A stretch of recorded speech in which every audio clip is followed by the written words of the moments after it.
Welcome back. I'm Poppy Harlow in New York. You are looking at live pictures tonight out of Los Angeles, California, where hundreds, if not thousands, of protesters have gathered at multiple spots throughout the city. Right there, you see protesters on the 101. This is the major highway in and around Los Angeles, blocking part of the 101 right near downtown LA. Also, a number of protesters, as you saw earlier tonight, protesting in front of City Hall as well, going so far as to burn in effigy the president-elect, caricatures of him. Let's talk over all of this with our panel. Alice Stewart is back with me. Simone Sanders and Julian Zelizer, Princeton University historian and a professor there. Also CNN political commentator Lonnie Chen, former public policy director for Mitt Romney, who did not vote for Donald Trump, and Anusha Hussain, a journalist and editor-in-chief of AnushasPoint.com. Thank you guys very much for being with me. Anusha, let me begin with you because you've written extensively about this, and you have said publicly not pleased at all with the election of Donald Trump. However, you also said, this is our president. We have to come together and hope basically that some of the policies and the things he said, especially about Muslims living in America, don't come to fruition. What do you want to see play out as we see many displeased Americans take to the streets tonight? I want to see Donald Trump reassure us. I mean, it's a terrifying time to be a Muslim American. And not just to be a Muslim American, I think just to be a minority in America. Seeing these images of these protests, I mean, Poppy, I relate. I relate to the Latinos, I relate to the blacks, I relate to the LGBT youth that are out on the street, I relate to the young women who are worried. I mean, Trump actively ran on an anti-Muslim platform, on an anti-Latino platform, and he hasn't come out and said anything to reassure us that he will, be a precedent for all of us. I think it's absolutely terrifying. I don't feel safe as an American Muslim. I worry about my 5-year-old daughter and the America that she's growing up in, and people are afraid. People are afraid of rising Islamophobia, rising anti-immigrant sentiment. So he really needs to come out and reaffirm that he will be a precedent for all Americans. And that is what he said in his remarks. His speech was very conciliatory, and he said, "I will be the president for all America." When you heard that, your thoughts? Well, it was actually nice to hear that.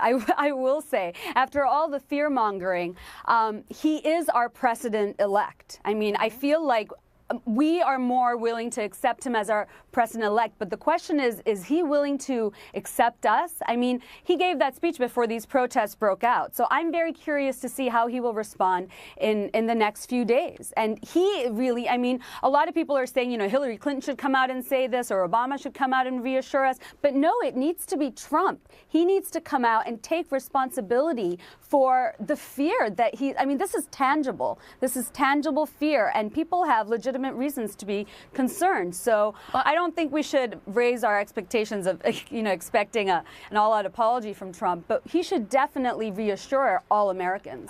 Lonnie Chen, to you as a Republican, someone though who doesn't support Donald Trump, but as a Republican and someone engaged in this process, to her point, Donald Trump did say previously in the campaign, proposed an all-out ban on Muslims coming into this country. And although that has been altered a bit over the 11 months since he said it, he never fully walked it back or never really offered clarity to the American people on exactly what his policy would be.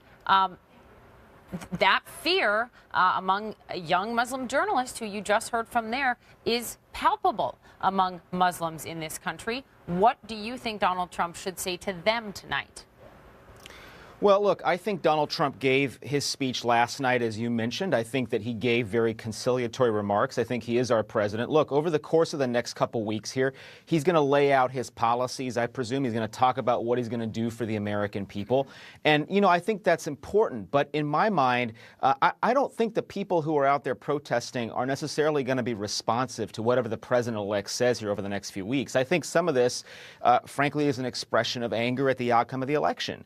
And if that's that's the case, it's a really unfortunate expression of that anger, because at the end of the day, it's not like, the election outcome is going to change. It's not like there's a specific thing that they're calling for.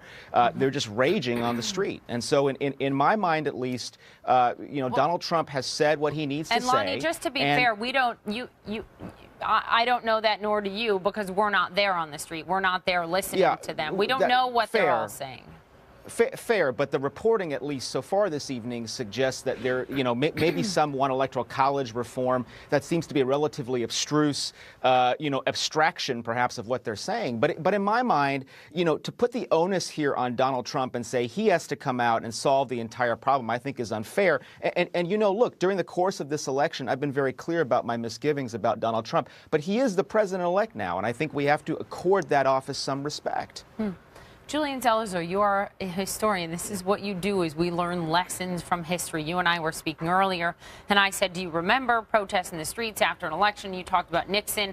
Were they to this extent, and what can history teach us when some of society responds this way? And to Brian Stelter's point from earlier, there are not cameras on the households across the Rust Belt right now, and in many states that are cheering this election and that are the men and women that Donald Trump spoke to in his tweet when he said, the forgotten man and woman will never be forgotten again.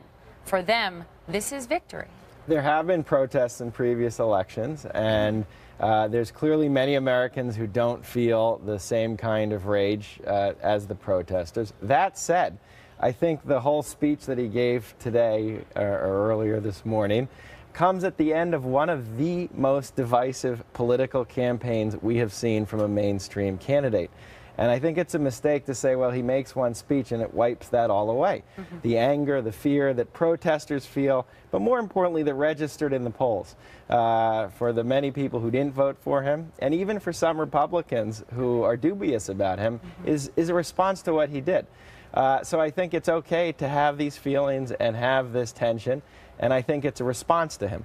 I had such a nice experience tonight, Simone. I was sitting at Starbucks doing a little bit of work before I came in, and I was sitting with a young woman, a young African-American woman, and she said, what do you think about the election? And I said, well, I'm a journalist. I'm going to ask questions. How do you feel about the election? She said, shook her earphones out, and she said, I'm disappointed, but I was speaking with my advisor at college tonight, and he said, what can we all do now? And it sort of reminded me of JFK, sort of like, what can you do for this country? And that's not to take the onus off our elected officials or the president-elect, but it is a question about all of us and what we all do. It struck me. I think a lot of people have made statements today, and tonight these young people in the streets, they're making a statement right now, but we also need a strategy. We need to strategize. What is the plan? Again, the next president, the next Congress, there are real things that need to get done. America's not happy about the gridlock. They're not happy about... There will be less of that now. There will be definitely less of the gridlock, but will they and us as a people deliver on these promises? That is where we are. So I think folks need to make a plan. Young people need to make a plan. How will you engage? What is your actual plan to create change? Put your name on the ballot. Run for office. You actually How are you wrote about one of the reasons why you believe Hillary Clinton didn't win is because you feel millennials were not engaged enough. They weren't. Look, young people, millions of young people all across this country stood up in the primary, and they told us what they cared about. They said we care about climate change, criminal justice reform, education, the economy, and social justice issues. And you know what? After the Democratic primary, they were met with, people fought and died for your right to vote. You need to get on board with the Democratic nominee, or, oh, yes, these are definitely the issues, but are you not scared of Donald Trump? And look where we are now. So young people, regardless of whether the Democratic Party or the Republican Party, for that matter, embraces them, are going to organize, they're going to strategize, and they're going to act. And it is incumbent upon the Democrats, and I'm a lifelong Democrat, I'm progressive, okay? And it is incumbent upon us to stand up and embrace those young people. To rebuild the party, we have to bring them to the table for meaningful engagement. You can't bring the young folks in after the decisions have been made. So for everyone who's questioning who is our leadership today, we need to bring some young people into that room and have that conversation. Alice, to you, as you have such a unique perspective because you're a Republican woman who voted for Donald Trump, but you wrestled inside your soul, am I right, about that? Absolutely, and also as a Christian, there's certain issues that I didn't believe. So certainly some of the comments he made about women, some of the comments that contradicted some of my Christian beliefs were difficult, and it was hard to make that decision. But at the end of the day, I had to take some soul searching and really look at some of the policies that Hillary Clinton stands for. Specifically, I think the Supreme Court is a big issue, and we're hearing it from some of these people out here. Knowing that she's going to appoint liberal justices to the Supreme Court, that gave me pause. Some of her other positions with regard to foreign policy, with regard to, I think we need to have a stronger overhaul of Obamacare. She wants to do some tweaks. You made your decision on policy, not on rhetoric or words. You actually said some of the words of Donald Trump and actions disgust you, but you made your decision on policy. Absolutely, and here's the different thing, and I think that Democrats throughout history, and you may have a feel for this too, I think they have, throughout history, have voted and got voters engaged based on feelings. Like at those concerts, well, it was a great feeling. It got people together, it got them excited, and there was little talk about policies and issues, but they were engaged on the on feeling good. Whereas the Republicans, I think, they base decisions more on the facts and who's going to have the policies that I support and who will take that into the White House. And it's a completely different mindset. It's worked for many years, I believe, for Democrats. But Republicans, I think they think more with their head as opposed to their heart. All right, guys, stay with me. I want to get to this because right now there are thousands of protesters on the streets of Los Angeles where it is 11:30 at night, venting their emotions, making their voices heard about the outcome of this election. Crowds right now blocking parts of the 101, that major freeway right near downtown Los Angeles. Take a look and listen to this. This is the voice of Stu Mundell. He's the aerial photographer and reporter for KCBS. Moments ago, listen.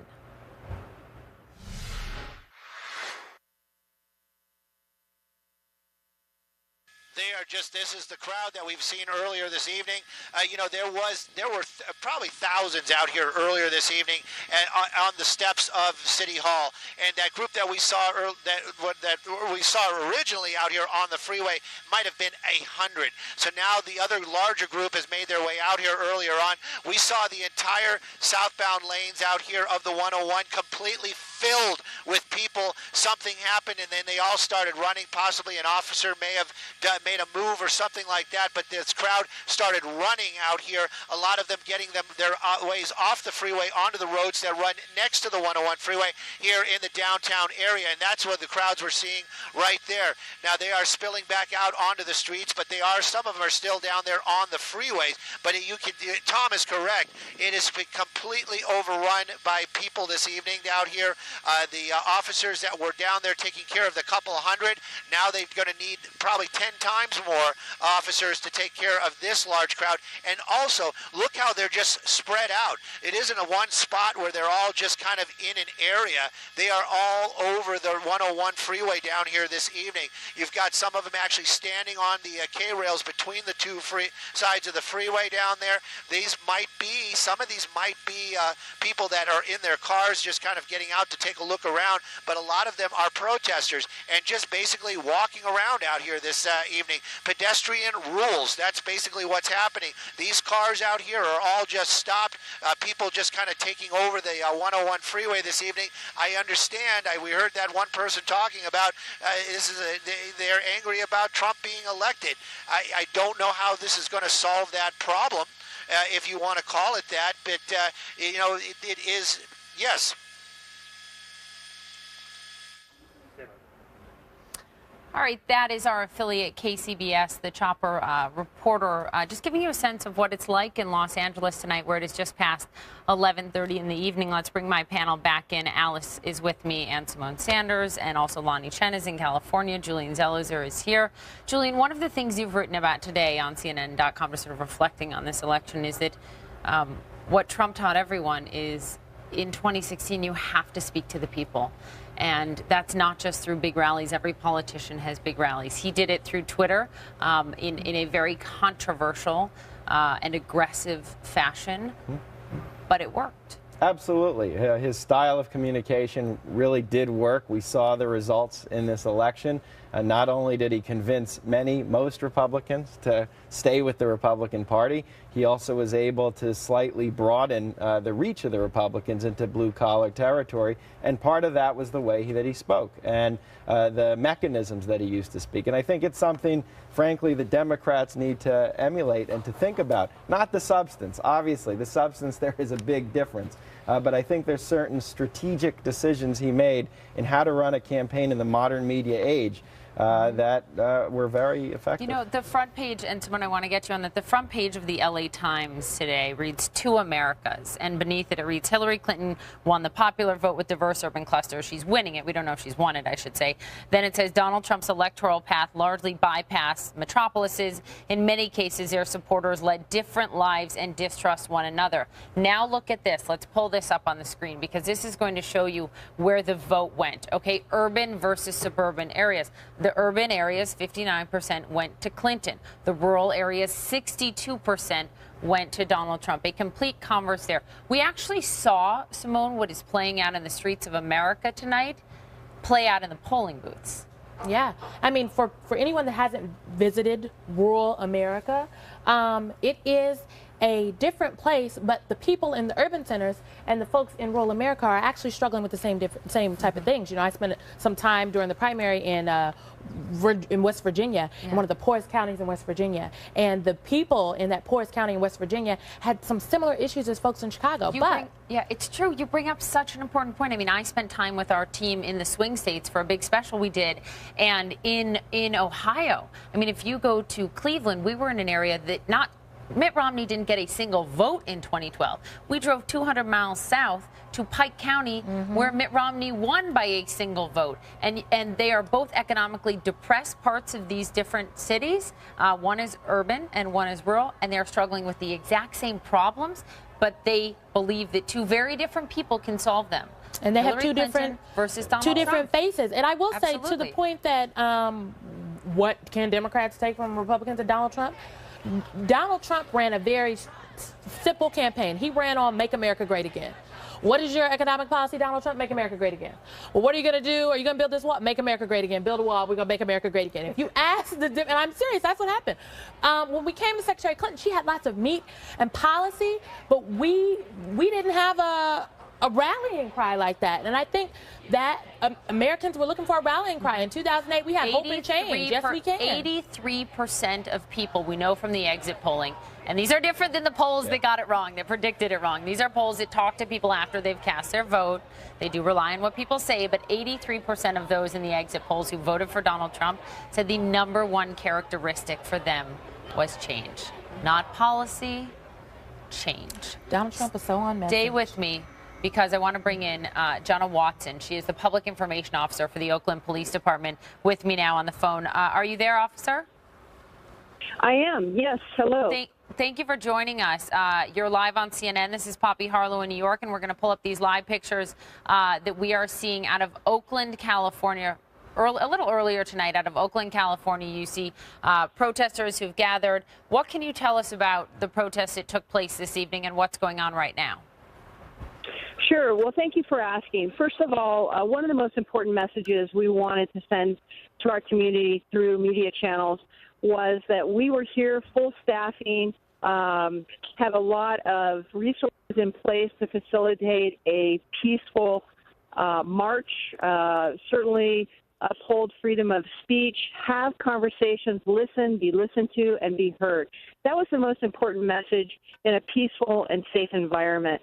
Unfortunately, later this evening, we had a turn of events where a crowd went from several hundred to about 7,000.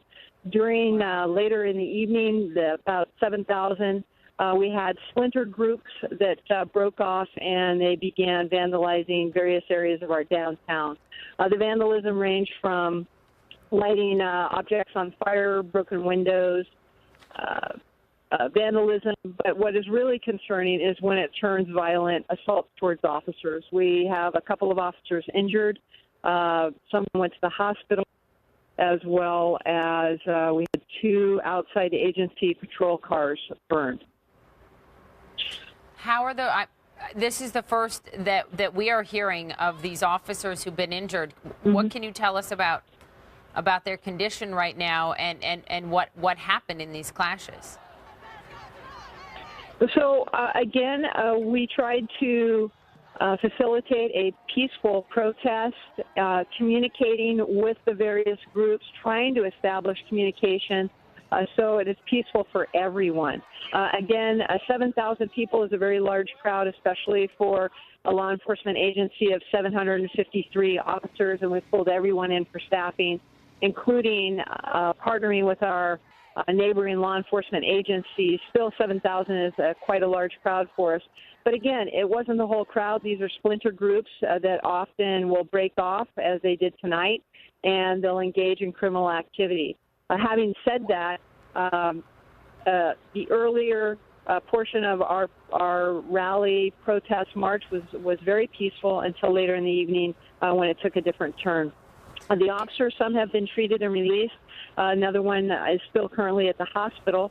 But again, we are here to have conversations, listen, and have our community share and engage in constructive conversations without it being violent. And I think that is something that across our country we are all asking for, is a way to communicate, listen, be heard, and have dynamic conversations without bringing the element of criminal activity in.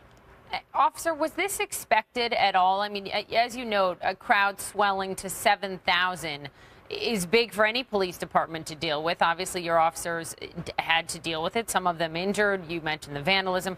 Was this reaction expected at all tonight? Had you prepared for the possibility of this?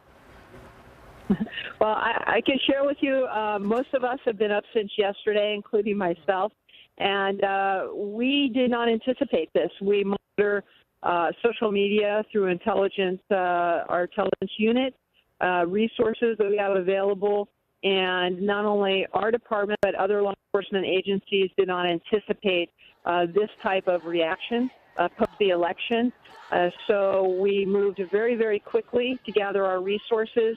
And again, when you have such a large crowd, and really we want to be very clear that it wasn't all 7,000. These are specific splinter groups that choose to engage in criminal activity. And often when we look into the background of where these individuals are from that have vandalized our businesses, have done damage to our community, often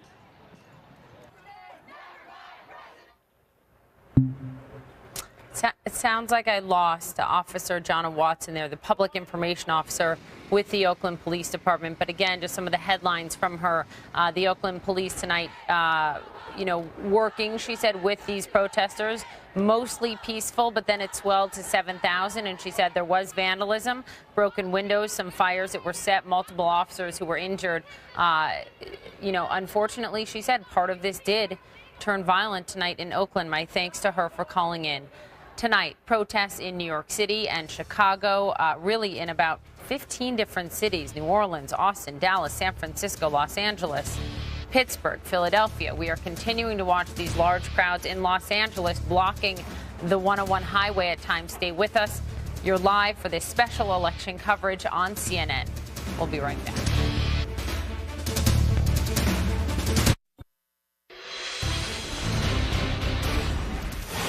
Donald Trump won this election in no small part because of his mastery of television and social media. He spoke a message that resonated: make America great again.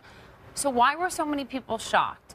Well, the shock expressed around the world was so loud because almost all the polls and the projection maps and the political models and the media were dead wrong when it came to Trump's chances of winning. Brian Stelter, our senior media correspondent, is with me now. And Brian, you say that not seeing this coming was one of the biggest media failures of our lifetime. It absolutely was. It is a collective failure, something we've got to spend a lot of time thinking about, figuring out. I think that process is just beginning today. You think about why virtually all journalists on all sides were convinced Clinton was going to win. Why was Trump convinced Clinton was going to win? Why was Clinton convinced she was going to win? Why was Wall Street convinced she was going to win? This was a failure of elites, but specifically among journalists, a failure of imagination. It was a mass delusion, partly because of the polls. But isn't that antithetical to what we're taught as journalists, is to look at the facts and report the facts? And every single fact from every single poll, Brian, that has been pretty spot on for decades was wrong. The polls were off by a few percentage points. I would say the national polls, though, were within the margin of error. But this was a wave that was not reflected in any numbers. The size of the Trump wave was not measured well, and that's partly because the state polls were, in the words of Nate Silver, messy. The state polls were off, and that led to misunderstandings of what was going on in the electorate. I also think there was some wishful thinking, frankly, among journalists.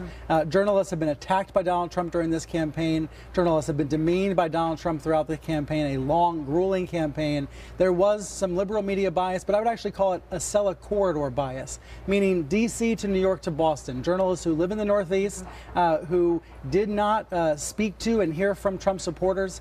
And I think one question journalists have to ask themselves in the coming days is, do you really know Trump supporters? Do you personally know who voted for Trump? And if not, why not? I think the rural roar of this country was missed, partly accidentally, partly intentionally, and it's something that journalists are going to have to assess and talk about in order to, A, avoid it from happening again, and B, to regain some of the trust and the credibility that was lost. So we will see how President-elect Trump handles the media. He will hold White House briefings in the press room. He will have a press corps with him wherever he travels. Access for the media has been a challenge in the Obama administration. You expected it would have been a challenge under a President Hillary Clinton.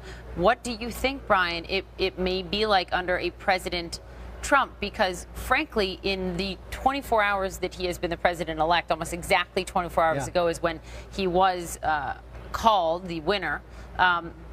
The only thing he's tweeted is basically the forgotten men and women will no longer be forgotten. We're not seeing Twitter Trump anymore. No, we are not.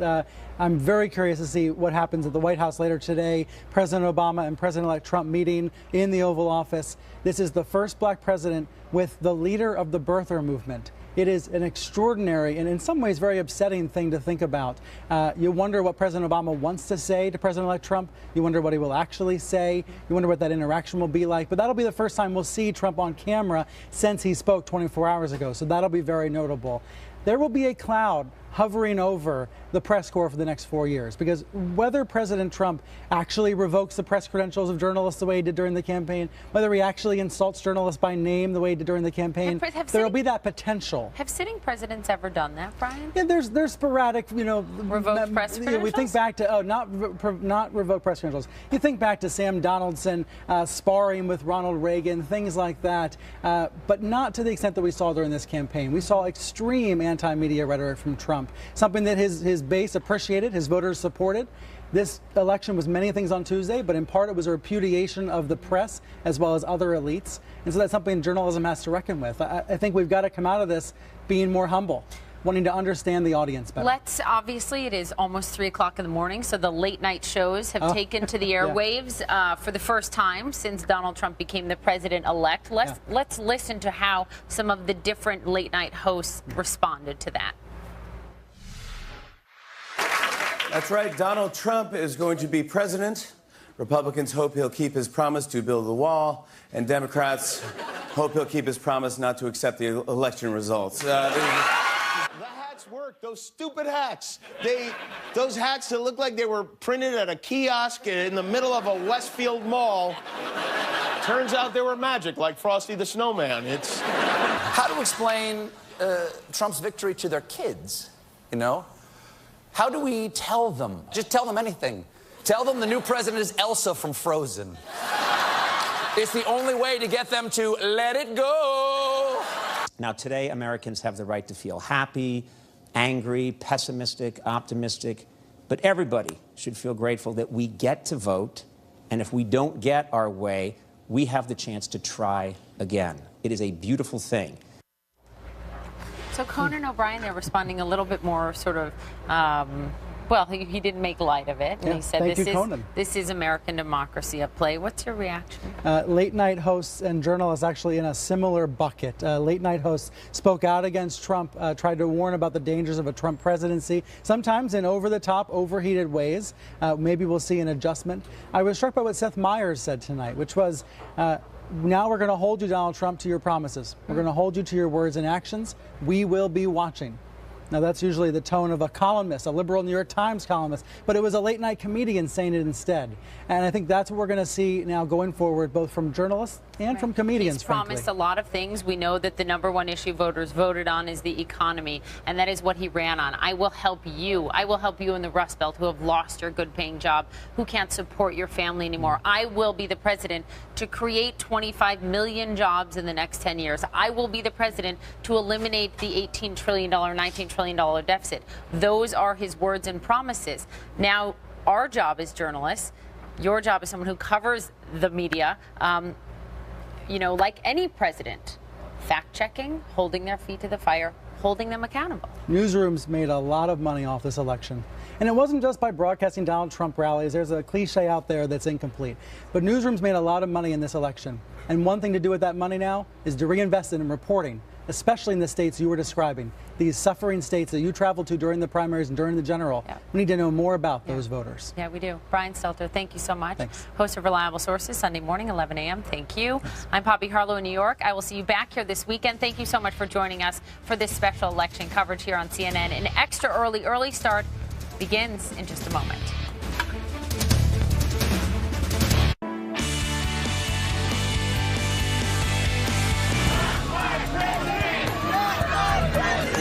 All right, the breaking news overnight: protests from coast to coast over the results of the 2016 election. Transfer of power. President-elect Trump set to meet with President Obama and then House Speaker Paul Ryan in just a matter of hours.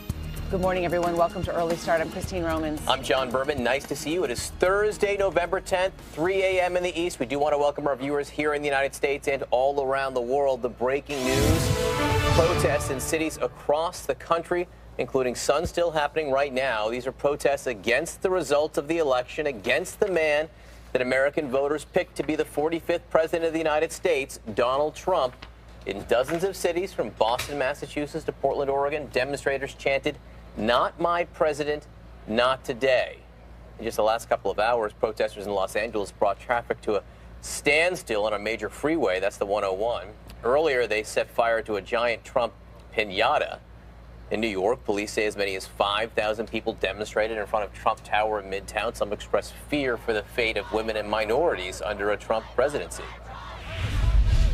Donald Trump will reenact harsher stop and frisk laws that will wind up putting so many people back into prison.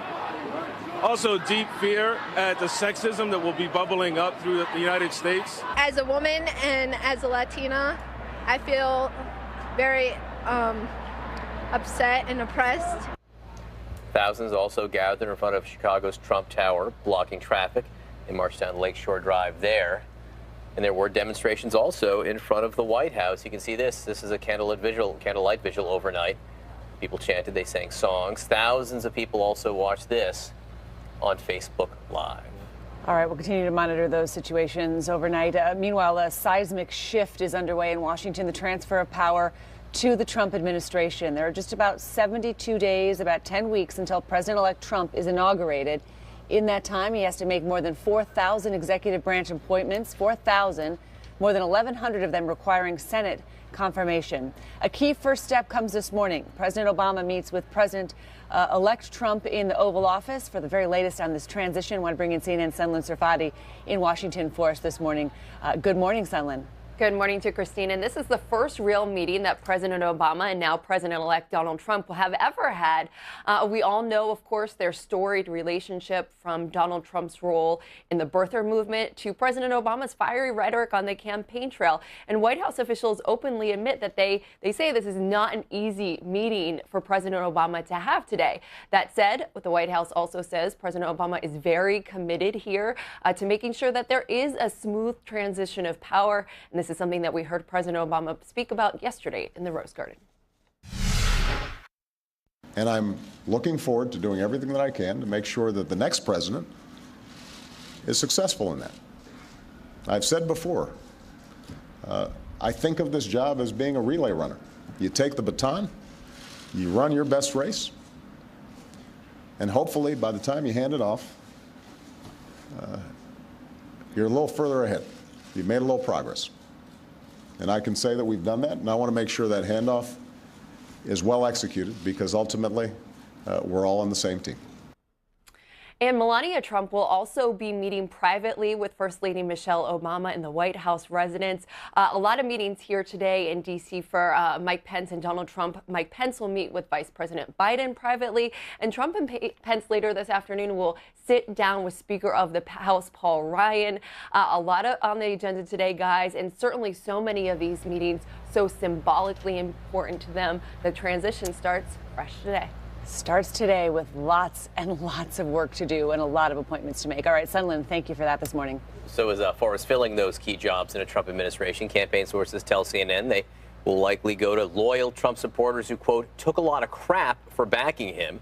Some of the names mentioned include former House Speaker Newt Gingrich, possibly as Chief of Staff or Secretary of State, former New York City Mayor Rudy Giuliani, maybe as Chief of Staff, Attorney General, Secretary of State, or maybe Homeland Security or CIA Director. The transition chairman himself, that's New Jersey Governor Chris Christie, said to be under consideration for Chief of Staff or Attorney General. We should say, you know, what happens, first of all, what happens is, you know, there's moments of chaos here. They have a lot of planning to do, a lot of jobs to fill, but a lot of times names are floated as rewards in and of themselves to these people and their loyalty. You know, so all these people have been out there on TV talking nonstop. You want to say, hey, thank you, we're going to float your name as this or that, just to say. Here's one question, though. Is the bench as deep for these appointments as in prior? You know, because there were Republicans who did not back Donald Trump. That's right. I mean, it just depends on how much Trump wants to expand the field of play here. If he wants to keep it to just people who worked hard for his candidacy, it's a narrower group in the Republican establishment, because, you know, they weren't all there necessarily, but you know, he may decide to go deeper, people who haven't been involved in government. All right, two of Donald Trump's most outspoken critics are offering up an olive branch of sorts. Democratic Senators Bernie Sanders and Elizabeth Warren campaigned hard for Hillary Clinton, and they battered Trump throughout the campaign. In a letter to the Boston Globe, Warren writes, President-elect Trump promised to rebuild our economy for working people, and I offer to put aside our differences and work with him on that task. When he takes the oath of office as the leader of our democracy and the leader of all Americans, it is my sincere hope that he will fulfill that role with respect and concern for every single person in the country, no matter who they are, where they come from, what they believe, or whom they love. Here is Bernie Sanders' statement. Quote, to the degree that Mr. Trump is serious about pursuing policies that improve the lives of working families in this country, I and other progressives are prepared to work with him. To the degree that he pursues racist, sexist, xenophobic, and anti-environment policies, we will vigorously oppose him. You know, on issues of trade and other things, you know, Donald Trump could get as much, if not more, Democratic support for his policies if he decides to push them than Republican support. That'll be interesting to see. No, not on climate change, that's to be sure. All right, Vice President Joe Biden, he made his first public comments following the Trump victory. He was trying to reassure Jewish leaders about the U.S. commitment to Israel in a Trump administration. Biden spoke to the World Jewish Congress and vowed that American support will not waver.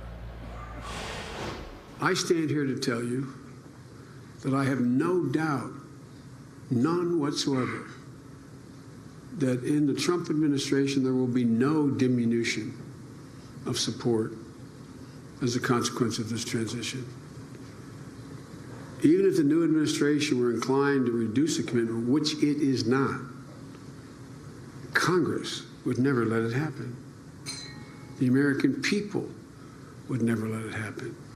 A subdued Joe Biden there. I mean, absolutely. You know? Look, what's going through Joe Biden's head right now? A lot of people saying maybe he regrets not running himself. Biden, at least last night, said he was responding to concerns from some Jewish friends who were anxious about the change of power following this campaign. All right, Donald Trump's coattails were not long enough to include Kelly Ayotte. The New Hampshire senator conceded Wednesday night to her Democratic challenger, Governor Maggie Hassan. Gives Democrats a second Senate seat formerly held by Republicans, but the GOP easily kept majorities in both the House and the Senate.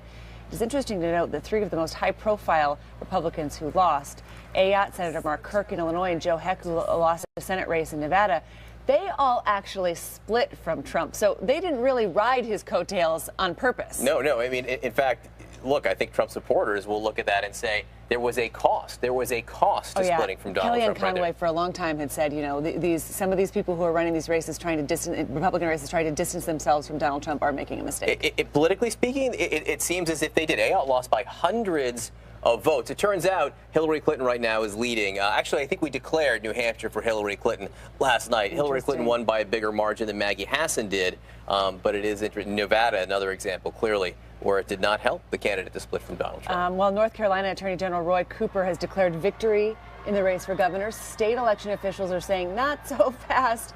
Officially, that race remains too close to call. Cooper is some 5,000 votes ahead of incumbent Republican Pat McCrory, with 100% of the precincts reporting. The race could now hinge on tens of thousands of outstanding absentee, military, and provisional ballots. CNN has not made a prediction. We are not making a prediction in the North Carolina gubernatorial race yet. Still counting in some places. Still counting. All right, talk about a transition. The campaign plane used by Hillary Clinton's running mate Tim Kaine, you can see it right here, being stripped down. Workers, they peeled off the Clinton Kaine lettering off the side of the aircraft. This happened at an airport in Richmond. We are told that the Secret Service detail drove Tim Kaine and his family home and then left. There's nothing like the morning after. Have you ever seen, there's the Romney documentary that was on Netflix, and that's one of the most poignant moments where Romney, after the election, was dropped off at his home. The Secret Service gives him a hug goodbye and then leaves. This is what happens. And then you're left, after all of that frenetic activity, you're left alone with your thoughts, basically. Now, Tim Kaine, it is interesting. He's the one person here involved in all this. He's got a day job. I mean, he is the U.S. Senator from Virginia, and he's got to decide exactly what role he wants to take in the Senate, whether he wants to choose to be a national leader for the Democratic Party within the Senate right now. All right, let's talk about Wall Street for a minute. An emphatic welcome to President-elect Donald Trump after all of that freak out in the global markets right after the election. The Dow jumping 256 points. It's about 1.4%. Really flirting with record highs all session. It is now just 46 points away from hitting an all-time high. One not even meaningful rally, and you've got record highs for the Dow. NASDAQ and the S&P 500 climbing more than 1% each on Wednesday. So why the stark turnaround from that nearly 900-point drop in futures as Trump was winning the race? The upbeat mood is due in part to Trump's victory speech and Clinton's concession speech. Trump raising hopes that he will help the economy and scrap some of the more extreme campaign positions. Plus, the GOP retained control of Congress, which will help get things done. It is assumed, like maybe tax reform and infrastructure. You know, the buying actually accelerated after Clinton's graceful concession and her emphasis on unity.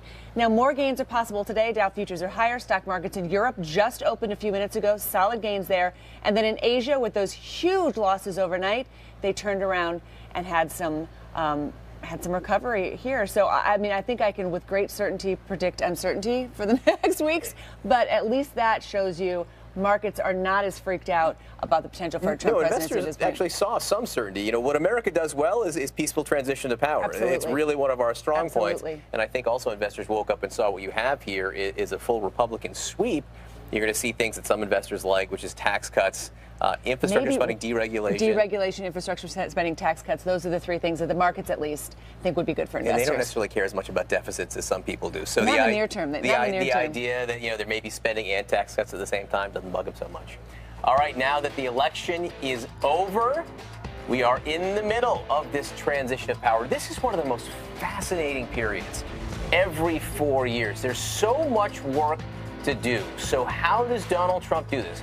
Who does he give jobs to? How does he heal this country? This is, we saw people out there demonstrating on the streets overnight.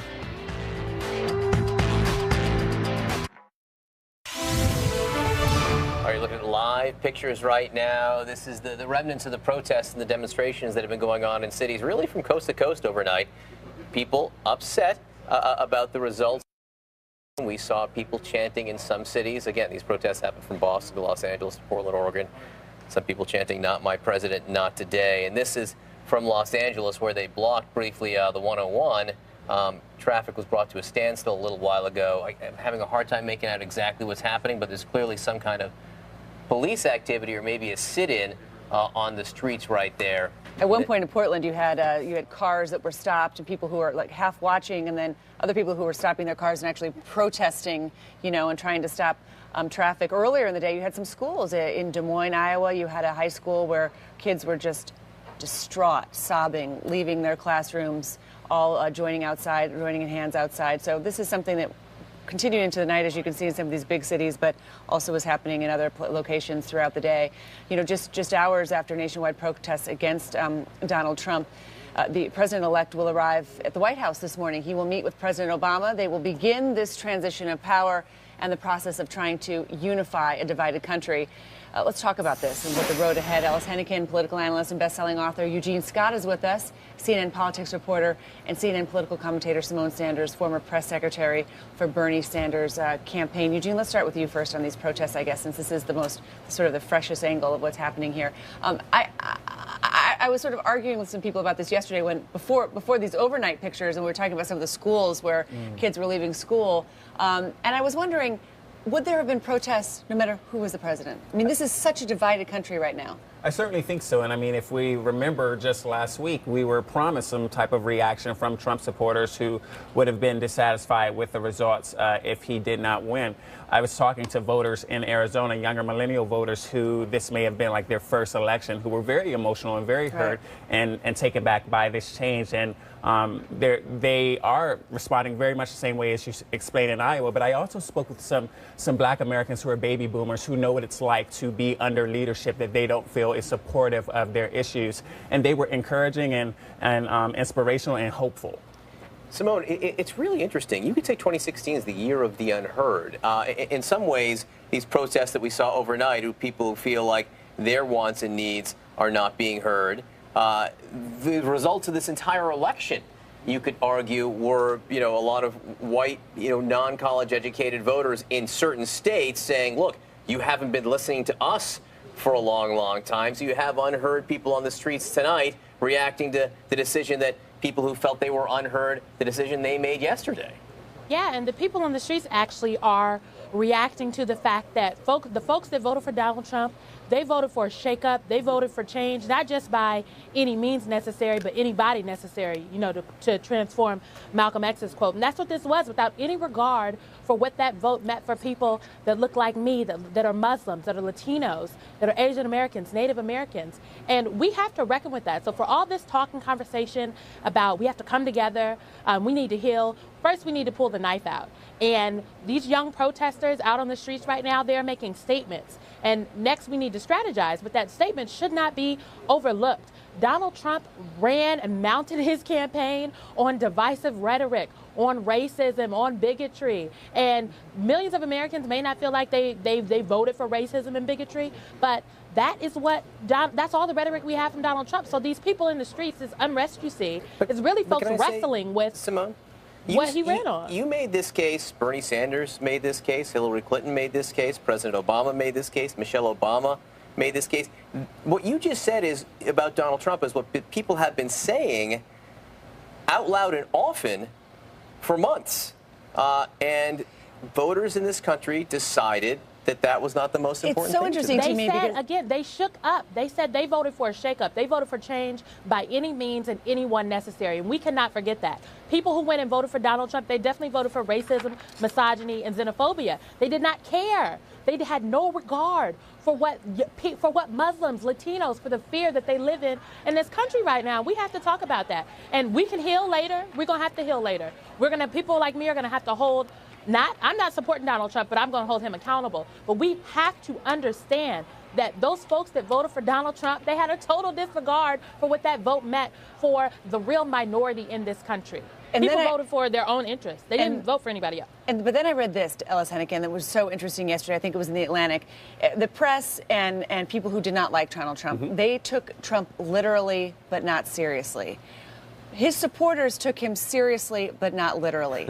They don't think they voted for a racist. They don't think they voted for a misogynist. They don't. And that's the two different worldviews and sort of how the press and how we all missed it, too. Yeah, that's an insightful phrase, sir. I think it's exactly right. Where it will play out, though, what really matters in the end probably aren't those hurt feelings, but let's talk about the policies. I mean, what is it going to mean? What is he really going to do on day one? Are we going to lock her up? Are we going to suspend the Iran deal? Are we going to change the tax system? Which of those things actually become the policies of the Trump administration? Judge people by what they do, not by what they say in the end. No, and look, we are in the midst of the transition right now. Let's talk about the transition. First of all, well, actually, we have this meeting at the Oval Office. Let's not look beyond that today, because this is a moment. Right? I mean, what an unbelievable moment this is. You know, Trumpism defeated Obamaism at the polls on Tuesday. Maybe not forever, but at least for now. I mean, Donald Trump rose to power by saying that Barack Obama wasn't not just a good president, but not even an American. Sure. And now the two will meet in the Oval Office, Eugene. Yeah, I mean, it's quite an image. The first black president whose citizenship was questioned will transition to the president who is endorsed by the KKK newspaper. I think that speaks significantly to where so many different Americans are right now. Where we will go moving forward remains to be seen. I think a really important point that you mentioned that we have to reinforce is that Senator McConnell said they have power for now. This is not permanent. And so the question becomes, what will they do with this moment in time? What about the healing, Simone? I'm just so, I got to tell you, the grief, quite frankly, on so many of the Clinton supporters is still palpable this morning. What is it going to take to heal from Donald Trump? And we heard two speeches yesterday that certainly soothed global investors. But what about this part of America, this 59 million people who voted for Hillary Clinton? What do they need to see for the healing here? Well, I, for one, would like to hear an apology from Donald Trump, or at least an acknowledgement of the others and the isms and the ills that his campaign elevated. And then we need to see a plan. I agree, what is Donald Trump actually going to do? We've seen reporting that says on the first day, there's a first day project that's going to roll back all of these executive orders that President Obama put in place. That's dangerous. You know, where does Planned Parenthood land? So I think from Donald Trump to have a healing to even start, we have to understand what is his plan, what is his policy. That's on the large macro scale. In terms of the Democratic Party, the Democratic Party has to really wrestle with where we are, where we thought was okay is not all right. That's not where the base is. That's not where the electorate is. And so we have to shake things up. I believe we need to elevate millennials and new young voices in the party, because the Democratic Party cannot win again without millennials. So they have to be a vital part of the rebuilding process, and they have to come to the table from the rooter to the tutor, as I like to say, at the beginning of the planning, not just at the end after the decisions have been made. All right, I'm going to analyze that last statement for a long, long time to figure out exactly what it means. I think I know. All right, Simone, Alice, Eugene, stick around. A lot more to discuss. One of Donald Trump's campaign promises was to defeat ISIS, including to bomb the blank out of them. Some in ISIS this morning are actually celebrating Trump's victory. They're referring to him as a donkey who will destroy America by himself.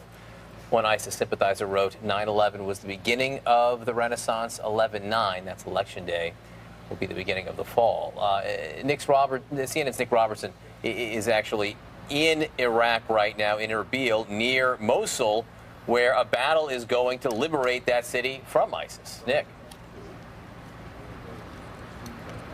Yeah, look, what ISIS is trying to do is rally its troops in the face of Donald Trump, who's really surprised and in some cases outraged this sort of Muslim part of the world, this region, the Middle East, by his comments about Muslims coming to the United States, about Syrian refugees, about all of these things. And for ISIS, this is an opportunity, they think, to talk to more moderate Muslims and say, hey, we were right all along, come on to our side.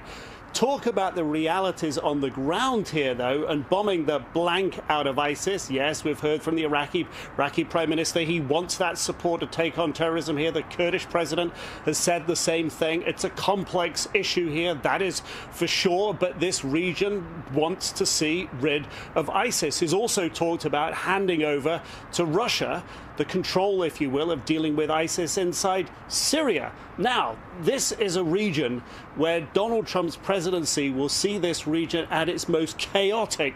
No previous president has come in to a time when the region is like this. It is a deck of cards built on sand. Why do I say that? If you support Russia in Syria to take on ISIS, then you implicitly support their ally Iran. your allies, the United States allies, Saudi Arabia, Turkey, for example. Saudi Arabia buys billions of dollars worth of armaments from the U.S. would be absolutely opposed to that type of move. It really is a very complex situation, and no doubt Donald Trump will learn more about that in all the intelligence briefings that he's going to get. Yeah, John? Needless to say, he could come to power while this operation at Mosul is still going on. He could come to power just before an operation in Raqqa begins. Very, very complicated time with a lot of decisions to make. Nick Robertson, thanks so much for being with us. All right, to markets now. Wall Street welcoming Trump with a rally in stocks, but big-name CEOs are much more cautious. Starbucks CEO sending a letter to employees titled Onward Together. He writes, quote, "As Americans, we must honor the democratic process. We have a president-elect in Donald Trump, and it is our responsibility as citizens to give him the opportunity to govern and bring our country together," end quote. He, of course, was a Hillary Clinton supporter. J.P. Morgan Chase CEO Jamie Dimon, quote, "We have heard through democratic processes in both Europe and the United States the frustration so many people have with the lack of economic opportunity and the challenges they face. We need to listen to those voices," end quote. Facebook CEO Mark Zuckerberg posting that he watched the election results with his young daughter, and it inspired him to work even harder to fix the world's problems. But a rally in stocks, which is so interesting and sort of surprising, and a lot of people are pinning it to the tone of Donald Trump's conciliatory tone of his speech and the tone of Hillary Clinton's concession speech, that at least from these two leaders, it feels like it will be a more normal transition process than maybe the election would have suggested. All signs right now are to a normal transition. All right, there were protests, nevertheless, overnight against the election results. These are live pictures still going on in Los Angeles. We will tell you more about what's happening there and all around the country. That's coming up.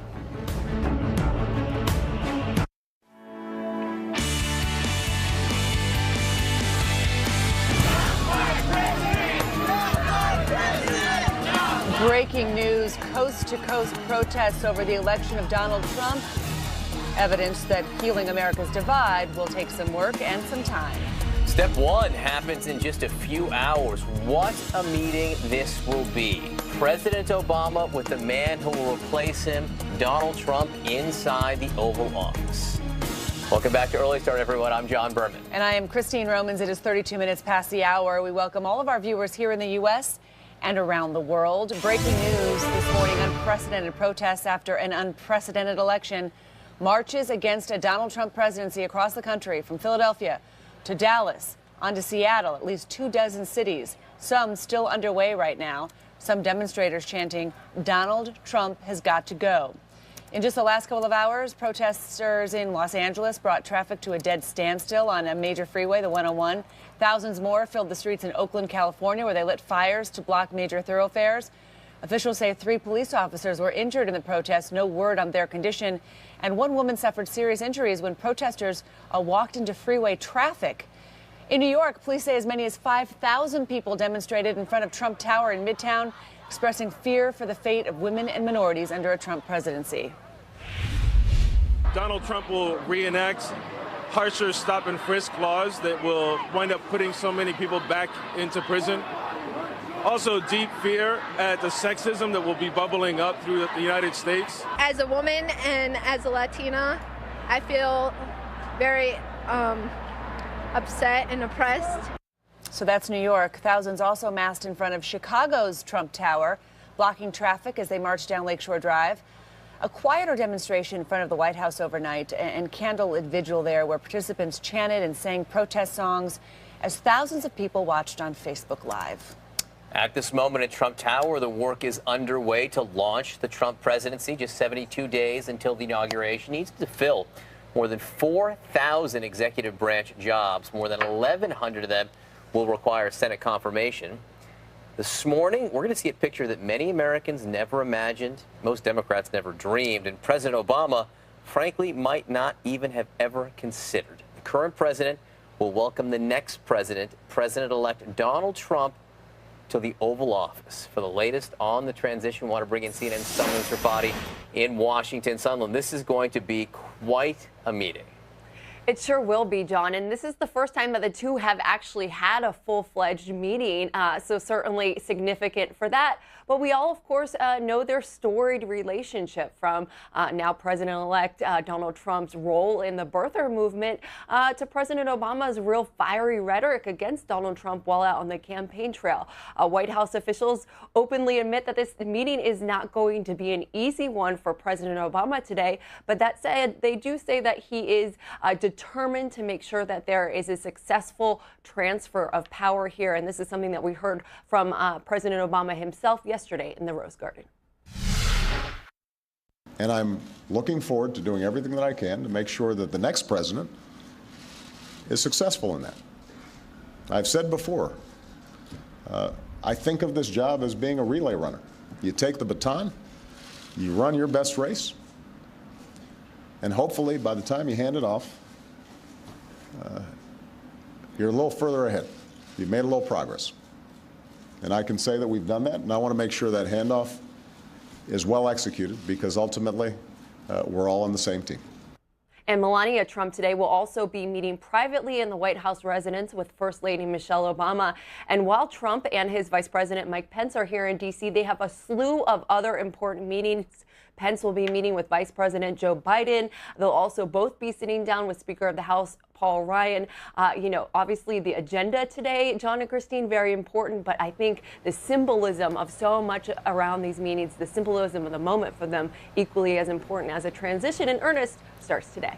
This is personal between these two men, but the presidency, as Mr. Obama noted yesterday, is bigger than the both of them. So they will both work on this transition together. Sunland Serfati in Washington, thanks so much. Oh, to be on a fly on the wall. All right, some of Donald Trump's earliest appointments will have to be to top White House and cabinet jobs. Campaign sources tell CNN the jobs are likely to go to loyal Trump supporters who, quote, took a lot of crap for backing him.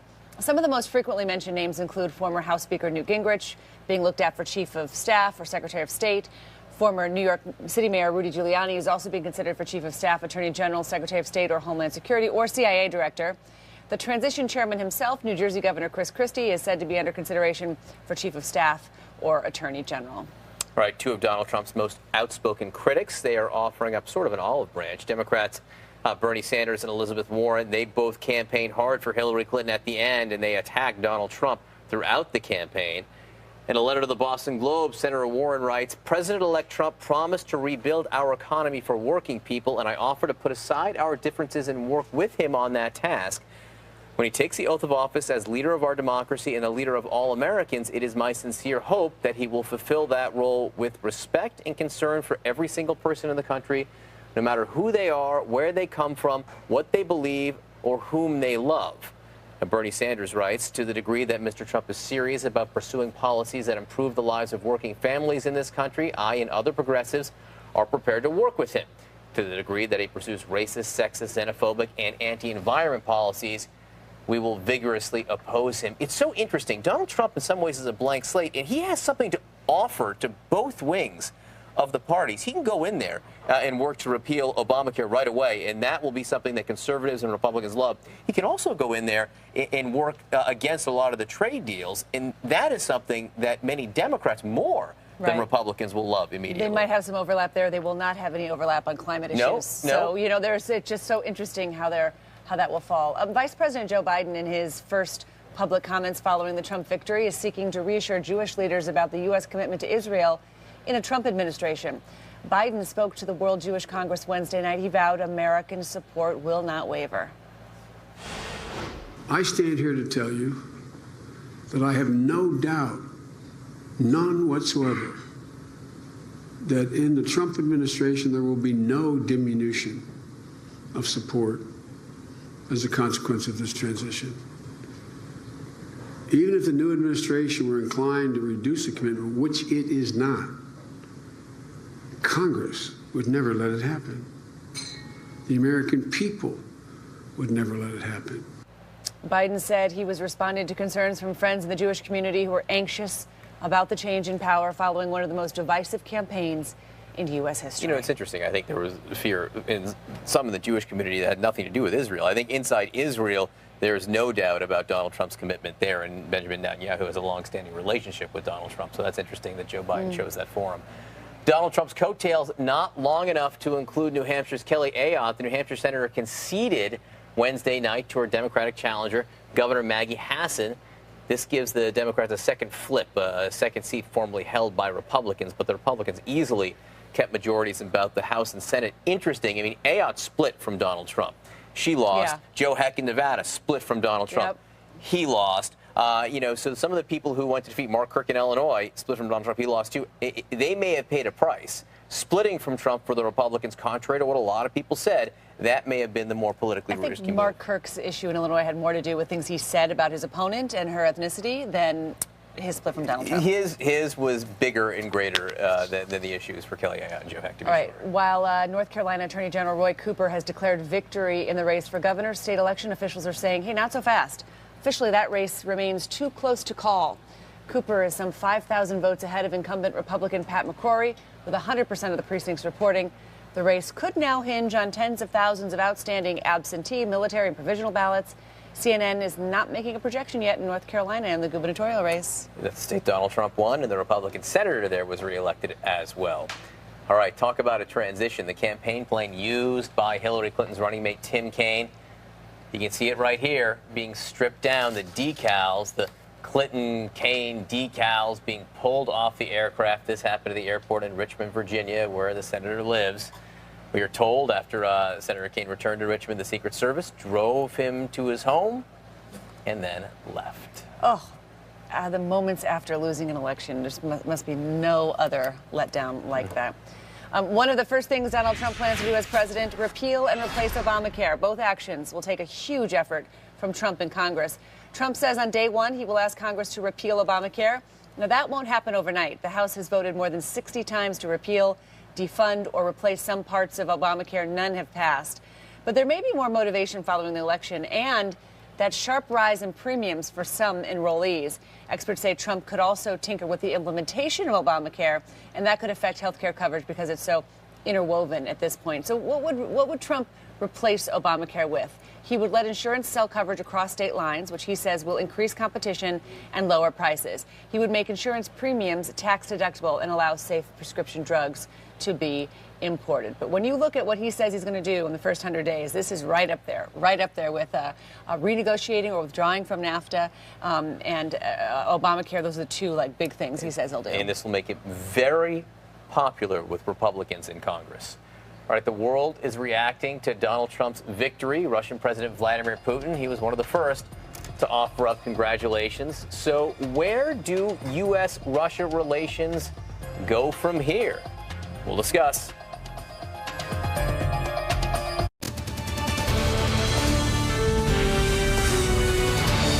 All right, all night long, all morning long, we've seen protests across the country, people upset about the results of this election. That's the backdrop to what happens today at the White House when the next president of the United States meets in the Oval Office with the current president. That happens every 4 years. What's never happened they have no history. These two have no history together. They've never met. They have history, though, to say the least, in terms of the personal strife between the two. Donald Trump questioned whether Barack Obama was born in this country.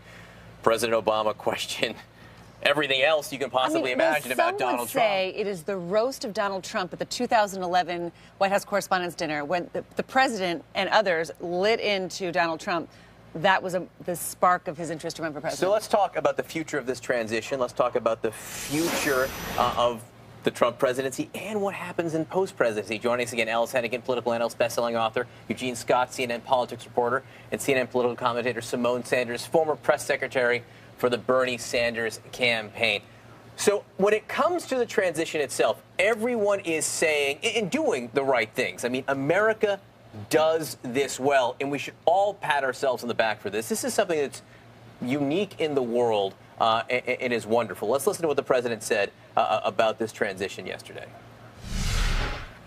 It is no secret that the president-elect and I have some pretty significant differences.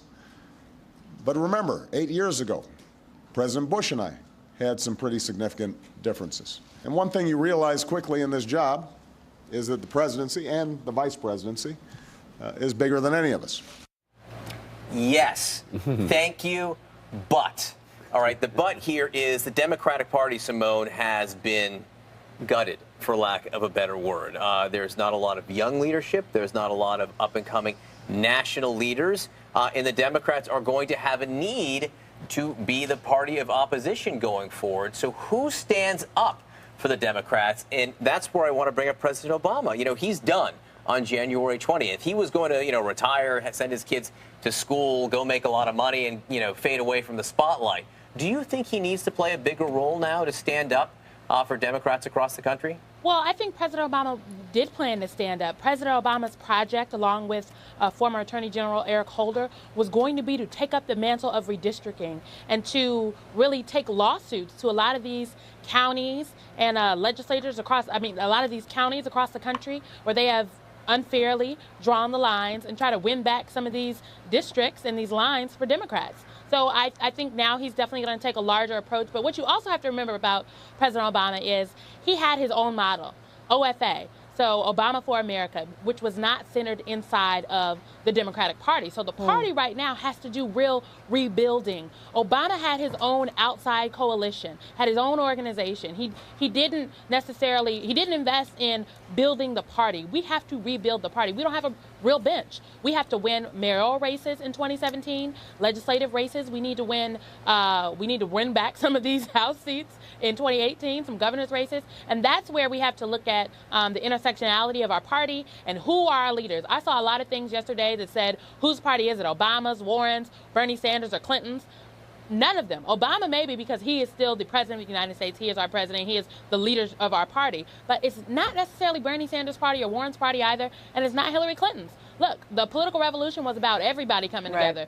White people cannot lead the political revolution. The coalition that leads has to be reflective of America. You could argue that Barack Obama was the upstart of his party. You know, the Democratic Party didn't create him. He wasn't part of a deep bench for them. He came out of nowhere too. And Donald Trump, you guys, he's somebody who wasn't created by the Republican Party either. So now you have another outsider. Right. How is he going to, I guess, replacing and repealing Obamacare, that's going to do very well with Republicans in the House. How is he going to bring maybe skeptical Republicans on board with President Trump?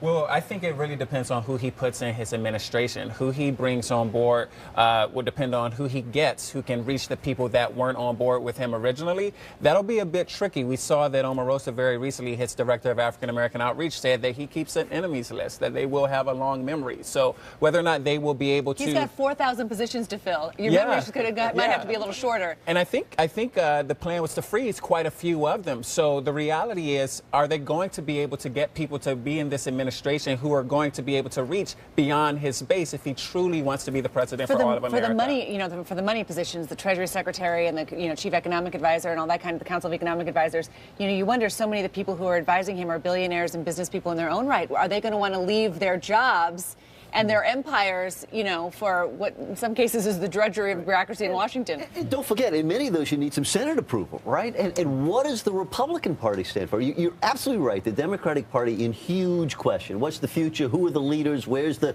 next generation bench? But you know what? Many of those same questions are being asked inside the Republican Party right now, right? Is it a free trade party, right? Where does it stand on social issues? What about immigration? I mean, we're going to come around and actually achieve some things, infrastructure. At the same time, don't forget, Donald Trump was not a creature of the people who are now in control of the House and the Senate. And boy, I don't know how that's going to come. So does he push and pull them, or do they push and pull him? You wonder how that's going to... And it's interesting. John, your skepticism is right, because in the last 24 hours, there does seem to be a coming together, and we have a new leader. But boy, those policies have been in those people's hearts for a long time. You know what the number one policy is in their heart? Obamacare. Well, that may be number one. Victory number one. Just below victory is Obamacare, and that will go away, as we know it. Right. At least the name will go away. And also Supreme Court justice, and they're going to get one right away. So I think the Republicans will be satisfied. I am so sorry to cut you off, Simone Sanders. Go. No, you're fine. I just wanted to note that we saw Mitch McConnell come out, and in Donald Trump's 100-day plan, which he did lay out for us in Gettysburg a little bit while ago, His first thing was term limits on Congress. He talked about Obamacare. He talked about TPP. He talked about a lot of different, he talked about an infrastructure plan. And we saw McConnell come out and say, you know what, term limits, we have those. They're called elections. McConnell also came out and said, I don't think infrastructure is going to be on our agenda. And he declined to talk about immigration. He did say that Obamacare was at the top of the list. But I think we are going to see some struggles within the Republican Party in terms of what is their agenda. All right, guys, stick around. A lot to discuss. We shall see. One of the first world leaders to congratulate Donald Trump was Vladimir Putin. So it's no secret that a lot of people here thought that Russia definitely preferred Donald Trump to Hillary Clinton. U.S. intelligence agencies believe the Kremlin actively interfered in the election, and that raises a lot of questions. So where does this relationship go between the countries? CNN's Matthew Chance, live from Moscow this morning. Matthew, I imagine the view from there is pretty interesting today. It is. I mean, you know, there's been, of course, a lot of criticism of Donald Trump throughout the campaign, but here in Russia, that's never been the case. He's always been the preferred candidate of the Kremlin and the state-controlled media here. And as you can expect, you know, the welcome that Donald Trump has got as becoming the president-elect has been really kind of breathtaking. I mean, the front page of one of the most prominent newspapers here in Russia said in English, "In Trump we trust." That was the headline on the front page of one of the main business dailies here. You know, there's been such a bitter relationship between the United States and Russia over the past couple of years, particularly over the annexation of Crimea by Russia from Ukraine in 2014, the hacking allegations in the United States that you mentioned, the war in Syria. Both countries are on sort of opposite sides in that conflict. There is a real sense now, at least here in Russia, that a line could potentially be drawn under that, and this could be a pivotal moment. This could be a moment in which Russia and the United States get on the same page on a whole host of issues that have been thorns in the side of that relationship for the past several years. That's the expectation. That's what Vladimir Putin, the Russian president, has expressed. But obviously, it's going to be complicated. It's going to be difficult. In that first meeting between whether it be President-elect Donald Trump or President Donald Trump and the Russian leader Vladimir Putin, that will be fascinating to see. Matthew Chance in Moscow, thanks so much. All right, let's get a check on CNN Money Stream. The Dow just 46 points away from a record high. Futures suggest more gains at the open. Big rally Wednesday as investors watched Trump's victory speech and then Clinton's concession speech. And the way they spoke, their words erased deep losses in futures as those election results came in. I mean, it was really a shock drop in the markets when Donald Trump was very clearly going to win. Stock markets in Europe and Asia are higher now as well. And the big winners in the stock market rally, the Trump stock market rally, banks and companies that build stuff. Morgan Stanley up 7%, Bank of America rising almost 6%, JP Morgan Chase up more than 4%, investors cheering Trump's promise to dial back Dodd-Frank regulation. But he also said he would break up the banks and he would revive Glass-Steagall, which would have the opposite effect. So some confusion there. Some other big winners include a U.S. Steel, that stock surging 17%. Vulcan Materials, 10%. That company supplies stone and concrete. Shares of Caterpillar rising. This play was based purely on infrastructure. Trump says he would double the $275 billion Hillary Clinton proposed to spend on improvements. This is a bipartisan issue many think they can get done next year. Two other sectors that popped, defense stocks and pharmaceutical companies on hopes of more military spending and less regulation from the Trump administration next year. But it wasn't all gains yesterday. One group of stocks crushed. Hospital stocks plummeting amid fears Trump will scale back or even repeal Obamacare. That law has provided a steady stream of new customers. A hospital operator, HCA, down 10%, Community Health 21%. That is a huge move in one day. Losing a quarter or a fifth of your value. Almost unbelievable there.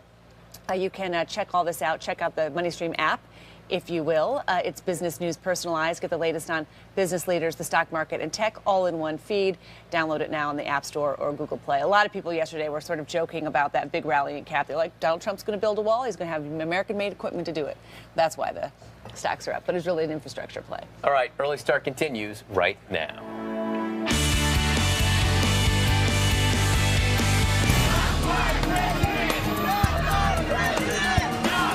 Breaking news, a show of anger, protests from coast to coast over the election of Donald Trump. A show of peace, peaceful transition of power. President-elect Trump set to meet with President Obama in the Oval Office. Then Trump goes to see this man, House Speaker Paul Ryan, to talk about the Republican agenda. Good morning, everyone. Welcome to Early Start. I'm John Byrne. And I'm Christine Romans. It's Thursday, November 10th. It is 4 a.m. on the nose in the East. We welcome all of our viewers here in the U.S. and all of you around the world. Breaking overnight protests against the Donald Trump presidency. Protests across the country from Philadelphia to San Diego, Des Moines, at least 24 cities, with many demonstrators chanting, "Not my president, not today." And in just the last couple of hours, protesters in Los Angeles brought traffic to a standstill on a major freeway, the 101. Earlier last night, they set fire to a giant Trump piñata. In New York, police say as many as 5,000 people demonstrated in front of Trump Tower in Midtown, expressing fear for the fate of women and minorities under a Trump presidency. Donald Trump will reenact harsher stop and frisk laws that will wind up putting so many people back into prison. Also, deep fear at the sexism that will be bubbling up through the United States. As a woman and as a Latina, I feel very upset and oppressed. Thousands also massed in front of Chicago's Trump Tower, blocking traffic as they marched down Lakeshore Drive. A more muted demonstration in front of the White House overnight and a candlelight vigil where participants chanted and sang protest songs as thousands of people watched on Facebook Live. All right, at this moment in Trump Tower, just across Central Park from here, the work is underway to launch the Trump presidency. Just 72 days until the inauguration. Donald Trump needs to fill 4,000 executive branch jobs. More than 1,100 of them need Senate confirmation. Before he gets to that, this morning, a picture that many Americans may never have imagined.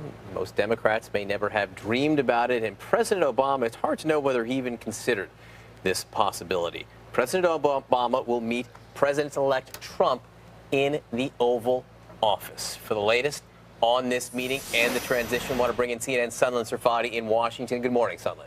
Good morning to you, John. Well, this is the first real meeting that President Obama and now President-elect Donald Trump will ever have. And we all, of course, know their storied relationship, from Donald Trump's major role in the birther movement to President Obama's real fiery rhetoric against Donald Trump on the campaign trail this last year. That said, White House officials openly admit that this is, of course, not going to be an easy meeting for President Obama, but they say he is very committed to making sure there is a successful transfer of power between the two administrations. And this is something that President Obama talked about himself when he spoke yesterday in the Rose Garden. And I'm looking forward to doing everything that I can to make sure that the next president is successful in that. I've said before, I think of this job as being a relay runner. You take the baton, you run your best race, and hopefully by the time you hand it off, you're a little further ahead. You've made a little progress. And I can say that we've done that, and I want to make sure that handoff is well executed, because ultimately we're all on the same team. And Melania Trump will also be meeting in the White House residence today with First Lady Michelle Obama. That will be a private meeting. And while Donald Trump and his running mate Mike Pence will be here in D.C., they have a slew of other meetings. Pence will be meeting with Vice President Joe Biden. Both of them will also be sitting down later today with Speaker of the House Paul Ryan. Certainly a lot on the agenda, John and Christine, but I think the symbolism of a lot of these meetings, especially with President Obama, so important. The transition starts in earnest right now. We will be watching that body language very, very closely. Sunlen Serfati in Washington, thanks so much. All right, so some of Donald Trump's earliest appointments will have to be the top White House and cabinet jobs. Campaign sources telling CNN the jobs are likely to go to loyal Trump supporters who, quote, took a lot of crap for backing Trump. Some of the most frequently mentioned names: former House Speaker Newt Gingrich being looked at for Chief of Staff or Secretary of State. Former New York City Mayor Rudy Giuliani, who is also being considered for Chief of Staff, Attorney General, maybe Secretary of State or Homeland Security, potentially CIA Director.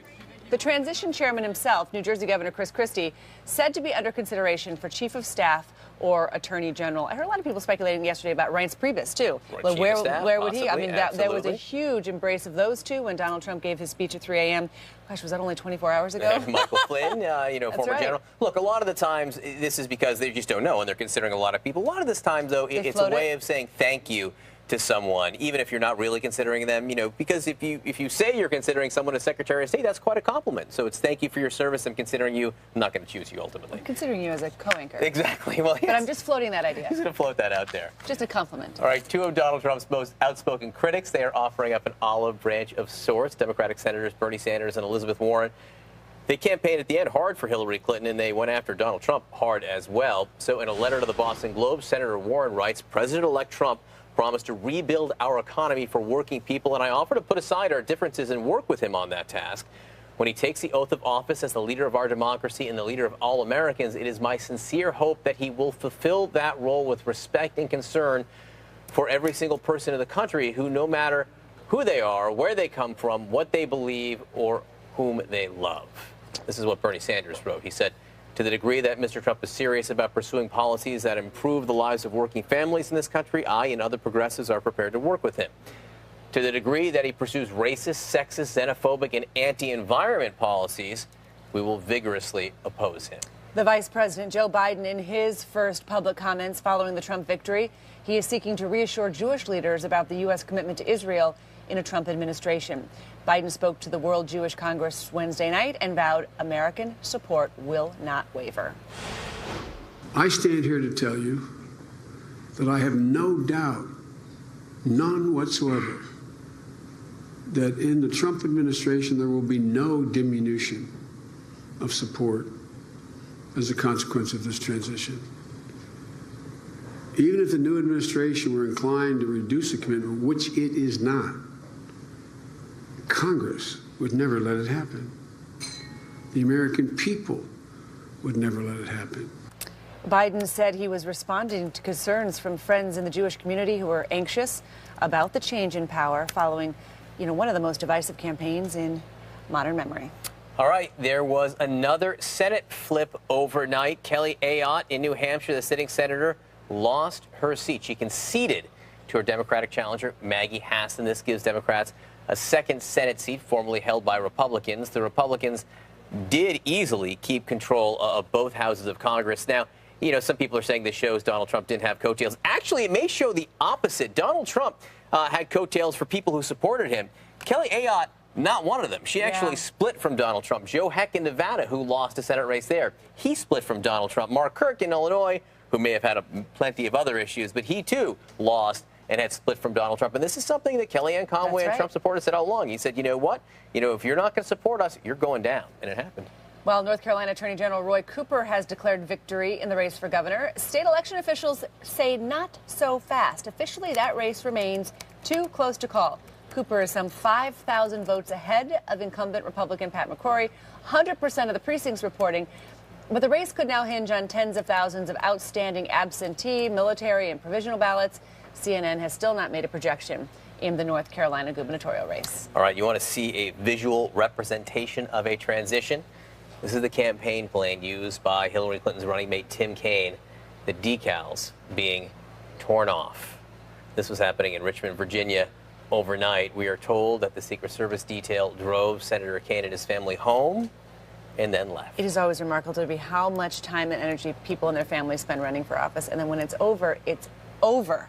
If you lose, it's over. You want to know something about Senator Kaine also? This is the first time he's ever lost an election. Senator Kaine has never run for office and not won before. So he personally has never felt this before. Oof. All right. Let's talk about money. Wall Street gives an emphatic welcome to President-elect Donald Trump.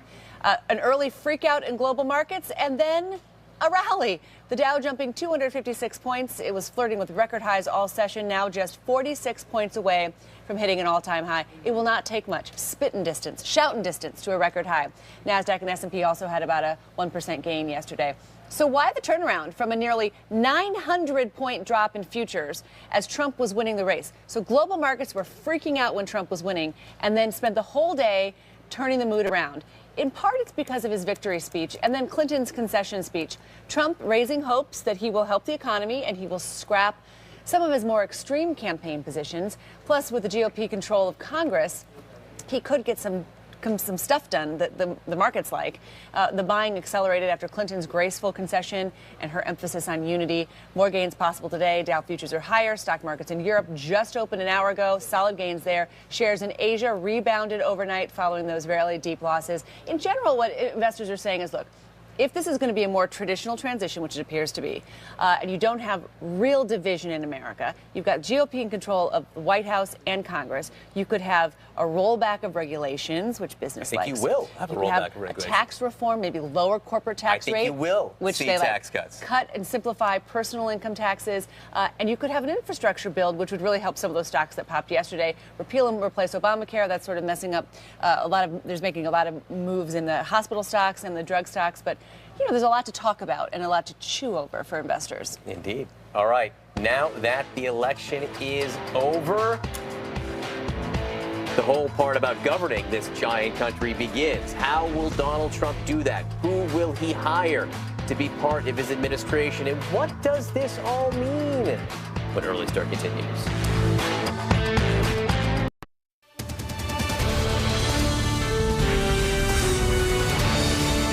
All right, President-elect Donald Trump arrives at the White House this morning to meet with President Barack Obama. This happens at about 11 a.m. during the broadcast known as At This Hour, which I anchor, so watch it. The pair will begin the transition of power and the process of bringing this country together. It really has already begun with the speeches from Donald Trump, Hillary Clinton, President Obama, the Speaker of the House. Joining us now to discuss all of this, Ellis Hennigan, political analyst and best-selling author, Eugene Scott, CNN politics reporter, and CNN political commentator Simone Sanders, who was the former press secretary for the Bernie Sanders campaign. So we've heard from President Obama already today during this broadcast. Donald Trump meets with Paul Ryan in Washington today as well. And I want to play a little bit of what Paul Ryan said yesterday because it relates to where we are this morning. Let's listen. Many of our fellow citizens feel alienated and have lost faith in our core institutions. They don't feel heard, and they don't feel represented by those in office.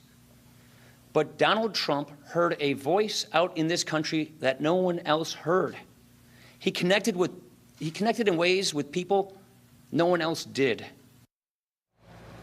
So there's truth in what Paul Ryan just said there, Ellis Hennigan, and I want to juxtapose what he just said about the people who voted for Donald Trump with what we saw on the streets overnight in cities across the country, people protesting, upset over the results of the election, feeling like they are unheard. It's a targeting question, right? I mean, he's clearly right. There's an awful lot of alienation out there, but depending on where your sympathies lie, indicates who it is that you sympathize with, right? So is it the white working class people whose jobs have gone off to China, or is it the dreamers who are here in America trying to make a life for themselves, or African Americans who still suffer tremendous unemployment? I mean, you can go down a list of 20 different categories. You tell me what you care about, and I'll tell you who's on your list. John, I listened to him yesterday, and I was trying to figure out. He congratulated Donald Trump for this stunning, pulling off this huge political feat, right?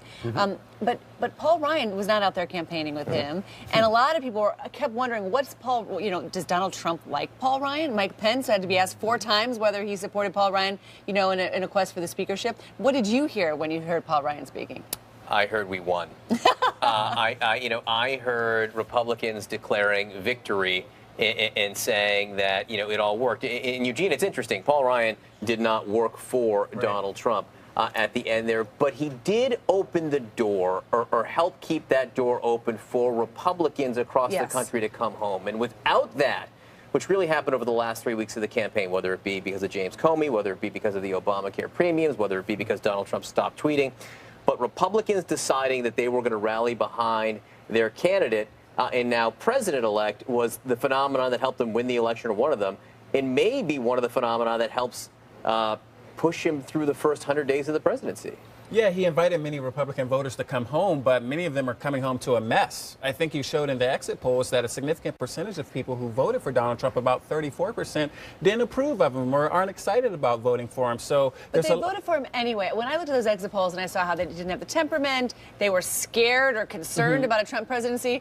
But they voted for him anyway. I mean, that's just remarkable to me. They did, and many of them will tell you it's a vote against Hillary Clinton. At the end of the day, when you had a choice, you chose Trump. And the reality is there's a lot of conversation right now about division among the country, as we see with these protests. But the fact is there's significant division within the Republican Party, and whether or not they will be able to accomplish everything that Donald Trump has proposed remains to be seen, and quite frankly, isn't likely. There are people who just aren't even on the same page right now. Yeah, and some of it's tribal, let's be honest. I mean, people come home. That's what they do, John. They come home. That's what I do every day after work. Let me ask you, Simone, I really would like your, Elizabeth Warren and Bernie Sanders, your old boss. Like, these are people who really shared some of the concerns of the populism of the Trump supporters. Where do they fit into where we go from here? I mean, we heard their statements yesterday. What role do they have in sort of appealing to this working American voter angst? Well, I would also say that they appeal to the populism of Democratic voters who also feel that. We talk a lot about the white working class, but there's a black working class in this country. Black folks, too, lost jobs when factories pulled out, when NAFTA, CAFTA, and permanent normal trade relations with China. I used to do trade work, so we studied this a whole lot. So the role that people like Bernie Sanders, people like Elizabeth Warren have is they are legislators. They still have to legislate. And that is where you saw these statements come out. Senator Sanders takes his job as a legislator very seriously. There were times during the primary when we couldn't get him to come out to the campaign trail because he said, I have to go to the Senate. So we really have to get some work done as Democrats somewhere, somehow. And that's what you saw Senator Sanders and Elizabeth Warren doing. Now, mind you, there are other people, other progressives, activists that are, some of them are party officials, some of them are folks in the street, some of them are people that voted but that don't like the outcome, that are not ready to go where Senator Sanders and Senator Warren have gone. There are people that are still ready to, shut stuff down, flip stuff over, and that are calling for this revolution, that don't want to work with Donald Trump, that are calling for obstructionism, the unprecedented obstructionism we saw from Republicans when President Obama was elected. So we still have to do some reckoning within our own party as well. All right, Simone Sanders, guys, everybody stay with us. A really great conversation and so much to talk about. This was a cornerstone of Donald Trump's campaign, a vow to wipe out ISIS fast. Now the terrorists are mocking the president-elect with insisting that he's going to destroy America for them. Where does the fight against ISIS go from here? Really compelling report on that next. Defeating ISIS was one of the cornerstones of Donald Trump's campaign. He has promised repeatedly to wipe out the terrorists fast.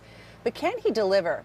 Some in ISIS are actually celebrating Trump's victory. They're referring to him as a donkey who will destroy America by itself. One ISIS sympathizer wrote, 9/11 was the beginning of the Renaissance. 11/9 will be the beginning of the fall.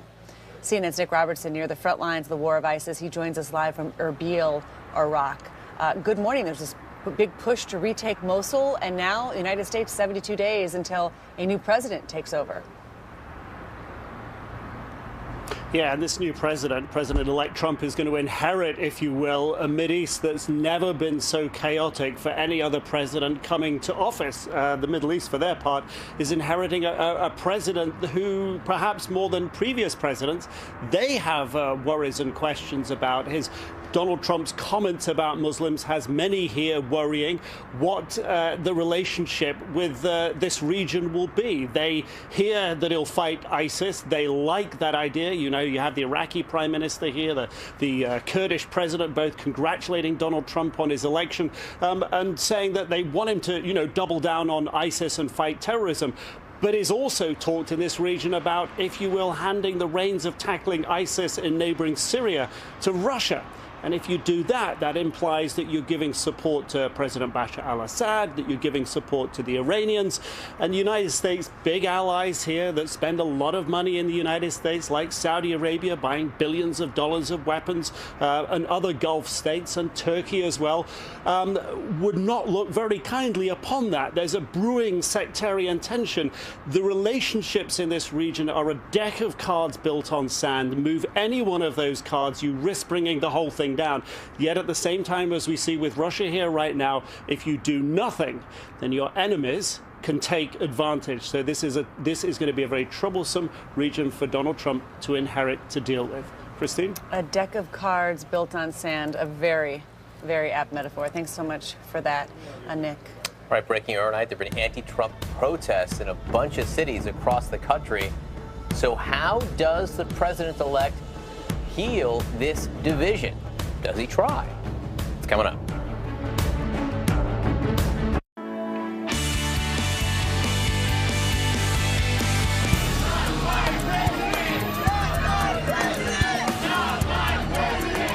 All right, the breaking news overnight, we saw protests coast to coast over the results of the election. So what will it take to bring this country together?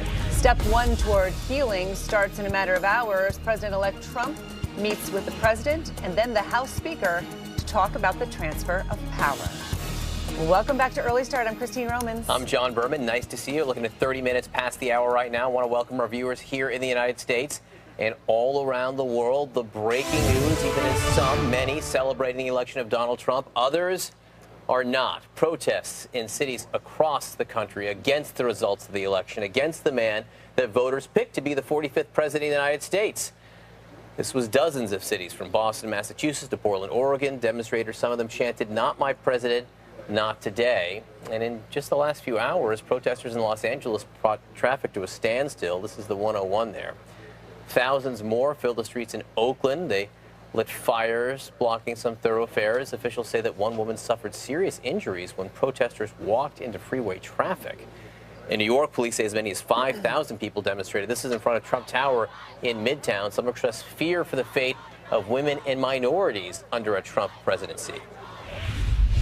Donald Trump will reenact harsher stop and frisk laws that will wind up putting so many people back into prison. Also, deep fear at the sexism that will be bubbling up through the United States. As a woman and as a Latina, I feel very upset and oppressed. We should tell you that, these pictures we're showing you from New York and California, those were states that did not vote for Donald Trump, but enough did. Thousands did march in front of Chicago's Trump Tower. You can see them blocking traffic on Lakeshore Drive. And there was a demonstration in front of the White House overnight, a candlelight vigil. There were some songs and protests there, and this was posted on Facebook Live. Donald Trump may have won the election, but he's just at the start of a very long road to the Oval Office. There are now 72 days until President-elect Trump is inaugurated. In that time, he has to make more than 4,000 executive branch appointments. More than 1,100 of those require Senate confirmation. Step one happens this morning as President Obama meets with President-elect Trump in the Oval Office for the very latest on this transition now underway. Let's bring in CNN's Sunlen Sirfati in Washington. Good morning, Sunlen. Good morning to you, Christine. Well, this is the first real meeting that President Obama and now President-elect Donald Trump have ever had. And we all know so much about their storied relationship in the past, from Donald Trump's major role in the birther movement, questioning where President Obama was born, and, of course, President Obama's real fiery rhetoric in the last months of this campaign against Donald Trump. White House officials openly admit that this meeting today, scheduled between them, is not going to be an easy one for President Obama. But that said, they say he is certainly very committed to make sure there is a successful transfer of power between the two administrations. And this is something that President Obama touched on yesterday when he spoke in the Rose Garden. And I'm looking forward to doing everything that I can to make sure that the next president is successful in that. I've said before, I think of this job as being a relay runner.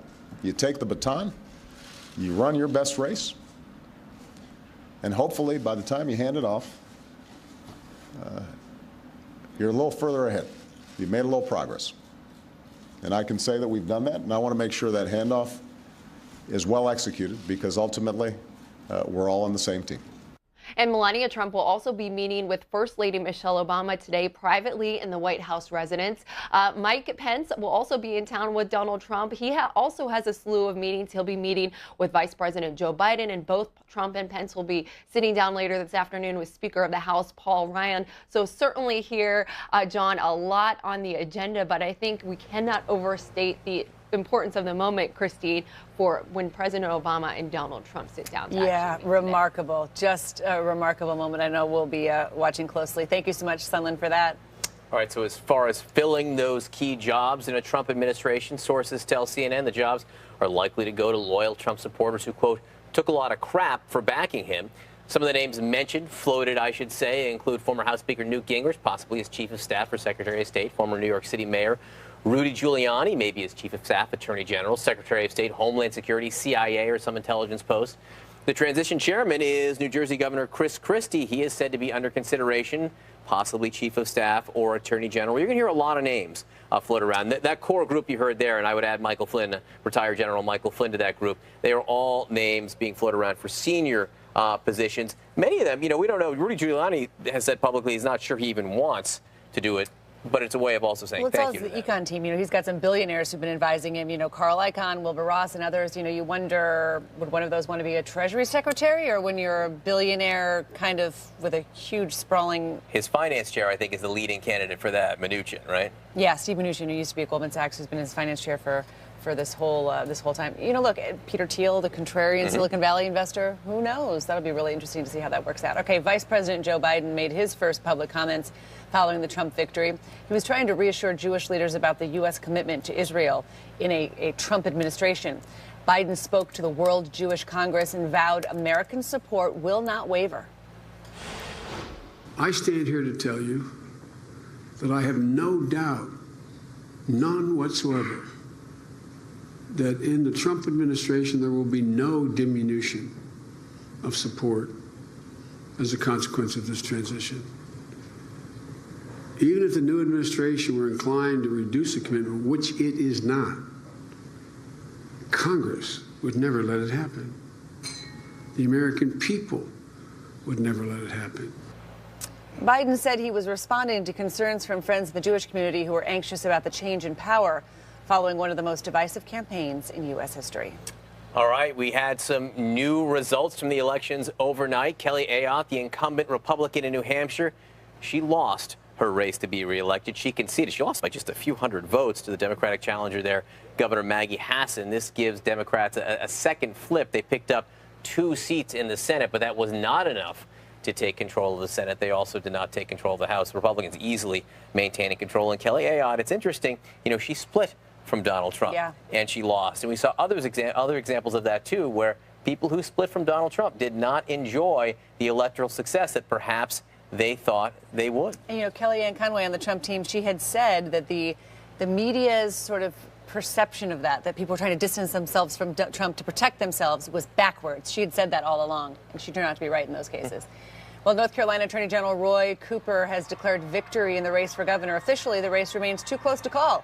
Cooper is some 5,000 votes ahead of the incumbent Republican Pat McCrory, with 100% of the precincts reporting. The race could now hinge on tens of thousands of outstanding absentee, military, and provisional ballots. So CNN has still not made a projection in the North Carolina gubernatorial race. All right, if you want to see a visual representation of what a transition is, this is the Tim Kaine campaign plane. You can see the Clinton logo decals being pulled off the plane. This happened overnight in Richmond. The plane took Tim Kaine back to Richmond after his appearance with Hillary Clinton here in New York.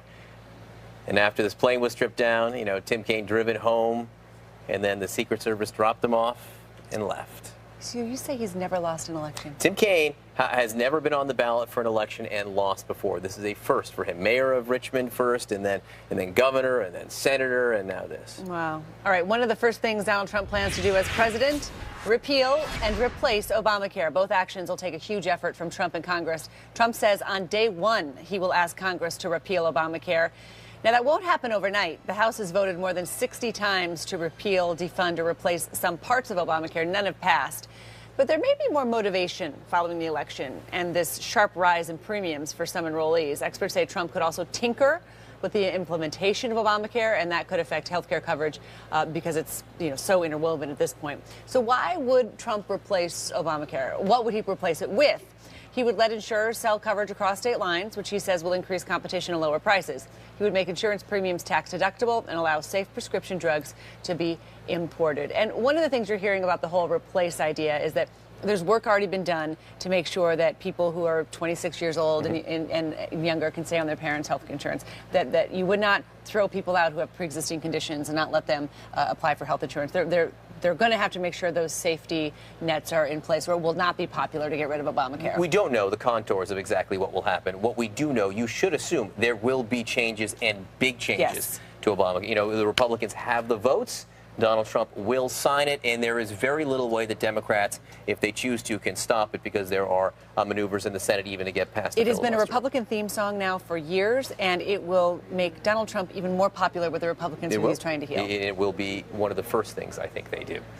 And just over, I guess, 6 hours from now, we're looking at President-elect Donald Trump meets in the Oval Office with the current president, Barack Obama. These two men have a long, difficult history. What will that meeting be like, and what does it mean for the future?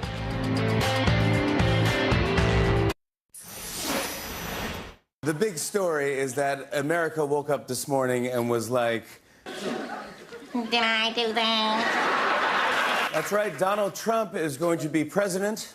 Republicans hope he'll keep his promise to build the wall, and Democrats hope he'll keep his promise not to accept the election results. The Republican Party spent almost the entirety of this election in panic, trying to stop Donald Trump from being their nominee. And when they could not, surprise, they won the presidency, both houses of Congress, and soon a new seat on the Supreme Court. It's like the GOP got caught in a plunging elevator, and they all fell screaming 10 stories down and then landed gently to have the doors open on a candy store where everything is free. Weird night. It felt weird to be watching the news. If you were flipping around, every news anchor on every channel was just going, and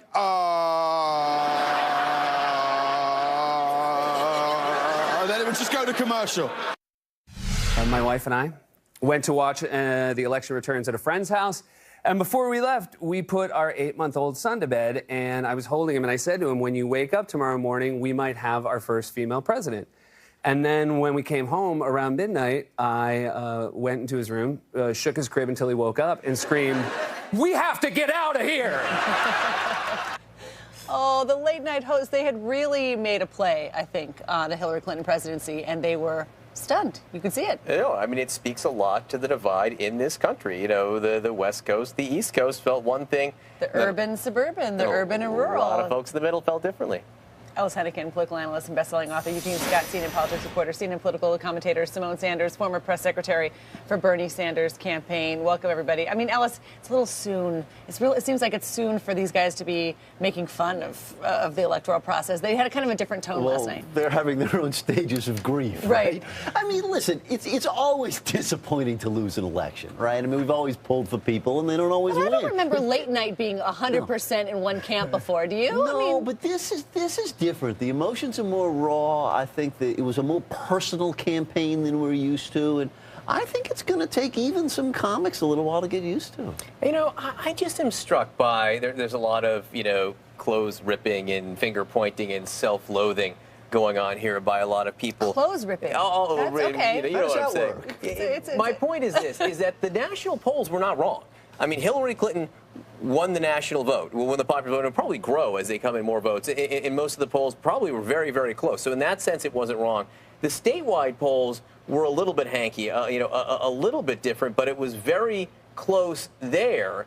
So, you know, the idea of what was missed here, Eugene, it seems like a fairly narrow but hugely significant thing. It was the amount of angst felt by a section of voters in this class, non-college whites, in a section of the country. And we're talking about, you know, the Rust Belt, this part that's been sort of left behind the last few years. Very much so, and we had an idea that that was going to happen to some degree. What we weren't so certain about was that he was going to get support beyond that. I saw an article this morning that he won most white women. Yeah. He won most white men. And so we continue to say, I know I certainly said that he could not win without going beyond his base. The fact is he did go beyond his base. He won more Latino, a larger percentage of Latino and black voters than Mitt Romney. Slightly, but he did, yes. Yeah. He didn't get crushed among them. He won 16% of black men. I mean, the conventional wisdom was that the things he said were going to kill him with those groups. And the conventional wisdom, Simone, was just wrong.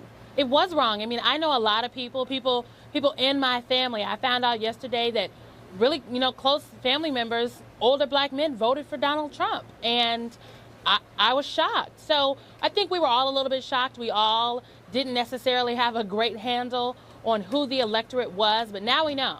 Now we know exactly where we are. So the question is, where do we go moving forward, and how does this shake out for later in 2017? And I just want to hit on trade really quick. You know, we have a lot of conversation about trade and the Trans-Pacific Partnership, but the reality is, out of the 29 chapters in the Trans-Pacific Partnership, only 3 actually have to do with actual trade. The other 26 chapters have to do with things like environmentalism, environmental protections, biomedicals, intellectual property, all you know, where our food comes from, pharmaceuticals.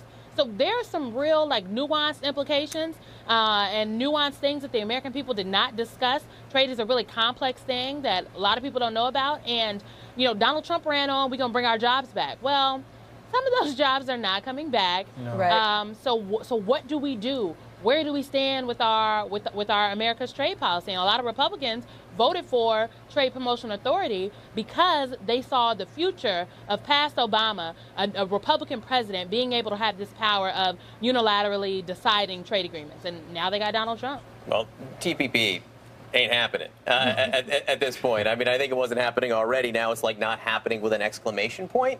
You know, and I think there are some other things there as well. Interesting to hear what you said about your family, some family members who voted for Donald Trump. And again, Eugene, I'm just struck by the fact, though, I'm not so sure that what we were seeing in the polls was as much wrong as what people chose to believe. The conventional wisdom was absolutely wrong. You know, what you were hearing from late night comics was absolutely not reflective necessarily of what a lot of people in the country felt. So there is clearly a disconnect there. That is something that, you know, I am sure we in the media will have to address, but also the Democratic Party will have to address going forward. So to Simone's point, I had a similar experience in the sense that, and Kellyanne Conway gave us an idea that this would happen. There were a lot of closeted Trump supporters. There were a lot of people who did not feel safe enough to be honest that they were backing him, or at least not backing Hillary Clinton. But when it was time to choose a candidate, they chose him, and ultimately he won. Now, the reality is, I don't know how you count for and qualify for support that's not telling you they're going to support him. So the polls, to some degree, said what they said because people didn't say what they were doing. I mean, the polls weren't as wrong as people are saying they are. If that's true, it was only happening in Pennsylvania, for instance, where he perhaps outperformed the polls. But he didn't outperform the polls in Michigan. He didn't outperform the polls in Florida. They were exactly right. So there are a few places where it happened, but it isn't this universal wave of misinformation that some people are suggesting. That's all. It was also, you know, white women. 53% of white women voted for Donald Trump. These moderate Republicans that Democrats thought were going to break for Secretary Clinton did not. They went back to Donald Trump. I mean, this is unprecedented. People are wondering how this happened, and I think it's because folks made a decisive, a very clear decision Tuesday night, and they voted for what they thought would preserve their place in society and in the electorate. 60% of those people made their decisions before September, which I thought was really interesting too. All right, guys, everyone, thank you so much. There's so much to chew over. We'll be right back.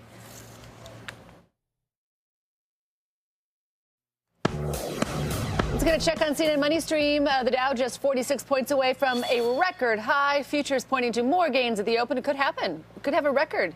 Big gains Wednesday. Yep, you heard me right. Big gains. As investors watch Trump's victory speech and Clinton's concession speech, their tone, their words erased deep losses in futures. Deep losses in futures. When the election results came in, you know, the Dow went down almost like 900 points in the futures market. Stock markets in Europe and Asia, they are all higher right now as well. So Wall Street welcoming Trump, but some big-name CEOs, they're being cautious.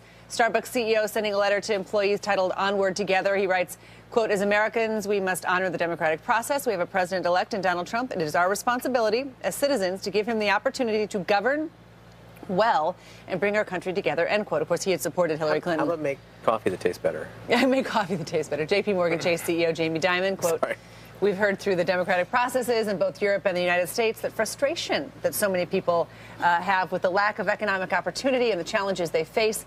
We need to listen to those voices. And the Facebook CEO, Mark Zuckerberg, posted that watching the election with he watched the election results with his young daughter. It inspired him, he said, to work even harder to fix the world's problems. A lot of these folks in Silicon Valley, there's another set of CEOs in Silicon Valley who were yesterday trying to get a petition to secede from the United States, you know, have California secede from the United States. So some of the Silicon Valley executives are not as, I think, nice about it as those guys are. Interesting. All right, that's early start for today. I'm Christine Romans. I'm John Berman. There was a reaction all night. We saw protests on the street all night over this election. But today, another chance to bring the country together. New Day picks it up right now. Not my president! Not my president! Now it's time for America to bind the wounds of division and unify our great country. We must accept this result and then look to the future. This needs to be a time of redemption, not a time of recrimination. I promise you that I will not let you down. We're not Democrats first. We're not Republicans first. We are Americans first. This is CNN Breaking News. Good morning, everyone. Welcome to your new day. It is Thursday, November 10th, 5 o'clock in the East, and we do begin with breaking news because thousands of people taking to the streets in cities across the country to protest President-elect Donald Trump. Demonstrators stopping traffic on major freeways, some setting fires in the middle of the street, many chanting, quote, "Not my president." Democracy is about a fair process, not outcomes that everyone likes, and many in this country are experiencing a range of negative reactions. The idea of two Americas will be captured in this big meeting today. President-elect Trump heading to Washington to meet with President Obama to begin the transition of power. We have it all covered for you. Let's begin with Deb Fayrick live outside Trump Tower in New York. I was down there last night. A lot of angry voices. Yeah, there were a lot of angry voices indeed. A lot of people chanting, "Not my president, not my president." Also, "Hey, hey, ho, ho, Donald Trump has got to go." You could feel the anger here on the streets, Chris, and not just here in New York, but all across the country. People feeling that Hillary Clinton, who had been predicted to be the winner of this election, having failed to clinch the win, they're very upset, they're very disappointed, and they're taking that anger to the streets.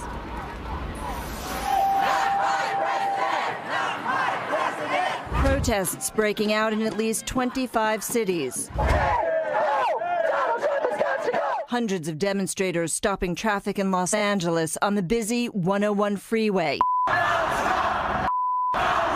While thousands more protested on the streets of LA, burning Trump's head in effigy.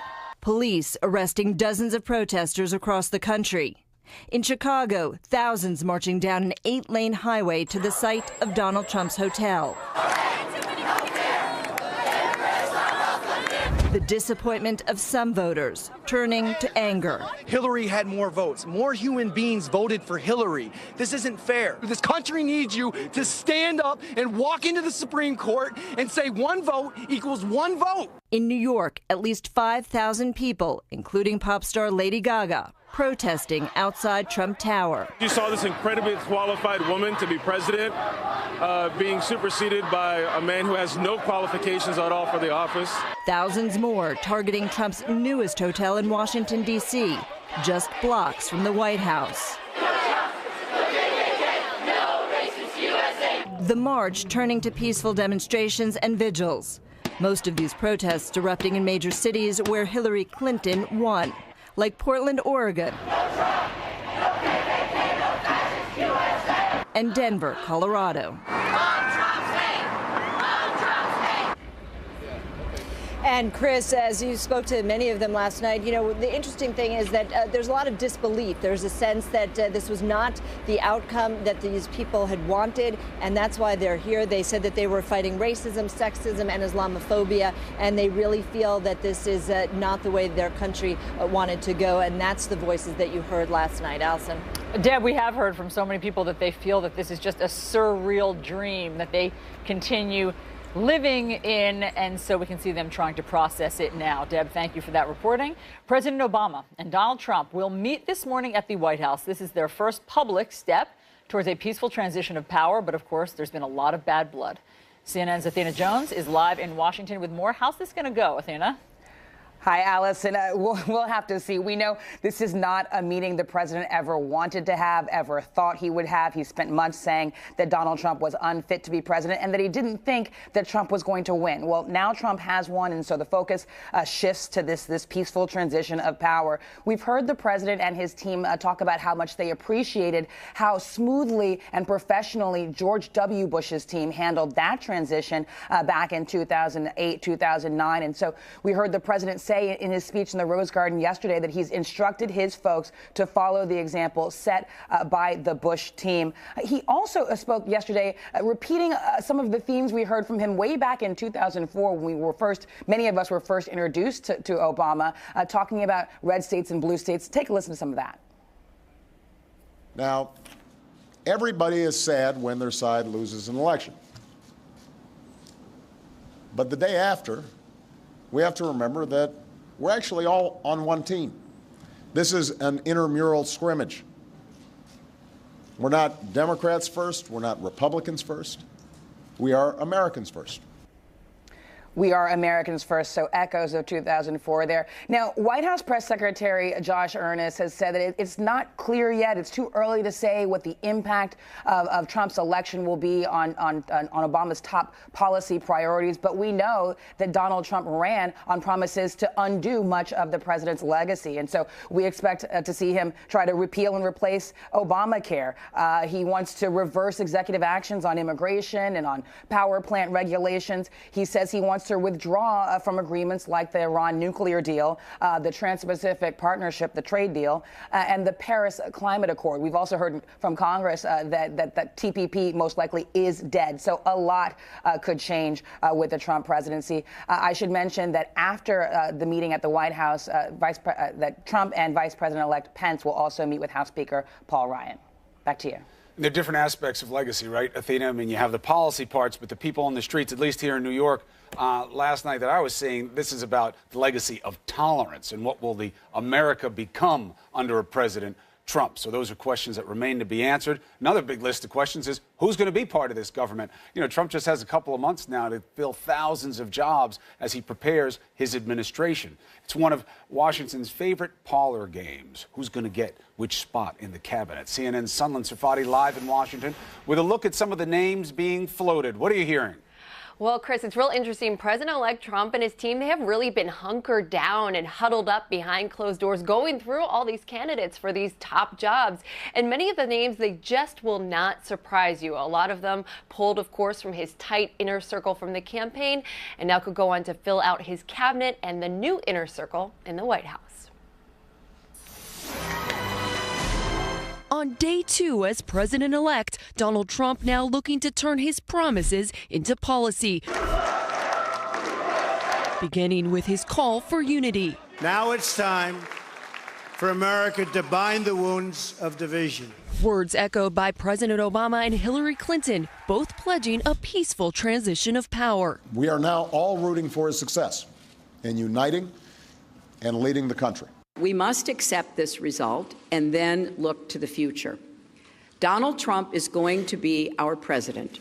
We owe him an open mind and the chance to lead. Trump now in the throes of building his administration. So we have to get ready to form a government. Potentially rewarding some of his top supporters. RNC Chairman Reince Priebus, one prospective option for Trump's chief of staff. I haven't thought about it.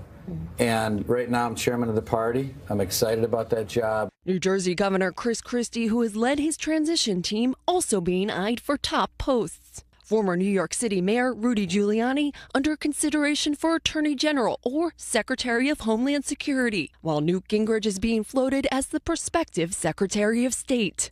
Other possible cabinet picks, Alabama Senator Jeff Sessions for Defense Secretary, billionaire businessman Carl Icahn for Treasury Secretary, and retired Army General Michael Flynn for National Security Advisor. When Trump takes office in January, he'll have extraordinary power to push through his agenda with Republican majorities in both houses of Congress. He heard those voices that were out there that other people weren't hearing, and he just earned a mandate. And certainly new attention is being paid to what candidate Trump has said about what his first 100 days in office would look like. He has made several broad promises like cleaning up Washington, protecting American workers, and restoring the rule of law. But he's also made some very specific ones out on the campaign trail, too, that he will repeal Obamacare, renegotiate trade deals. And Kristen Allison, of course, one of the biggest promises he's made to build that wall on the Mexican border. Cleaning up Washington sounds a lot nicer than drain the swamp, which is what he was actually saying. Now, how's he going to translate that? Solon, thank you very much. Let's discuss today's big meeting and the protests with CNN political analyst and Daily Beast Washington bureau chief Jackie Kucinich, political editor of TheRoot.com and professor of political science at Morgan State University, Jason Johnson, and Washington Post reporter Abby Phillip. Let's deal with the big meeting that are coming today, and then we'll deal with the optics around it.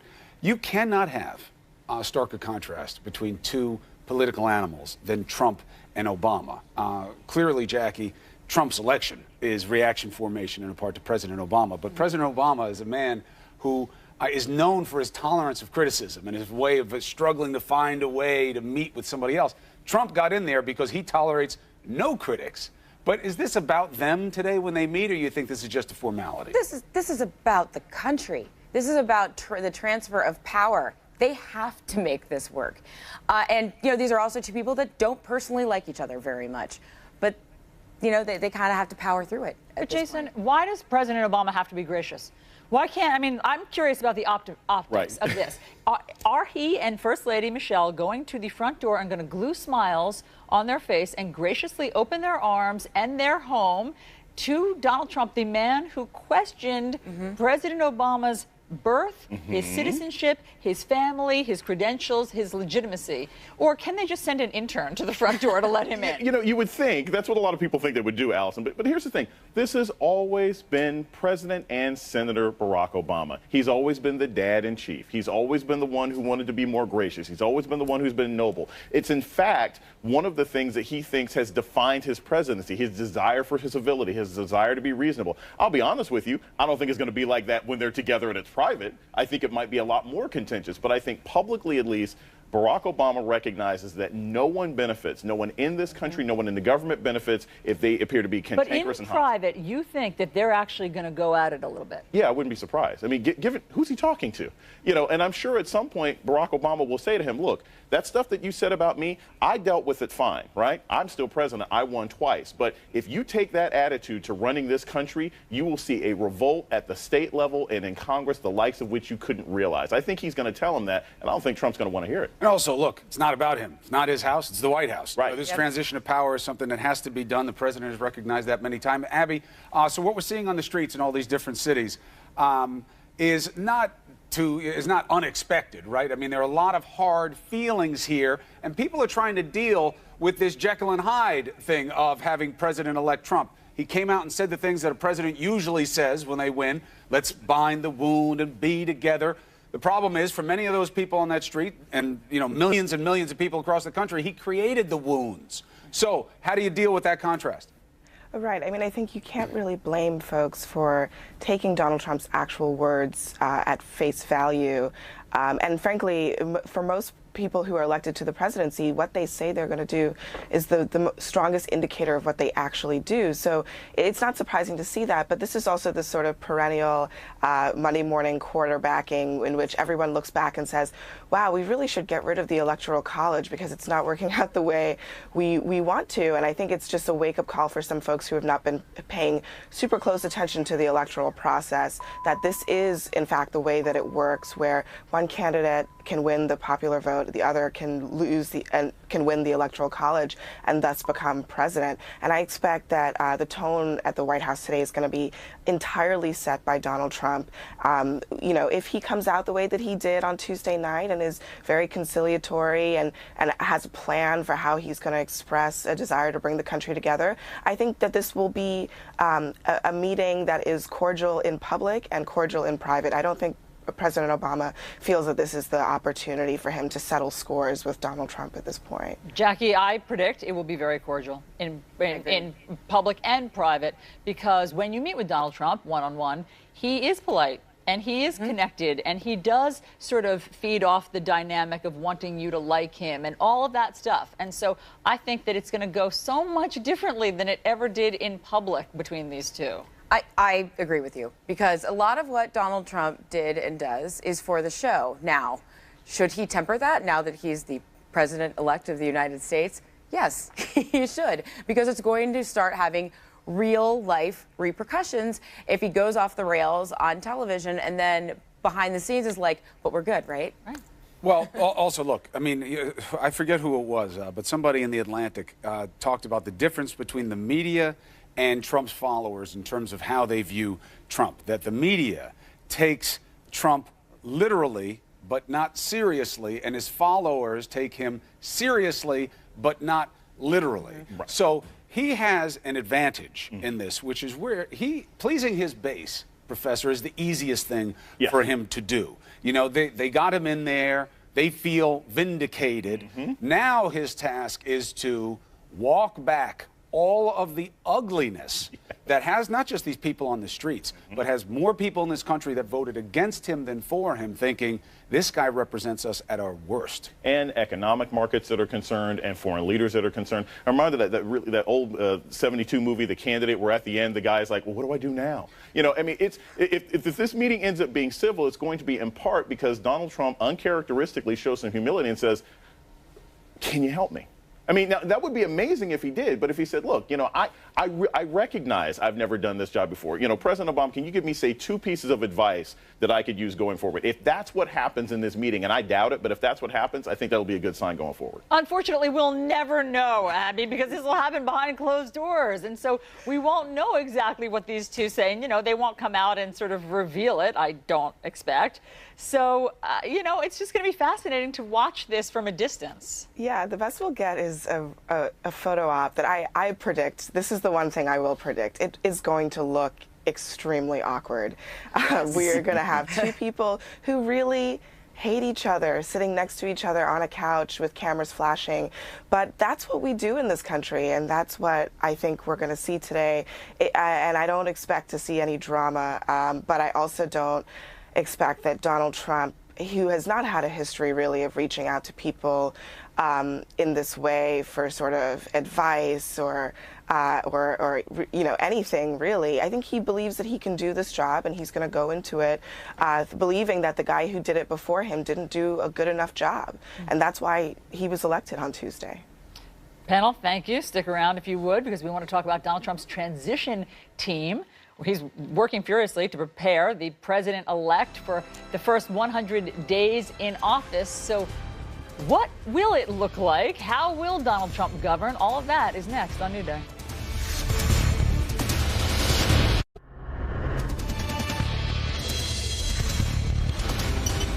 President-elect Donald Trump's transition team is hard at work today, planning what his first 100 days in office will look like. And how will he govern? Let's bring back our panel for some insights. We have Jackie Kucinich, Abby Phillip, and CNN senior political reporter Manu Raju. Manu, let me start with you. Here's what he has said he wants to do on day 1, and that was drain the swamp, propose congressional term limits, freeze hiring at some federal agencies, reduce federal regulations, have ex-government officials wait 5 years to become lobbyists, ban officials from lobbying on behalf of foreign governments, ban foreign lobbyists from U.S. elections. How much of that is doable, Manu? Well, some of that he can do on his own, including trying to reduce regulations, freeze government contractors, those sort of things. Those are things that he could do administratively. The stuff that he has to do legislatively, a lot harder, Allison. Yesterday, Mitch McConnell, the Senate Majority Leader, explicitly ruled out placing term limits on members of Congress. He said that is not going to happen. And, of course, Donald Trump has made that a centerpiece of his Drain the Swamp campaign. And there's just a number of other issues that Donald Trump promised on the campaign trail that we're going to have a very difficult time getting through a Republican-controlled Congress, particularly a Senate that is going to have 52 Republicans, and getting anything passed will require 60. I asked Mitch McConnell at his press conference 3 times yesterday if he supported a wall on the border between the U.S. and Mexico. He would not say. He just said, I believe that we need to do something effective on border security. He knows that's a very difficult thing that Republicans, he's uncertain whether Republicans can get behind.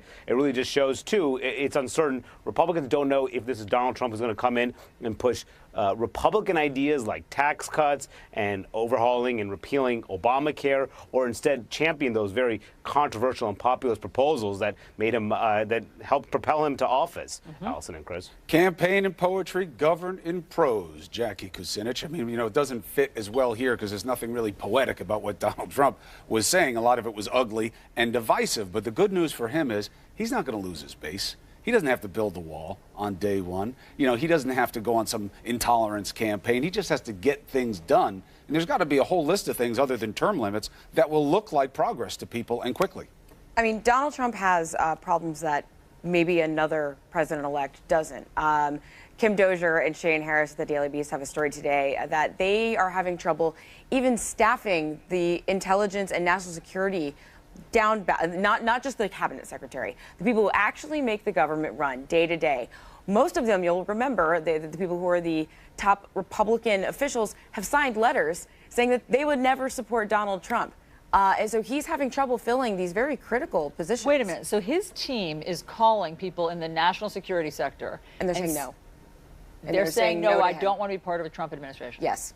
And that is daunting, and that is going to be that's going to be an early problem for him that we haven't really seen before. But he said he had that list of almost 100 big shots, past and present, who wanted to be with him. I mean, isn't there plenty of available human capital out there to put in those positions? Not in terms of the people who've done this before in Republican administrations, which he might say, well, I don't want those guys, but it's. There's more than 100 positions to fill. Abby, it's just incredible because, it looks today as though let bygones be bygones. You hear people coming out, even Democrats, high-profile Democrats, saying, we're all going to work together. But, of course, behind the scenes, it's different. It's very interesting to hear Senator Mitch McConnell today versus what he did when President Obama was becoming president. So let's listen to what Mitch McConnell said yesterday about how they're all going to work together. Listen to this. I think it's always a mistake to misread your mandate. And so I don't think we should act as if we're going to be in the majority forever. We've been given a temporary lease on power, if you will, and I think we need to use it responsibly. I think what the American people are looking for is results. And to get results in the Senate, as all of you know, it requires some Democratic participation and cooperation.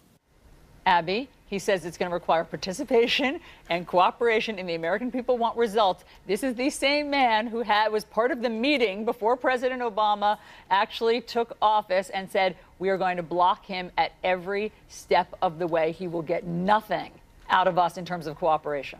Yeah, there's nothing like having a clean sweep to sort of change your mind about that. But also, I was kind of surprised by the reaction among Democrats as well. I mean, you got some statements from the Hill, from Elizabeth Warren's office, from Bernie Sanders' office, basically saying, hey, if Donald Trump wants to do some things to help grow the middle class, we're on board to help him. I mean, I think Chuck Schumer, you're seeing Democrats really making a decision pretty early on that it's worth trying to see how they can make the government work. And I think there's an important reason for that. And it's because of how Donald Trump is sort of in this weird ideological space. He's neither very conservative on a lot of policy issues, nor liberal on other issues. And so both Republicans and Democrats are realizing that they can't necessarily count on Trump to sort of like draw the ideological line, and they have to be the ones to do it. And that's going to create some interesting bedfellows in Congress, I think, for the next few years. It's really unclear how that's going to work out, but I think so far it's a positive sign to see both Democrats and Republicans suggesting that they can actually work it out. Well, Mono, quickly, do the Democrats have the ability to block? I mean, Obama had both houses of Congress with him, but the Republicans organize differently, and they work unanimously in a different way than the Democrats do. Yeah, and they do, Chris, because the Republicans will have 52 seats.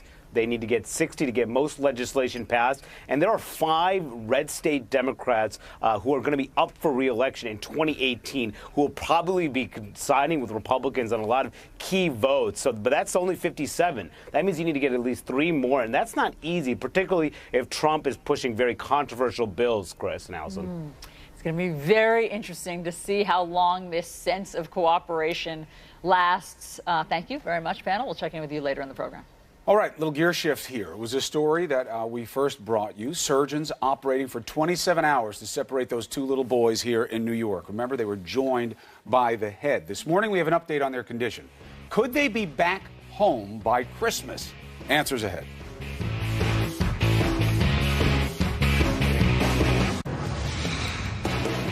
Some headlines for you. The first one, a reminder of the gun violence in this country. Gunfire erupting in downtown Seattle. Crowds marching in an anti-Trump protest nearby. 5 people shot, 2 of them in critical condition.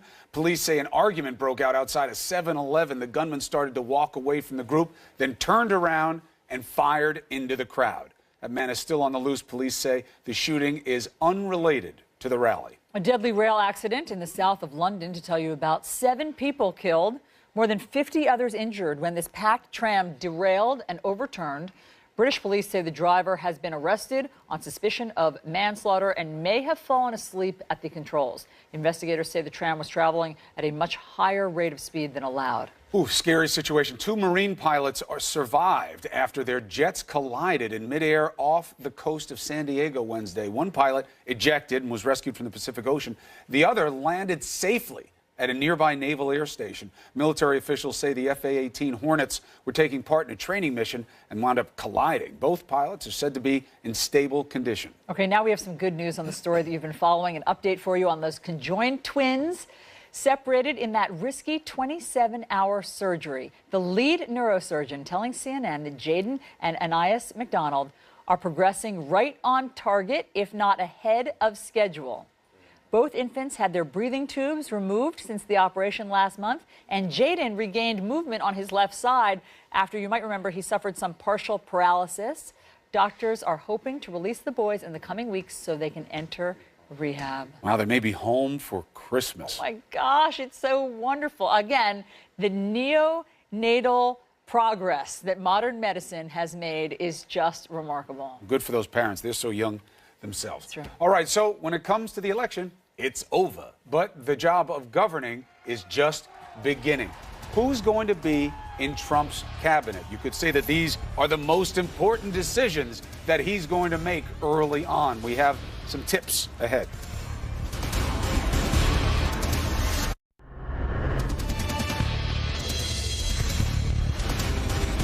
What a moment you're all going to get to see today. President Obama is going to meet with the man who spent so much time trying to convince the country that he was illegitimate and is now president-elect of the United States, Donald Trump. But a lot of that's going to be optics and pageantry, this transition of power. It has to happen, and this is the process. The question is, who are the people who are going to populate these power positions? Let's look at some of the names being eyed with Ellis Hennikin, a political analyst and best-selling author. Good to see you, my friend. Good morning. All right, so you know what? Let's skip. We have the loyalists, okay? We have the loyalists. Because loyalty counts here. Loyalty counts, especially with Trump, and these guys are going to be asked to do different things. But I want to skip for a second. Okay. To this man. Ooh. And here's why.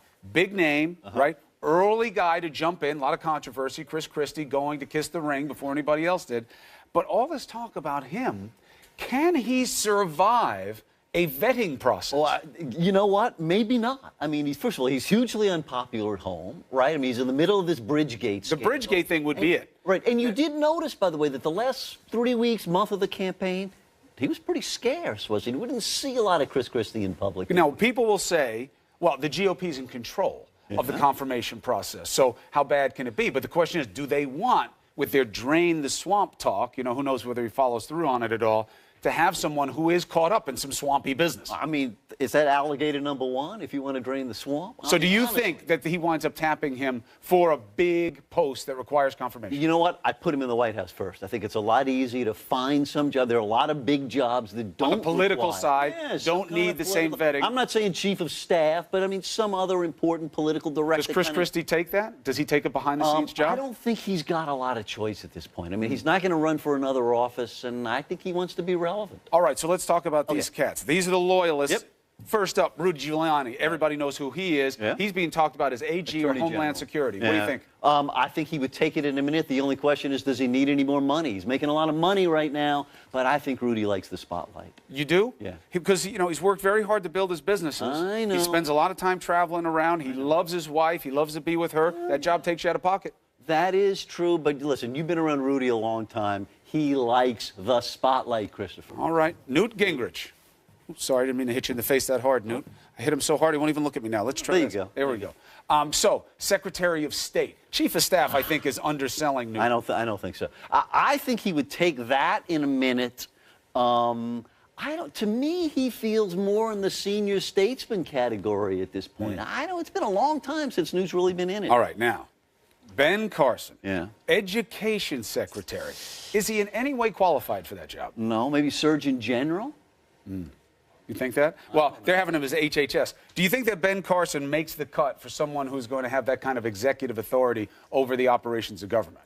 You know, I would doubt it on Ben. I'm not putting. He's a little bit of a loose cannon. Who knows where his views really align with Trump's? All right, one more from this group of political guys, right? Jeff Sessions. Right. I think, you know, he was with him early as a senator, but this is a serious job. Defense Secretary, you got to have the right person in there. He'd be picking a political worker to go in there as defense secretary. That could work. It could. I would bet on that one. Because first of all, he's a serious enough guy. He actually cares about those issues. And loyalty, again, it's all about the loyalty. And there aren't that many people, Chris, who are loyal as long and as thoroughly as someone like Jeff Sessions. And it is a good education for those folks at home. In politics, you think, well, they'll do this the same way they do any job interviews. Not true. Loyalty counts most. You have to know that this person will stay on message. They will not stick it in your back the first chance they have. They will defend you when you're weak. That's a small population. All right, we got 90 seconds left. Let's jump to the private sector. Yep. This was part of the sell for Trump.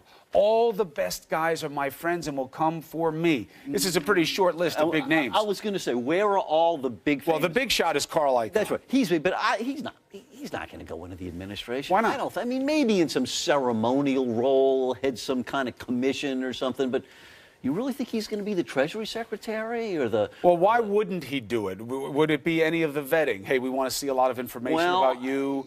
Or is it just that you think it's beneath him in some way? Well, and where he is in life. I didn't look up his age, but I mean, Carl Icahn's, he's up there, isn't he? All right. Well, I mean, he's pretty active, though. His business is killing it. No doubt. So, Lucas Oil, Forrest Lucas, Interior Secretary. Now, that's actually a more important post than people think. You know? And a lot of complex regulatory stuff involving in that. But, out of the oil industry, and that's a broader company, by the way, not just an oil company, a lot of service-related stuff. So, I mean, I think that's a credible choice. He's a business guy who's been with him all along. He's got some credibility in the private sector. And then, listen, why be a businessman president unless you're going to put some titans in? Right, and that's where Mnuchin, it's interesting. He came in very controversial as a big shot at Goldman Sachs. Right. And a lot of the bankers didn't want to help Trump. So he's going to be rewarded if he wants it. Right. And to the extent that there was a fundraising operation there, he was on it. Deeply involved in that. Ellis Hennigan, thank you very much. It's going to be really interesting. This is an interesting parlor game, and it also shows, Allison, inside the mind and thinking of who Trump wants means what type of personality he wants for his government as well. I like parlor games. Keep them going. We'll play more on the program later.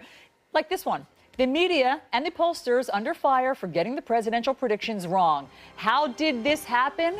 We dig deeper with our panel next.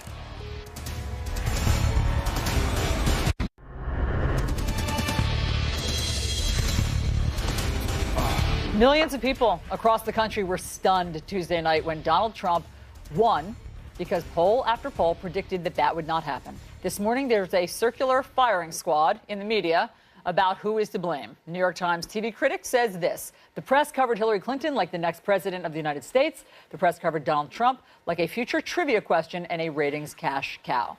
Let's bring in our media experts, CNN senior media correspondent Brian Selter and CNN media analyst Bill Carter. Guys, morning. Our consciences are clear this morning. On Chris this and issue, I have on a clear this issue, conscience. and so do I. Well, no, I know what Chris said. I know what I said. We always said all along from the beginning of the primary, yes, Donald Trump can win. He might likely win. He should be taken seriously. But it doesn't. I mean, first of all, not that many people ask for our opinion because we're journalists and we're not pundits. But I just don't accept responsibility that the media got it wrong. I accept that pollsters got it wrong. Is there any idea why they got it so wrong? Well, on Tuesday, there was a clear series of failures leading up to Tuesday with regards to the data. And this is partly because some Trump supporters did not want to share their preference with pollsters, and it's partly because some of those voters weren't reached by the pollsters. There were a series of problems with the polling data, and honestly, it's going to take months to unpack what went wrong in the polling community. On the state level, that's the case. On the national level, the projection was like 3 to 4% that she would.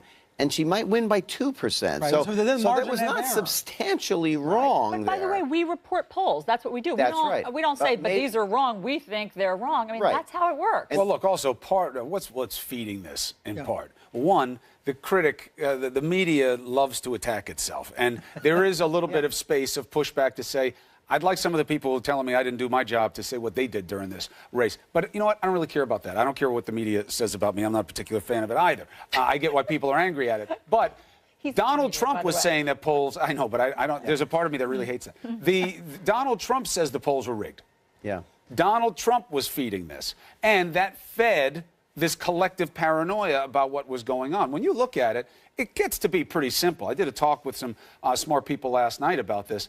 She underperformed. He overperformed. And he overperformed with a base of people who don't always vote the way they did in this election. Overperforming is relative. He got fewer votes than Romney or McCain. True, but as expected, what I'm saying. Yeah, as expected. So his performance was not out of line with expectations as much as hers was out of line, underperforming. I think if you really look at the whole broad picture, she just didn't turn out her voters. They did not come out and vote. And I was saying that to some of the protesters last night in the street here in the city. Never a smart thing to do, by the way. Engage with the protesters in a debate. Where were you guys a couple of days ago?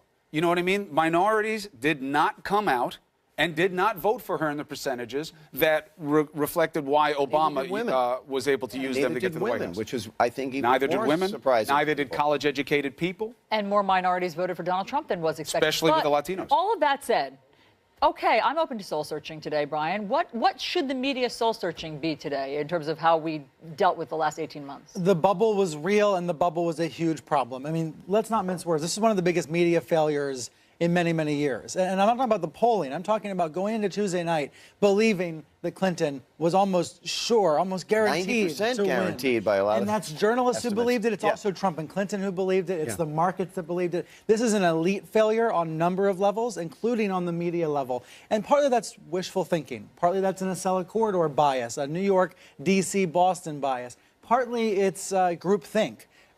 Bottom line, it's a mass delusion. But hold on one second. Again, I have to challenge you because even Trump's supporters, some of my cousins are big Trump supporters. They said, but he's not going to win. Right. They felt also sort of bedraggled by the whole thing. We love him, but he's not going to win. Well, so it was everybody. You had a reporter on the air, Jim Acosta, saying that in Trump's headquarters, they said we have no hope. Early in the voting. But that means this was a failure of imagination by journalists. We needed to keep the door open more than we did. I agree with that. Listen, and I feel that myself personally, but I think it's true. As always is the case, the polls drive too much of the coverage. And while that's going on, you're not covering other things. And there was a whole lot of other things. All right, so that's a different point. I think this why we got it wrong has two parts, right? And the part that matters more to me is what do you think the media was supposed to do with Donald Trump that it wasn't doing? We had Carl Bernstein said, with both of them, you didn't deep dive investigatively enough early on. But what was so wrong that you saw in the media? To me, there was almost too much coverage of individual gaffes and mistakes by Trump, which happened so often. There was a volume of it, and it never sustained. None of them sustained. And there was one issue on Clinton, and that was the one that always sustained. And so there was a balance between he had all the things that happened, and Putin, and you had the comment about women, and you had his university, and it was almost like some of the print outlets were competing for the next thing they could break about Trump, and the last one just went away. And I think the impact was muted in some fashion and there was massive impact on her for the email thing. I see it a bit differently. I think something is profoundly broken, and it might be with regards to fact-checking or with a fact-based society. Voters knew who these candidates were. They knew the good, the bad, and the ugly about Clinton and the good, the bad, and the ugly about Trump. The investigations were done, the reporting was done, the quotes were published, the rallies were broadcast. Then the voters decided, and many of them, about half of them, rejected a lot of the journalism that was produced, a lot of the facts that were put on the table. And that's not just a media failure, that's something broader. I don't know what society. we do about that. Yeah, what do you do about the fact that people won't, if you tell the truth and they don't believe it, what do you do? Partly it's that the candidate was impervious to the truth. Like, he would just shrug it off.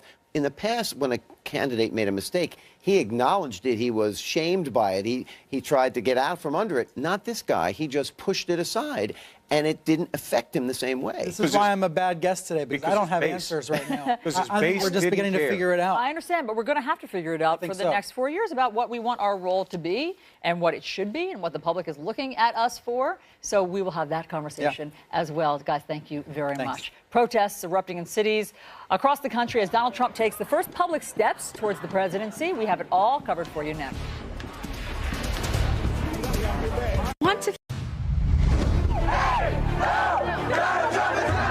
Now it's time for America to bind the wounds of division and unify our great country. We must accept this result and then look to the future. Not my president! Not my president! This needs to be a time of redemption, not a time of recrimination. I promise you that I will not let you down.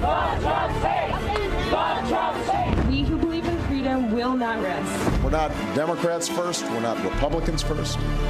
We are Americans first. This is CNN Breaking News.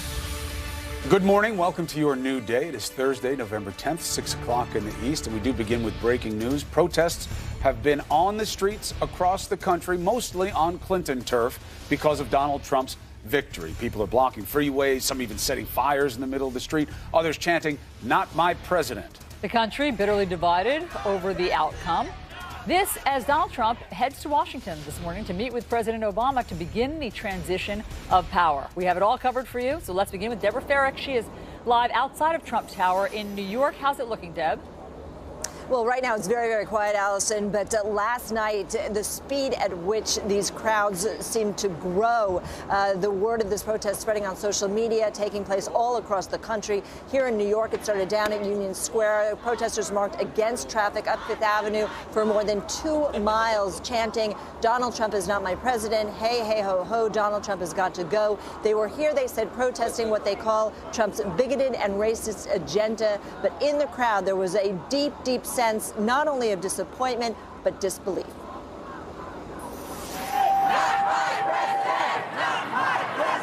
Protests breaking out in at least 25 cities. Hundreds of demonstrators stopping traffic in Los Angeles on the busy 101 freeway, while thousands more protested on the streets of LA, burning Trump's head in effigy. Police arresting dozens of protesters across the country. In Chicago, thousands marching down an 8-lane highway to the site of Donald Trump's hotel. The disappointment of some voters turning to anger. Hillary had more votes. More human beings voted for Hillary. This isn't fair. This country needs you to stand up and walk into the Supreme Court and say one vote equals one vote. In New York, at least 5,000 people, including pop star Lady Gaga, protesting outside Trump Tower. You saw this incredibly qualified woman to be president being superseded by a man who has no qualifications at all for the office. Thousands more targeting Trump's newest hotel in Washington, D.C., just blocks from the White House. The march turning to peaceful demonstrations and vigils. Most of these protests erupting in major cities where Hillary Clinton won, like Portland, Oregon, and Denver, Colorado. And the faces in the crowd were very, very diverse. The words you heard a lot of were bigoted, sexism, racism. All of these people here protesting because they really believe that the country is not going to move in the direction they want, and they wanted to make sure that their voices were out there, that their voices were heard. And that's why you saw so many people, many of them Hillary Clinton supporters, taking to the streets to protest the outcome of the election. Chris? All right, thank you very much, Deb. In just hours, President Obama meets with Donald Trump, the man who spent years trying to convince people Obama was not born here and attacking him at every turn. Well, now Trump is president-elect and goes to Washington to begin the transition of power. CNN's Athena Jones is live at the White House with more. What a photo op this will be. Awkward. Absolutely. Good morning, Chris. To be the proverbial fly on the wall in that room, it's fair to say this is a meeting the president never wanted to have, never thought he would have. He spent months saying that Donald Trump would never be president. Well, Donald Trump is now going to be president, and so the focus shifts to the peaceful handover of power. We've heard the president and his staff talk about how much they appreciated the smooth and professional transition handled by the George W. Bush team back in 2008 and 2009. The president spoke about that again in the Rose Garden yesterday. I have instructed my team to follow the example that President Bush's team set 8 years ago and work as hard as we can to make sure that this is a successful transition for the president-elect. Because we are now all rooting for his success in uniting and leading the country. The peaceful transition of power is one of the hallmarks of our democracy. One of the hallmarks of our democracy. Now, there's going to be a lot for the two to discuss. We can tell you that the White House Press Secretary Josh Earnest has said it's not clear what effect Trump's election will have on President Obama's top policy priorities, but we know that Trump ran on promises to undo much of the Obama legacy, and so we can expect him to get to work right away on repealing and replacing Obamacare, on reversing some of the president's executive actions on immigration, on regulations of power plants. Trump has also said that he wants to withdraw from agreements like the Iran nuclear deal, the Trans-Pacific Partnership Trade Deal, TPP, and the Paris Climate Accord. And we got to tell you, we already got some indications from Congress that TPP is likely dead. So a lot to discuss, a lot that could change under Trump. And after that meeting with the president, Trump and Vice President-elect Pence head over to meet with House Speaker Paul Ryan. Allison? Okay, Athena, thanks so much for all of that. Donald Trump now has to begin filling thousands of jobs before he takes office in 71 days. It's one of Washington's favorite parlor games. Who will get the top posts in Trump's cabinet? CNN's Sunlen Safadi is live in Washington with a look at some of the possibilities. Give us some names, Sunlen. A lot of possibilities there, Allison, and President-elect Trump and his team have really been hunkered down and huddled up behind closed doors, going over the list of all these potential names for the top jobs. And many of these names, they just won't surprise you, because many of them are who we've seen near Donald Trump during the campaign, and they could go on to now fill out his cabinet and become his new inner circle in the White House. On day 2 as president-elect, Donald Trump now looking to turn his promises into policy, beginning with his call for unity. Now it's time for America to bind the wounds of division. Words echoed by President Obama and Hillary Clinton, both pledging a peaceful transition of power. We are now all rooting for his success in uniting and leading the country. We must accept this result and then look to the future. Donald Trump is going to be our president. We owe him an open mind and the chance to lead. Trump now in the throes of building his administration. So we have to get ready to form a government. Potentially rewarding some of his top supporters. RNC Chairman Reince Priebus, one prospective option for Trump's chief of staff. I haven't thought about it. And right now I'm chairman of the party. I'm excited about that job. New Jersey Governor Chris Christie, who has led his transition team, also being eyed for top posts. Former New York City Mayor Rudy Giuliani under consideration for Attorney General or Secretary of Homeland Security, while Newt Gingrich is being floated as the prospective Secretary of State. Other possible cabinet picks, Alabama Senator Jeff Sessions for Defense Secretary, billionaire businessman Carl Icahn for Treasury Secretary, and retired Army General Michael Flynn for National Security Advisor. When Trump takes office in January, he'll have extraordinary power to push through his agenda with Republican majorities in both houses of Congress. He heard those voices that were out there that other people weren't hearing, and he just earned a mandate. And certainly new attention is now being paid to all the things that candidate Trump has said would make up his first 100 days in office. He's made some broad, sweeping proposals, some things like cleaning up Washington, protecting the American workers, and restoring the rule of law. But he's also, as a candidate, made some very, very specific promises, like repealing Obamacare, renegotiating many of the trade deal, and perhaps, Chris and Allison, the biggest promises of all, so synonymous with his campaign, is to build that wall along the Mexican border. And we're doing a little bit of Trump's work for him there, saying clean up Washington instead of drain the swamp. And I keep making that distinction because it's going to be a very different message he can give to the people who are actually in power than he gave on the campaign trail. Sunlen, thank you very much. All right, let's discuss the big meeting and the protests with our panel. CNN political analyst, Daily Beast Washington Bureau Chief Jackie Kucinich, political editor of TheRoot.com and professor of political science at Morgan State University, Jason Johnson, and Washington Post reporter Abby Phillip. This is going to be some test, Professor, of President Obama's ability to swallow the personal in favor of patriotism. He's known for this, but Donald Trump is the face of the resistance. He wasn't born here. Obama's not one of us, the otherism. Now, as president-elect, how does he regard him? Look, I think Obama is at his core a patriot. He loves this country. I think he means it when he says, look, we are all hoping for the best here. We really need this to go well. I know a lot of my Democratic friends they're angry and they want to see them fail. No, I think President Obama has a vested interest in this country and will want to see Trump do well, even despite all the personal despicable things that Trump might have said about him. Jackie, there's so much bad blood. I mean, Jason is probably right. Of course, President Obama hopes for the best for the country. But what are the optics today? Do you see at the front door, or whatever the equivalent is at the White House, Mrs. Obama and President Obama, you know, extending their arms and welcoming in Trump, or is it all sort of more shrouded behind the scenes? I mean, I don't think they're going to hug or anything, but I think this is President Obama knows that this is the peaceful transfer of power. This is a long tradition. It's the important tradition.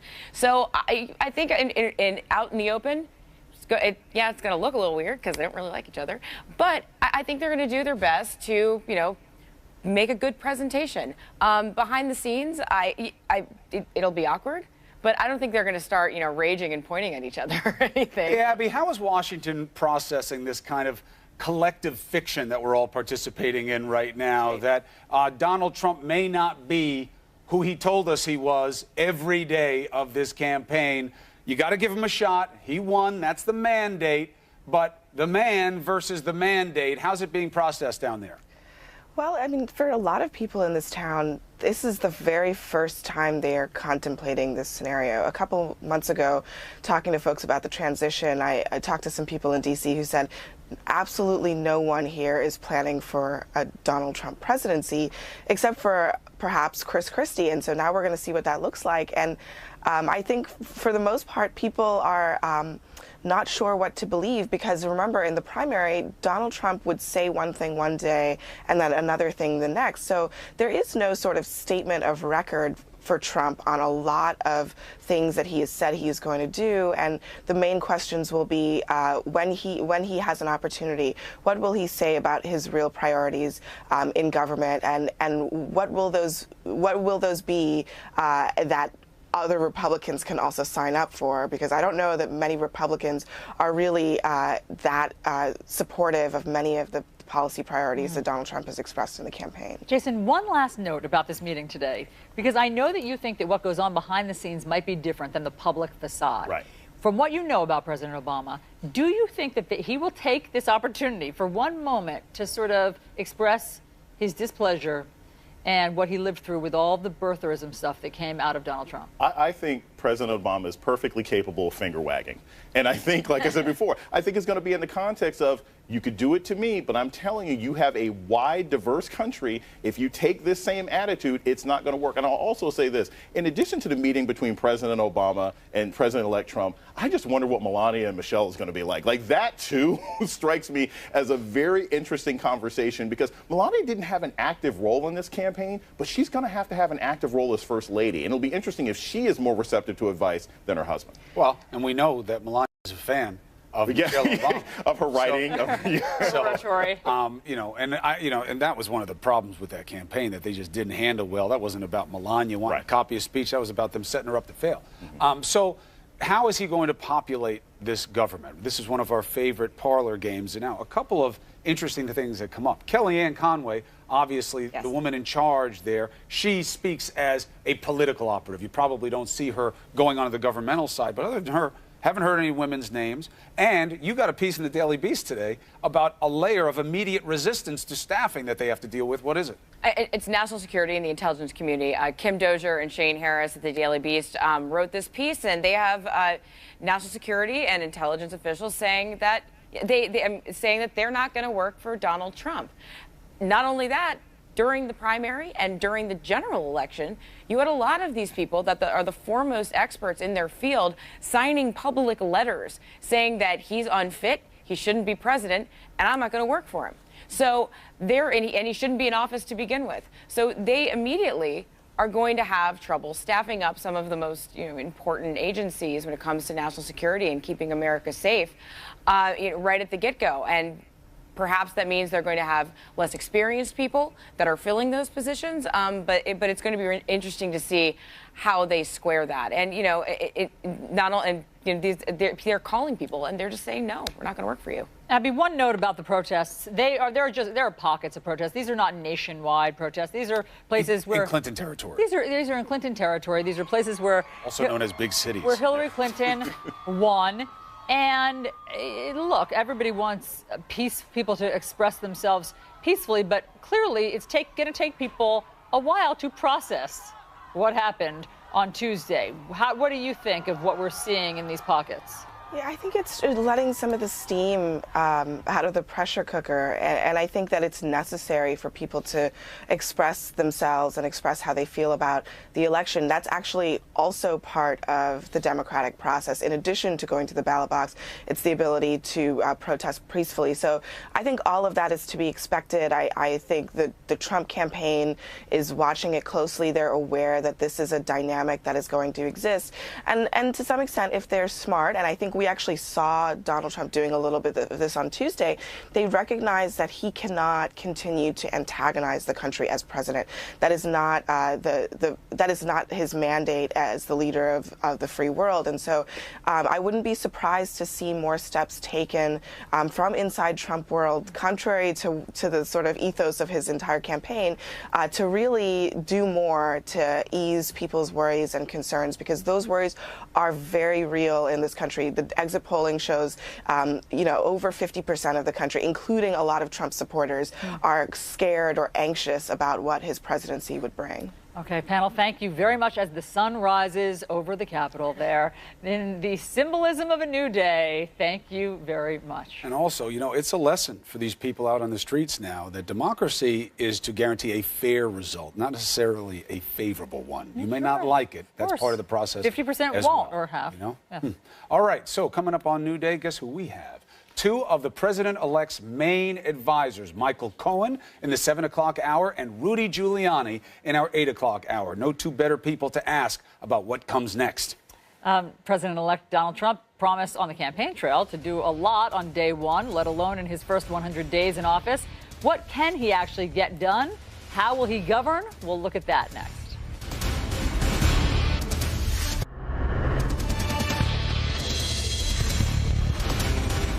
So here's what we know. Donald J. Trump will be the 45th president of the United States. And in just 71 days, he's going to be inaugurated. So then what? What are going to be the priorities? Can he get those done? Let's discuss. Jackie Kucinich, Abby Phillip, along with CNN senior political reporter Manu Raju. Jackie, the fundamental question is this mystery of the Jekyll and the Hyde.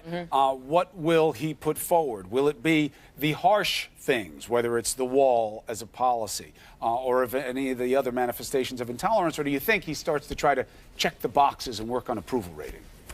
You know, it's hard to, so right now he has, the Republicans are saying they have a mandate. So in theory, you try to start with the tough stuff first because you have that momentum.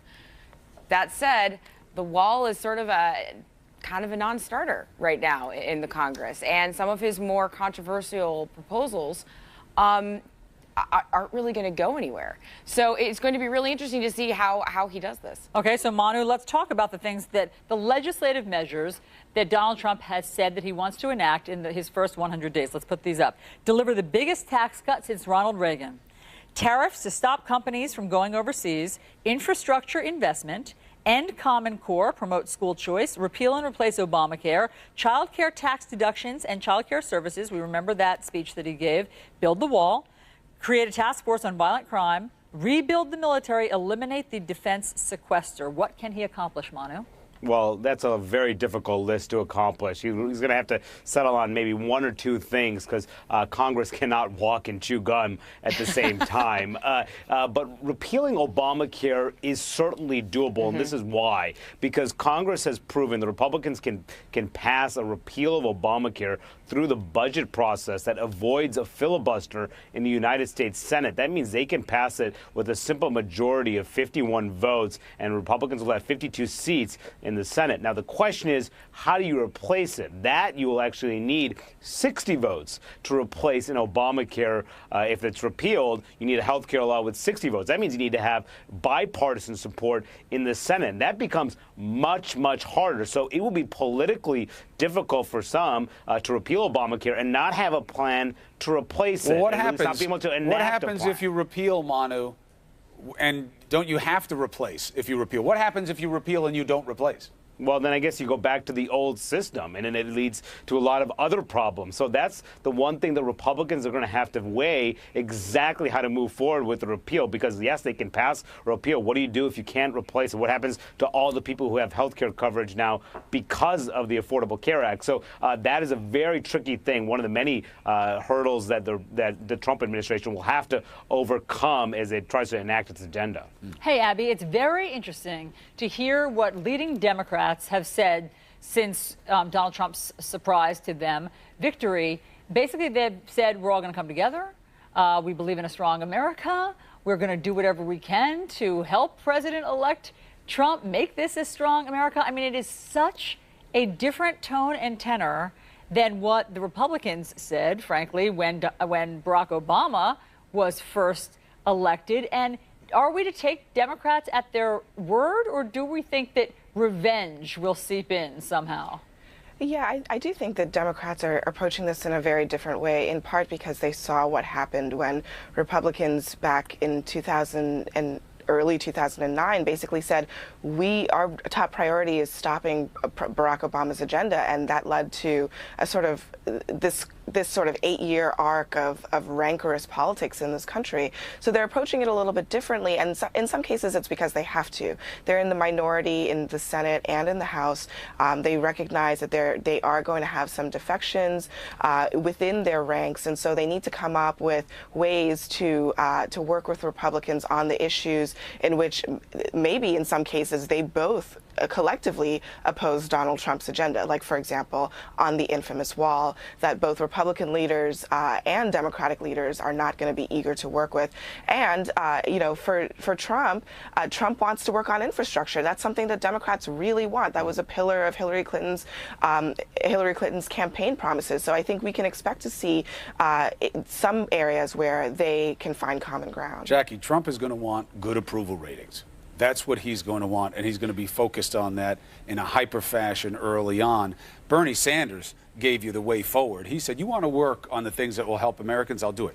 You want me to engage in any of this xenophobia and other hate and bigotry that you put out there that got you elected, I'm not going to be there. So that's that Jekyll and Hyde choice that Trump has to make. Well, and I have to say that, initially when Obama came into office, there was at least in front of the cameras, there was the welcoming, this is the new president. So I just wanted to correct that a little bit. It was behind closed doors that you saw Republicans getting together and be like, but I wonder if that's happening right now with Democrats. So I just want to put that out there because they didn't, run to the microphones and say, haha, we've got to stuff this guy. Except that the very first time in January of 2009, when President Obama was making his first sort of pilgrimage over to Congress, and he thought he was going to be having this conversation about how they could move forward together, they had already decided, no, we're going to block you at every turn. And I think that they might even have said at the microphone, like, actually, none of us are going to support his jobs plan.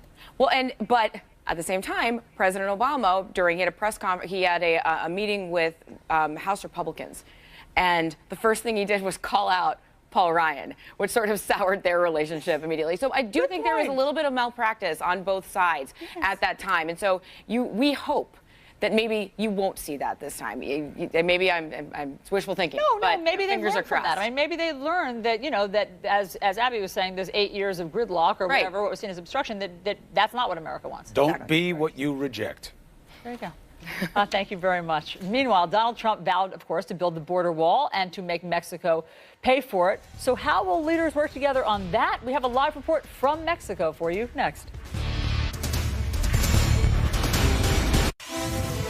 We're following breaking news near Pittsburgh. CNN affiliates there are reporting a suspect has shot 2 police officers. There's an active search right now for the shooter. Schools in the area are delayed as officers try to track the man down. We're trying to learn more about how this happened, what the context was. We're told it was a search by the officers, and we'll get their condition as well. As soon as we get it, we'll bring it to you.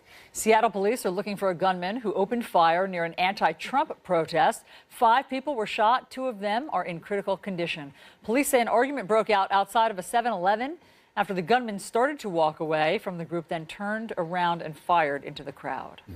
There is a race against time going on in China. Hundreds of rescuers are trying to reach this 5-year-old kid who's trapped in an abandoned well. The kid's been there since Sunday. They're digging out the well. It's more than 130 feet deep. It's very tricky. It's too narrow for an adult to climb into. They have been putting food and water down the shaft. They have been pumping oxygen in.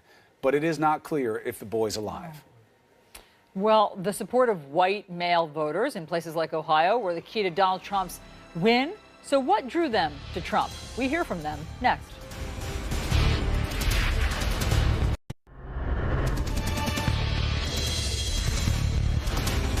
6:35 in the East. Coffee comes up, sip is taken, and we begin. How did Donald Trump win? So many of you are wondering this. You're asking us about this. Well, a big part of your answer is white men, especially in the battleground state of Ohio. Exit polls there show Trump won among male voters by about 20%. CNN's Martin Savage is live in Cleveland with more. What is the story from there, my friend? Well, good morning to you, Chris. You know, really it all boils down when you talk to these voters to one issue. And that one issue is change. They're literally mad as hell. They're not going to take it anymore. And their only decision was which of these 2 candidates would make that change. Here's what we found. I'm not an angry white old man. I just feel that I've been through, well, I've been alive for 65 years and I've seen a lot go on. So, and I just thought that there's this may be the first time I've seen something that we can actually change. We're in Anthony's restaurant in Eastlake, Ohio, in a county that went strongly for Trump. Like many of his supporters, Mike's old enough to remember when good-paying factory jobs were plentiful. But times have changed, and he feels kind of cheated. Just got a notice the other day saying my Social Security is going up $3.69. Well, boy, I can get a loaf of bread now. But, you know, I've worked all those years, and I see all that money went in Social Security, and I'm not benefiting really from it. That sense that somehow life has been unfair is common in the areas that turned out for Trump. Hard-working people who got no break and no help from Washington. You mentioned this, the idea of sort of fairness and fair play, and that there is a segment of our population that you believe is not getting the fair shake they deserve. Absolutely And not. we're I don't looking believe at it. We're that. living. We're this is living proof of it. Yeah. Lindsay Norton exposes a common myth. Voters sending Trump to the White House aren't all men, and they aren't all old. I'm a working man. I work 50, 60 hours a week. You know, when I leave, typically my neighbors are at home. When I come home, my neighbors are at home. So, I mean, I'm talking from an extreme side, and I feel like I look around and not everybody's trying exactly, you know? A lot of people are taking, but they're not giving.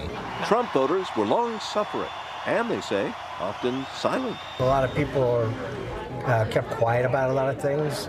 As to what the government was doing, they wouldn't open their mouth or say anything about it. They were tired of being pushed too far, and they decided to make a change in their lives and to vote for Donald. This would send a message. Yeah, send a message to Congress or whoever, to Washington, that, you know, we're ready for a change. And was Donald Trump the change, or did he happen to come along at a time when people were just really... He came along at the time when people were just fed up. The biggest issue for all of them, it's not the wall, it's not immigration. It's mostly jobs, the economy. They want jobs to come back, and they simply think Trump, the businessman, can make that happen. Seriously, big factory jobs, I ask? I believe that small business makes up a majority of jobs here in our country, and if we can open up little factories with 200 and 300 employees, that will work. It turns out these Trump voters don't expect Trump to deliver on a lot of what he says.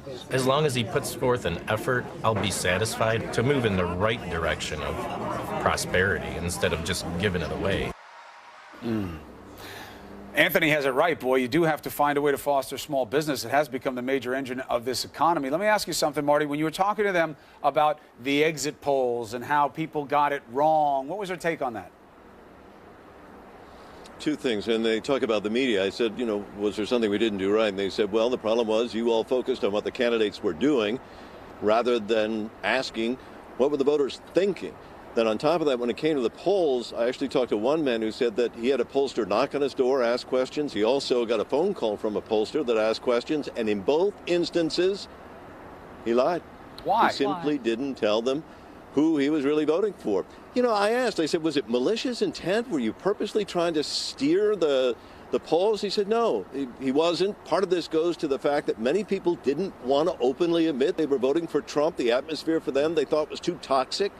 So he gave an answer that wasn't the truth. And apparently, he believes there are many others who might have done that as well. They were sort of cynical about the whole polling process. They didn't want to give their real answer. Marty, fascinating. Fascinating to hear from those men as well. Thanks so much for that reporting. So Hillary Clinton, not able to attract the outpouring of female voters that she had hoped for. What went wrong? We dig deeper on that ahead.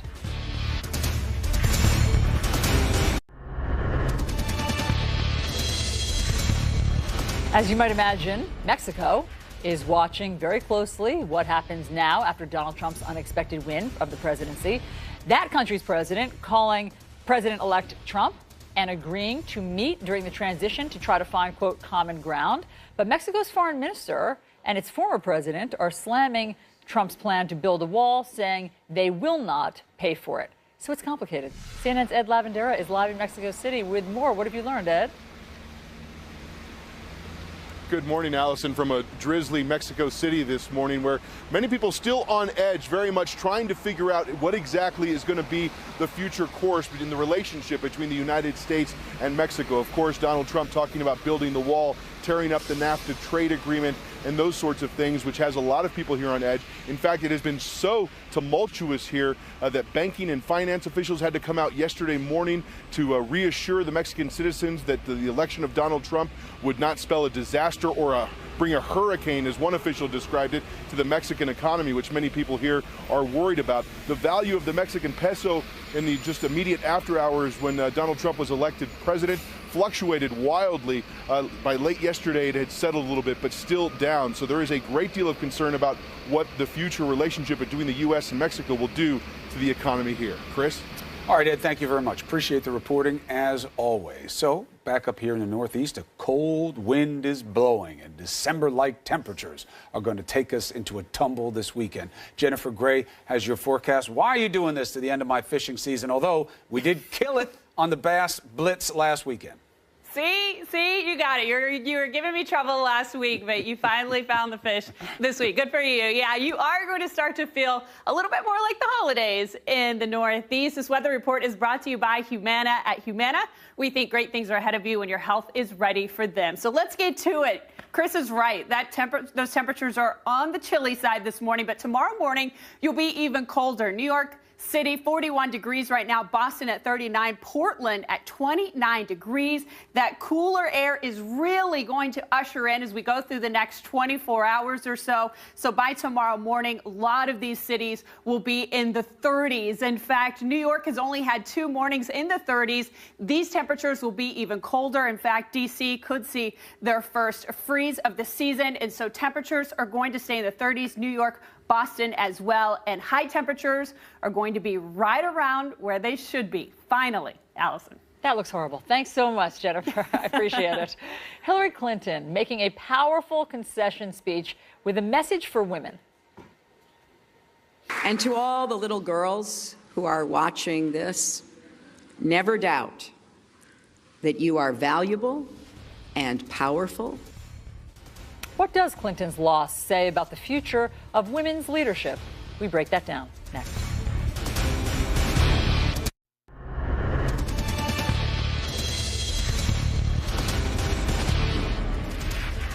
I know how disappointed you feel because I feel it too. And so do tens of millions of Americans who invested their hopes and dreams in this effort. This is painful. And it will be for a long time. That was Hillary Clinton delivering her emotional concession speech after her stunning loss to President-elect Donald Trump. What does her loss mean for women going forward? Joining us now to discuss this is CNN political analyst and USA Today columnist Kirsten Powers and CNN political commentator and senior writer for The Federalist, Mary Catherine Ham. Ladies, great to see you. Good morning. Good to see you. First of all, can we all agree that every candidate going forward, as we learned from Al Gore, should just give their concession speech at the beginning of their campaign and on the stump every day, because that's when people think that they're sort of at their most, raw and genuine. But putting that aside, Kirsten, why didn't women voters pull Hillary Clinton across the finish line? Well, because I think women voters ended up voting for a lot of the same reasons that men voters voted, right? So you sort of, what we saw was more of a class and education difference between voters, and so Hillary Clinton, I think people thought, because she was the first woman and because she was running against somebody who had offended women, that would be the driving force. But in the end, it actually, what ended up driving people was more, I think, their cultural concerns. And so if you look at white working class women or white women without a college degree, I think that a lot of their concerns are the same concerns as their male counterparts. They didn't vote for Hillary. They didn't vote in the same numbers as white men without college degrees did for Trump. But nonetheless, I think that they have the same concerns. So, Mary Catherine, why wasn't having the first female president the same motivating factor that having the first African American president was? Well, I think because it was counterbalanced with a bunch of baggage is one thing. I think, the Hillary Clinton campaign obviously hoped that she was a symbol for powerful womanhood, and to many people she was. To the other people, she was a symbol of everything that is wrong with this sort of incestuous Washington powerful, super rich structure that they don't feel is benefiting them. And you cannot separate her from that part of her career, and she had trouble communicating to people because I mean, let's be honest, she's been very far removed from a normal American life for quite a long time, and many candidates are. I think Barack Obama was closer when he ran, so he was better able to speak to that, and so I think it's just impossible to separate her from that past and her entire career and become like a sort of a clean symbol of just womanhood, and people recognized that. So, go ahead, Kirsten. Oh, I was going to say, I do think, well, first of all, it's hard to compare Hillary with Obama. Obama is, in a class of his own, right? Yeah. Whatever color, white, black, it doesn't really matter. So, as a politician, I think, and he connects with people. But I also think that women are harder on each other, frankly, and so I think that, I think that plays into it, that it's not, and what I was saying sort of cultural issues earlier is that I think a lot of what we're seeing is that you have a lot of people who I think rightly feel that there's sort of this elitist class of people who are looking down on them, and as you know, women within sort of womanhood, there's always this sort of battle between the professional woman and the college-educated professional woman and the working class stay-at-home mom or the stay-at-home mom, and so we see these fights going on all the time between women. So it's not that surprising to me that there would be women who might look at Hillary and say, you know what? That's just not what my life is like. I'm not like you. I have a different life. I have different values. And Donald Trump, in his own way, appeals to those values more. So go ahead, Mary Catherine. Do you agree? And also, when it comes to that division in particular, this is a woman who made part of her debut on the national public stage with the line about baking cookies. I could have stayed home and baked cookies, but I went and got this career. But that was a long time ago. Hold on, no, but then they doubled down on it in the last week of the campaign. It was part of her, like in the online messaging and some of these ads that they put out. It was part of it. It was sort of I think Beyonce referenced it in one of their rallies together. So I think it was a misreading of how she should be a symbol for womanhood, and that is a divisive thing, and it is something that annoys many women who feel like, hey, I do stay at home and I do these things, and it doesn't mean that I'm less. Mm-hmm. So but that speaks to her skill as a candidate, which I think is not that good. I mean, but Kirsten, what conclusions can we draw moving forward because of Hillary Clinton's loss about the future of women in leadership? Well, I don't think, Hillary Clinton is not, like Mary Catherine was saying, she came with a lot of baggage. And so I don't know that we can necessarily take away that, every woman who ran for office would face what she faced.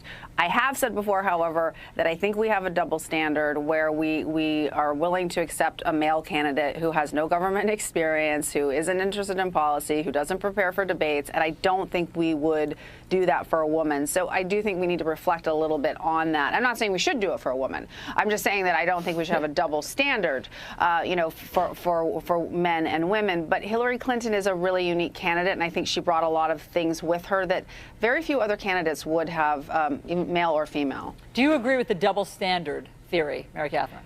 Yeah, I think there's some of that at play. Look, I think when you're talking about Barack Obama, when you're talking about Hillary Clinton and America as a whole, you're not going to completely remove issues of race and issues of sexism from these calculations. But I do think largely, if we read the electorate, we were in this strange moment. Hillary Clinton is a very specific candidate with a very specific history that people did not love, and a lack of skills, frankly. And in the future, I think another woman could have a different kind of run. My 11-year-old daughter was rooting against Hillary Clinton because my daughter wants to be the first female president. And I mean, there's a message in there, not only about her lack of generosity, but also about that she thinks it's possible. So somehow, maybe even just trying to become president and launching that campaign has taught little girls that it is possible. Well, another thing, Hillary Clinton, I don't think would hate on that at all. She would applaud that ambition. But the other thing is, like, and I think this speaks to you as well, Allison, is like, my daughters also, they have someone to look up to, if I can say that. And like, it doesn't necessarily rise and fall on the victory or defeat of one political candidate, and we shouldn't let it. There you go. Kirsten, Mary Catherine, great to talk to you. Thanks so much. Thank you. All right, we're following a lot of news this morning, so let's get right to it. I will be president for all Americans. Not my president! Not my president! This loss hurts. But we owe him an open mind and the chance to lead. Donald Trump heard a voice that no one else heard. Hey! No! Donald Trump has got to go! We are now all rooting for his success in uniting and leading the country. It is time for us to come together as one united people.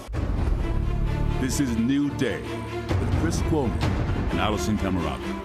We want to welcome our viewers in the United States and around the world. You are watching New Day. Up first, President-elect Donald Trump will travel to Washington to meet with President Obama to begin the transition of power.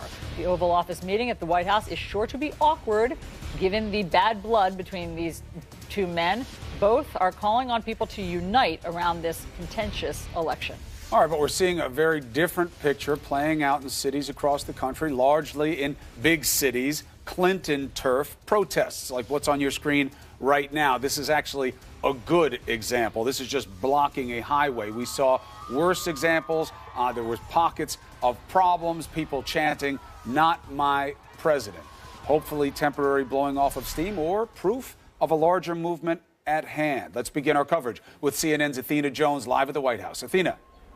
Good morning, Chris. These are two men who have said some not so nice things about each other, to put it mildly, so it could be an awkward meeting this morning. President Obama has spent months saying that he didn't think that Trump would become president. Well, now he is set to become president, so the focus shifts to this peaceful handover of power. We know the president has talked about how much he appreciated the way that George W. Bush's team handled the transition at that time in 2008 and 2009. It was smooth. It was professional. He's instructed his team to follow that example. And he also talked yesterday in the Rose Garden about the need for the country to come together.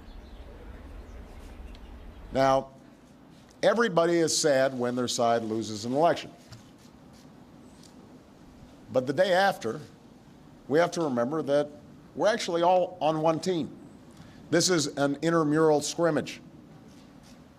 We're not Democrats first. We're not Republicans first. We are Americans first. Americans first. A few echoes from Obama's 2004 speech about red states and blue states. And we know the White House has said that it's too early to say how Trump's election will affect President Obama's top policy priorities. But we also know that Trump ran on a promise to undo much of Obama's legacy. So we expect him to get to work right away on repealing and replacing Obamacare, also reversing some of the president's executive actions on things like immigration and regulations. He also says that he wants to withdraw from things like the Iran nuclear deal, the Trans-Pacific Partnership trade deal, and the Paris Climate Accord. We've also gotten indications from Congress already that TPP, that trade deal, is likely dead. So there's a lot to discuss, and there's a lot that could change under a Trump presidency. After Trump meets with President Obama here today, he and Vice President-elect Pence head over to meet with House Speaker Paul Ryan. Chris? You know, look, in most ways, the campaign is the easy part. You get to say whatever you want. Now you have to do it. Athena, thank you very much. And Donald Trump has only 2 months before he has to fill thousands of jobs and assume the presidency. The inauguration is in 71 days. So how is he going to fill those top cabinet posts? Who are those big names that are being floated? It's a good assignment for CNN's Sunland Sirfati, this favorite parlor game of who's being considered for the cabinet. What do you know? It sure is, Chris. There's so many possibilities, and we know that President-elect Donald Trump has really, with his team, been hunkered down and huddled up behind closed doors, going through all the potential candidates for all these top jobs in a Trump administration. And many of the names just won't surprise you, because many are that are being considered are pulled from his circle during the campaign and now might fill out his cabinet positions and his new inner circle in the White House. On day 2 as president-elect, Donald Trump now looking to turn his promises into policy, beginning with his call for unity. Now it's time for America to bind the wounds of division.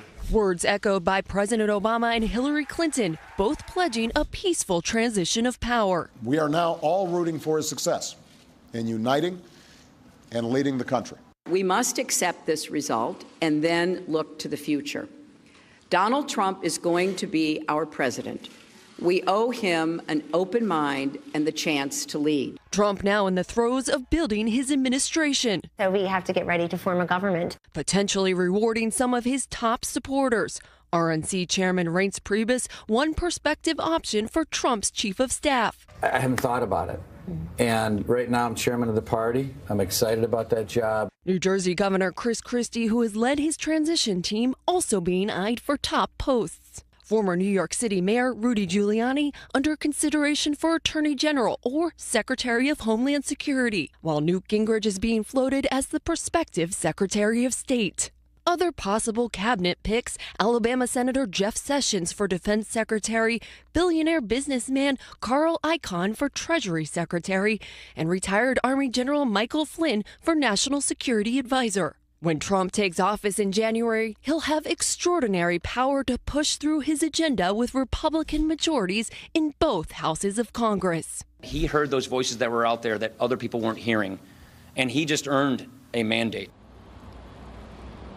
And certainly new attention is being looked at what candidate Trump said during the campaign trail about what his first 100 days in office would potentially look like. And he made several broad, sweeping proposals, things like cleaning up Washington, protecting American workers, and restoring the rule of law. But of course, he made very specific promises throughout the campaign as well, things like repealing Obamacare, renegotiating some of these trade deals. And Chris and Allison, perhaps the biggest promise of the Donald Trump campaign is, of course, building that wall along the Mexico border. Absolutely. Sunlen, thanks so much for all of that. So thousands of people taking to the streets, mainly in Hillary Clinton territory, to protest President-elect Donald Trump. They set fires, they blocked traffic in some major cities, and they were chanting, "Not my president." CNN's Deborah Farrick is live outside of Trump Tower in New York with more. What was the scene there, Deb? Well, Allison, we can tell you it was really surprising just how quickly the crowds grew. They started with a couple of hundred people, and then they expanded to thousands, all of them marching in various cities across the country. Here in New York City, they marched up Fifth Avenue against traffic, shutting down traffic for quite some time. And you could tell in the crowd there was a lot of anger, but there was also a lot of fear. People are fearful that advances made over the last couple of years will in fact be turned back, and that basic human rights that they value, those in the crowd, that those are being threatened. And in that crowd, along with the fear, there was a deep sense of disbelief.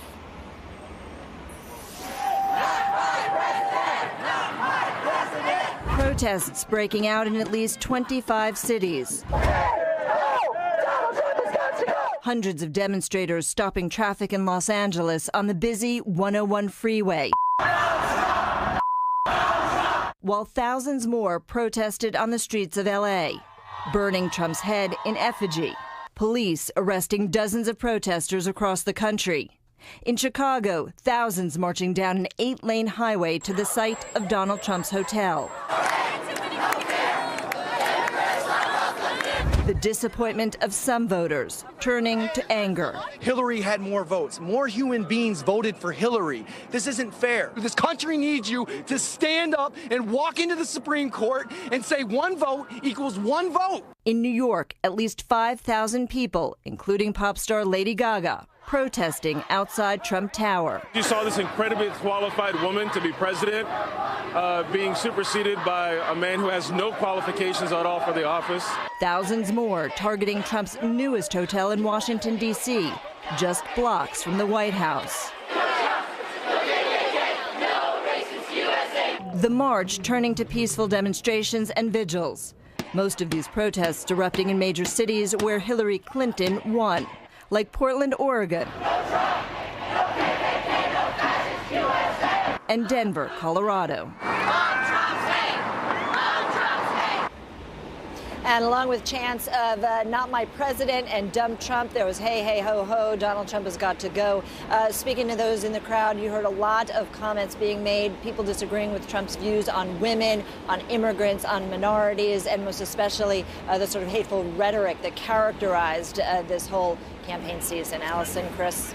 All right, Deb, thank you very much. Look, a lot of people are angry. This is going to take time, no question about it. All right, we have a great guest for you.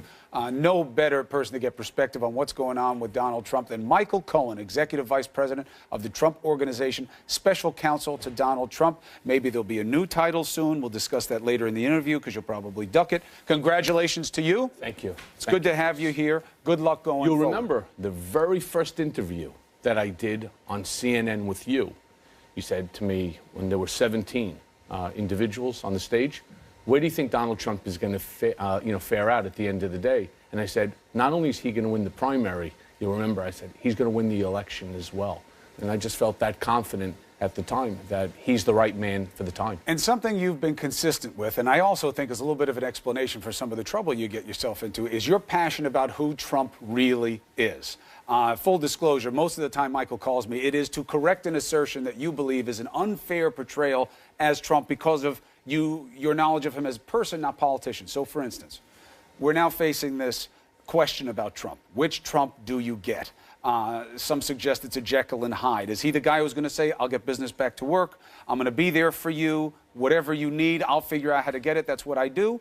Or someone who seeds division? So when he goes with the president today, how do you think President-elect Trump presents himself to President Obama? Like a president should. And I think he's going to demonstrate class.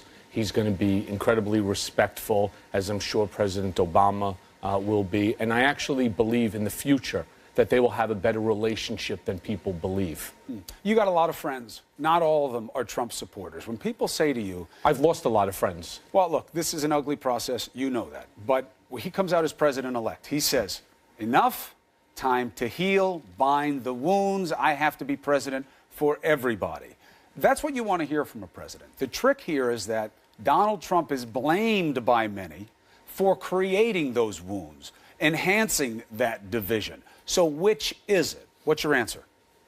When you say that he's being blamed for it, I throw the blame, truthfully, on the liberal media. And I believe that they've distorted his words from the moment that he came down the escalator all the way up and through the election. I think that there's an inherent bias towards the Republican candidate, and I think Donald Trump was, unfortunately, the recipient of that bias. He is going to, without exaggeration, heal the divide. He wants to heal the divide. His message was never, let's make America great again for special interests. Let's make America great again for Republicans. No, it's for all Americans, because whether you're Republican or Democrat, and I'm a registered Democrat, I said that, obviously on every show, for every American, he wants to make sure they have a job. He wants to put America first. He's going to be the president for every single person, regardless of race, religion, creed, color. And that's why I even started that National Diversity Coalition. It was to combat the negative rhetoric that the liberal media was portraying of Mr. Trump, because you're right. I know Mr. Trump better than the media does. They get a 10-second snapshot of him. I have 10 years of shoulder to shoulder with the man. I've seen his compassion, I've seen his heart, and I know what he's thinking, and I know what he wants to do for this country. There's no question in my mind that the president-elect deserves the opportunity that the election delivered. Even Hillary Clinton said yesterday, he's going to be the president, have an open mind, let's see what he does. I also think the relationship between President Clinton, Secretary Clinton, will heal in time. Well, and I do think that that animus that the media has created between the two, or that they've created between each other as basically combatants for a position, I think that will also resolve itself. But how you fight matters also. And I get the whole theory that Trump says what he has to say to get where he wants to get, and that he takes the game as he finds it. But, and you know how I feel about media bias. The president-elect has to own what he said in the past, because when people are saying to him, I'm gay, I'm a Muslim, I'm an other, as was defined in this election, and I think you don't like me, he's going to have to find a way, if he wants to unite this country, to make people feel that he's not the source of the problem. How does he do that? Well, obviously, he will create the solution, and he's created the solution even in the Trump organization, which is obviously a great indicator on how he's going to be as a president for this country. Take, for example, the gay community. You think that there aren't people who are gay that work for the Trump organization? There's no animus bias. There's no hatred towards this community. He employs them as it relates to Hispanics, as it relates to Muslims, as it relates to African Americans. I mean, in all fairness, and I've said this on other shows, he's been called every negative word in the American dictionary, and then in other dictionaries as well. He's a sexist, misogynist, racist. But didn't he earn a lot of that criticism for what he said? I don't believe he earned it. I think that he made statements, and again, he's not a politician. Now he is, clearly, but he speaks off the cuff. He speaks from his heart, and it was never coming or supposed to come out as a animus towards a group. When he was talking about we need to stop the Syrian refugee influx because we don't know who they are. That's not being an Islamophobe. That's not anti-Muslim. He also said we got a problem with Islam. But look, I'm all about the clean slate. And by the way, there is a problem, but it's not Islam, right? It's what it is radical Islamic terrorists. It's true. And it's poverty, and it's lack of education, and it's anger, and it's disaffection. Right. And what happens is he's not scripted. He's not reading off a script. He doesn't have 20 different people figuring out what's the right way to say it for the largest group of people. The American people have decided who they want, who they believe, who they trust will be able to take America off the path that we're currently on. What does he say to those people? And these protests, I don't want to overstate their significance. These are big cities. They're Clinton territories. A lot of the kids in there, we don't understand the population of this protest or what it means going forward. But what does he say to those groups of others, self-identified others now? Because this was an election that was largely decided by white people, specifically white men. Well, that's not really true. I saw some numbers yesterday that Mr. Trump captured over 30% of the Hispanic vote. Yeah. Even yesterday, I spoke with a gentleman who I had some rough conversations with in the past, who represents a very large group of Hispanic coalitions. And we made peace yesterday, and I've actually asked him if, in fact, I do go to Washington, I do want him to be involved and engaged because his representation to the Hispanic community. There is no animus towards the Hispanic community at all. First of all, when I first spoke to him, he had said, you know, there could be animus even by you. And I said, how? My grandmother was born in Argentina, right? My grandmother, was Spanish. So how? I don't understand. You're imposing upon me what was said during the election, but hopefully there's a fresh start. I just heard you say something. There will be a fresh start. And that's what I would say to the protesters. Please give him a chance. Wait to see before you make your decision. The American people have decided that's our democracy.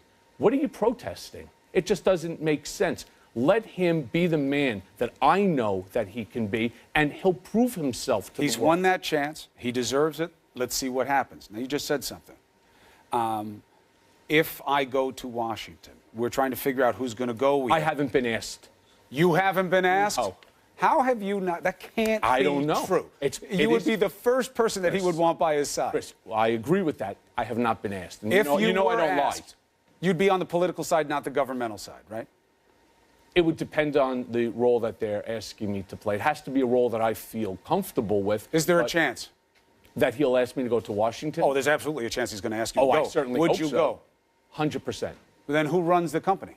The children, Don, Ivanka, Eric. There's a large executive team that's there that's been with Mr. Trump for decades. And are you guys working on how to make people satisfied that there's enough of a separation from the president to the company? We're going to do it legally. It's going to be placed into a blind trust. The children, Don, Ivanka, Eric, they're really intelligent. They're really qualified. That's why he really didn't run in 2012, because they were younger by 4 years, and they didn't have, I guess, the experience, maturity that he felt he wanted to leave a $10 billion company to. Now he does. He's very comfortable with them at the helm and the people that will surround them.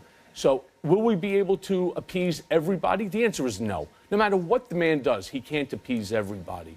But everything will be done legally. He's not interested in the company anymore. He said it yesterday in front of a whole group of people. He's interested in fixing America. He wants to make America great again. He wants to put Americans back to work. He wants to fix the economy. He wants to create jobs, and he wants to ensure national security for everyone. Michael Cohen, I look forward to seeing what your future is. Congratulations. Hopefully it'll be in Washington. Well, let me know. I sure will. Let me know first. You could break the story. Be well, Michael Cohen, and congratulations again. Coming up in our next hour, another big Trump player, former New York City Mayor Rudy Giuliani. Again, one of the top advisors, rumored to be in the cabinet, not just on the political side. What does he have to say about the way forward? Coming up, Allison. Chris, the white working class voters leading Donald Trump to victory. What motivated them the most? We have the author of the New York Times bestseller, Hillbilly Elegy. He's going to join us next.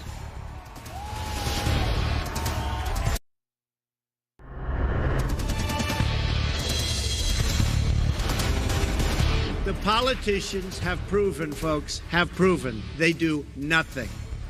For years, they watched on the sidelines as our jobs vanished and our communities were plunged into depression-level unemployment. Many of these areas have still never recovered and never will unless I become president. Donald Trump made that pitch to working-class voters. That was in June at a plant in Pennsylvania. On Tuesday, white working-class voters in that state and throughout the Rust Belt helped propel him to victory. So let's talk more about Donald Trump's America with J.D. Vance. He's the author of the New York Times bestseller, Hillbilly Elegy, a memoir of a family and culture in crisis. J.D., great to see you. Thank you for having me. I'm really enjoying your book, as are millions of people, because you know better than most anybody that Rust Belt working class voter. You grew up among them. They are your family. Yet even you were surprised on Tuesday night by Donald Trump's victory. How do you explain what happened? Well, I explain what happened in a couple of ways. One, I think we underappreciated how durable Trump's support was. So even though Hillary's support was maybe pretty volatile, Trump had this solid base of support. And if you catch it at the right moment, you catch it when Hillary's support is low enough, which is what happened with the slightly depressed turnout, Donald Trump won. Could win and did. I want to talk about the Rust Belt voters that helped propel him because, you know, if you live on the coast or if you live in the cities, you don't quite have your finger on the pulse of them, obviously, the way you do. You write in your book, they're divorcing more, marrying less, experiencing less happiness because their economic opportunities have declined. If they only had better access to jobs, other parts of their lives would improve as well. That's something that you hear them saying there. But what do you think of that premise? Well, I think it's partially true. I mean, I definitely think we have to recognize that these regional economies have been hit especially hard. But it's also true that this is, as I write in the book, a social crisis. This is a crisis of family. It's a crisis of turning to drugs instead of turning to other outlets to vent some of your frustrations. And that's really what's going on. It's not just that the economy is on the downswing. It's that there are some cultural issues, I think, that exist too. And how do you explain those cultural issues? How did they start? What's at the root of those? Well, I believe there's a certain amount of despair at the root of them, right? So if you think about my grandparents who moved from eastern Kentucky to southern Ohio, they had this incredible optimism that so long as they worked hard, they'd achieve their fair share of the American dream and everything would go pretty well. But by the time my generation came around, it was pretty hard to believe that, pretty hard to believe that the next generation would do better than the one before. Why? Because things had fallen apart for them in terms of work? Yeah, I think that's definitely right. Things had fallen apart for them in terms of work. The community had started to struggle. You know, shops closed down. There isn't as much vitality in the community. So it definitely breeds a certain sense of hopelessness. But, you know, people say, why did they like Donald Trump when there was his rhetoric? Sure. You know, when there was all of the denigration of Muslims and immigrants and the sexually predatory language that he used against women, and some Democrats chalk it up to racism. Sure. Is that how you see the Rust Belt voters? That's not how I see it at all. I definitely think that there's an element of racial anxiety to Trump's support, but I think it would be a real mistake to chalk it all up to that, or even most of it up to that. The people that I know who are voting for Trump, a lot of times they don't like the rhetoric that he uses, but they say, look, we don't like his rhetoric, but he's the only guy who's come along in a very long while who's actually talked to some of those issues like we saw in the clip earlier. And what do you think they believe he's going to do for them? Well, it's interesting. I think a lot of folks are actually relatively pessimistic about whether Trump can solve all of their problems. There is this recognition that there isn't necessarily a political solution to a lot of these issues, but at least he recognizes them, he sees them, he shows compassion towards some of their problems.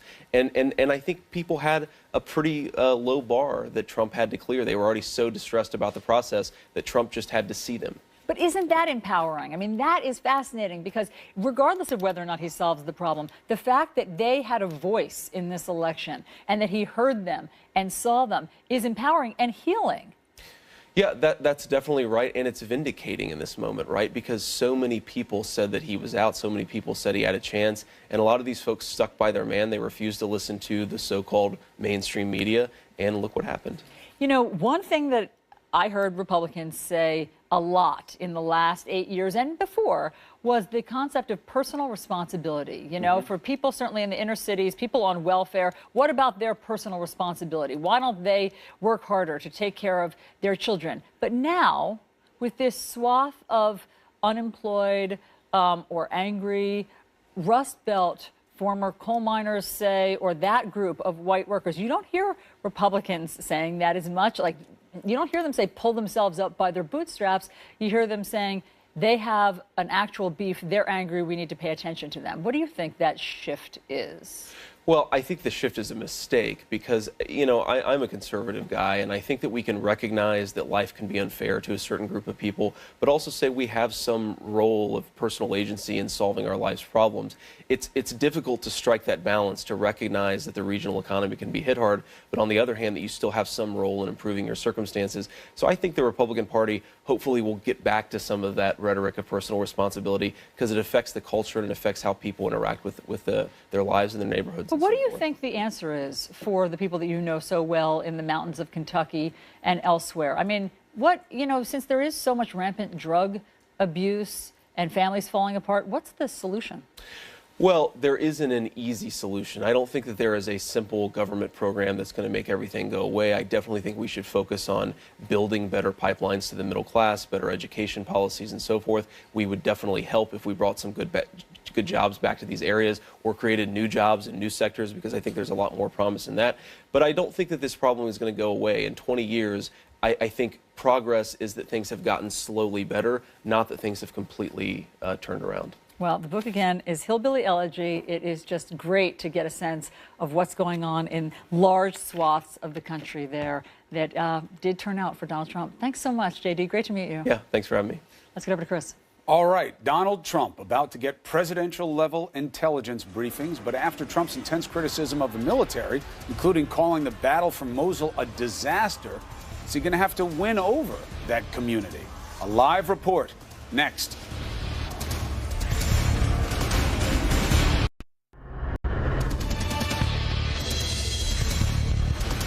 Donald Trump is president-elect, and that means that he has to be informed about the country's most sensitive secrets. Over the next few days, he will receive upgraded national security briefings from U.S. intel and military leaders. There's also going to be some tension that is going to meet Trump. Why? Well, because he's been hard on that community, and he's called the ongoing battle for Mosul a disaster. So how will he repair? CNN Pentagon correspondent Barbara Starr joins us now with a look at this problem facing our next president. Barbara, good morning.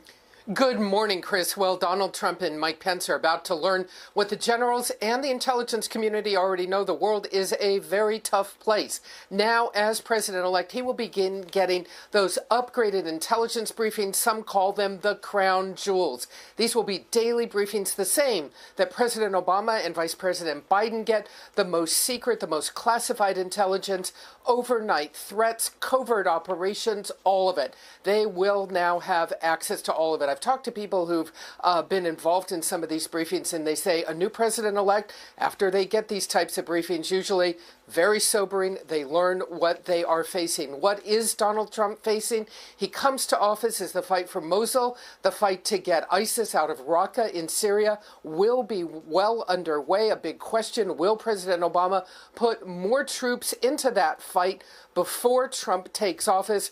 But one of the big threats coming, perhaps North Korea. The CIA very concerned that there could be a provocation from North Korea to test a new American leader. Chris? All right, thank you very much, Barbara. Appreciate it. So President-elect Trump heading to Washington today. The big meeting with President Obama. The word awkward pops into everybody's mind. Let's discuss with CNN political commentator and host of CNN's Smerconish, Michael Smerconish. Awkward, why? Well, it has nothing to do with one party versus the other.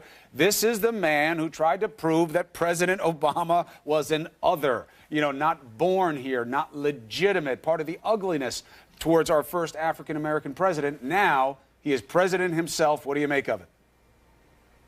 I'd love to be a fly on the wall for each of their spaces before they get together, but when they're together, I think it's going to be just fine. I think that I have to get used to saying this. I think that President-elect Trump struck exactly the right chord in his acceptance speech in the wee hours of Wednesday morning.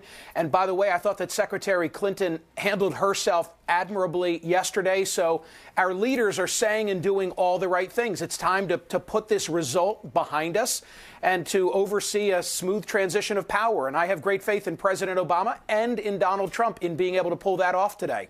So, Michael, how do you reconcile what you heard in that gracious speech of Donald Trump's on Tuesday night versus what you've heard for the past 18 months. How do you ask voters, particularly who supported Hillary Clinton, to unhear everything they heard from Donald Trump for 18 months? If my glass is half full, if I'm being optimistic, it comes down to 2 Corinthians. And what I mean by that is that I reflect on the Donald Trump that we've seen during the course of this campaign, and I wonder, is that the real guy? Is that really how he's going to govern? Or was he playing to particular audiences along the way? And is he, in fact, and this is my hope, fingers are crossed, that he's much more of a pragmatist, that he's going to lessen the temperature, and that he's going to rise to the occasion. But is that satisfying? I'm not disagreeing with your premise, but think about it. If that's the truth, if the truth is, I don't really believe what I said about people like you, perfect people, but I said it because it was helpful to me in the moment, so I don't really mean it. Does that make me easier to accept than if he were an authentic bigot, I guess would be the term? Well, it doesn't make it all worthwhile. I mean, it doesn't mean, oh, okay, therefore we're all going to be fine. But hopefully it's a sign that the future is not to be as divided, as divisive as the campaign was. Hey, Michael, what happened in Pennsylvania, right? That's your home state. That's the Republicans' white whale that they every year say, you know, I think we have a chance. I think we have a chance, only for it to be, you know, Lucy and the football, as we've heard before. And Donald Trump did it. So yesterday I spoke, and let me give a shout out to David Urban, because he's a guy who should be better known than he is. He ran the Trump campaign in the Commonwealth of Pennsylvania, and I've known him for many, many years. We used to have our friendship and working relationship with Arlen Specter in common.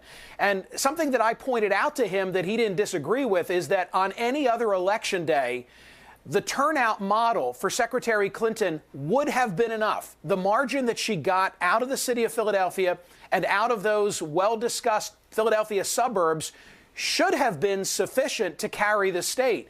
But as the two of you have been discussing all morning long, I mean, there really was an outperformance by that Trump base, the hillbilly elegy J.D. Vance constituency that no pollster took a correct approximation of. It wasn't by a wide margin, by the way. You know, the pollsters are getting hammered, and nobody nailed it. But really, there was about a 2-point differential across the country, and because it was such a close race, that had enormous consequences. It's like everything else that we've seen in this election, where perception winds up overwhelming reality. People start saying all the projections were wrong, and we don't care. We didn't do the projections. You know, our job is to test power, you know, to speak truth to power and to get the issues out. We don't do the measuring, Allison and I don't. We don't even do math, I don't have a measuring let alone tape. measurements. But it's one of the new narratives, just like everything else. Something's perceived as true and it becomes true. So let's talk about something that is absolutely true.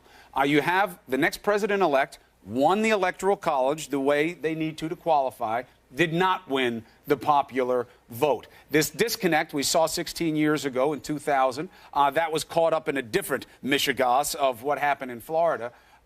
What do you make of this feeling that will come up every time this happens of, at Electoral College, man, it's got to go? You know, I'm going to have that conversation today on the radio, but it's probably the wrong day to have it because everybody suits up in their usual partisan jersey, looks at the election that we just had, decides whether the Electoral College suited their interests, and then decides how they feel about the Electoral College. Probably 2 years from now is the right time for the debate. I personally question whether we still need the Founding Fathers' edict of keeping the unwashed masses at arm's length away from the final result. But I know I'm going to get a distorted picture of that when I open my telephone lines in about an hour or so. All right, we look forward to you sharing with us the results of that little focus group that you'll be doing. Michael, great to talk to you. Thank you. You too. All right. How will the transition of power play out, particularly today? Up next, we'll ask the man who led the Bush-Cheney transition team. Look at it.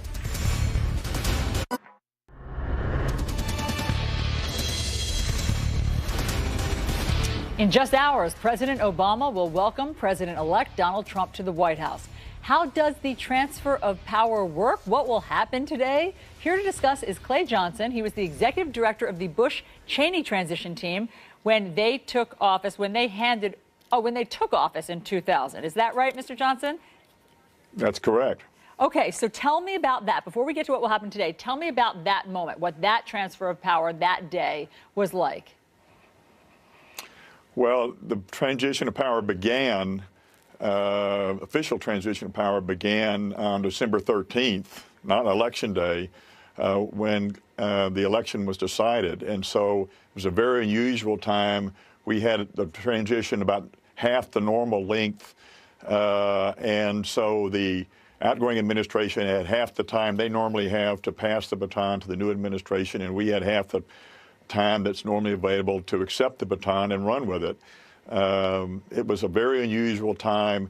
We had made a plan months in advance. We had begun a private sector funded transition preparation effort December 1st. Yeah. So we were doing a lot of things we could do to make up for the unusual situation. It was just a very odd time, but we, I think, hit the ground running on January 20th in 2001 and caught up very quickly by about March or April with what other administrations had done in terms of putting their team on the field. So, Mr. Johnson, what do you think is going to happen today? I mean, take us behind the scenes in terms of whether there's tension when the outgoing meets the incoming, or are they alone for long periods of time? Is there a tour? What happens? Well, I don't know for sure, but I tell you what, I have a good reason to believe. I think that this is going to be a wonderful meeting. This is about America now, and President Obama has said that, and President-elect Trump is looking forward to that. When George Bush replaced Governor Ann Richards, she said that she wanted her outgoing transition to be the best ever. And it was very magnanimous. It was very productive. It was Governor-elect Bush was helped tremendously by Governor Richards' staff. As President Obama has talked about, the outgoing Bush administration was tremendously well treated by the outgoing Bush administration, and I was involved in that, and it was a wonderful experience. It was the kind of thing you would hope that would happen in a country like ours, and it did. And so President Obama has praised President Bush for that assistance because he got into the job and realized how just incredibly important it was to have that kind of counsel and assistance by the outgoing administration. So now he's going to give back. Well, about that counsel, I mean, but Mr. Johnson, about that counsel, what do they say to each other? I mean, is there a moment where they are alone in a room, and do they share wisdom as they pass the baton? Well, wisdom is passed several different ways. The key is that President-elect Trump wants to be a very effective president, and he has to be a very effective president starting at 12:01 on January 20th, particularly with regards to national security, homeland security, health matters, economic crises, and so forth that might rear their ugly heads. He doesn't have the freedom or the liberty of waiting until February, March to become prepared to be a really good commander-in-chief. So between now and January 20th, he has to put a team in the White House of relevant folks to advise him on national and homeland security matters, and he needs to put cabinet and sub-cabinet people in place. And he needs to put more people in place in the cabinet and sub-cabinet than ever before, probably 50, 60 people within a week or so of January 20th, because this world we live in is way more dangerous than ever before. Yes. So the risk of problems to deal with is great. Right. So in addition to putting the team together, the outgoing administration has to arrange for the team members who may not be confirmed yet by the Senate to be able to sit in the Situation Room, for instance, and watch a typical sit-room crisis management kind of meeting take place with people playing the president and presidential advisors, the military people who are typically there, be in that meeting, and for the new people soon to come in to understand what the air conditioning sounds like, what the Situation Room is like, that the wood paneling and how big is it or how small is it, what kind of conversation takes place, what kind of level of detail is made available to the participants. so that the first time they're in that sit room, the first time they're part of or observing, or when they become president, actually leading and participating in a meeting, right. It's not for real.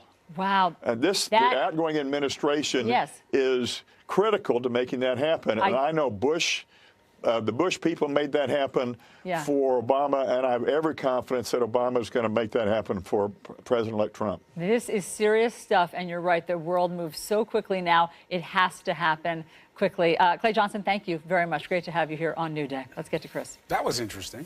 All right, so the election, boy, it has given us a lot of lessons, and it's revealed a fundamental truth about an anger and a divisiveness in this country. Donald Trump exploited that to his advantage. Now, how does he unite the country? A friend and his biographer joins us live next.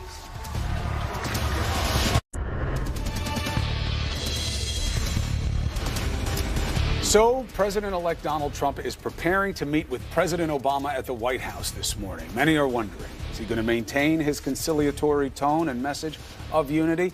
Probably, but the big question becomes, where does it go from here? Let's discuss with real estate developer and friend of the president-elect, Peter Calico, and we have Trump biographer Michael D'Antonio, author of The Truth About Trump.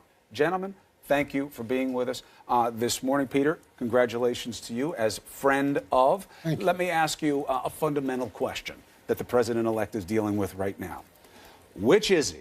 There's a Jekyll and Hyde feeling about him. He came out, he was gracious, he says it's time to bind the wounds, let's unite. But then there's this feeling about him, evidenced somewhat in these protests, but not too much should be made about them, that, well, he's the one who divided, he exploited that, he played that to advantage, so how can he heal what he exploited? What do you say to people? I think that what you need to remember about him is he does what is necessary for the job. And when you are running a campaign, you are appealing to people to vote for you. When you become president, you are now the president of everybody. And I think that was exactly the tone he set, which was the correct tone. He's very talented, Chris, about things like that. And he has that way of understanding what is necessary. But he has that other talent, which I really like. His children call that he's a blue-collar billionaire. He understands what working people go through. I have a little of that, not as much, but a great practitioner of that was your dad. He was governor of New York. Just didn't have the billionaire part, which is why I got to do this job. But he had governor part, which was not bad either. But he understood what it took, what working people are going through. And I think that's interesting about President-elect Trump, and I think that's why he won. He certainly tapped into something, and people are going to have that after analysis about what does this mean for white America. They were so dominant in this election. You on the personal side. So to understand Peter's point, we have to understand who Trump is. And in your understanding of him as a person, do you believe that intolerance is something that's deep-seated in him, or do you believe that what's deep-seated is the need to win, and that that's how he got there? Well, he is extremely pragmatic, and so he did set about to win, and that is clear, and I don't think, I wouldn't want to play checkers against Donald Trump, because every game he enters, he knows how to win. So that was then. He does have the ability to pivot, and he may have been waiting to be elected president before he turned to be presidential. There's also this whole idea that the office inhabits the man more than the man inhabiting the office, and I think it's quite awesome to consider what happened to Donald Trump on Tuesday. He suddenly became president-elect. So he can rise to the occasion. He does have a feeling for the average guy and gal, and I think it is incumbent upon him to do the healing. It can't just be telling people this is what we're going to do. I think he has to act, because the fear and anxiety that some people have is real, and we don't want a country so divided. Peter, one more beat on this. One of the reasons I was happy you accepted the invitation to come on the show is that you're a no BS guy. People know that about you. You're not going to change your opinion because it makes somebody happy, okay? But, as ethnics, it doesn't make you feel any better. You're Jewish, you're Italian, whatever your ethnic background is, you never feel better if someone says, look, the reason I said that Italians are criminals is because it helped me get elected here. I don't think you guys are criminals. Don't feel bad about that. Right. It doesn't make me feel any better. So how do you reconcile that from those who feel they were put in the category of other by Trump's campaign, whether they're gay or whatever minority group they're from, that, so you're telling me you only stoked intolerance against me because it got you elected, but you don't actually feel that way and you think I should be okay with it? I think that he didn't do that just to get elected. He understood that there were people out there who the world had forgotten. And they used to be a really important part of our country. I looked at the Michigan map, I looked at the Pennsylvania map, the Ohio map, and these were rock Union towns that he carried because the people and the country forgot those. Yeah, but you know, that doesn't address the question that you asked. The question you asked was about the people he insulted, the people that he rejected. And the fact that he did that is incontrovertible. He did it many times, and it was an appeal to the worst in us. And I think now Donald has to show that he can appeal to the best of us. And, you know... Can he?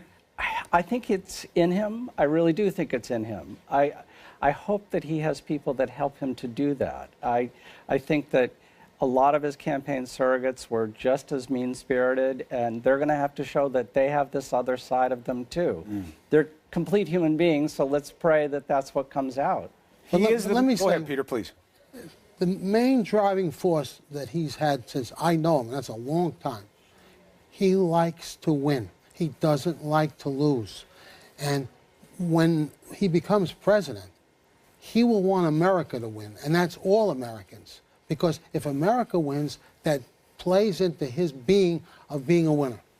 It's, you know, the biggest fundamental shift that we're going to see is when you're on the way in, you can blame everybody. Once you're in, you're to blame from everybody. It'll be interesting to see how President-elect Trump does with that in one small way, even with the media. His relationship's got to change. Mr. D'Antonio, Mr. Calico, thank you. You helped us understand things better this morning. Appreciate it. There is a lot of news for you this morning. Let's get to it.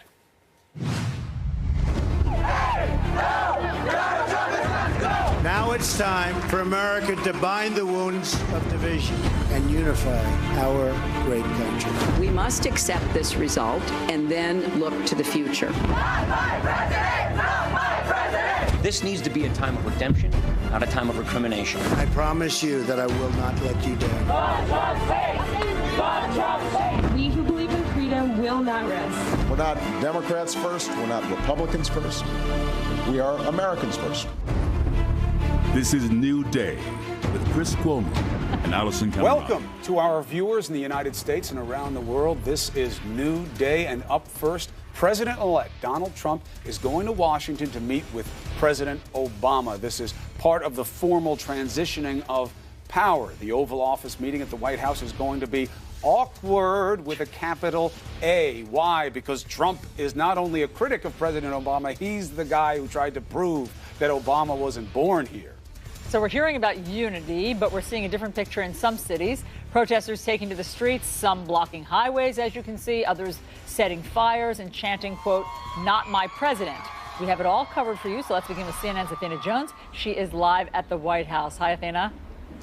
Hi, Allison. This is not the meeting that President Obama was hoping to have or expecting to have. He spent months saying that he didn't think Donald Trump would ever be president. Well, now Donald Trump is going to be president, and so the focus has to shift to the peaceful handover of power. Now, the White House has talked about how much they appreciated the way George W. Bush's team handled that transition back in 2008 and 2009. It was smooth, it was professional, and this is something the president spoke about again yesterday in the Rose Garden. I have instructed my team to follow the example that President Bush's team set 8 years ago and work as hard as we can to make sure that this is a successful transition for the president-elect. Because we are now all rooting for his success in uniting and leading the country.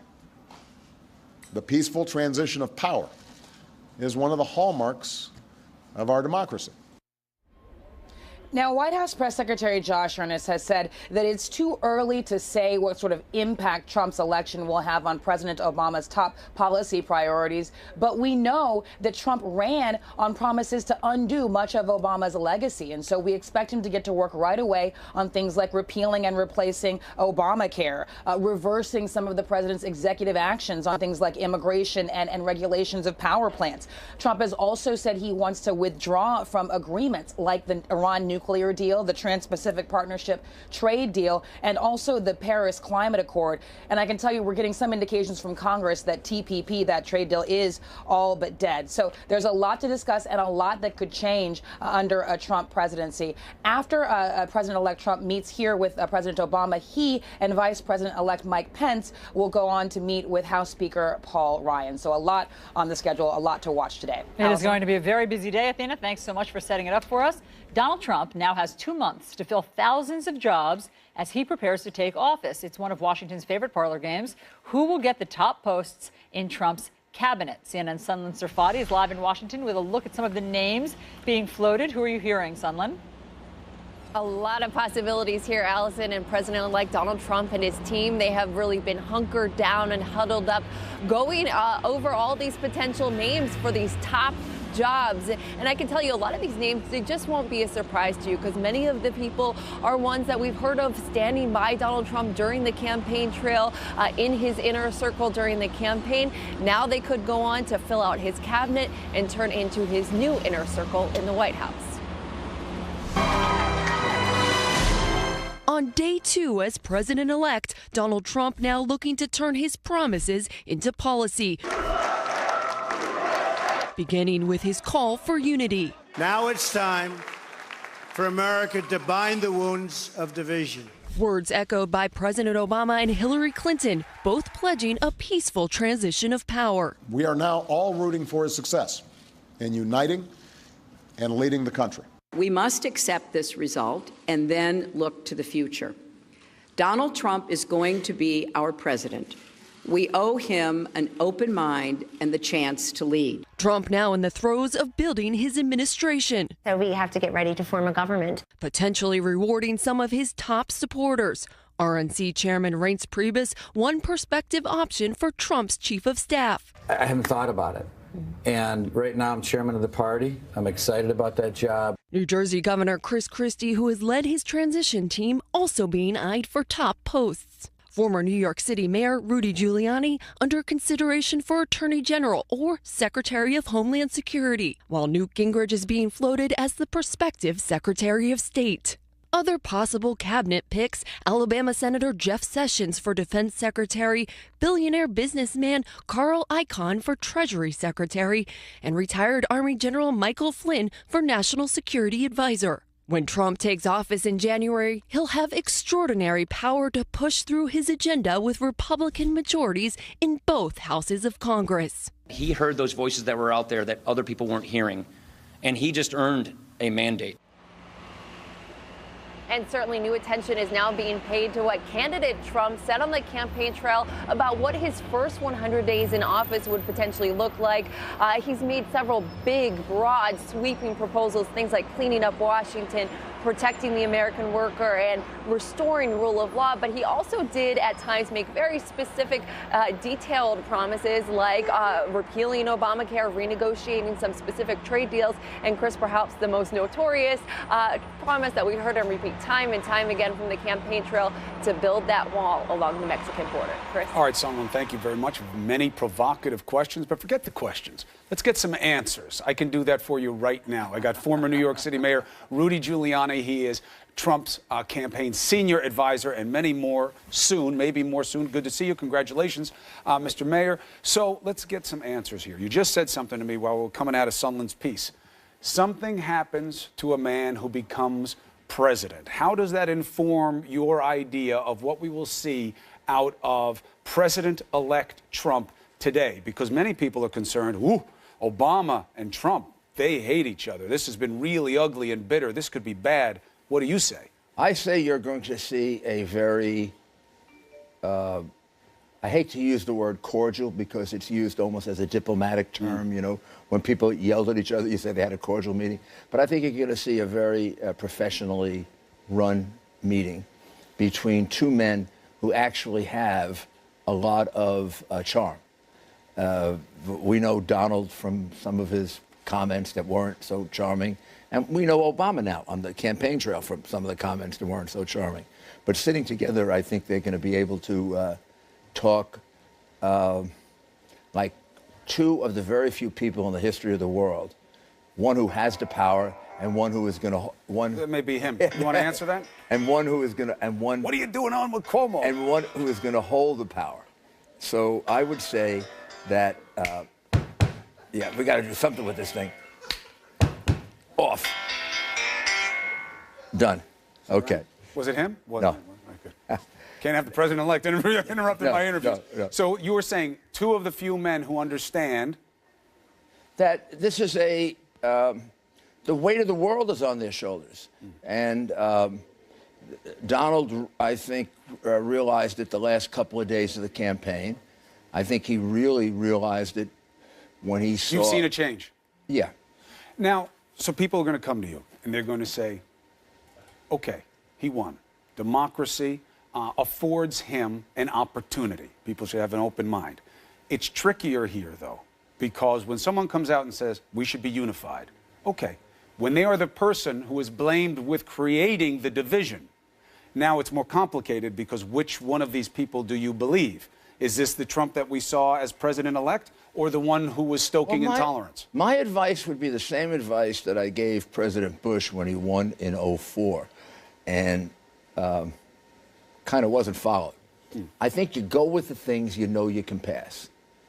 Like, for example, way back then, Bush could have passed immigration reform, just like Obama could have when he first came in.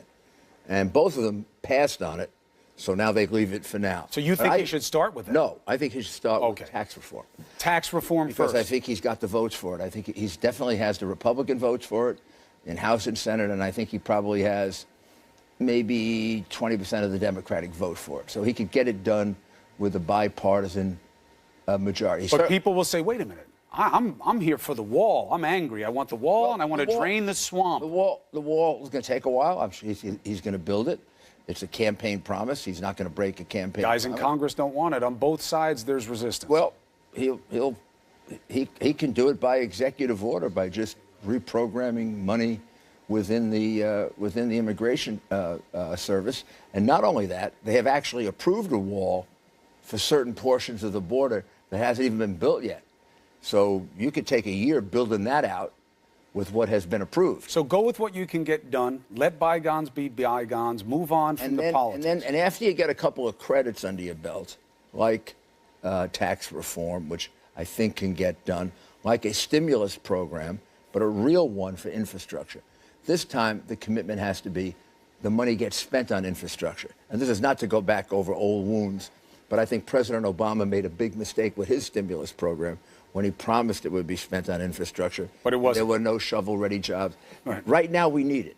That'll put Americans back to work. That'll be a good long-term investment in America. It's going to help grow our economy. But if this is to not be about settling scores, politics at its worst, keeping a list, that raises an interesting issue that I want your take on specifically. Hillary Clinton, big part of his campaign rhetoric, some of his angriest talk was, I am going to appoint a special prosecutor to look into her. Chris Christie was on TV this morning. Other surrogates of Trump have said, look, that's politics. It's over now. Leave it alone. You haven't said that. Well, I think it's a tough decision. I think it's a tough decision because you have to weigh what Chris is saying, which is that it's been a tradition in our politics to put things behind us. On the other hand, you have to look at how bad was it? Because suppose somebody comes along a year from now and is alleged to have stolen $50,000 from a charity, and she was never investigated for hundreds of millions. So do it then. Well, not after you pardon her. You can't do it. But is it about pardoning or is it about leaving her alone? How do you expect to get anything done with the Democrats if you're still going after Hillary Clinton? I think that's I don't know what the right answer to that is. I think it's a tough one that should be given a lot of thought, and it shouldn't be an off-the-cuff answer. The equal administration of justice is one of our most important principles. But you have the FBI that's taken a look at the foundation stuff. They haven't moved on it. Why not? Because they were denied a grand jury. They were denied a grand jury by the Eastern District of New York. But you had Comey, who didn't recommend anything. You had the DOJ who said they didn't think there was anything. He never got to investigate. He never got to investigate the foundation. So there are legal questions that are more complicated than just saying, let's forget about it. If, in fact, you believe you have a Justice Department that's been corrupted, you got to fix it. And he needs an attorney general who's going to be like Edward Levy was after Watergate. It's got to be an attorney general. You think Comey has to go? That's a decision for the president. That's a presidential appointment. He's got to make that decision. Well, it's not easy to get someone out, by the way. It's not a political, I would think he's got a term I would involved. think if the president wanted Jim out, Jim would leave. The FBI director can't function without. So you think it's a possibility, but it's up to the president? That's up to the president, and I think it's a close one. Personally, I trust Jim. I like Jim. He worked for me. He was an assistant U.S. attorney that I trained. And although I had a severe disagreement with him. Yeah, you've been beating him with a fairly big stick about what happened with Clinton. Yeah, but I've never said I believe he was corrupted or dishonest. I believe his judgment was incorrect. You. If they asked you to be the special prosecutor, would you accept that role? No. If they asked you to be attorney general, would you accept that role? That'd be a closer question, because if How do you say no to the president of the United States if he says, I need you, Rudy, to do this for me? Well, if it really was just me and I couldn't point to 3 others that would be just as good or better. Who's just as good? Well, I don't know yet. We'll see. You think Chris Christie's just as good as you? Chris is an excellent choice for any job in government. Notwithstanding, he has a close relationship with my brother, the governor of New York. You don't think he's tarred by the Bridgegate situation? I think the Bridgegate situation was an exaggerated political situation. 2 convictions, all counts. I know. Convictions. That's exaggeration? I think it was exaggerated. Never should have gotten to that. 2 convictions, all counts. Chris. I'm just saying, in a world where nobody ever goes to trial. A good lawyer can convict you in a lot of different ways. Are you kidding me? I don't know. Who is it? I don't know. I have no idea. Now it's the same ringtone as my mother, by the way. What is it with you old Italians? My wife. No, I don't think it's my wife. I don't know who it is. It can't be my mother. Otherwise, it would be. It'd be Chalem. So, do you have it in you to be attorney general? Do you feel that you have the energy? Do you feel that you have the desire? I certainly have the energy, and there's probably nobody that knows the Justice Department better than me. So nobody's better than you. You just said, hold on, I got you. I finally got you. It's been taking me 35 years. You just said 17 years. If I couldn't point to 3 other people who are as good as me, then yes, if it's just me. You just said nobody knows it better than I do. Well, I was an assistant U.S. attorney. That's right. I was the Associate Attorney General of the United States, the 3rd ranking official under Ronald Reagan. I've argued in front of the Supreme Court of the United States. I've argued in almost every circuit. And I tried as a personal lawyer and U.S. attorney over 50 cases. Right. And it's a good resume. So I know the bottom of the Justice Department, and I know the top of the Justice Department. Would you be okay leaving your spot at Powell and all the travel around the world and all the different enterprises you're in? Those are things I would have to give serious thought to. And also, really, my interest in this election, and I know people have a hard time believing it, is, and they have a different view of it, I felt that if Hillary got elected, we were going to move in a socialist direction. And I didn't want to leave a country behind for my children that was moving in that direction. I want to move more in the opportunistic American direction of hard work, good education, straighten out the educational programs, the kind of America my parents left to me. So that was the reason I was working 20 hours a day. Plus, as you know, my close personal friendship with Donald Trump. Getting a job is secondary to me. I want him to have a good administration. And if it's the right fit and everything works, okay. If it doesn't, I'm perfectly happy with that. Would you accept the position if it came with the condition of, I don't want to go after Clinton, leave it alone, let's focus, we've got a lot of other things, I don't want to create more political... Well, I think that's a presidential decision also. So if it came to you that way from the president, then you're all right with it. But we would have to talk about that. We would have to talk about what the ramifications of that to other prosecutions, to future prosecutions. How would you couch that? Suppose more evidence came forward a year from now that we don't know about now that makes it a much worse situation. I don't think President Obama should pardon her. I don't think that would be right. Because if he pardons her, he's got to pardon about 15 other people who helped her. It wouldn't be fair to pardon her and not pardon the guy who hammered the cell phones. You got to pardon that guy too. You can't have. But none of those people are looking at any charges. Well, that guy didn't get immunity. Right, but he also hasn't had any recommendation of prosecution against him. Well, that doesn't mean he can't be investigated. The FBI still has an ongoing investigation, and we don't know what it's going to uncover. So you'd have to cut that off. Although Comey has said several times now, it's not even a close call. But he has never said anything about the foundation.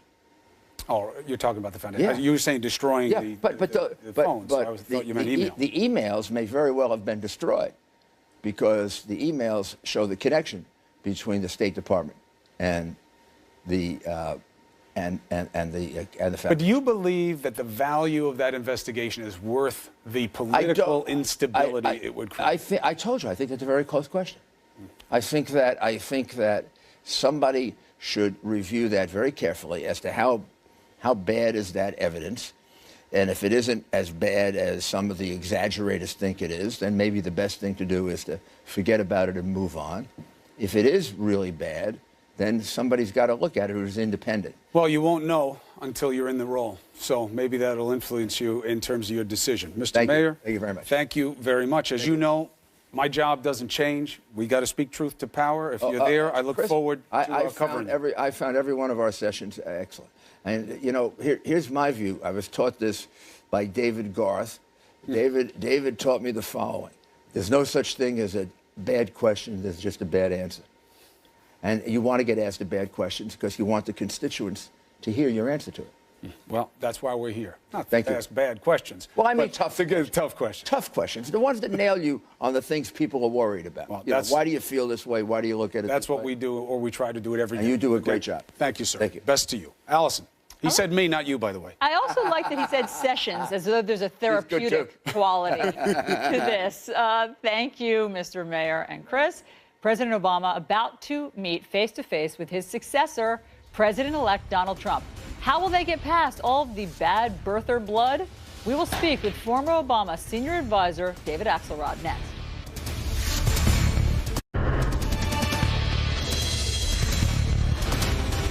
About 2 hours from now, President Obama will meet with President-elect Trump. President Obama promising a peaceful transition of power in spite of a very heated election. Remember, 8 years ago, President Bush and I had some pretty significant differences.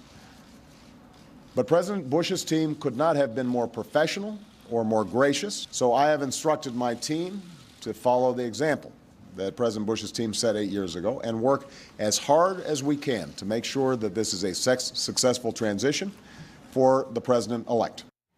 All right, let's discuss this with former Obama senior advisor and CNN senior political commentator David Axelrod. Hi, David.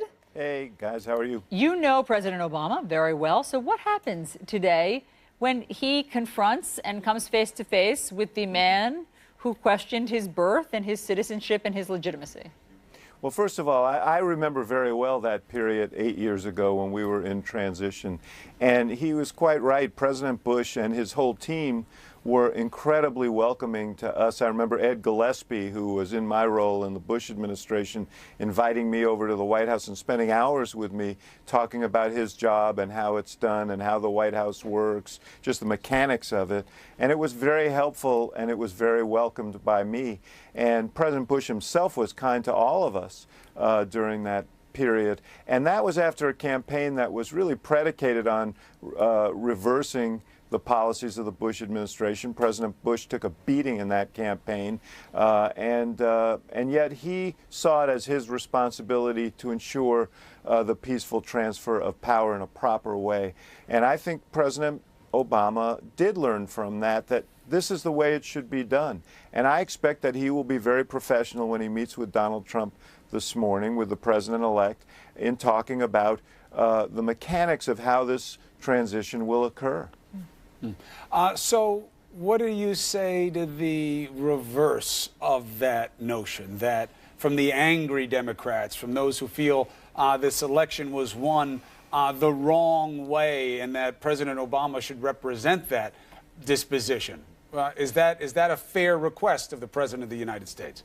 Yeah, I think so. I don't think he's not asking anybody to be happy about the result. I don't think supporters of John McCain or Mitt Romney were happy about the result. And we've had acrimonious elections in the past. What he's saying is respect our democracy, respect the system that says once the election is over, we have one president. That doesn't mean that we shouldn't fight vigorously over differences on policy moving forward.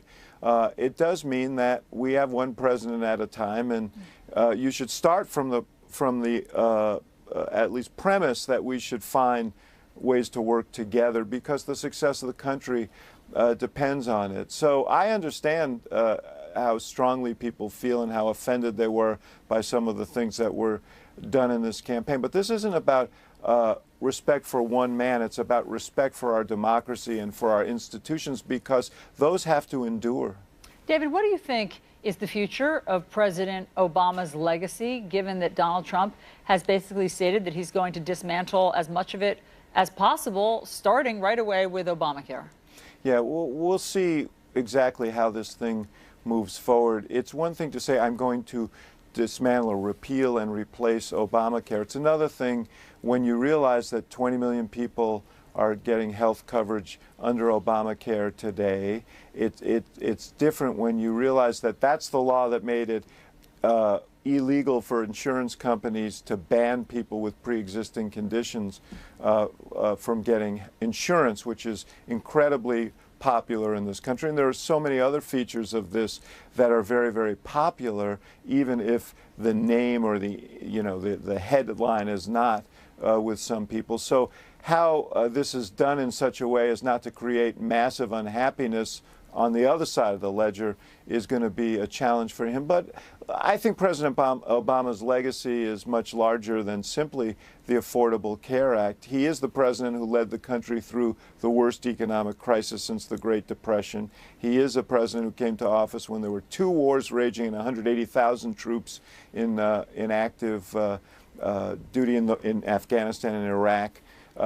He's led the country through so many other things, transitions on things like gay rights, education and so on, higher education, access to higher education. There are many, many parts of this legacy that will endure. And maybe the greatest, although it's not as tangible as the others, is he brought dignity to the office of the presidency and honor to the office of the presidency. I think he'll be remembered for that in the future. 8 years, not one personal scandal. I mean, some people say, well, that's too low a bar, but look around you. It's something that is something to be unusual, held in esteem. It's unusual, especially because often people are looking for scandal even if it's not actually there. Also, telling to you acts that Rudy just said tax should be the first priority, not Obamacare. Do you think that's a nod to the complication of dealing with Obamacare, that it's more than just a political promise? There are legal and practical problems that may not make it a good first choice. Yeah, I just don't think that you want your first act to be taking away from the American people something that is of real value and importance to them. I've confronted people who've been helped by Obamacare all over the country who have tears in their eyes about what it's meant for them. So I think that they should go slow on that. I know Mitch McConnell said it'll be his first act, and it's red meat for some in the base. But the other thing that I heard Rudy say was still mulling over whether there should be some prosecution. Well, he wants to get some easy wins, which makes sense for a new administration, especially with a president-elect who's going to be as sensitive as Donald Trump will be to his approval ratings. Well, do you think, I'm talking about the case of Hillary Clinton, do you think prosecuting Hillary Clinton would be an early win? I think that Rudy Giuliani has very definite feelings about that may or may not be shared by Donald Trump, president-elect. I think the president-elect should think long and hard about what that would mean for the country.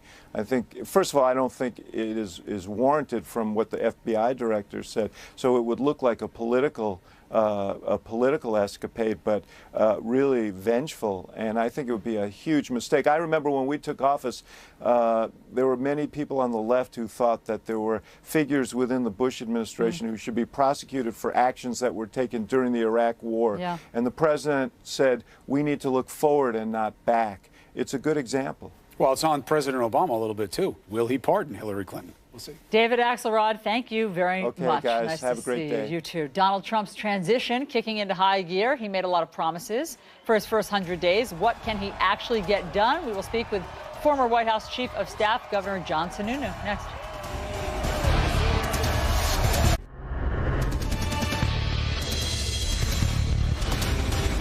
President-elect Donald Trump has 71 days before he officially moves into the White House. His transition team now focusing on the tasks of picking a cabinet and vetting appointees to key departments, many of which require Senate confirmation. Let's discuss it all with John Sununu. He is the former Republican governor of New Hampshire who supported Donald Trump. Congratulations, Governor. Well, it was an interesting night, wasn't it, Allison? A lot of surprises, but I must admit, for the first time in a long time, I think my kids and my grandkids might see a greater America, so it's good. Well, let's hope that you are right, and congratulations to your son as well, who won his race. Thank you. Thank you. Now there's two Governor Sununus. Yes, that's confusing, but good for you guys. So, Thank you. Governor, let's talk about what Donald Trump has promised to do in his first 100 days. Let me put up on the screen his legislative agenda. He says that his action plan for the first 100 days are deliver the biggest tax cut since Ronald Reagan, tariffs to stop companies from going overseas, infrastructure investment, end Common Core, that part of the public school agenda, promote school choice, repeal and replace Obamacare, enforce that or include that child care tax deduction that he's talked about and child care services, build the wall along the Mexican border, create a task force on violent crime, and rebuild the military, eliminate the defense sequester. You've done this job. How realistic is that? Well, I think it's realistic to get a good start on all of that. You know, Congress is even when it's your own party, Congress has to be recognized as having an internal process of committee hearings and so on. But I think he can lay out those things with Congress and lay out a path to completion on most of that.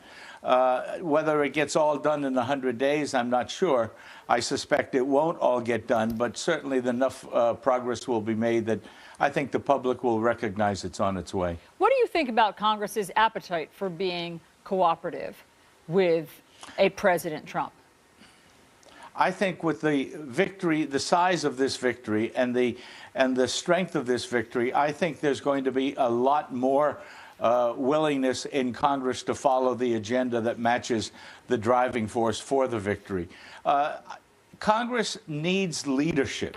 And if Donald Trump leads, Congress will respond. People do not understand that the gridlock that we have seen is because, in my opinion, there's been zero presidential leadership. But explain that, Governor Sununu, because, you know, as we've heard, hold on a second, President Obama, when he took office, went over to Congress to try to get them on board with his jobs plan. And we've all heard the stories of how Eric Cantor and Mitch McConnell had this secret meeting that then was widely reported that they said we're going to block him at every turn. Our main goal is to keep him a one-term president. We are going to say no to everything he wants.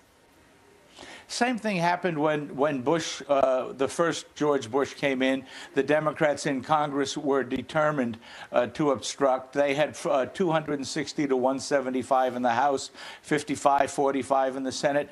But George Bush kept at it. He didn't take the first negative response as reality. You have to remember, Congress was bitter at Ronald Reagan because of Iran-Contra. So Jimmy Baker had to go up and break that logjam. George Bush got personally involved. So a president that's willing to lead and spend political capital can make the change. A president that wants to go down and dictate, which I really do believe Obama went down trying to tell them this is what we're going to do and you got to take it or leave it, they won't respond to that. George Bush showed how it could be done, and I think that's a model even when it's your own party down there. Go down there and work with them to find where the sharp edges have to be removed. Governor, very quickly, I want to show you the names that have been floated for Donald Trump's cabinet picks. Here are just some of them. You see Rudy Giuliani, you see Newt Gingrich, you see General Michael Flynn, you see Jeff Sessions, who was an early supporter, Reince Priebus, Ben Carson. Do you think that there will be a woman in Donald Trump's cabinet? Oh, I'm sure they probably will. The most important appointments he has to make is his national security advisor, his chief of staff, and his legal counsel in the White House, and his Secretary of State, Secretary of Treasury, and his director of OMB. And in those places, there's certainly room for talented women, not only in those places, but across the cabinet. Any name you want to float right now? No, I don't. But I'll tell you one who's not going there. Oh, an old, yes. cranky former governor. I don't know who you're referring to. Governor John Sununu, thank you very much. Nice to have you on New Day. Thanks, Allison. Chris. All right, the markets had reacted negatively in the past to Donald Trump, and futures tanked when he won. But guess what? The market did well. In fact, stocks are staging a surprise rally on the heels of Trump's win. So what's going to happen today? Some suggest it may be an all-time high. We have analysis ahead.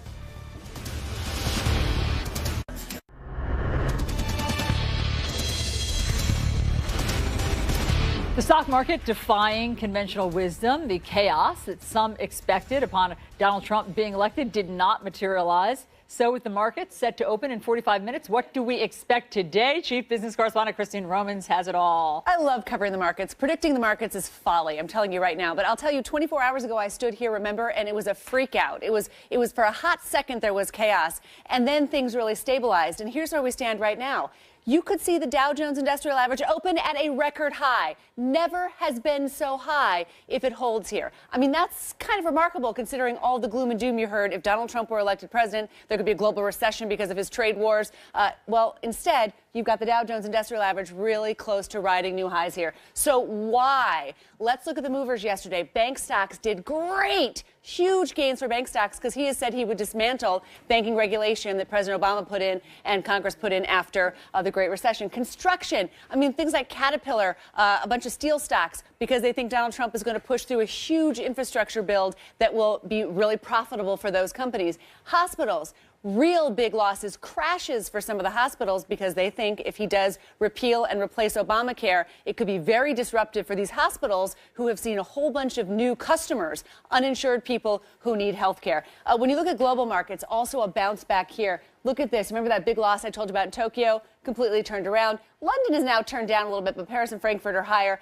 Gold, though, still up, and that might be a really important note here, guys, because if gold is up, that still shows that there's some concerns and uncertainties. So I predict unpredictability. That is my call. I think you've said that 2 days in a row. I see you're sticking with that thing, Christine. I'm sticking with that call. I like that. Very good. All right, here's some food for thought for you. A lot of people are discussing right now, why did one person win the popular vote and she's not president, but the Electoral College is, why do we have answers ahead?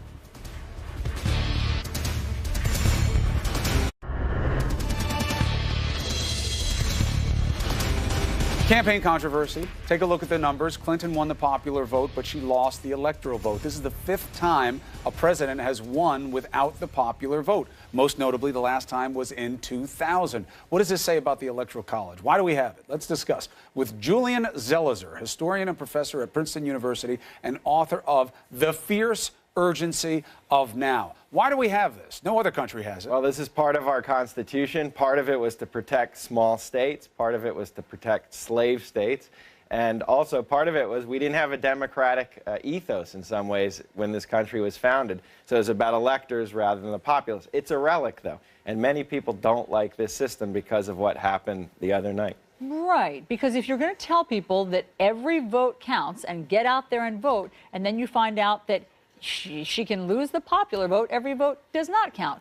If this was based on protecting slave states, what does that mean? How was it going to protect slave states? Well, it helped small rural states instead of very big populous states. And because it was an offset for a slave population. Because they couldn't vote, they had to bump up the relevance of those states to make up for the difference in population. And you still see that dynamic in this election, meaning Hillary Clinton did very well in very diverse, pluralistic states like California, and in smaller states he won by a narrow margin and was able to get the victory. Can we get rid of the Electoral College? So there's been many times we've tried to reform it. In 1969 was the biggest effort by Senator Bayh, who is Evan Bayh's father. and it was after the 1968 election was very close. And so there was an effort to reform it. It didn't work. It's Why? a Who wants it? Constitutional amendment process. Well, I know. You can do it. Constitutional amendment is tough in lots of different ways. Often it's a liberal cause. It's the idea that we need a popular system, and we need to empower these bigger states. Otherwise, it's biased toward more conservative states. And after 2000, you had a more bipartisan interest in it. After the So why didn't they election. fix it after that? It's the kind of Al issue Gore. on polls most people support a different kind of system, a popular vote. But it's not an issue people vote on. People want bread and butter issues, and there's not a lot of pressure to get that amendment through. I have an interesting tweet from Donald Trump. This was after Mitt Romney's loss in 2012. Donald Trump tweeted, "The Electoral College is a disaster for democracy." Right. That's now all over the place. But it benefited him this time. And that's part of the He reason. lost if he did it on just There was a popular moment in 2012 it looked like Romney might get more of the popular vote, and he didn't. That's another reason the reform doesn't work. It's often promoted by the losing side. And so it's hard to get that through. Having taken a breath, yeah. What is your gut now on how this election is remembered in history? For what? What will be the biggest memory? Well, it will be the most controversial, divisive election that we have had in a long time. It will be the election where we had the victor with the least experience in politics of anyone that we've seen. I believe it's an election where the wounds will be deep from the campaign. That were created as a result of the rhetoric and ideas that were put out there by the victor, and we'll see what happens in the first year. And it's also the biggest upset. It is one of the biggest surprises and upsets that we've seen. Look, I know it's hard to write history in real time, but when you say the wounds will be the deepest, I mean, already the rhetoric coming from the Democratic side, Elizabeth Warren, Hillary Clinton, has been, President Obama, has been one of healing and reconciliation. Right. Give it a day. It's like the weather. It'll change. And especially with the Democrats, right? Sure. Because have you ever seen the Democratic Party in the modern era less in touch with who they're about and what they're about than right now? And the Democrats have a fundamental problem. They lost the vote of many blue and working class Americans who should be at the core of their constituency. So they're sitting and scratching their heads and saying, why is there disconnect between the policies we promote and where people are voting? So I think as this gets deeper and deeper into the presidency, those nice words will end. We'll see if your jaded view takes hold. Professor, thanks so much for being here. Thank you. Late Night Comics wasted no time getting their jokes in order after Donald Trump's big win. Here you go. The big story is that America woke up this morning and was like, did I do that? That's right, Donald Trump is going to be president. Republicans hope he'll keep his promise to build the wall, and Democrats hope he'll keep his promise not to accept the election results. Our democracy just hoiked up a marmalade hairball with the whole world watching. What we did was the Democratic equivalent of installing an above-ground pool. Even if we're lucky and it doesn't seep into our foundations, the neighbors will never look at us the same way again. My wife and I went to watch the election returns at a friend's house. And before we left, we put our 8-month-old son to bed, and I was holding him, and I said to him, when you wake up tomorrow morning, we might have our first female president. And then when we came home around midnight, I went into his room, shook his crib until he woke up, and screamed, "We have to get out of here!" The elites need to learn to laugh less and listen more. And they would have understood a little bit more about this. Profound. And look, we heard it early on traveling around the country, right? That's what we started saying. You can joke about Trump. Don't joke about the people behind him. Look, who doesn't like an Urkel reference? All right, on that note, let's get to Newsroom with Carol Costello. It'll pick up after this very quick break. We'll see you tomorrow.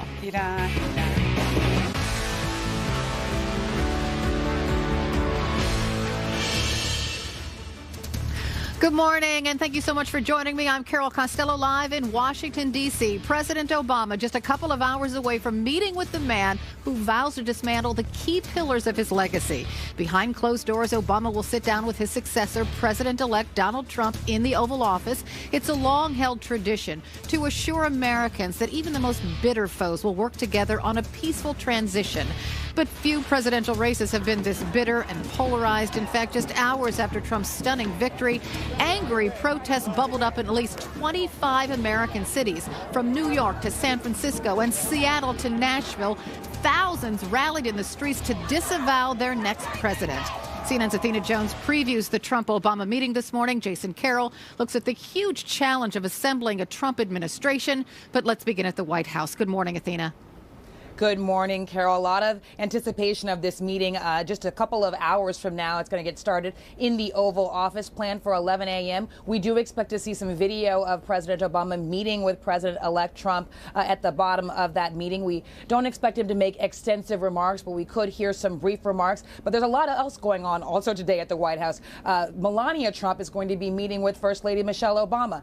Vice President Biden later on this afternoon will be meeting with Vice President-elect Mike Pence. But a lot of the focus, of course, is going to be on this morning meeting at 11 a.m. between two men who haven't had a whole lot of nice things to say about each other. For months, President Obama has been saying that he doesn't believe Trump is ever going to be president. He's called him temperamentally unfit, uniquely unqualified. On the Trump side, you have the man who led the birther movement, who questioned the president's citizenship and his legitimacy for the office. So it could be an awkward meeting. But one thing the White House is stressing is that you've heard from the president and his staff about how much they appreciated the professional and smooth way that George W. Bush's team handled the transition back in 2008 and 2009. And the president said yesterday in his speech in the Rose Garden that he's directed his staff to follow the example set by President Bush.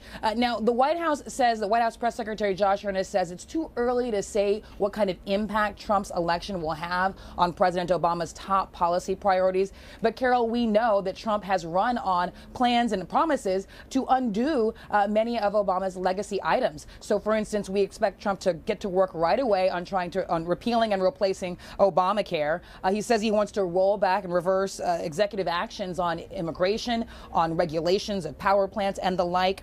Trump has also said he wants to withdraw from agreements like the Iran nuclear deal, the Trans-Pacific Partnership trade deal, and the Paris Climate Accord. And we've already gotten some indications from Congress that TPP, that trade bill, is all but dead. So a lot to discuss as these two men to get together, a lot that could change with a Trump presidency. Carol? All right, Athena Jones reporting live from the White House for us. Thanks so much. Now let's turn to Trump's top priority, filling the thousands of jobs that will shape his administration. CNN's Jason Carroll is outside of Trump Tower with that. Hi, Jason. And good morning to you, Carol. As I stand here in front of Trump Tower, I'm thinking about how we were standing in front of here last night with thousands of protesters who were out here. Some of those names being thrown out that they were protesting against are some of the names that are on Donald Trump's short list for key cabinet positions. So let's take a look at what lies ahead for the Trump administration. There are 72 days, including today, until inauguration. Some 4,000 appointments that need to be made. 1,100 of those require Senate confirmation. Some of the key positions that are up for grabs, Chief of Staff, and some familiar names on that short list, including Newt Gingrich, Chris Christie, Rudy Giuliani, Reince Priebus, Secretary of State, another key position, Senator Jeff Sessions on the short list, along with John Bolton and Senator Bob Corker. Two of the key men who are part of helping Donald Trump get to where he is, Governor Chris Christie and former New York City Mayor Rudy Giuliani, speaking out this morning about being part of a Trump administration. Would you want to be Chief of Staff? Would you want to be Attorney General? That's when it's called a pregnant pause. Would you want to be Attorney General? You really don't think I'm answering any of these questions, do you? You know me better than that. The answer is I am not committed to doing anything in a new administration or not. You know, the bottom line is that I have a job to do to help get the administration ready. If there's some role for me that I want to do and that the president-elect wants me to do, you know, we've known each other for 14 years. We'll talk about it. Do you have it in you to be Attorney General? Do you feel that you have the energy? Do you feel that you have the desire? I certainly have the energy, and there's probably nobody that knows the Justice Department better than me. And Carol, we're just getting word that Trump's motorcade has just left Trump Tower. He's now heading to Washington, D.C. for that meeting with the president. You know, going back to Governor Chris Christie, he says that the Bridgegate scandal that's been hovering over him, he does not think that's going to in any way affect any possible position that he might have with a Trump administration. You know, as we see Trump's motorcade leaving, one of Trump's rallying cries during his whole campaign was drain the swamp. What he's going to do is drain the swamp from Washington insiders, Washington corruption. His critics already, Carol, looking at many of his potential picks and saying all of these people, for the most part, are Washington insiders. Where are the outsiders? Carol? Okay. Jason Carroll reporting live for us this morning. Thank you.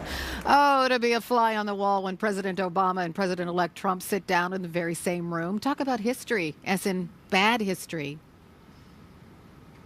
I hope he was born in the United States. If he wasn't, it's the greatest scam in history, not political history, in history. Donald Trump is uniquely unqualified to be president. He is the founder of ISIS. You don't see him hanging out with working people unless they're cleaning his room. We've got a person in the White House that's having a lot of fun. It's like a carnival act. He's erratic. If his closest advisors don't trust him to tweet, why would any of us trust him with the nuclear codes? Ain't American politics grand? Let's talk now. With me now, CNN political commentator and assistant editor of the Washington Post, David Swerdlick. Rebecca Berg is here. She's a CNN political commentator and national political reporter for Real Clear Politics. And Heidi Prisbell. I always have problems with Prisbella. Sprinkle some vowels in. I know. I wish I could. She's a senior politics reporter for USA Today. Thanks to all of you for joining me this morning. Thanks, Carol. So Heidi, do you think will the two men sit down and say, "Hey, how's the wife and kids"? No. No, we won't be there for that part, though. We will see a small portion of this at the end, which President Obama will do justice to the institution itself. And I think that's the way that he maybe gets through this moment, because this has been so personal between these two men. We've seen that Trump, if there was one person that he had gone after even before his unlikely rise in this election, it was trying to basically delegitimize the president, based questioning his citizenship, and secondly, just the efforts. His first priority is going to be to try and basically roll back the president's signature legacy item, which is Obamacare. It's questionable how much they're actually able to do that, because I studied this when I was in Congress, and this reconciliation measure, which requires a lower number of votes to get things done. Using that, you can only peel back certain portions of Obamacare, and so you can't really. It's really a false equivalency. Right. You can't repeal the whole law. Right. We're going to get into that much later. I just want to go back to this initial meeting, because both men have been so gracious in their remarks after Trump was elected president of the United States, right? So will this meeting sort of be, President Obama will talk to Donald Trump and say, you know what, here's what you can expect. And here's what I think your top concerns ought to be, based on my experience, of 8 years in the White House. Absolutely. As President Obama said in his remarks yesterday, we should all rally behind Trump and, be rooting for him to succeed. And I think President Obama genuinely does want President-elect Trump to succeed when he is sworn in, because President Obama, anyone who is a lawmaker in this country, clearly cares about what happens to the country. And so I think President Obama wants to give him as many tools as possible, as many pieces of advice as possible to bring that to reality, to make that happen. That said, you can't suddenly, have President Obama trust President-elect Trump as, someone who can necessarily be a good steward in the White House. There's still a lack of trust between these two men, and still some skepticism, certainly. But be that as it may, they both sort of want the same thing, and that's for the country to be in a good place.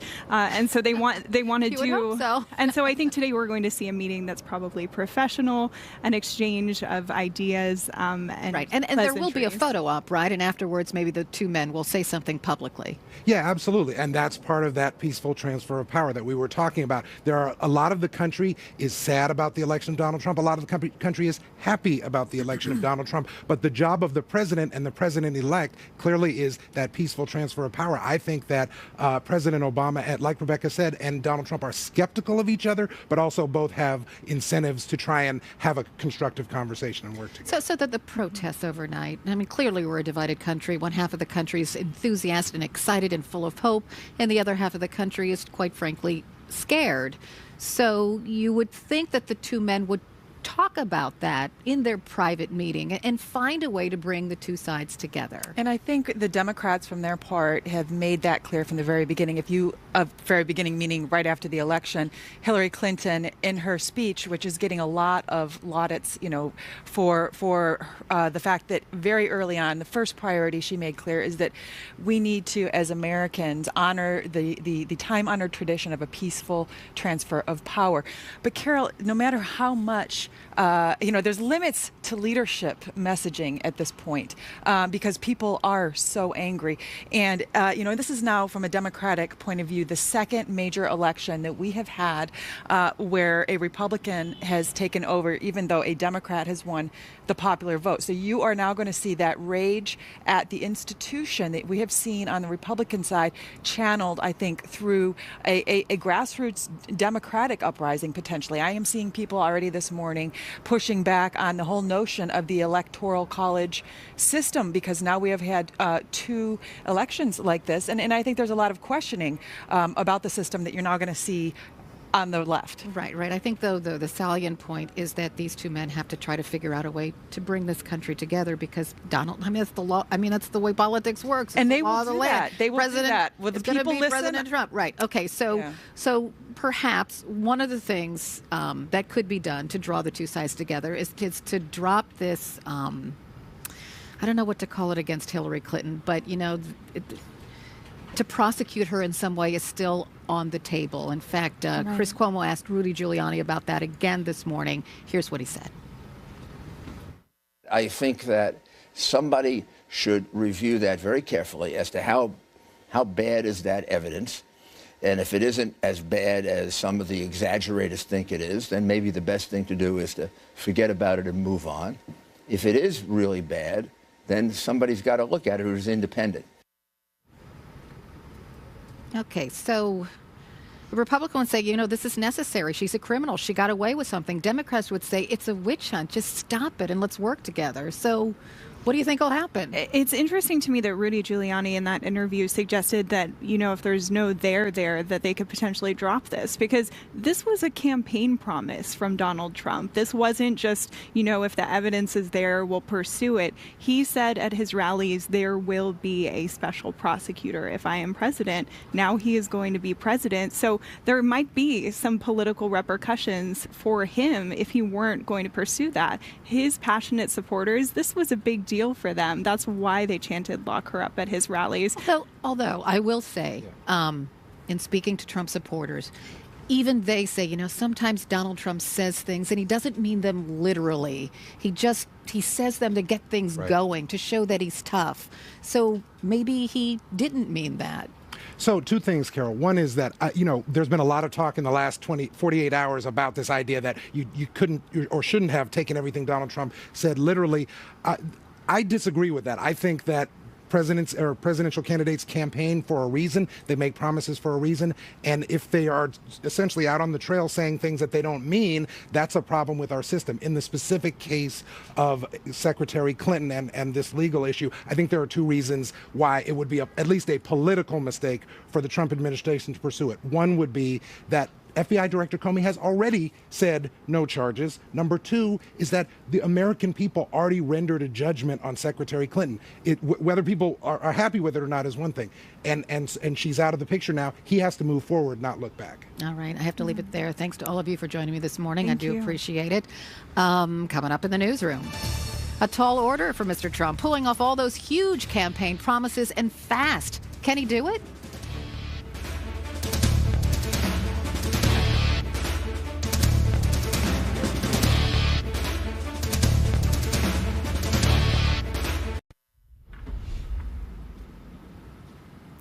The winds of change in Washington are blowing green on Wall Street, at least today. Markets are looking at a higher opening in just a few minutes, keeping up yesterday's surge after Republicans bring home a win in the White House. Alison Kosik live at the New York Stock Exchange. Good morning. Good morning, Carol. Well, the stock market freak out over Donald Trump winning the election, never materializing, and instead Wall Street giving a warm welcome to President-elect Trump as we watch the Dow get closer and closer to record territory. In fact, this morning we are expected to see the Dow open at its highest level ever. What I think you saw happen yesterday was investors putting aside their concerns about a possible Trump anti-trade policy and instead focusing on a Republican-controlled president and Congress, which may be able to push through programs that many believe could help the economy, like infrastructure, spending, tax cuts, and lighter regulation. These are the kinds of things that can be beneficial to business and stocks. So what were investors buying yesterday? They poured into shares of pharmaceutical companies like Pfizer and Merck. The thinking that Trump's going to be too focused on undoing Obamacare to pay attention to high drug prices. Defense stocks like Northrop Grumman and Lockheed Martin also got a big boost on the expectation that Trump will push for more military spending. Investors also piling into construction and engineering stocks. Those are the building block companies for increased spending on infrastructure projects, something that Trump is expected to push for as well. So, Carol, as we begin the trading day, we are watching one number. We are watching 18,636. That's the number that we want to see the Dow hit to hit that record high. Carol? Okay, we'll know in just a couple of minutes. Alison Kosik reporting live from the New York Stock Exchange. Thank you. Repealing Obamacare, building a wall along the southern border with Mexico, defeating ISIS. Just some of the items on Donald Trump's agenda as president. He'll now have a Republican House and Senate behind him. So will Trump be able to push it all through? CNN senior political reporter Manu Raju joins me now with that. Good morning. Good morning, Carol. He will indeed have a Republican Congress, but that doesn't mean he will get everything he wants. Already, Senate Majority Leader Mitch McConnell throwing cold water on the idea of imposing term limits on members of Congress. He's a six-term Republican, flatly saying that is not going to happen. And other measures, too, causing some consternation within Republican ranks, including that border wall with Mexico that Trump championed on the campaign trail. But many Republicans in Congress are nervous about such a provocative move. Now, yesterday at a press conference, Carol, I asked McConnell 3 times whether he supports a wall on the border with Mexico, and McConnell would not say. Do you support his central policy idea to build a wall on the border with Mexico? Well, I'm not going to go back and relitigate the events of the past. We have a new president. I'd like for him to get off on a positive start. And I think we should look forward and not backward and kind of rehash and relitigate the various debates we had both internally and with the Democrats over the past year. What about the wall? That's good. We're going to be talking to the president about his agenda. Border security is important. I think even our Democratic friends realize we haven't done a very good job of that. And achieving border security is something I think ought to be high on the list. Do you have a personal preference on the wall? I want to try to achieve border security in whatever way is the most effective. Now, today, Trump is scheduled to try to align his agenda with the congressional Republican agenda, meeting in a closed-door session with his running mate, Mike Pence, as well as House Speaker Paul Ryan, who had his differences with Trump this campaign season. It will be an important signal about what direction Trump will choose, whether to push some of those more divisive proposals that made him a hero among his base, or try to work with Democrats on an infrastructure bill. Even Bernie Sanders suggesting that he could be open if Donald Trump were to pursue such an approach. But Donald Trump may also talk about pushing a repeal of Obamacare, and that could enrage the left while unite the Republican Party. And while that repeal may have a chance of passing Congress, passing a replacement bill, Carol, will be much, much harder because of Senate procedures requiring 60 votes to get anything enacted. Carol. Okay, we're in for quite a ride. Manu Raju reporting live for us this morning. Thank you. Still to come in the newsroom, Obamacare on life support now that Donald Trump's heading to the White House. But what does that mean for the millions of Americans who are enrolled in Obamacare? And will the president-elect talk about that with President Obama at their meeting this morning? We're on it.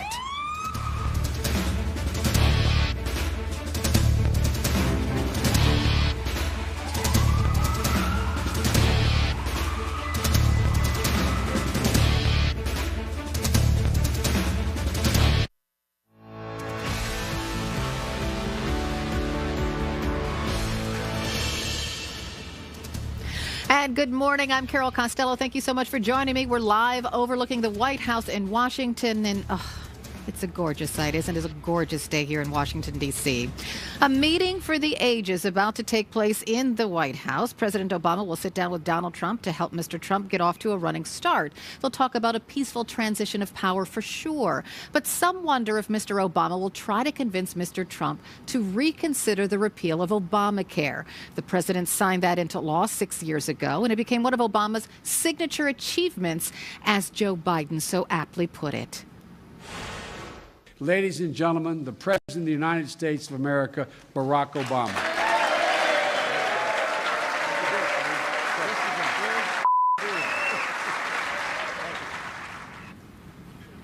Remember that? But if Trump has his way, that big deal is about to go down. CNN's chief business correspondent Christine Romans is here to talk about that. Will it be so easy to repeal Obamacare? I will say for Republicans, it's a curse word. It has been a curse word for some time in a very different way. Look, in a word, Carol, it takes Congress and it takes a plan here to repeal and replace Obamacare. Let's talk about what they could do here. They could repeal and replace it then with a brand new law. That's what Congress could do. They could repeal it just like that and return to the old system, or they could remove parts of the law and keep the broader law, remove parts of it and basically fix it. But what Donald Trump has said he wants to do is repeal and replace it. If he repeals it, you suddenly then have 20 million people who don't have that Obamacare protection. The complaints have been, of course, that the premiums are too high and the implementation of Obamacare has been rough. But the essence of Obamacare, that people with a pre-existing condition would have coverage. Remember, they used to be ostracized by the healthcare system, and that young people can stay on their parents' insurance. Those things, what we're hearing from Republicans is the broad brushstrokes of what is Obamacare would have to stay, quite frankly, because those are the popular parts of it. You can see the market is just opening, Carol, and you're going to see a pop here this morning because there is some enthusiasm for other parts of Donald Trump's plans, like, for example, an infrastructure build, for example, cutting regulations across all of the government departments, maybe cutting taxes. So with GOP control of both houses of Congress and the presidency, there's some enthusiasm actually on Wall Street that Donald Trump won't go into a trade war, that maybe many of his trade initiatives will not be implemented, and some of these other things will. In fact, the whole idea of repealing and replacing Obamacare is one reason why you saw hospital stocks crash yesterday, because hospitals have been treating patients who never had access to the healthcare system, right? And you also had drug stocks that soared. Quick point here, Carol, at 18,662 just a second ago, you're talking about a record high for the Dow Jones Industrial Average here. So as people are trying to get a sense of what a Trump presidency would look like for your money, investors are saying, wow, we think he's going to build roads. We think he's going to cut taxes. We think he's going to cut regulations, which would be good for business. And they're enthusiastic. After a freak out yesterday, investors this morning look like they're enthusiastic. I would say watch construction company stocks. I would say watch steel stocks. Anything that has to do with building stuff, I would watch that, and watch the healthcare stocks as well. Okay, as we continue to watch these numbers, I do want to double down on something about Obamacare. Sure. If Obamacare is repealed and 20 million people are affected, right? Because that's how many are enrolled in Obamacare right now. Yep. How would that work? Would they just not have insurance anymore? How exactly would that work?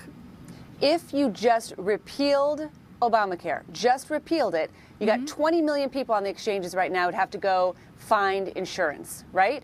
Some of those people may not be able to find insurance because they would have a pre-existing condition and they would not be eligible for insurance. So their policies would be canceled, right? Their policies would go away. If you repealed Obamacare, maybe they would be canceled at the end of the year or they would not be renewed, but you'd have to see what that would look like. What we're hearing from Republicans, though, Carol, is they know it is incredibly unpopular to throw 20 million people out into the wild in the healthcare system. I want to show you the percentage of uninsured Americans. 11.4% of Americans are uninsured today. Obamacare has worked in getting people who did not have insurance into the system, right? But it has cost too much. They underestimated what it would cost to ensure that people were sicker and needed more health care than they thought.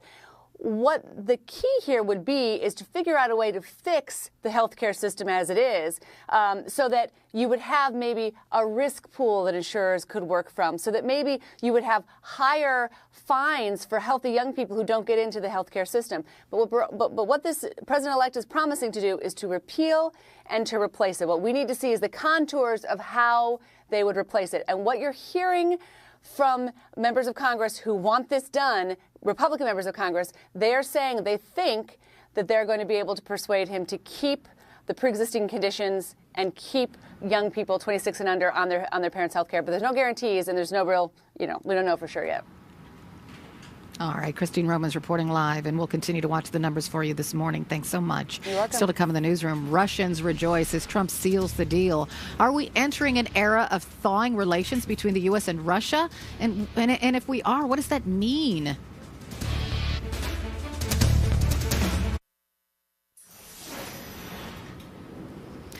While Americans are split in their feelings about a Trump presidency, thousands of miles away, Russians are celebrating. Political leaders raise their glasses in a champagne toast and dine on hors d'oeuvres as Trump was declared the winner. CNN's Clarissa Ward live in Moscow with more. Hi, Clarissa.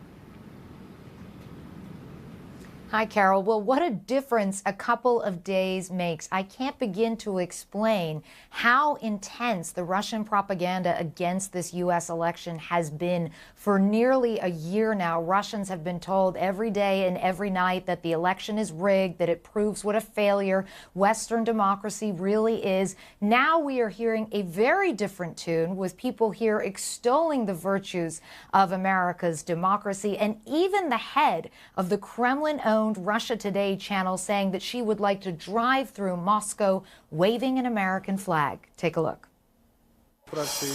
This was the reaction of Russia's lawmakers as Donald Trump claimed victory. Myself and the LDPR party congratulate Donald Trump on his victory. Local media, too, could barely conceal its delight, running this clip of presidential lookalikes every hour on state TV. Global markets tumbled with the news, but Russia's held strong as President Putin congratulated President-elect Trump. We have heard his electoral slogans when he was still a candidate. He spoke about resuming and restoring relations with Russia. In recent years, tensions between the U.S. and Russia have skyrocketed over Ukraine and Syria, and most recently, alleged Russian hacking of Democratic Party emails. With the relationship deteriorating to Cold War levels, anti-Americanism is at its highest here in years. Russian coverage of the election has been particularly scathing of Hillary Clinton, who has even been called a cursed witch. Senator Andrei Klimov says that Clinton is aggressive and anti-Russian, but that relations could improve under Trump. Do you think that this new Trump era can be a better relationship for Russia? He declared already that he is ready for such kind of future. Who knows what's happened in reality, but I do hope that we have a chance now. And he does seem to be quite popular with people on the street here. Like in America. People we spoke to seem to agree. Do you think that he will be a good president? На ваше мнение, он будет хороший президент? На мое мнение, хороший. Why do you think he'll be good? I think he will be good, this man tells us, because he's been a businessman a long time and has had a lot of success. This election became a show, his friend says. Maybe with Trump coming to power, that's going to change, and people's attitudes will become more serious. The relationship between the U.S. and Russia may continue to be difficult, but for now, many here are celebrating. The Kremlin is being a little more tempered in their response officially. That, Carol, is because Trump is still a wild card, and there are a lot of thorny issues between U.S. and Russia that still need to be resolved. Carol? All right, Clarissa Ward reporting live for us this morning. Thank you. So what would a Trump relationship with Russia look like? Let's talk about that. I'm joined by Jill Doherty, Global Fellow at the Woodrow Wilson Center and former CNN Moscow Bureau Chief, and William Courtney, a former U.S. Ambassador to Georgia and Kazakhstan. Welcome to both of you. So Jill, what does Mr. Putin exactly want from Donald Trump? Well, you know, there's a personal relationship, and they've heard all the right words. You know, Mr. Trump wants a better relationship. Why don't we get along with Russia, et cetera. But when the rubber hits the road, it's not just that personal relationship. It's some of the policies. And I think, you know, if you wanted to name like three, one would be Crimea. Remember the part of Ukraine that Russia annexed a couple of years ago? They want that recognized by the United States. And Donald Trump has said, I might think about that. We might do that. Now, there's a long way between saying that sounds like maybe a good idea and actually doing it. But that's one thing that President Putin would very much like. The other thing that's probably even more important is sanctions. Sanctions that were imposed because of Ukraine and because of Crimea. These economic sanctions are hurting Russia, and it's a big priority for the government to get them removed. So I think there's a feeling that maybe if the relationship improves, they could get rid of the sanctions. And then overall, better relations. But, you know, really for Mr. Putin, it's transactional. He wants you know, real things, not just kind of a buddy-buddy relationship with Donald Trump.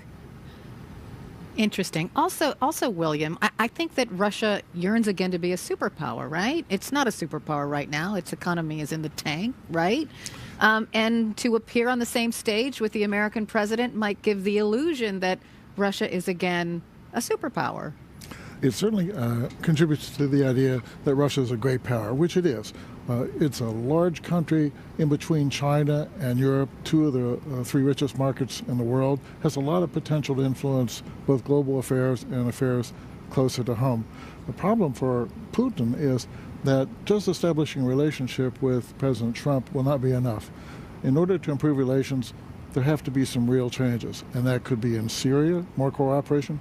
It could be pulling Russian troops out of eastern Ukraine, where there's a simmering conflict, or it could be something else. For example, there's a nuclear arms treaty, the INF treaty, which Russia is apparently violating. So some kind of concrete progress has to be made in order to have a better relationship.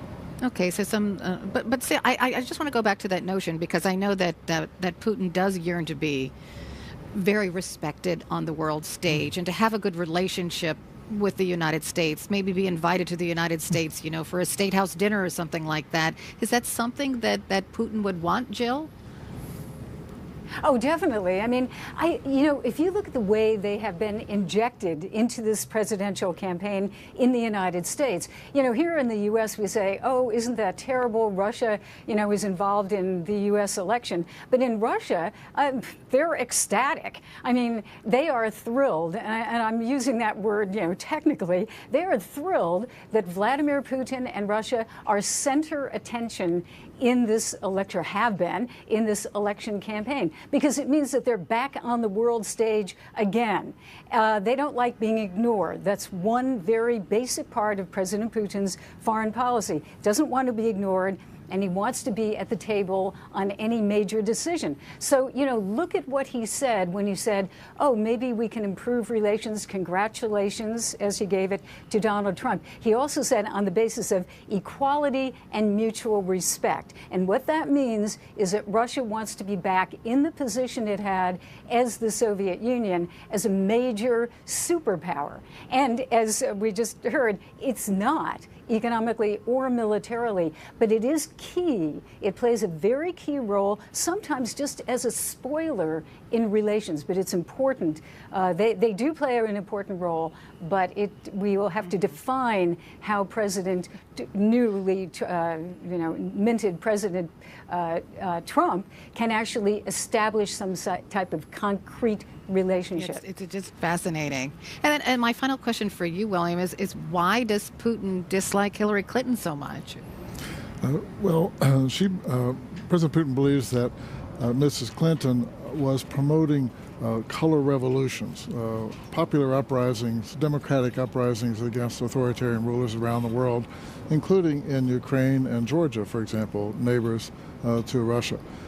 So he kind of thinks that President Trump will be more of a realist. He'll pull back a bit and not be so involved. He'll be more accommodating with authoritarian rulers around the world. Interesting. Thanks for the fascinating conversation. Thanks to both of you, Jill Doherty, William Courtney. Appreciate you stopping by.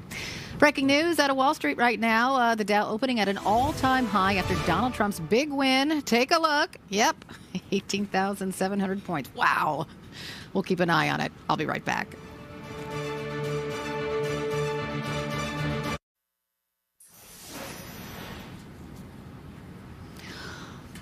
While millions of I'm sorry, I'm gonna ad-lib over these pictures first so you can understand why we're showing you these. I apologize. We're taking a look at Reagan National Airport here in Washington, D.C. As you know, Donald Trump left the Trump Tower in New York City earlier this morning. He was on his way to the airport to board a plane. He will be flying into Reagan National and then traveling to the White House to sit down with a short meeting with President Obama. And the two men will talk about the peaceful transition of power. And then we believe that the two men will make public remarks after that meeting just to calm things down in the country and to show that, this is a democracy and this is how a democracy works and all will be well despite it all. At least with one half of the country, right? So when Mr. Trump arrives at Reagan National, I'll bring you back out there now. All right, now, while millions of Americans do celebrate that Donald Trump victory, others have mobilized in anger across the country in at least 25 cities. Thousands marched in protest against his win.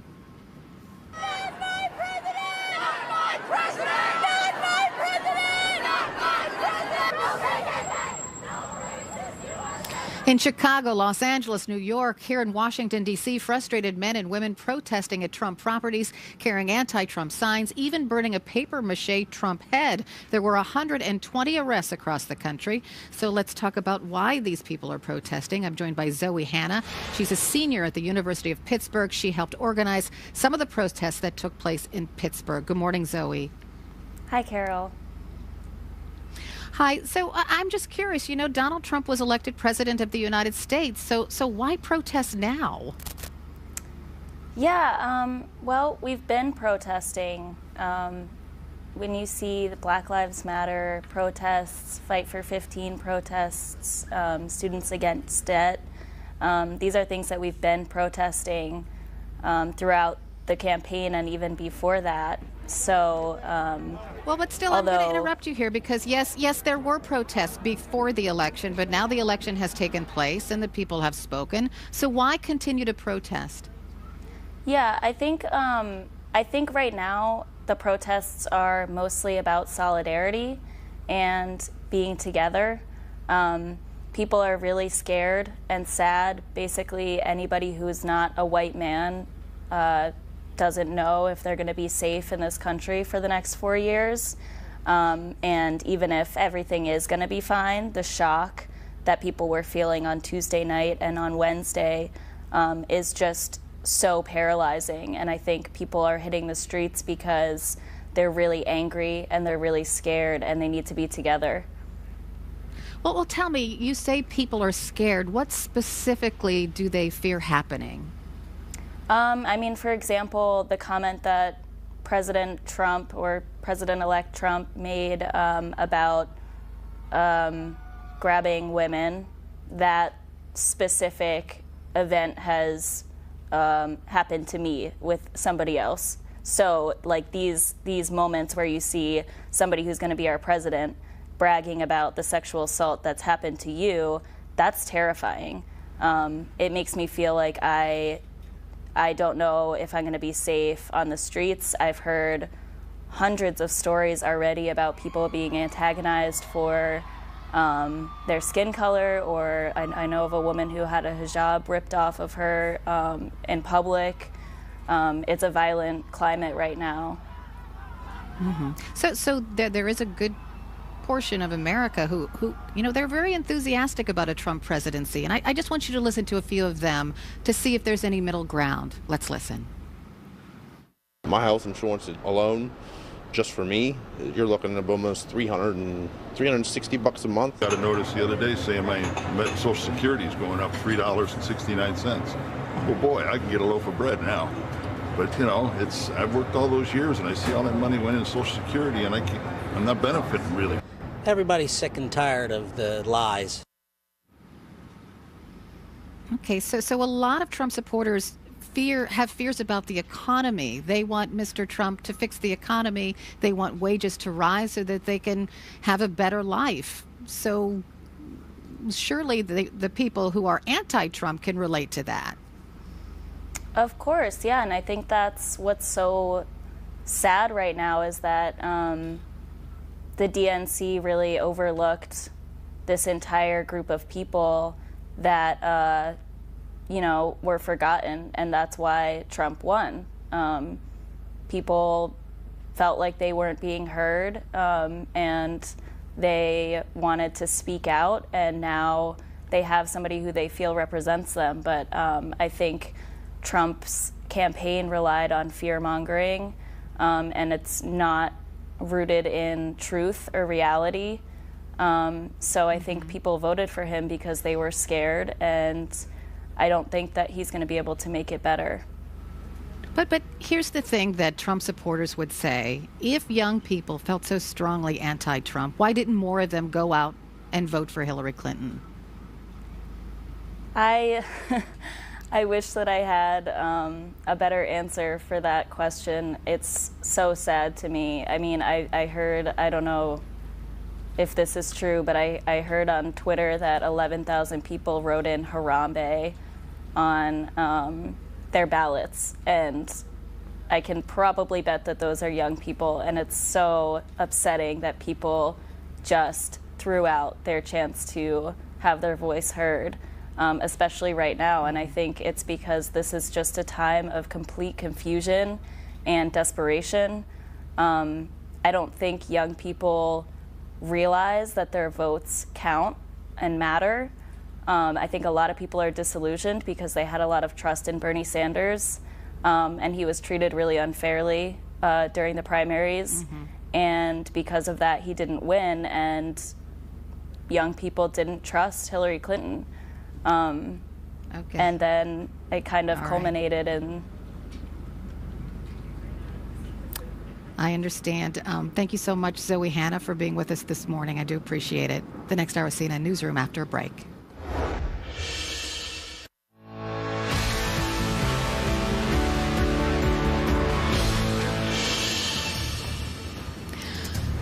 And good morning, and thank you so much for joining me. I'm Carol Costello, live in Washington, D.C. President Obama just 1 hour away from meeting with the man who vows to dismantle the key pillar of his legacy. President-elect Trump arriving any minute now at Reagan National Airport just outside of Washington. You're looking at live pictures there. Trump will then be whisked to the White House in a motorcade similar to this one that whisked him from his New York home just last hour. You can see there, or you're going to see shortly, Trump waving to the onlookers there in New York City. Once he arrives in Washington, Trump and President Obama will meet privately inside the Oval Office. It's a long-held tradition to assure Americans that even the most bitter foes will work together on a peaceful transition. But few presidential races have been this bitter, this polarized. We're covering all the angles for you this morning as our government shifts to a Trump presidency. Let's begin, though, with that Trump-Obama meeting. Athena Jones live at the White House. Hi, Athena. Hi, Carol. This is not the meeting that President Obama was hoping to have or expecting to have. We've heard him say for months that he didn't expect that Trump would ever be president. Well, Donald Trump is going to be president. We know his plane took off not too long ago from New York on his way here for that meeting. We do expect to see video pictures of these two men sitting down and talking to each other at the bottom of that meeting. We expect we could hear some brief remarks from President Obama. Don't expect him to give extensive remarks or necessarily take questions, but certainly a lot of energy and attention is focused on this meeting. And Carol, we know that these two men have not had a lot of nice things to say to each other, but we also know that the White House takes very seriously this transition. We heard the president talk about it yesterday during his remarks in the Rose Garden about how peaceful transition of power is a hallmark of our democracy. We've heard the president and his staff talk about how much they appreciated the way that President George W. Bush and his team handled the transition back in 2008 and 2009. And so President Obama Obama has instructed his staff to follow the George W. Bush example when it comes to the transition. Now, White House Press Secretary Josh Earnest has said it's too early to say how Trump's election could affect President Obama's top policy priorities, but we know that Trump ran on promises to undo much of President Obama's legacy. So we expect him to hit the ground running, working on several things like repealing and replacing Obamacare, also reversing some of the president's executive actions on things like immigration and power plant regulations. We also know Donald Trump has said he wants to withdraw from agreements like the Iran nuclear deal, the Trans-Pacific Partnership trade deal, and also the Paris Climate Accord. And we've already gotten some indications from Congress that trade deal, TPP, is all but dead. So there's a lot to discuss, a lot on the table, and we'll have to wait and see how this meeting shapes up and how it turns out. Carol? All right, Athena Jones reporting live. Thanks so much. Now let's turn to Trump's top priority, filling the thousands of jobs that will shape his administration. CNN's Jason Carroll has that. He's outside of Trump Tower in New York. Hi, Jason. Outside of Trump Tower, Carol, where it's all clear now. Last night, as we were staying out here, as you know, there were thousands upon thousands of protesters standing in front of Trump Tower, many of them shouting some of the names being considered in a Trump administration. The Trump camp, for its part, moving forward with the transition. Let's look at a breakdown of what lies ahead. Some 72 days, including today, until Donald Trump's inauguration. 4,000 plus appointments up for consideration. 1,100 of those require Senate confirmation. Some of the key positions being looked at: Donald Trump's chief of staff. Some of the names being floated out there: Newt Gingrich, Chris Christie, former New York City Mayor Rudy Giuliani, Reince Priebus, of course, also under consideration. Secretary of State, another key position, Senator Jeff Sessions, his name out there, along with John Bolton, Senator Bob Corker. Two of the names being considered, one of them I've already mentioned, Rudy Giuliani, and of course Chris Christie, both of them speaking out this morning about being part of a Trump administration. Would you want to be chief of staff? Would you want to be attorney general? That's what it's called, a pregnant pause. Would you want to be attorney general? You really don't think I'm answering any of these questions, do you? You know me better than that. The answer is I am not committed to doing anything in a new administration or not. You know, the bottom line is that I have a job to do to help get the administration ready. If there's some role for me that I want to do and that the president-elect wants me to do, you know, we've known each other for 14 years. We'll talk about it. Do you have it in you to be attorney general? Do you feel that you have the energy? Do you feel that you have the desire? I certainly have the energy, and there's probably nobody that knows the Justice Department better than me. Going back to Chris Christie, he also said that he did not believe the Bridgegate scandal would in any way sort of hover above him in terms of trying to secure a position if he were asked. Also, Christie weighing in on the Trump children. You know, they were very active throughout this campaign, advising Donald Trump throughout the campaign. There's been some suggestion that perhaps maybe one of his children, Ivanka or Trump Jr. or Eric, might be interested in one of the positions up for grabs, Carol. But Christie's saying that he believes, he suggested that the Trump children would be more interested in running the business rather than being part of their father's administration. Carol. Jason Carroll reporting live from New York City. Thanks so much. So let's talk about that and more. David Lauter is with me. He's the Washington bureau chief from the Los Angeles Times. Thomas Burr joins me. He's the Washington correspondent for the Salt Lake Tribune. And Asma Khalid is back. She's a political reporter at NPR. Welcome to all of you. So, wow. So, David, to be a fly on the wall, right? When President Obama sits down with President-elect Trump. Yeah, it's going to be quite a meeting. I mean, these two have said some pretty nasty things about each other for quite a while now. But, you know, the president has prided himself all along on not having bumps in the road. You know, no drama Obama. That was his slogan. And I think he's determined to stick to that in this transition, that he wants it to be smooth. He wants it to be seamless. He's told his aides and his advisors that they need to be ready to turn over power in a seamless fashion, even though this is someone who that they have campaigned very toughly against. Yeah, because it wasn't no drama Obama during the campaign, right? It sure wasn't. Right? And I just want to remind people how vicious it became on both sides. Let's listen.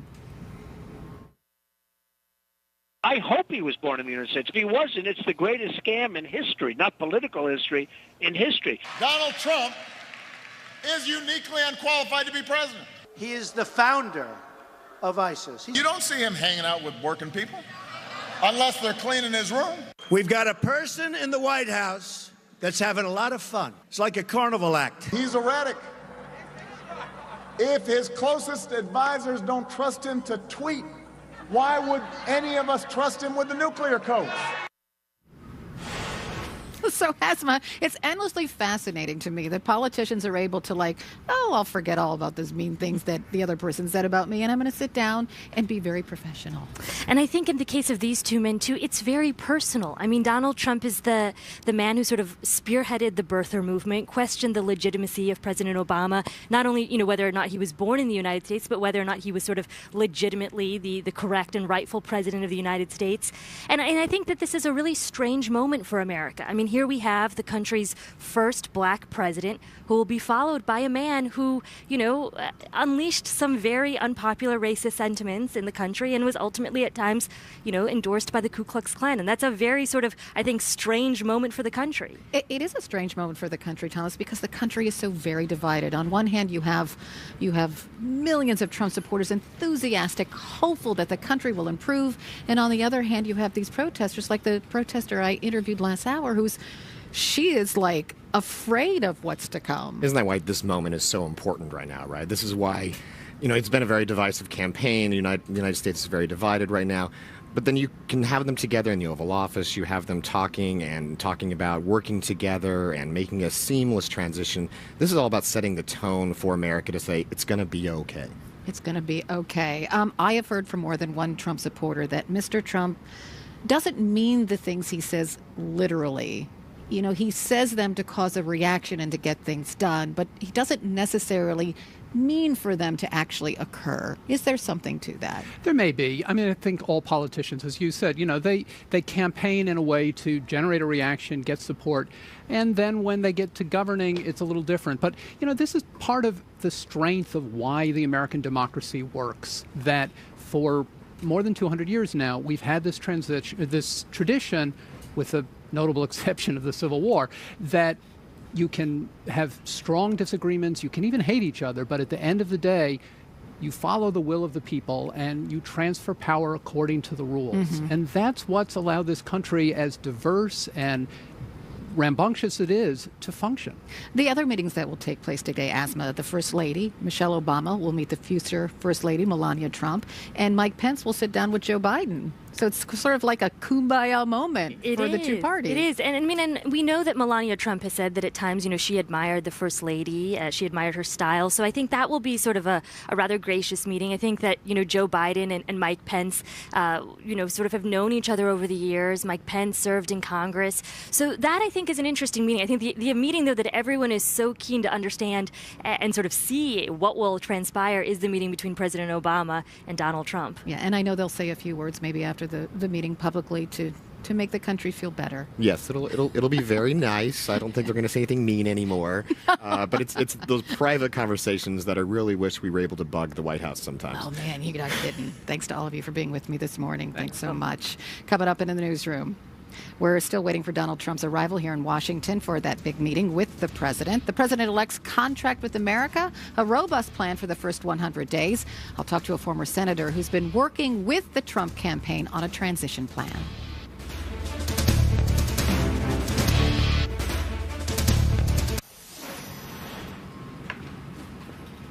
The Trump campaign was all about promises. The first 100 days are about action. Donald Trump says he has a plan to change Washington, to drain the swamp, a change that includes term limits for Washington, renegotiating trade deals like NAFTA and the Trans-Pacific Partnership, TPP, and securing funds for a border wall that Mexico will reimburse. So let's talk about that. I'm joined by President of the Heritage Foundation and former South Carolina Senator Jim DeMint. Welcome, sir. Thank you, Carol. Love your set. What a great view. It's beautiful, right? Yes, it is. I know. You look.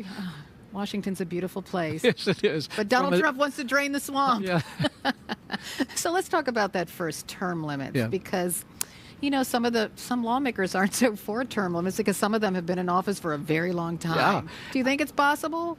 I think it is possible. I think it would be one of the best reforms for Congress. I lived by term limits. I ran on them 6 years in the House and 2 terms in the Senate. And there's some downsides of losing the institutional knowledge, but frankly, I think on balance it could be one of the best reforms here if people came to do a job and go home rather than make a long-term career. The idea of a citizen statesman. Long-term lawmakers like Mitch McConnell will say, sure, I'm going to help you push through term limits in Congress. Well, the way we had to do it, I mean, back in the 90s was, okay, yeah, we're going to pass it, but grandfather you in, Mitch, then you can serve 2 more terms after we pass it. And you'd have to do something to accommodate folks who've been there and been planning on it. But I like the idea, and I don't know if you can get enough support in Congress or not to do it, but about 70% or more of Americans think it's a good idea. So that's a good start. It is a good start. Let's talk about Obamacare and repealing Obamacare, because Mr. Trump says that's one of the things he wants to do immediately. Yeah. Will that be easy? Yes, it is easier than most things here. Frankly, Republicans could pass a repeal of Obamacare and have it on the president's desk the day he's inaugurated. Because of Senate procedures with reconciliation in the budget, they can do that with 51 votes. They did it last year as a trial run. The House and the Senate passed it.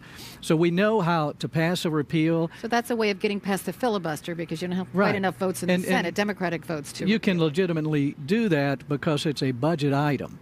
So if Republicans don't do that, frankly, Carol, there are no more excuses for Republicans. I think that's one of the things that helped Trump get elected is Republicans have been saying, oh, give me the House and we'll do this. And then they said, well, we don't have the Senate. No, we got the Senate. No, we don't have the White House. There are no more excuses.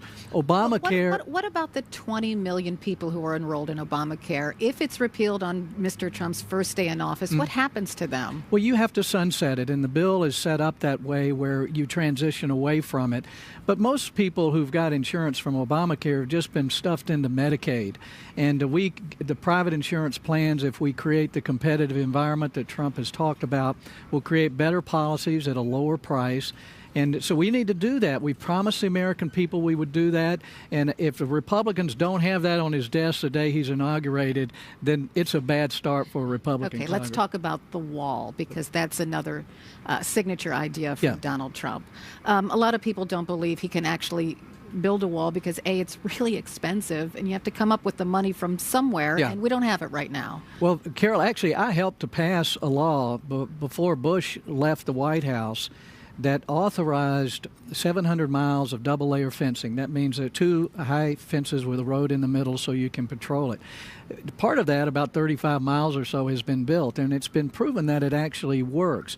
It's not an unfriendly gesture to Mexico. What it is creating a border just like you have a fence in your backyard that's going to create better neighbors. Right now... So it's more realistic that it's not an actual wall, but it will be fencing. Yeah, fencing. Yeah, to build a brick wall is not as secure as a double layer of fencing, and so whatever you call it, we need to control our borders because right now, human trafficking, arms trafficking, drug trafficking, and illegal workers are not helping America, and so I'm hoping this is something that the Republicans can do right away because it's just a matter of funding a current law. Let me ask you about the fear out there from undocumented immigrants who have children born in the United States. Right. They're living in fear right now. Undocumented immigrants, children who are brought into this country by their parents, who are many of them going to college. They fear that at any moment they'll be arrested by INS agents and taken back to a country they don't know. Do they have a right to be fearful? Well, it's a sad situation, Carol, and as you describe that situation, the one thing we don't want to do is continue to do this for another 10 or 20 years, to drag people in who are not citizens, who don't know how they stand. Well, let's just talk about the citizens or not the citizens, the undocumented immigrants that are already here. The beginning of this discussion has to be to stop it. To control our borders and respect our heritage of immigration by creating a program where people can come and go legally. legally. A number of people who are living and working here now would like to be on a guest worker program so they could go home. And that's the way it was traditionally in America. But I think most people would agree with that, right? Both Democrat and Republican. Would, but I'm talking about the 11 million people who are here who are really scared right now, who are scared there's going to be this deportation force put together to like eject them from the country. Well, I don't think that's going to happen. Trump has emphasized the folks who've committed crimes will be deported. We will do whatever needs to be done in a reasonable way. But everyone seems to defer the conversation about controlling our borders and having an immigration policy by saying, oh, what do we do with those who are already here? We can talk about that once we have ability to control our borders and to have a way that we can have legal immigration. There are millions of people waiting to come to America legally, and we make it so hard for them. And the people who've come and done it the right way and paid all the money to lawyers to become naturalized citizens, we need to respect what they did when they obeyed the law. So that's just a philosophy. I think, I believe Trump is going to bring that to the White House, but that discussion... I'm going to interrupt you for just a moment because my executive producer, Michelle, is telling me to go to the White House and Athena Jones. Okay. Because you know that big meeting's about to take place. That's more important than what we're doing here. I'm so sorry, Senator DeMint. Yes. So Athena Jones, you see any action there? No action yet, but I'm told that the action could be happening very soon. I'm not clear on whether Donald Trump's plane has already touched down or exactly where he is en route, but I'm getting indications that he may have arrived at least to Washington, D.C. early. And we've been talking about how awkward this meeting could potentially be because these are two people who have not had a lot of nice things to say about each other. We didn't even get into back in 2011 that White House Correspondents' Dinner where President Obama had some fun making jokes, poking fun at Donald Trump. Athena, I'm going to interrupt you for just a second because we're seeing like a pretty incredible picture, actually. Isn't it amazing? Oh, there you go. We can take a live picture of the Trump plane in the air about to land right behind me at Reagan National Airport. And, of course, then a motorcade will take President-elect Trump onto the White House. So continue, Athena. Well, I was just saying it is interesting to see this is probably unprecedented, the president-elect landing in his own plane emblazoned with his name. But this is going to be a very interesting meeting. A lot of attention on this meeting, of course, and this is just one of many meetings that President-elect Trump and Vice President-elect Mike Pence will be having today. They're also going to be meeting with House Speaker Paul Ryan, with Senate Majority Leader Mitch McConnell. We know that Vice President-elect Pence is going to be meeting with Vice President Biden, and that Melania Trump is going to be meeting with First Lady Michelle Obama. So a lot of talk going on when it comes to this transition. And we do expect to hear from the president at the bottom of this meeting. We'll certainly see video of the two men sitting side by side in the Oval Office. But we do expect the president could make some brief remarks. Nothing extensive, we're told to expect, but certainly we expect we could hear from them. And there's, of course, a lot to discuss. We've talked about all of the things that Trump says he wants to change about President Obama's policies, but there are also just some nitty-gritty things to talk about when it comes to a transition. It is a massive effort. It's one that the White House team and folks around the White House have been working on for nearly a year. And so there's a lot to discuss. We also expect that Trump, President-elect Trump, could have some questions of his own. So there's no telling how it's all going to go down. We've been talking about how great it would be to be a fly on the wall in that room, given some of the things that the two have said about each other. I think you played it just a few minutes ago, and but Athena, we'll see. I just want to just talk about this incredible sight we're witnessing because right behind me, Mr. DeMint and I can see the Trump plane about to land at Reagan National, and the motorcade, of course, will then take Mr. Trump onto the White House. I also want to bring in Manu Raju. He's CNN's congressional correspondent and also a man who knows all about the inner workings of the Oval Office. Ron Christie, not Chris Christie, Ron Christie, and he served as a special assistant to President George W. Bush. Hi, Ron. Good morning, Carol. Good morning. So your feelings as you see Mr. Trump's plane about to land at Reagan National? It's an incredible sight, Carol. For having been with President George W. Bush and Vice President Cheney on January 20th on 2001, I can tell you this is a very exciting time and it's a very busy time. The president-elect right now is on his way to the White House to meet with the President of the United States. They have a lot to talk about. Beyond the 4,000 jobs in the federal bureaucracy that President-elect Trump has to fill, It's how do you transition to power? How do we, living in the greatest democracy in the world, have that peaceful transition, the handoff of the baton from one president to another? So as we look here at the monitor and as we see the plane about to land and about to taxi, this will be a very exciting day for Mr. Trump as well as the congressional elected leadership as we move to a new legacy here in the United States of a smooth and very peaceful transition to power. And that's a wonderful thing. Ron Christie, you stay right there. Jim DeMint. Wolf Blitzer has joined me, and I'm about to depart for this historic moment. And This is really pretty amazing when you think about it. A lot of people, when he decided he was going to run for president, really did not take it all that seriously. A lot of Republicans didn't take it seriously. We know at least 16 or 17 Republican presidential wannabes, senators, governors, didn't take it all that seriously. And all of a sudden, they take it very, very seriously. He got the Republican nomination, and then he became president-elect of the United States, and now he's about to meet with the President of the United States in the Oval Office.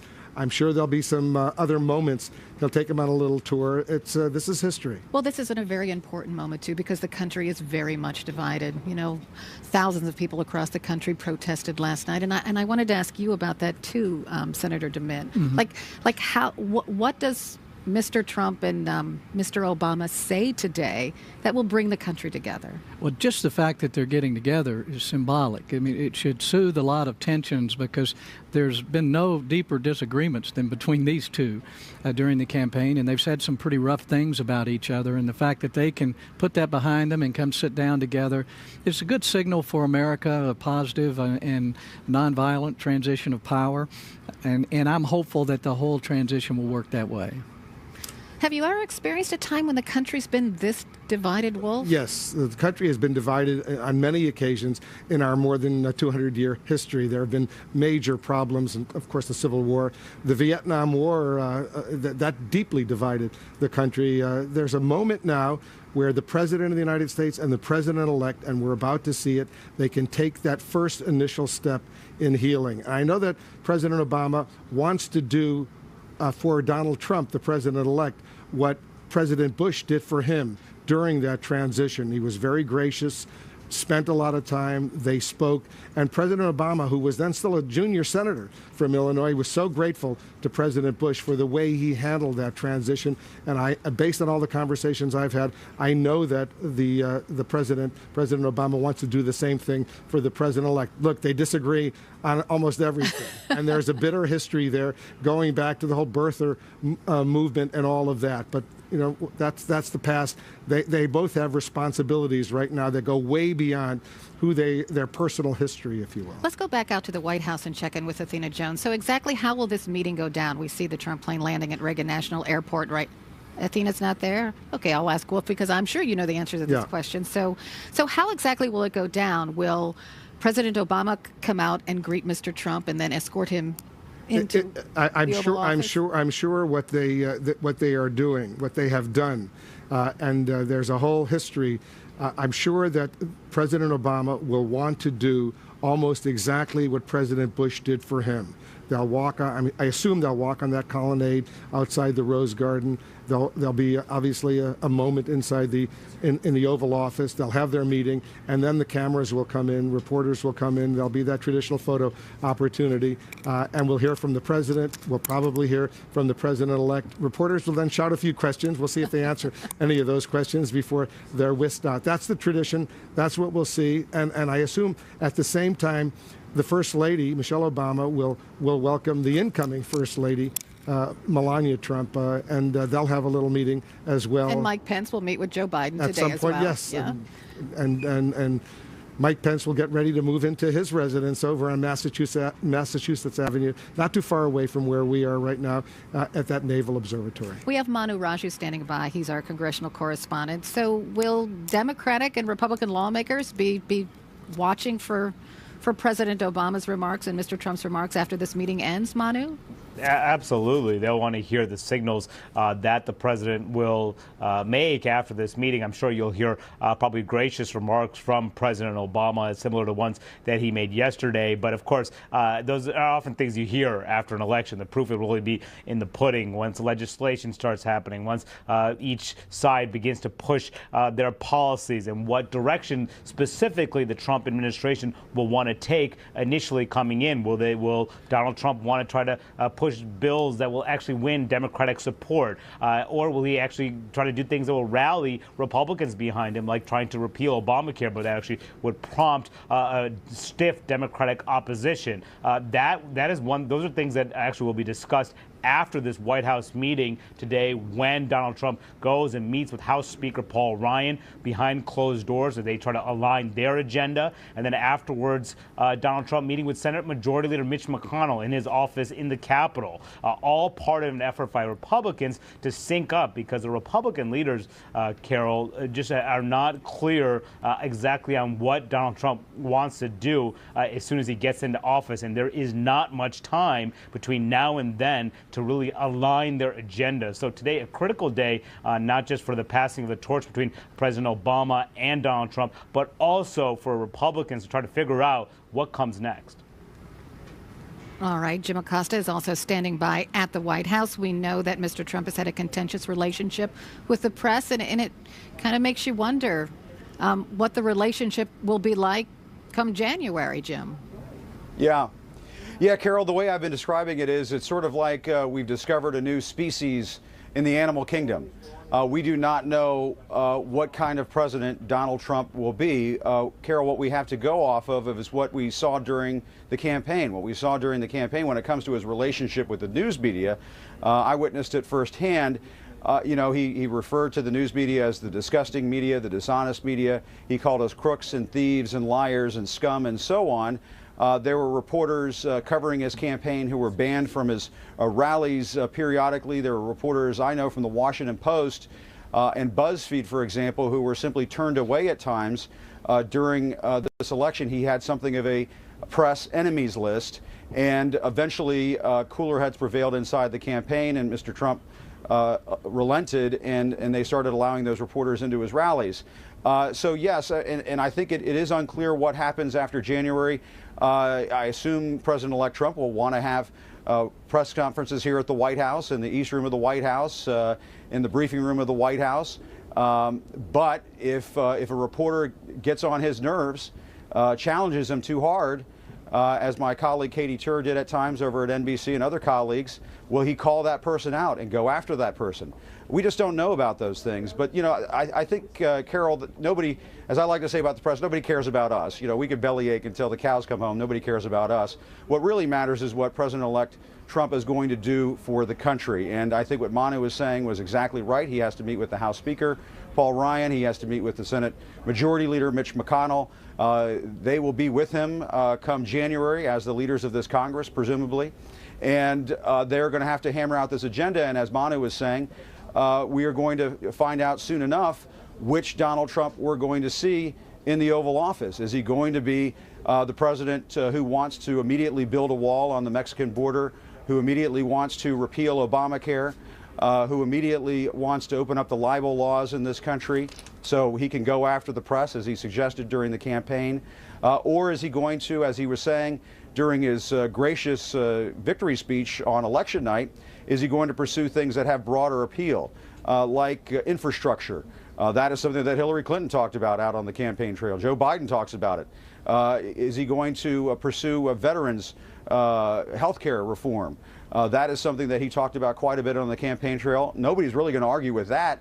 And so if he pursues a more bipartisan agenda, of course he will have a chance to mend some fences and lower the temperature here in Washington. But Carol, I have to tell you, I was in Midtown Manhattan last night trying to get to the train station, and it was difficult because there were 10,000 people protesting out in front of Trump Tower. There is a large segment of this population, and Donald Trump is going to have to deal with this, that does not view him as a legitimate president. And I know that is going to be hard stuff for people to swallow, but it's just the truth. And this is a difficult time for this country. He did not win the popular vote. And people like Elizabeth Warren, Bernie Sanders, and so forth, Nancy Pelosi, my guess is will remind him of that from time to time if he decides to take too partisan tact here in Washington. There's also this story that came out in the Washington Post and other news outlets this morning that the Russian deputy foreign minister was saying that there have been contacts with the Trump campaign, that there were contacts with the Trump campaign prior to the election. That opens up just a whole slew of questions that will have to be answered. I mean, this is not something that presidential campaigns have done in the past. And so, these are all very pressing questions that Donald Trump will have to answer at some point. He is the president-elect of this country. And as President Obama was saying here yesterday, and Hillary Clinton was saying here yesterday, he is going to be our president. And so, this is going to be one of those moments, I think a critical moment in the history of this country, where we really have two paths in front of us.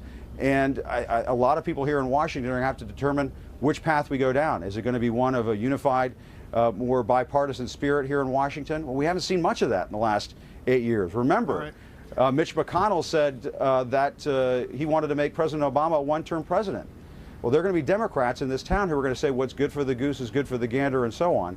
So, this is the atmosphere that Donald Trump is coming into here in Washington, and it's an atmosphere to some extent he created himself. Carol? It's Wolf here in Washington, Jim. I want to just update our viewers here in the United States and around the world. History is unfolding here in the nation's capital, and we want to welcome those viewers in the United States and around the world as well. Donald Trump, his plane, you see it there, big name Trump right on the side of that jumbo jet. That plane has now landed here in Washington at Reagan National Airport right outside of Washington, Arlington. The president-elect of the United States, Donald Trump, he'll be descending momentarily, getting into that motorcade and heading over to the White House for his first meeting as president-elect with the President of the United States. The President Obama, is beginning this transition process. It's a very quick ride. That motorcade shouldn't take more than 10 minutes to get from Reagan National Airport over to the White House. They will go in to the Oval Office and have that first together on this historic moment. The transition is beginning, the transition from President Obama to the president-elect. He'll be president of the United States on Inauguration Day. That would be on January 20th of 2017. Dana Bash, as we watch all of this history unfold, a lot of people never anticipated this would happen. I don't even know if Donald Trump anticipated this would happen. I suspect the President of the United States, President Obama, was not anticipating a transition to President-elect Donald Trump, but it's happening right now. There's a smooth transition, and so far, Dana, both the president and the president-elect, they've said all the right things about how they want to cooperate and make this work. Absolutely, and just look at the images that obviously back up what you're talking about. I think here they come. Here wrong, you see Donald Trump. Dana, let me interrupt for a moment. You see Donald Trump waving over there. He's walking down those stairs. He'll get into one of those vehicles in the motorcade with Melania Trump and others. And they will head over to the White House. As I said, it shouldn't take more than 10 minutes to drive from Reagan National Airport over to the White House. There will be, Dan, and I just want to remind our viewers, at the end of the meeting in the Oval Office, cameras will be allowed to go in there. We'll hear a statement from the president and presumably the president-elect. I don't know if they'll answer reporters' questions. Reporters will certainly try to ask some questions. I don't know if they'll answer those questions before being whisked out. But this is the historic moment. Go ahead, Dana. Sorry for interrupting. No, absolutely. It is a historic moment for sure. And actually, what I was just going to say was about the pictures that we're watching, Wolf. I mean, we've all gotten used to seeing the plane with Trump on the side, but seeing it today in the context of the fact that the plane that we're going to presumably, I mean, maybe this is something we have to talk about, it'll be different, but presumably the plane starting January 20th that we're going to see him getting in and out of, will be Air Force One. And so that is, one of the many mind-bending things for a lot of people who are used to having Donald Trump in their living rooms, whether it's at the Apprentice or now, and obviously the past year and a half as a candidate, he will be the leader of the free world. And this meeting today is so historic because it is so steeped in tradition of peaceful transition.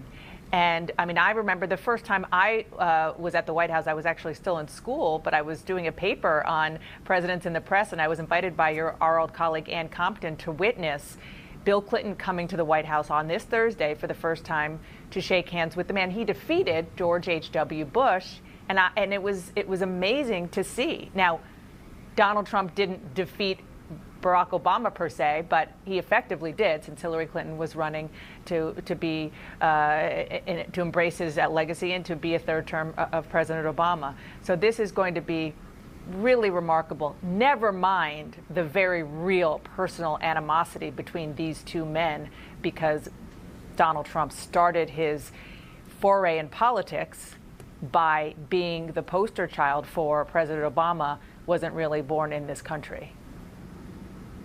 We see Reagan National Airport. The motorcade has now left Reagan National, heading over to the White House. Jim Acosta, do we know if that motorcade is going to go into the South Lawn area, into the North Lawn area? Do we know which entrance they're going to be going into? Oh, the executive, the executive office area. Do we have any clue which way that motorcade will be entering the White House? Well, Wolf, as you know from being over here at the White House, there are as many cameras up around the grounds here as possible to capture whatever scenario emerges. I don't know which entrance he's coming in here at the White House, Wolf. I remember from when Mitt Romney came here to the White House 4 years ago under very different circumstances. He obviously lost that election. We really didn't catch a glimpse of Mitt Romney going in because he was sort of rushed in and not really in the view of the cameras, and that might be the case here as well. But he is the president-elect. He has a large Secret Service contingent with him, and so he might be a bit more noticeable than Mitt Romney was 4 years ago. I think this is going to be fascinating to watch, Wolf. When Donald Trump goes into the Oval Office, he will be going into the Oval Office as the president-elect of the United States, and he will be meeting with somebody, as Dana was talking about there, who he's clashed with over the years.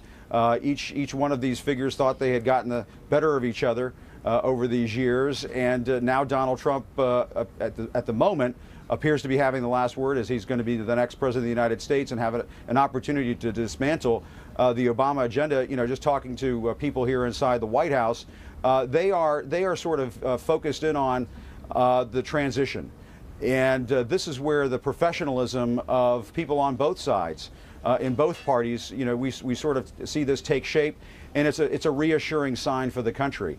I was just talking to an official here a few moments ago who was saying, you know, I'm just focused on the transition. I want to make sure this is a transition that is a peaceful transfer of power to the next administration. And when you hear that, it makes you think, you know what, you know, things are going to be all right. And I suspect, and I just talked to an official with the Trump campaign as I was driving into the White House this morning, Wolf, you know, trying to figure out, well, am I going to have a job in the administration and so on. There's just a lot of activity on both sides. And this is what our democracy is all about. One president leaves, another one comes in. 8 years ago, when President Bush, let's go back to 1992, when President George H.W. Bush hosted President-elect Bill Clinton, they spoke for nearly 2 hours. 2 hours at that time when President Bush welcomed President Obama 8 years ago. They spoke for about an hour in the Oval Office, and we'll see how long this meeting lasts today between President-elect Trump and President Obama. On the left part of your screen, you see an entrance to the west wing of the White House from the Eisenhower Executive Office building. There's a little street over there that people can park at. He might walk in that way, or on the right part of your screen, you see the driveway at the west wing of the White House. He may come in there. On the other hand, Jim Acosta, you've been a White House correspondent for a while. They could surprise us and just drive into the South Lawn of the White House. I'm sitting here. If you take a look behind me, and you can see behind me, you can see the Washington Monument. You might see that motorcade beginning to come in because it'll be coming from back there from Reagan National Airport, which is right across the Potomac River, and it'll head right into the White House. It's a really spectacular view that we have from this location overlooking the North Lawn of the White House. We see that entire historic presence that so many of our viewers here in the United United States and around the world are certainly familiar with. But once again, they haven't really given us a whole schedule of events, how this is going to unfold. I remember 8 years ago, there was a great opportunity when the president and the president-elect, President Bush, President-elect Obama, they walked through the motorcade, through the colonnade on the side of the Rose Garden towards the Oval Office. Are we going to get that this time, you think, Jim? Because I think so. Some officials have said what President Obama wants to do is precisely what President Bush did for him. He was so grateful to President Bush for that very warm welcome.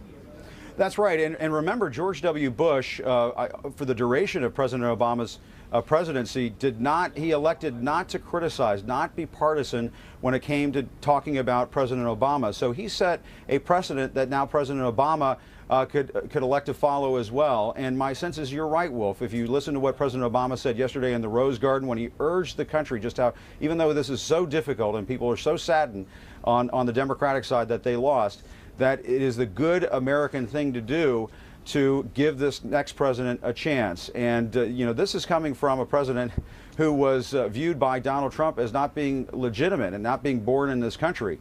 And so President Obama could have taken a different path and decided, well, I'm just not going to deal with this guy.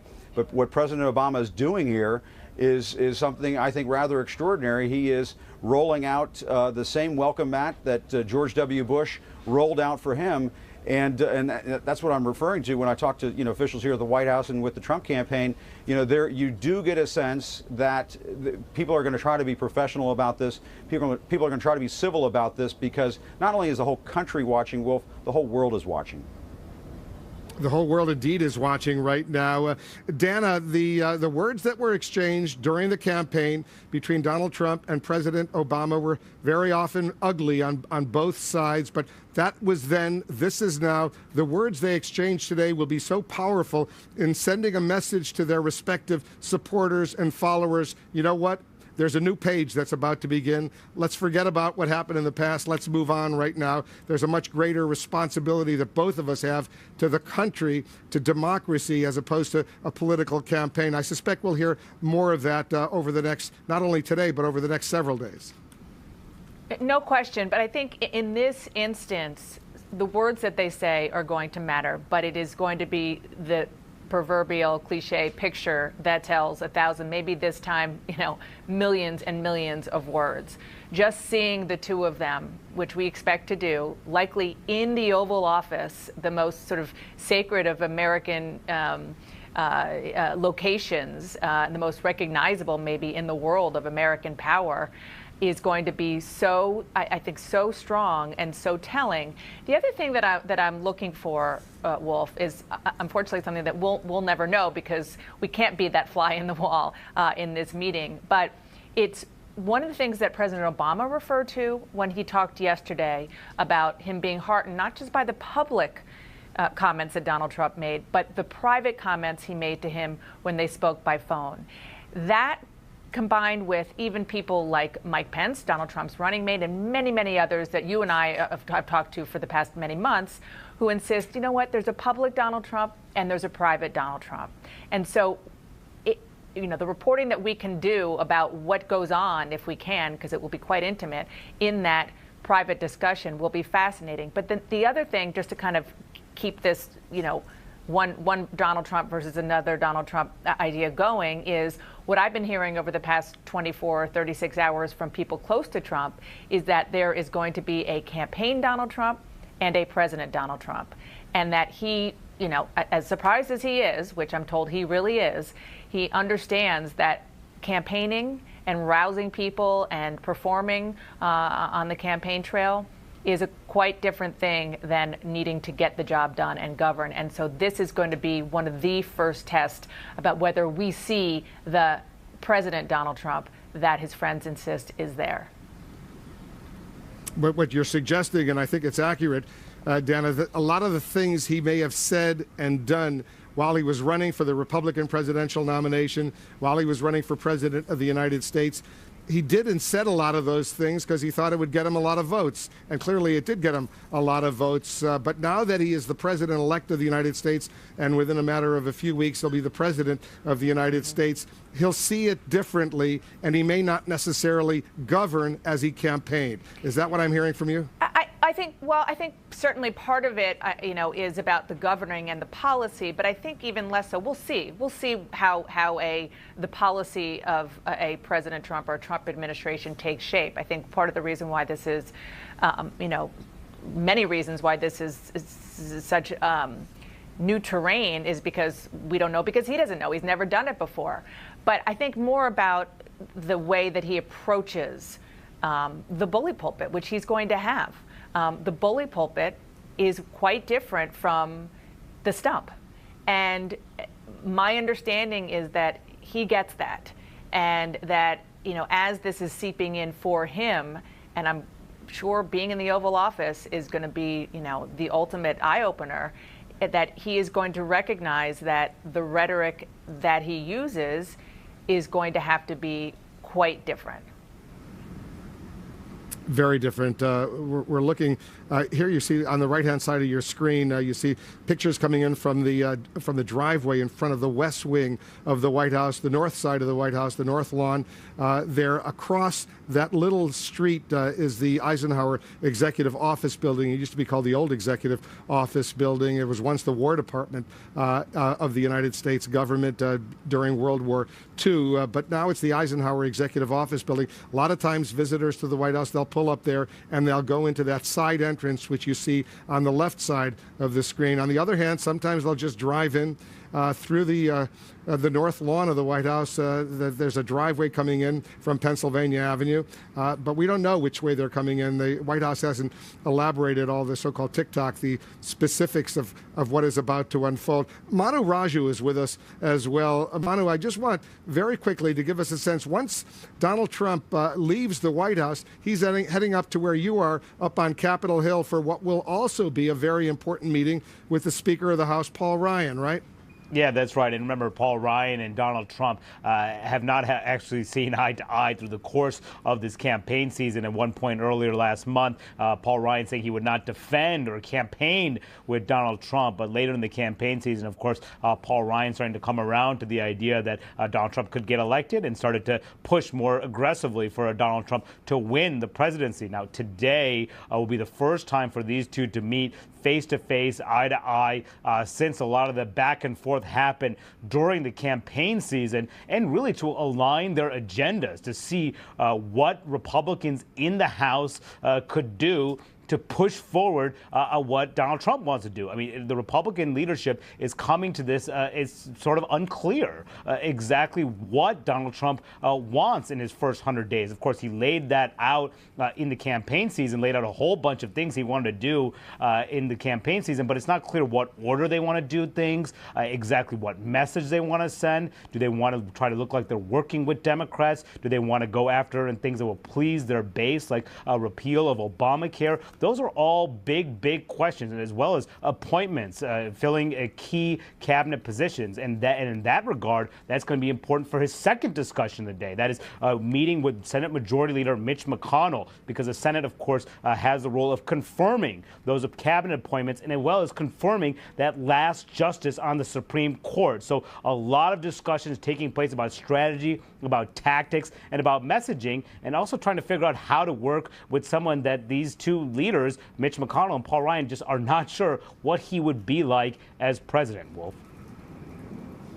I just want to point out, and Jim Acosta, you're there at the White House for us. You see some people standing on the stairs over there at the Eisenhower Executive Office Building. Maybe they have inside word that the president-elect in his motorcade will be arriving there. If he does, we'll see him walk into the West Wing of the White House on the left part of the screen. If that's the game plan that the White House has in mind, you can see pictures coming in. A nice shot.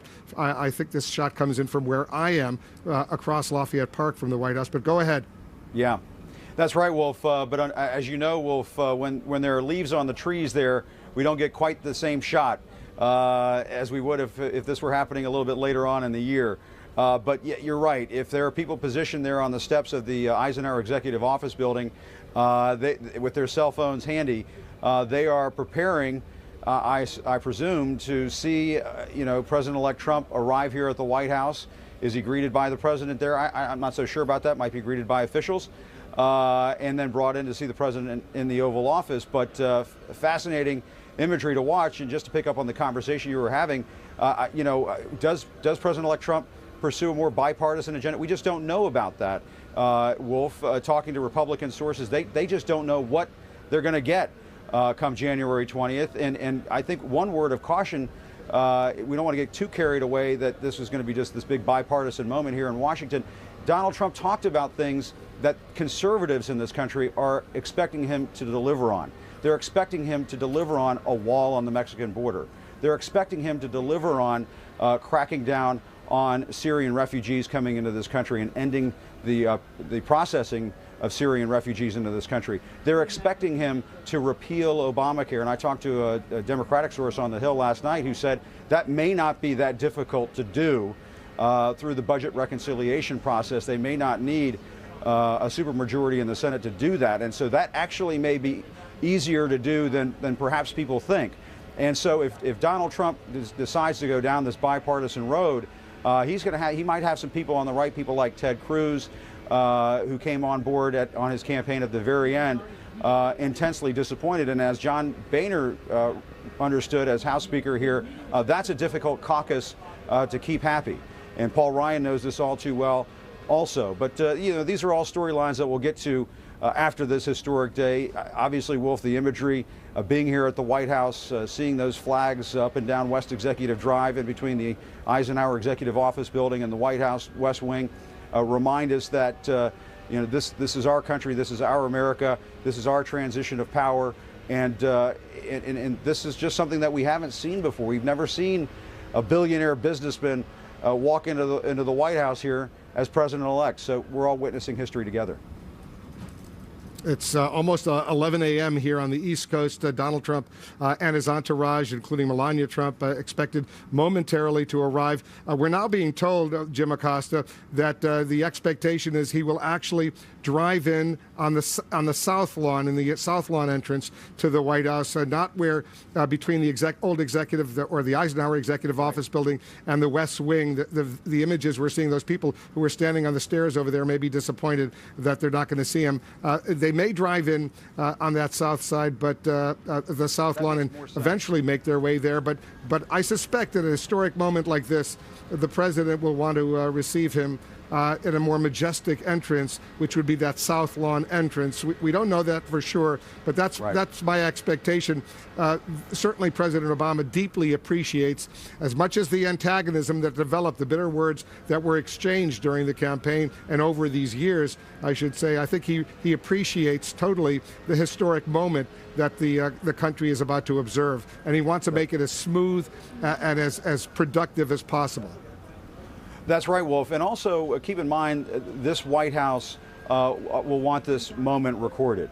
And Pete Souza, the White House photographer, I'm assuming will be right there taking pictures of it. We'll see those pictures at some point on the White House Instagram account later on today. By the way, it may also be on the Trump Transition Team Twitter account. They've opened up a Trump Transition Team Twitter account that fired up, I think, last night, and we started seeing those tweets come out there.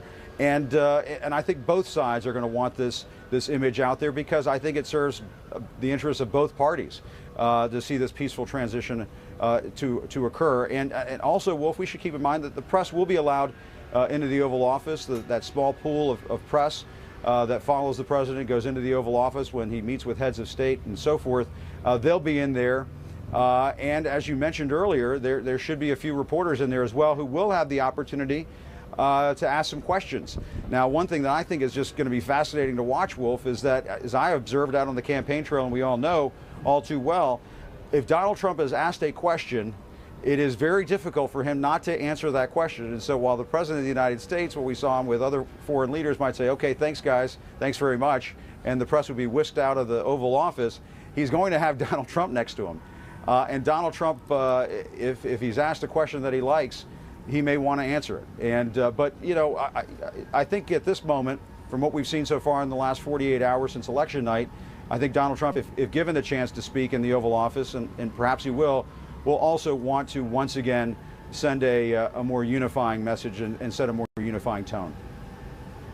I suspect both of these men, the President of the United States and the President-elect of the United States, have been thinking long and hard about what they're going to say to those cameras in the Oval Office of the White House. I suspect we're going to hear that. I'm hearing sirens behind me here. I'm just across the street from the White House myself, so I suspect that motorcade is getting closer and closer. We hear those sirens coming in right now. It's 11 a.m. here on the East Coast of the United States. I'm Wolf Blitzer. We're reporting history unfolding here in the nation's capital. We once again want to welcome our viewers in the United States and around the world. Momentarily, the president-elect Donald Trump will be arriving here at the White House to go into the Oval Office and meet for the first time as president-elect with the President of the United States, Barack Obama. They will meet in the Oval Office. It might last an hour, could last 2 hours based on historic precedent. They will have an opportunity to discuss all of the history that is unfolding right now. And the President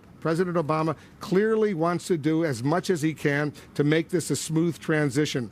We know from President Obama he was very grateful to President Bush 8 years ago when President Bush warmly welcomed him into the White House and provided him with a lot of the background he needed during this transition period between now and January 20th, when President-elect Trump eventually on January 20th will be sworn in as the 45th President of the United States.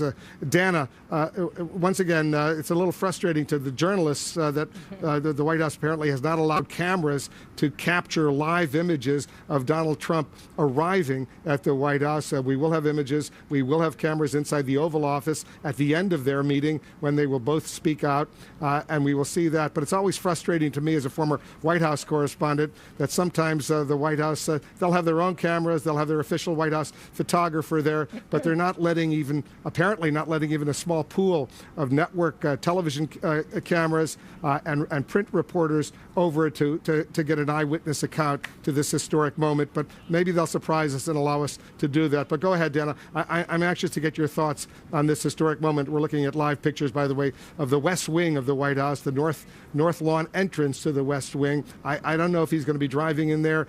We haven't really been told by the White House. Go ahead, Dana. That's right. First of all, I agree with you. I've been covering politics, and I covered the White House at Capitol Hill for so long, and still, even traveling the world with George W. Bush, covering many, many summits, many majestic things. One of the images that I just have in my mind, and I will for the rest of my life, was being able to be on the South Lawn. Again, I was still in school. I should tell you that Donald Trump has arrived, we are told, has arrived at the White House. The fact that we are told, and we have to tell you, and we haven't been able to show you the image, speaks to what Wolf was just saying, that apparently we don't have the live pictures. But what I was saying was that there were live pictures of the historic moment back in 1992, which is the moment I remember when Bill Clinton, who had just defeated George H.W. Bush, arrived on the South Lawn of the White House, walked back towards the Oval Office. People who have seen press conferences and events, even yesterday with President Obama and Vice President Joe Biden, they walk out to the Rose Garden. That was the image that, you can even Google it now, that was there for history that the press was able to get. Clearly, we're not going to see that. If we do, maybe, fingers crossed, we can see it later. But much more importantly is the moment that's going to happen in the Oval Office.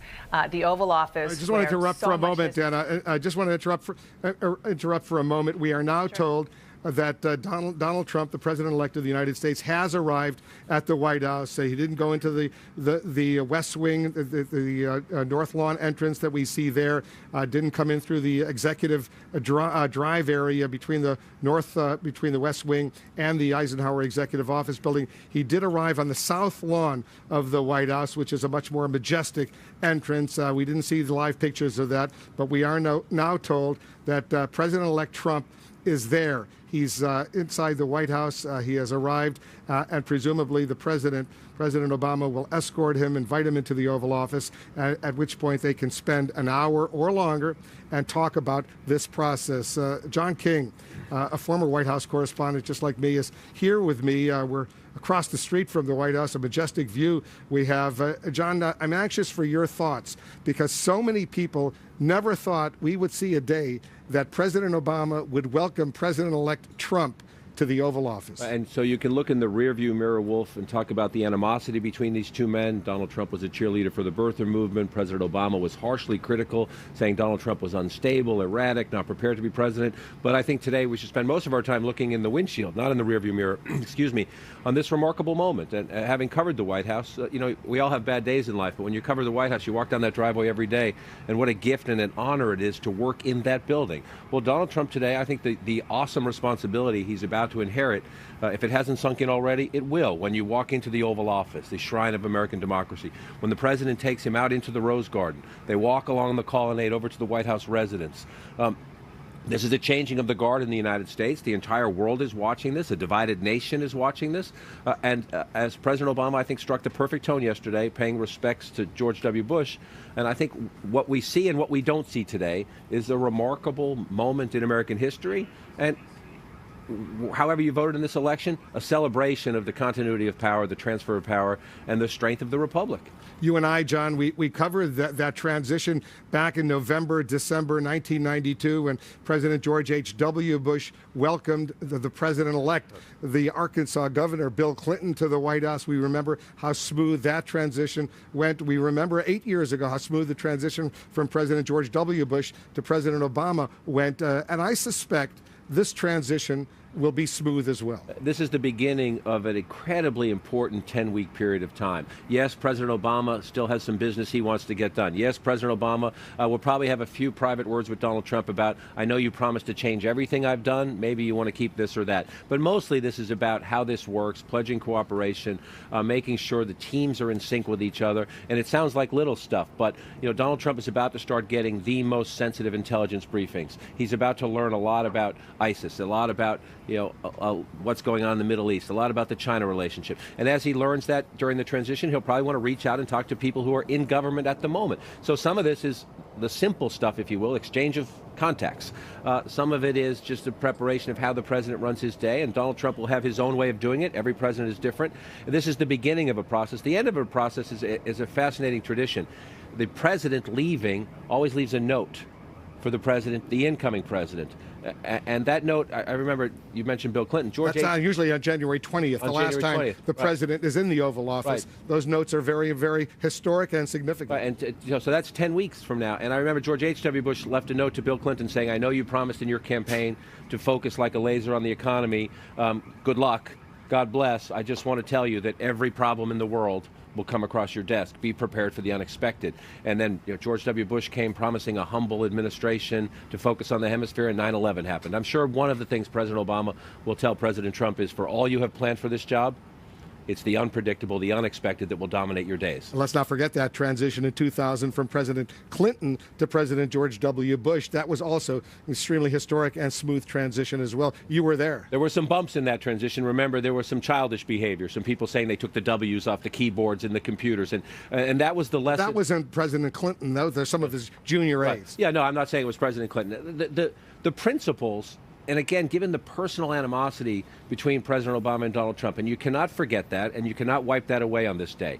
But the professionalism of the president, and again, I think the example of George W. Bush to President Obama is the example he's going to follow as he hands over to Donald Trump, understanding the moment we're in. There's still many problems in the world. Again, the financial markets started to jump around a little bit right after the election. They seem to have settled in right now. How this is handled, these are two men with very different agendas, two men with very different views, two men with a personal history. But how this is handled president to president-elect will say a lot about the early days of the Trump administration, and B, this is the last 70 days of the Obama presidency. Yes, Jim Acosta, you're there at the White House for us. We're now told President-elect Trump is in the White House. He has arrived.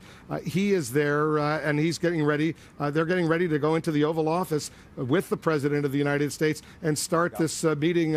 As I was pointing out, it's a little frustrating we didn't have live cameras to record that historic moment, but this White House has been a little bit less open to those tight pools, as we used to call them, to allow the news media to capture those historic moments. I hope it changes, but go ahead.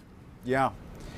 That's true. After what we experienced over this last campaign, it bears reminding that, yes, there were some clashes from time to time between the White House under President Obama and the White House press corps over access. And and those sorts of issues. They may pale in comparison in terms of what's to come. But Wolf, we should point out there's a little bit of news involving the president-elect Donald Trump. He did have a call earlier this morning with the Prime Minister of Britain, Theresa May, and she spoke to Donald Trump, according to this readout from the British government, congratulating him on his victory. And according to this readout from the British government, Donald Trump invited the Prime Minister here to the White House, to Washington, as soon as possible. That, too, is a sign of this peaceful transfer of power, that the president-elect is on the phone with foreign leaders, reestablishing those ties with important heads of state around the world. That, yes, when President-elect Trump comes into the Oval Office, there will be a continuity in terms of United States foreign policy, in terms of dealing with our closest allies. Now, of course, there are going to be some questions about how Donald Trump deals with Russia and whether or not he sort of reshuffles the deck in terms of his dealings with other foreign leaders. But that is, I think, a very interesting development that we're seeing this morning, on the very same morning that he's meeting with the President of the United States. Very interesting. I'm sure he's going to be taking a lot of phone calls from world leaders. The British Prime Minister, Theresa May, calling, having this conversation. I'm sure he's going to be taking phone calls from other prime ministers and presidents, friendly countries, maybe some not so friendly countries as well during these weeks of this transition that is historic as well. Doug Brinkley, the presidential historian, is joining us right now. Doug, it's always fascinating. This is sort of history unfolding on a minute-by-minute basis. But step back a little bit and give us your perspective on what we're about to see when the president-elect of the United States, Donald Trump, is seen in the Oval Office with President Obama. Well, this can't be an easy moment for President Obama. I mean, he's shattered like a lot of Democrats are. He really thought Hillary Clinton was going to be his successor. The fact that Donald Trump won is a blow to his legacy, particularly the Affordable Care Act, in which Donald Trump is claiming on day one he's going to try to repeal Obama's singularly most important domestic achievement. But historians look at these moments and we focus on them a lot. This really is a big moment we're watching here, the healing factor going on. Some transitions are easy, some are tough. I mean, I remember Ronald Reagan and Jimmy Carter had zero chemistry, couldn't stand each other. Carter wanted nothing to do really with Reagan. He just lost Carter in 1980, a landslide election. He knew a lot of his programs were going to be dismantled. In fact, Reagan immediately took the solar panels off of the White House that Jimmy Carter had put on to make a big point, that there's a new management in town. But Barack Obama is a pro. As the saying goes, when the going gets weird, the weird turn pro. And this is Obama, what he's good at. He's going to try to be a healer for our country and be instructive to Donald Trump and make sure that the institution of the presidency continues unabated with as least amount of drama coming out of today as possible. There have been some comparisons made. I wonder if you think they're fair. The transition from Jimmy Carter in 1980 to Ronald Reagan in 1980. Jimmy Carter was the incumbent president, deeply frustrated that he wasn't reelected. Ronald Reagan, a two-term governor of California, was elected. A movie star, a cowboy, if you will. Officials in the Carter White House were belittling him. And you say that transition was tough the weeks between the election in November and the inauguration on January 20th. Was it a tough transition like that? Or did they manage, for the good of the country, to make it as smooth as possible? They managed, but barely. I mean, Carter didn't want to even talk to Reagan on the time of the inaugural when famously the Iran hostages got released. The problem was when they met, Jimmy Carter had a whole list, Wolf, of all these things that he was going to have to do, like micro list. And Reagan kind of half listened and said, "Well, I'm not going to be able to do all that. I'm going to need my sleeping hours. I'm only going to work an 8-hour, 9-hour day." And Carter was aghast that Reagan, in his mind, didn't seem to grasp how urgent so many of these thorny problems were. At the heart of it, though, was 1980 was a revolution.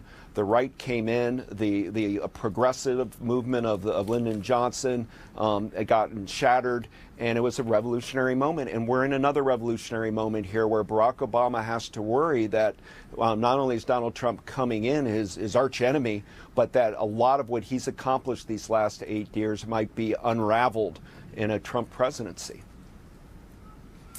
The president-elect of the United States is now here in Washington. He's over at the White House right now. He arrived on the south lawn of the White House. We didn't get any pictures. There were no live cameras allowed there. We will see President-elect Trump and President Obama in the Oval Office. We're standing by for that. That meeting is an historic meeting. The First Lady is also welcoming the incoming First Lady of the United States to the White House. That's also an important historic moment. Kate Anderson Brower, who wrote an important book on First Ladies, First Woman, the grace and power of America's modern First Ladies, is with us here. This is an historic moment. Give us a little sense, Kate, what is likely to happen when the incoming First Lady is received by the First Lady?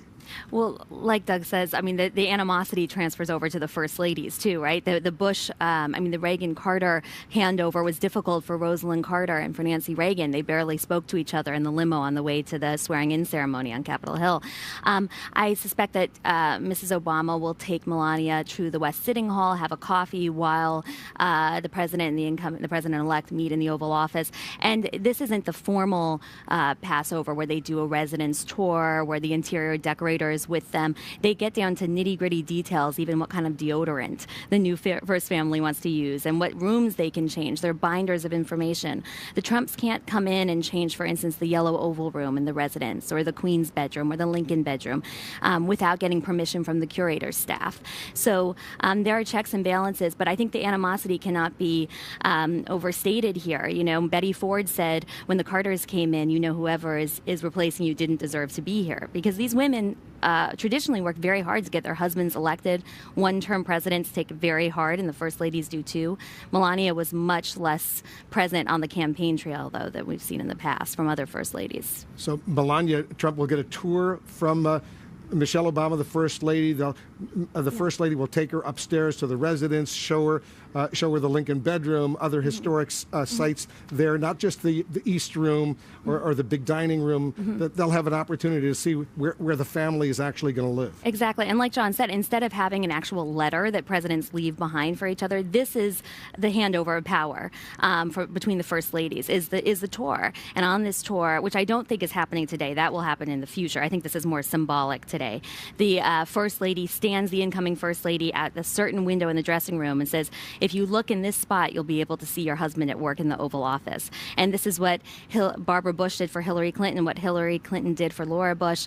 Regardless of political party, there is a respect for the position of First Lady and a sorority of First Ladies. But this is obviously more difficult than a lot of past transitions. So what you're saying is, Kate, there's a real protocol for what's going to happen today between the incoming and the outgoing First Ladies? Absolutely. And there's respect for this position. I think that these are the only women in the world who know what it's like to live in the White House, to have these expectations. First ladies are very controversial usually. You know, they have to pick an apolitical issue that doesn't offend anyone. We saw Melania Trump talk about cyberbullying and immediately get pilloried in the press because of what her husband does on Twitter. It's hard to fit in this role. Melania has never been married to an elected politician before, so I think she'll find it especially difficult. What about, do they have a conversation that would be normal? I assume it would be normal for Melania Trump. They have a young son, Barron. Yeah. And when Michelle Obama came to the White House, 2 young daughters, they had to find a school for the daughters. They had to talk a little bit. We know that Melania Trump and Donald Trump, for that matter, they want to protect their young son, Barron. They're going to. I assume they'll take him out of a school in New York, bring him to Washington, and find a nice school for him to go to. Just as the Obama girls grew up here over these past 8 years and went to school here. It's interesting because Sasha, goes to Sidwell Friends, and the Obamas are staying here so she can finish school at Sidwell. There's a chance that Barron could go to Sidwell too. There could be some overlap there. That's where Chelsea Clinton went too. Exactly, and that's what Hillary Clinton did with Jackie Kennedy. She asked for advice. But having a young son, Barron's 10 years old. We haven't had a son in the White House since John Kennedy Jr. It's been all daughters: Chelsea, Jenna, Barbara. This is Amy Carter. So this is historic and important because of that too, to have this young son. And I think, like Hillary did with Jackie, Melania would be wise to reach back and talk to Michelle Obama and other first First Lady is about what it's like raising children. All right, I want you to stay with us. Can you stay with us, Kate? All right, and John, you're going to stay with us as well? You have no choice. What Wolf tells me to do. I learned that the first day I came to CNN. We have a lot more coming up. We're only moments away. We'll see the President of the United States and the President-elect of the United States in the Oval Office, first time together since Donald Trump won the presidency. We'll take a quick break. Our special coverage continues right after this.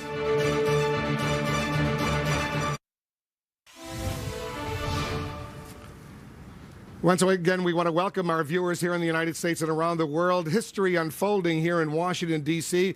You're taking a look at live pictures coming in from the White House. The President-elect of the United States, Donald Trump, is now in the White House. He is being received by the President of the United States, Barack Obama. They're having a meeting in the Oval Office. First time they're getting together since President-elect Trump was elected President of the United States. The historic moment, indeed. At the end of that meeting, camera crews and reporters, photographers will be allowed into the Oval Office for what's called a photo opportunity. We'll hear statements from the President and the President-elect. Reporters will then try to get a few questions in. We'll see if they answer reporters' questions. Later, the President-elect will head up to Capitol Hill for a very important meeting with the Speaker of the House, Paul Ryan. Sean Spicer is joining us right now. He's the chief spokesman strategist for the Republican National Committee. He's been very much involved in trying to get Donald Trump elected president. First of all, Sean, I know you worked really hard to get him elected in your role as the Republican National Committee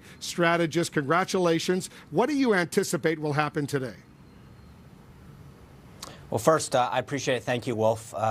Most of the credit goes to my boss, RNC Reince Priebus, whose vision and investment over the last 4 years really helped take the movement and the message that this candidate brought and helped the entire ticket win up and down, put together one of the most amazing ground games and data operations that any party's ever seen. And I know we talked to a lot of people over the last few weeks about how we're going to translate the movement and the message that Trump brought onto the ground, and how we've been working hand in hand with the campaign to go door to door. And I think Chairman Priebus's vision and message, combined with an amazing message and movement that Donald Trump and campaign had, really showed how impressive it was on Tuesday night. As for today, I think, look, I was there on the last day of the Bush White House. President and Mrs. Bush could not have been more classy and gracious, and I think President Obama and Mrs. Obama have noted that, and I think they will follow that example that President Bush and Mrs. Bush used to ensure that there is a peaceful transfer of power, and that the same accommodations and hospitality that they were shown by the Bush team will be shown to the Trump team, to ensure that our country continues to show how beautifully we transfer power after one election. I suspect you're right. You mentioned Reince Priebus, the chairman of the Republican National Committee, your boss. A lot of speculation that he's become close to Donald Trump over these past several months. A lot of speculation he could emerge as the White House chief of staff. I assume you've heard that speculation. So two questions. Is he going to be chief of staff? And what about you? What role do you want in a Trump administration? All I'm looking forward to is a good seat at the inauguration right now. I'm looking forward to watching Donald Trump and Mike Pence get sworn in as the next president and vice president of the United States. And I'm honored to have played a small part in that. I know Chairman Priebus and the rest of the team here at the RNC, Chris Carr, our political director, Bill Skelly and Liam O'Rourke on the data side, Garrett Lansing, who runs our digital, Katie Walsh, our chief of staff, have all just been working tirelessly to help this campaign.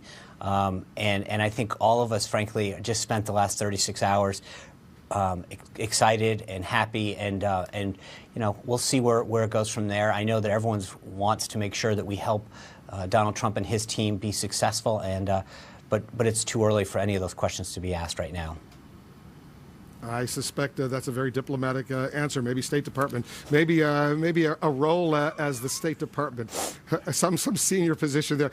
You know, Sean, we got John King with us. He's got a lot of experience covering the White House over these years. He's got a question for you. Sean, let me echo the congratulations from Wolf, and I hope there's a well-deserved beach in your future before that great seat at the inauguration. You're a very smart person when it comes to messaging and strategy, and I'm just wondering if Donald Trump the tone Donald Trump sets early on. You remember the early days of the Obama administration. I'm not trying to assign blame to which side, but the Republicans said, you know, he came out with this Democratic partisan agenda, and then immediately you had the divide between the two. If Donald Trump asked you, during the campaign, I said I would appoint a special prosecutor. During the campaign, my crowds chanted repeatedly, lock her up, lock her up.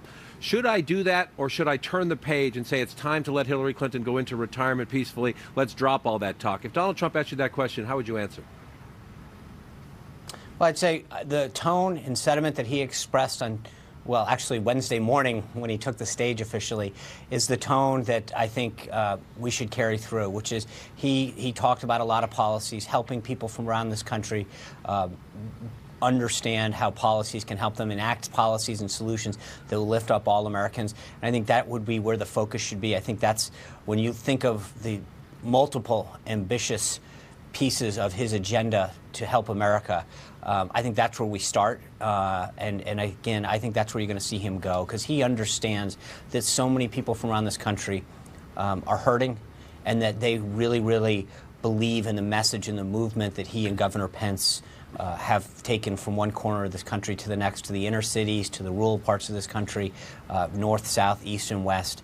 There's so many people that have looked to Donald Trump and Mike Pence to bring that change to Washington that I think that's where we're going to probably spend the most. He'll spend the most amount of his time.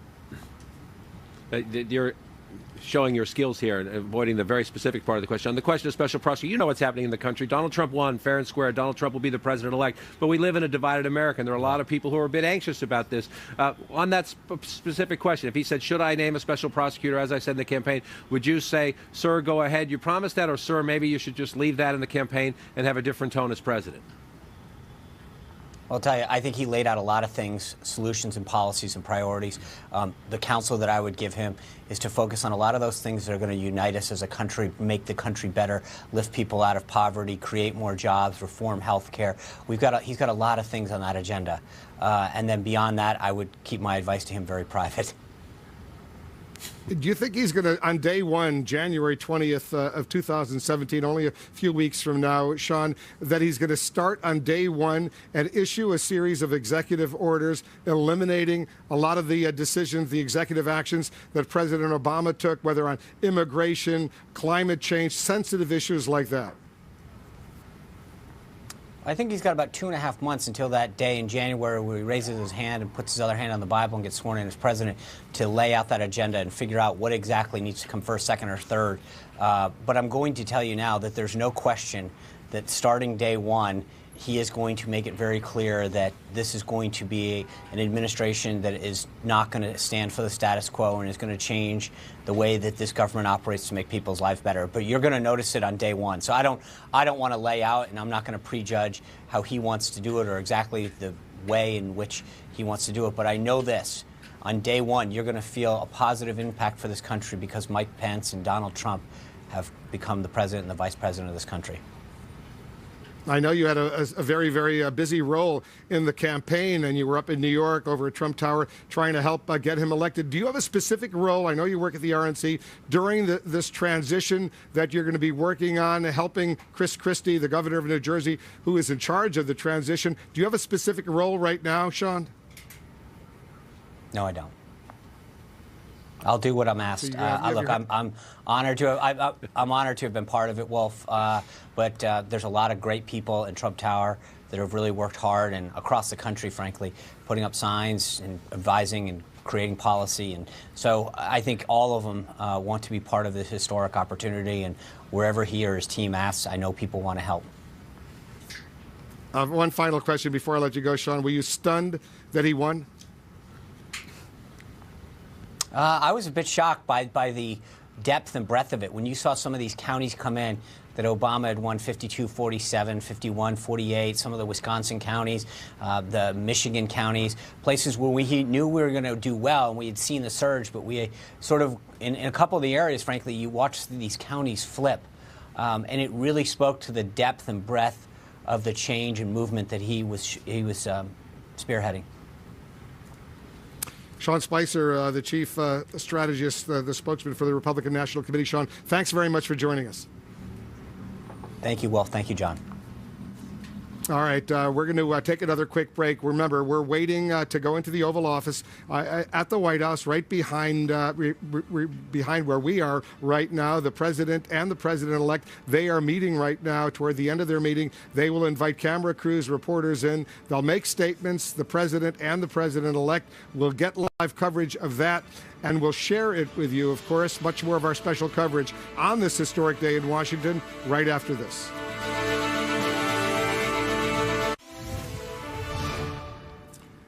Welcome back to our special coverage. Take a look at the live picture coming in from the White House right now. Inside the White House, inside the Oval Office, the President-elect of the United States, Donald Trump, is being received by the President of the United States, Barack Obama. Their first meeting during this transition process. Presumably there will be more down the road leading up to January 20th of next year, only a few weeks from now, when Donald Trump will be inaugurated, sworn in as the 45th President of the United States. Our camera crews are getting ready to go into the Oval Office. Reporters will be going in there as well. President Obama will make a statement. President-elect Donald Trump will make a statement. We'll see if they answer reporters' questions. We'll, of course, have coverage of all of that. The incoming First Lady, Melania Trump, is also being received right now by Michelle Obama, the First Lady of the United States. Presumably, we'll see both of them at some point as well. In the meantime, as we await the statements from the President and the President-elect, our Pentagon correspondent, Barbara Starr, is joining us. Barbara, yesterday, Ash Carter, the Defense Secretary, said he wants everyone at the Pentagon, military and civilian personnel, to work together with the incoming Trump team to make sure there is a smooth transition. What are you hearing? Well, Wolf, there's, as you would expect, a lot of chatter up and down the Pentagon hallways. I'd say the top curiosity here is who will be the new Secretary of Defense. A lot of names being thrown around, but nobody's hearing anything very definitive yet. One of the big underlying questions so many senior people in the U.S. military have, quite remarkably, is, who is this new commander-in-chief that they will have? They have seen Donald Trump's statements on the campaign trail, talking about waterboarding, talking about bombing with little regard to civilian casualties, talking about taking the oil in Iraq. All of these things potentially very serious violations of international law, violations of the Geneva Convention. Quite remarkably, they want to know, is that the Donald Trump that is the new commander-in-chief, or will he ratchet back once he takes office? Nobody wants to contemplate having to deal with illegal orders from any president of the United States. So that's a big question. But now, President-elect Trump really beginning to understand what is coming at him, because the intelligence community very much preparing to give him a very comprehensive set of briefings, not just the daily intelligence briefing about what is going on in the world, but the so-called crown jewels. How does the military, how does the CIA, how does the U.S. government spy and collect information around the world to keep this country safe? That may be a very sobering prospect for any president-elect. Wolf?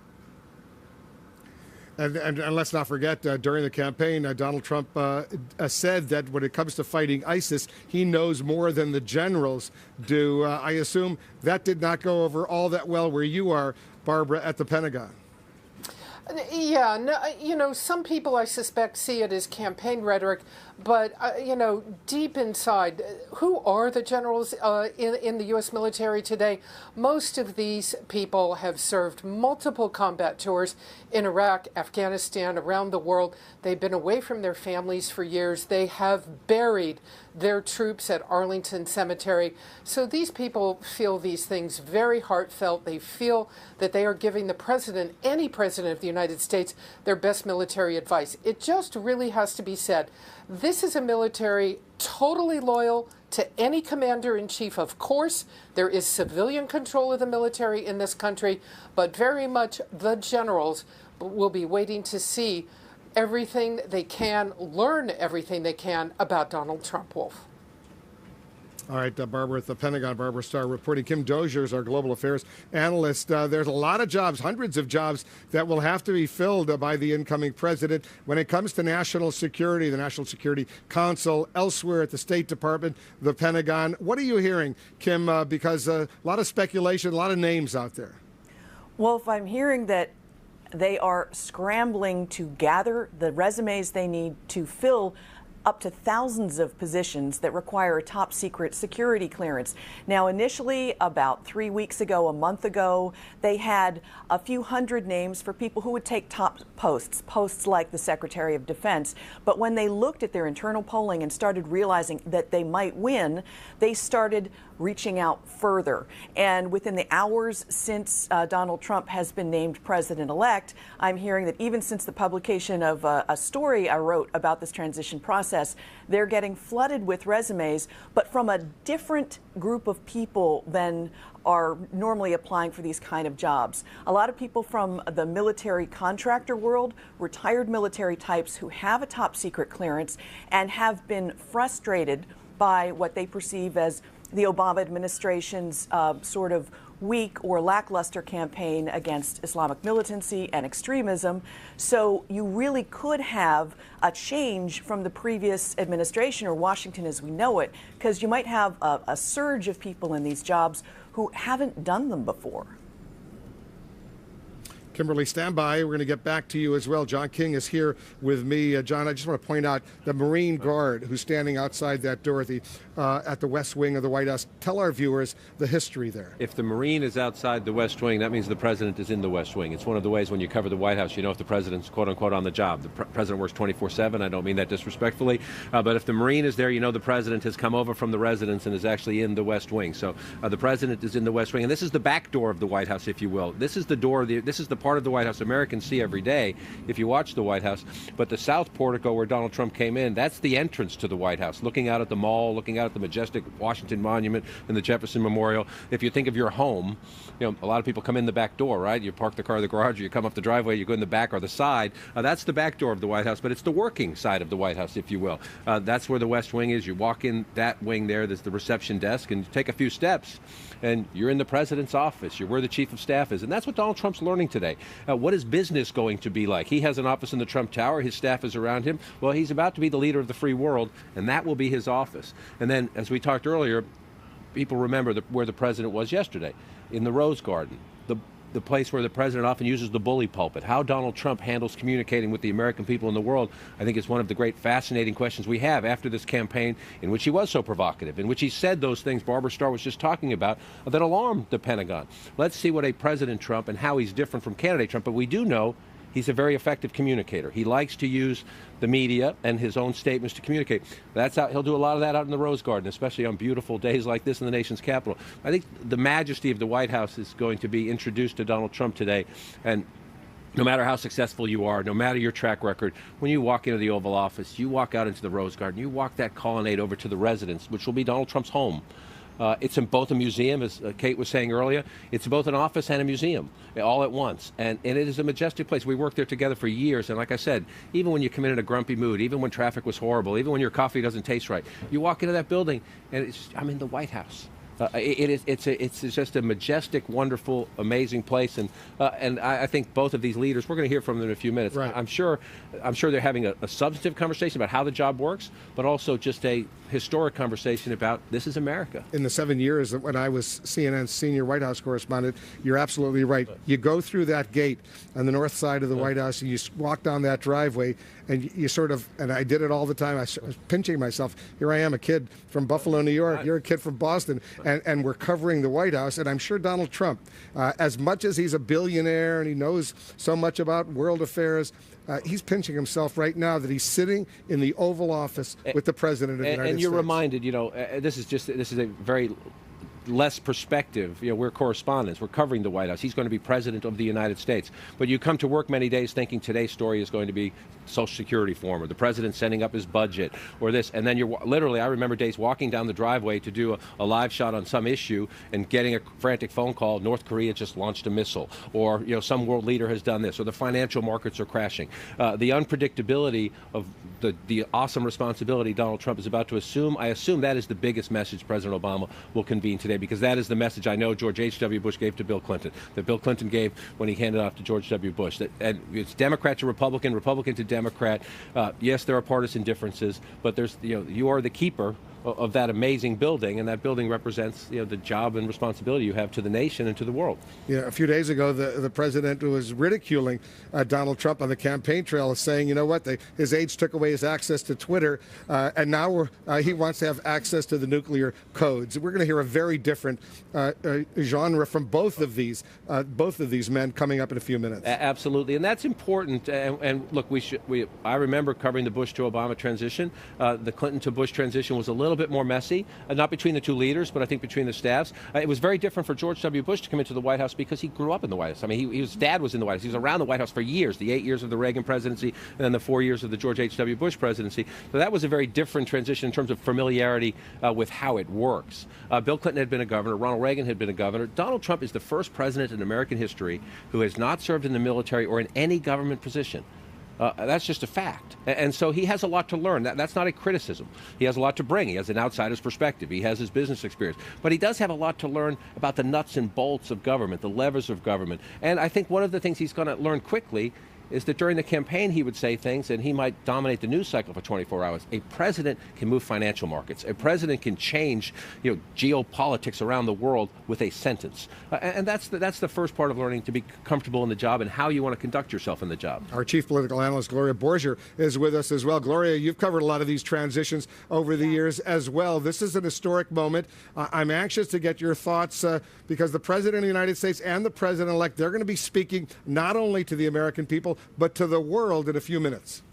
Yeah, I'm interested in how long their conversation continues, because that'll give us an indication of whether they're having a real kind of substantive conversation or whether Barack Obama is being polite, showing him around the place, letting him in on what his schedule might be like every day. One thing that strikes me that John was talking about, Donald Trump is kind of used to living above the store. Yeah, he's got his offices in Trump Tower. He lives in Trump Tower. So he's used to not having a real commute to work. And I think that part of this won't be odd for him, because that is the situation the President of the United States is in. I think what will be different for Donald Trump, and I don't know if he's ever been to the White House before. Maybe you guys know. I'm not quite sure whether he's done the tour or has been invited as a social guest to a state dinner. I really don't know. But what struck me in visiting the offices of Donald Trump, is that it's pretty informal. That he is always in his suit and tie. But the offices are kind of, some folks' offices are a mess, and there's not the formality of the White House. I mean, nowhere has the formality of the White House. And I think that will strike Donald Trump. He likes to kind of shout out at his assistants, get me this, get me that. That's not the way it works in the Oval Office. At least we don't think so.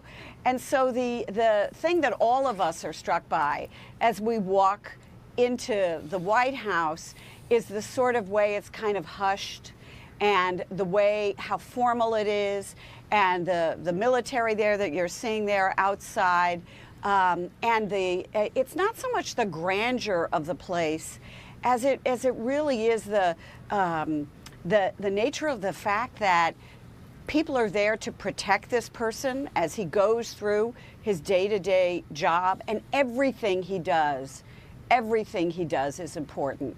It's not like he goes downstairs and into one of his restaurants and, has lunch. This is a completely different environment, which is why those of us who have worked there and covered the White House, like you guys or me, who've been a visitor there many times to talk to sources, I'm just always struck by the solemnity of the place and the seriousness of purpose inside the White House every single day. So I'm very curious about this meeting and how Donald Trump will be coming out of it. He is who he is, and as he told us on the campaign trail, he's not going to change. The question is, how does the White House adapt to Donald Trump, and vice versa? Good point, Dana. Gloria, I should say. Good point, Gloria. Stay with us. We have a lot more coming up. We're going to continue our special coverage. We're awaiting the first images of Donald Trump and President President Obama, the President-elect of the United States, and the President of the United States. They are now in the Oval Office. You see that Marine Guard outside the West Wing. The President is in the West Wing. Whenever you see that Marine Guard there, you know the President is somewhere in the West Wing. We now know he is in the Oval Office with the President-elect of the United States. They're getting ready to meet with reporters. Camera crews will come in momentarily. We'll get the first statements, the first images from the President-elect and the President. We'll be right back.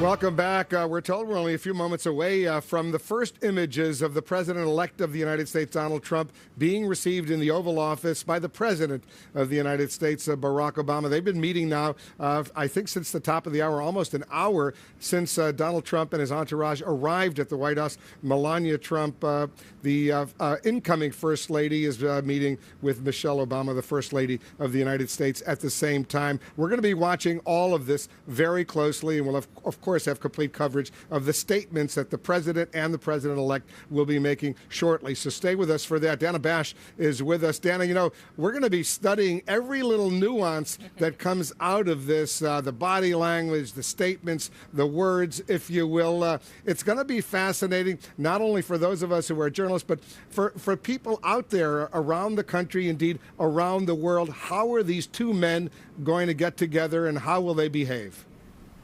Absolutely. You know, not only would you and I want to have be a fly on the wall, we almost would want to be kind of inside their brains, thinking what their inside voices are saying versus what their outside voices are saying to one another. But you know, you and I were talking about sort of the access issue and the ability for the press there to capture history, and it was unfortunate that we didn't get that kind of iconic picture of President-elect Donald Trump coming into the South Lawn like we saw Bill Clinton in 1992 and being greeted in the Rose Garden by the president. But I am reminded by a White House aide that there was no photo op of the President-elect Barack Obama with then President George W. Bush in the Oval Office, which will happen today. They're meeting now. We understand that the White House pool has gone at least towards the Oval. Unclear if they're actually in the Oval, but we will get that picture today.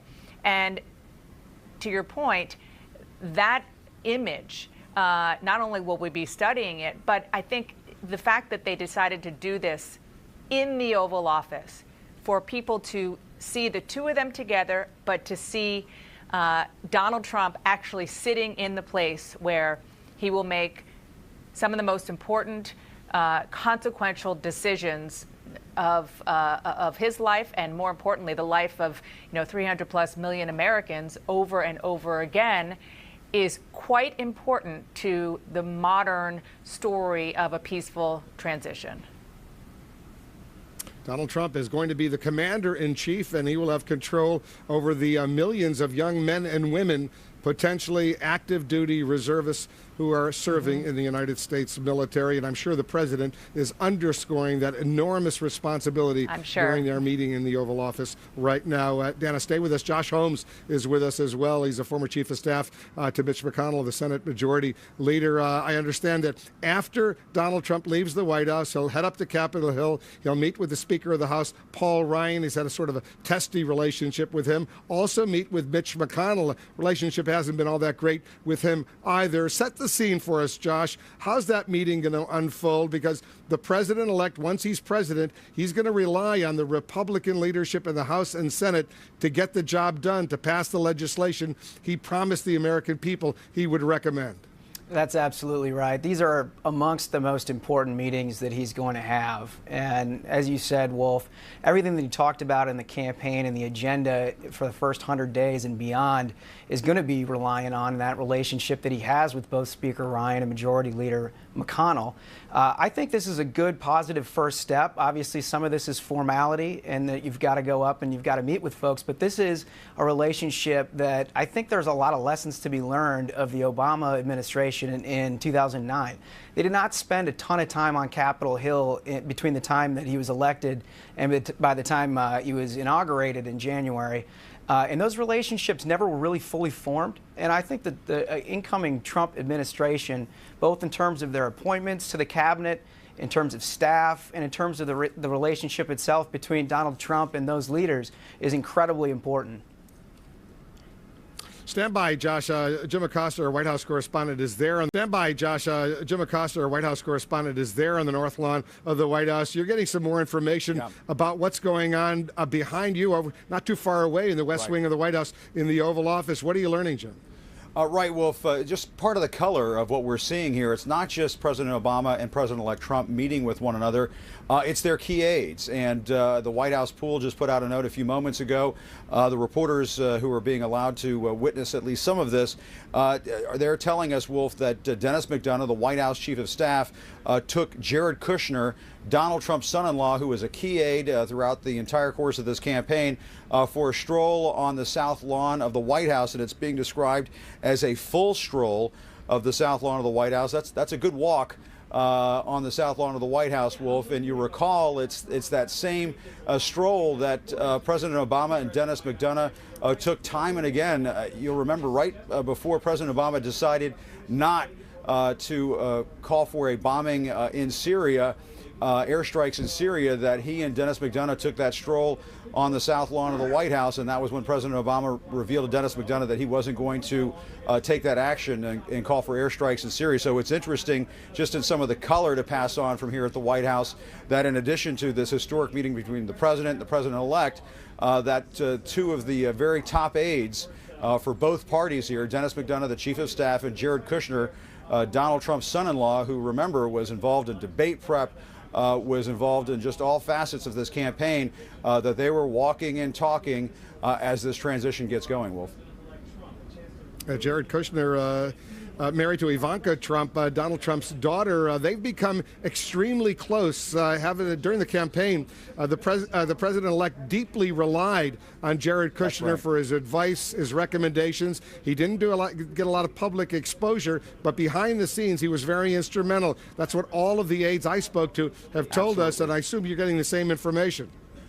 That's right, Wolf. And keep in mind, we're talking about all these different names for White House Chief of Staff. I'm assuming Ryan Priebus is very much in that conversation, talking to the sources I'm talking to, Rudy Giuliani and Chris Christie and so on.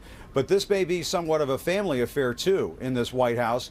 Donald Trump trusted Jared Kushner, his son-in-law, married to Ivanka Trump, very, very much throughout the course of this campaign, relied on his counsel.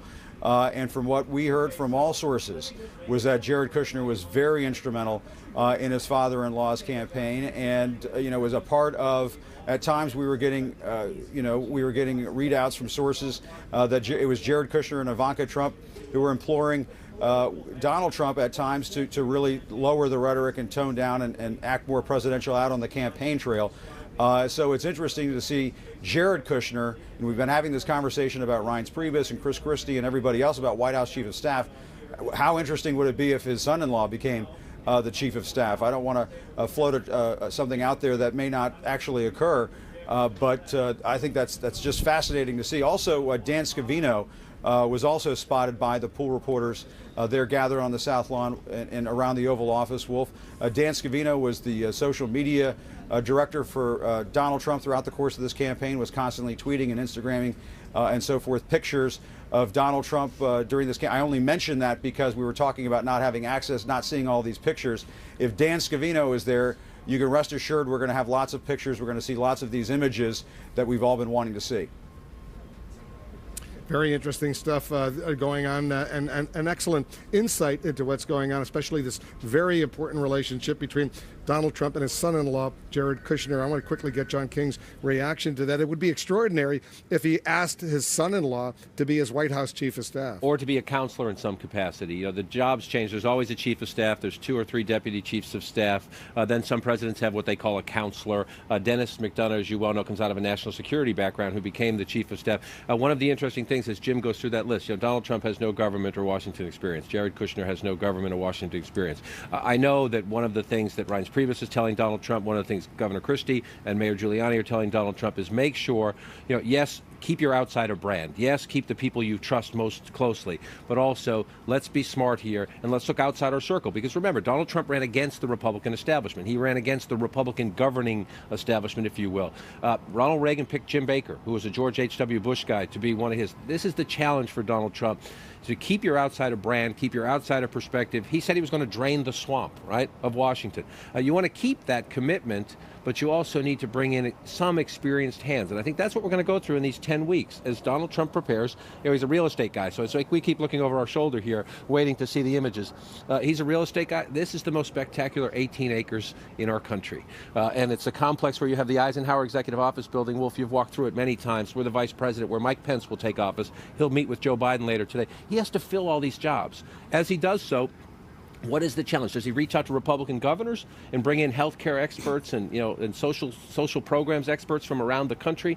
Who does he find in Washington? The challenges facing Mr. Trump and his team are fascinating, and he's got you can't fill them all in 10 weeks, but he's got to get about this business very quickly. And the tone he sets and the people he picks will decide. We will judge him in 100 days. We always do. Is that fair to a president? Probably not. But there's always the 100-day test. The decisions he makes today, tomorrow, and in the next 10 weeks are going to define the next 4 years of our lives, and certainly the first year of his presidency. You mentioned the Eisenhower building, and Julie Nixon is kind of the closest thing I can think of to Ivanka Trump. I mean, Nixon relied on Julie. She came out and gave a statement in the Rose Garden during Watergate, and he also relied on David Eisenhower, Ike's grandson. So there is a similarity there, but Nixon would never have appointed David Eisenhower to a cabinet position. I think there's some anti-nepotism rules in place where you can't. Well, this isn't a cabinet position. This would be a White House staff. Yeah. You don't need to be confirmed by Congress if you're going to be appointed to a White House staff position. But you were mentioning if I know Donald Trump, and I've known him for a long time, maybe almost 20 years, I'm sure he has mentioned to the president. And we got a great shot of the White House. You go a few blocks down Pennsylvania Avenue, and you know what Donald Trump is telling the president?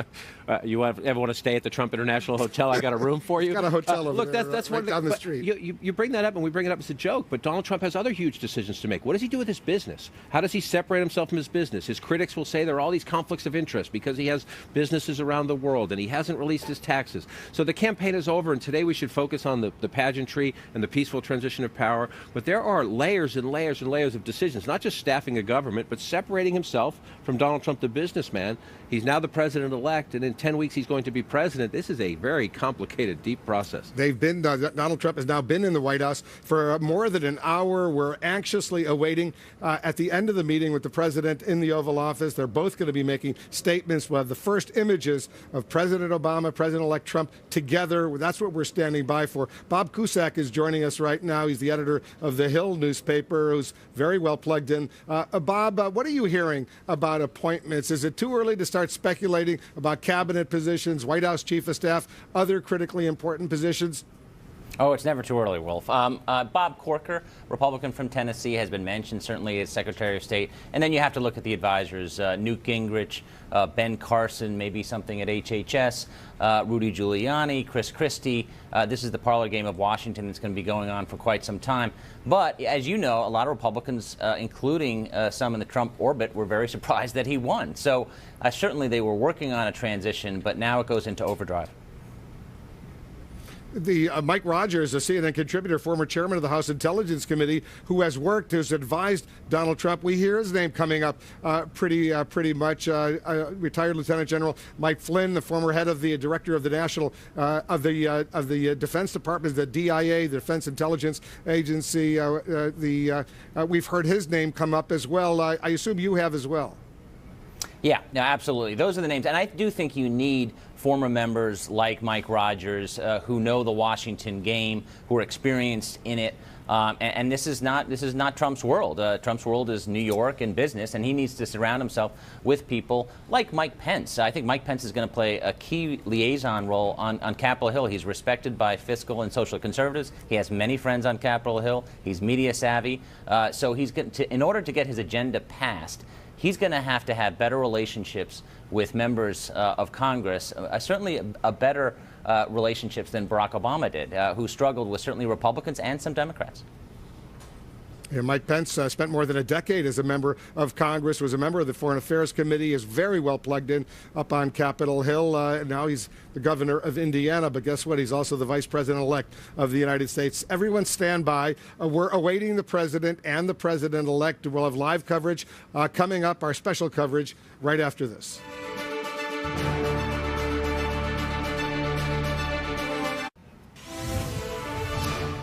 Welcome back to our special coverage. Once again, we want to welcome our viewers in the United States and around the world. I'm Wolf Blitzer in Washington.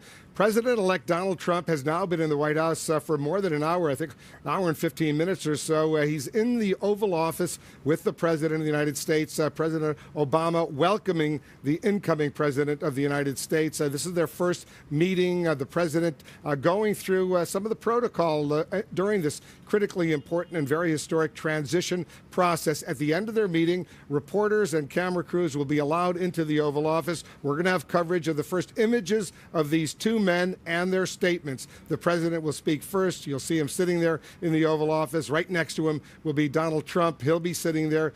They'll both make statements, have a little conversation. We'll see if they take questions from reporters. Reporters will certainly try to ask them questions. Sometimes the president will simply say, thank you, and aides will whisk those reporters out. John King is with me. We've been in that situation many times when we've gone into the Oval Office to have what they call a photo op, and at the end they say thank you when we're whisked out. Right, and so let me turn the tables a bit here. You're anchoring, so you're playing traffic cop, but let me take your spot for a second and just ask you, because you did cover the building for a long time. You covered the building at times during the Bill Clinton presidency when we were dealing with balancing the budget, when we were dealing with bombing Iraq when Saddam Hussein violated the no-fly zone, when we were dealing with an impeachment, and hopefully that's in the past and things like that. But this is your reflection just on this moment, and you having from a Democratic president to a Republican president for whom this town and the world has so many questions, because he doesn't fit any box. He doesn't fit the Republican boxes on foreign policy. He doesn't fit the Republican boxes on taxes and spending. He's been outside of the box. You're playing traffic cop. Let's share your thoughts. It really is amazing, because you think about it. Very few people during the Republican primary process thought he was going to win the Republican presidential nomination. He did. Very few people thought when he was running against Hillary Clinton he would beat her.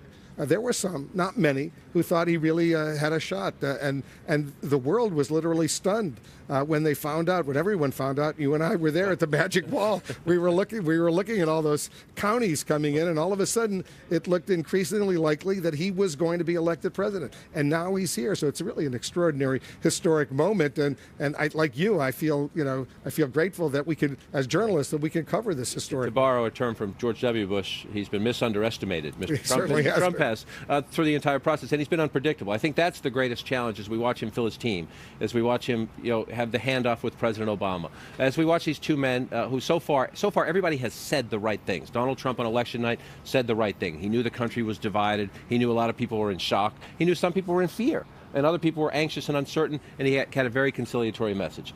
Hillary Clinton's message, very conciliatory. The president's message, very conciliatory. So everybody's saying the right things. The issue now is people have to get around to doing things. He has to pick his team. Does the Obama team cooperate as fully as the president has asked them to do, in this transition, which is just so critical? Again, as you look back, filling White House jobs, filling the Eisenhower Executive Office building, some of this is the nuts and bolts of government, and some of it today, I think, is just history. Again, we're looking at the Marine outside of the West Wing.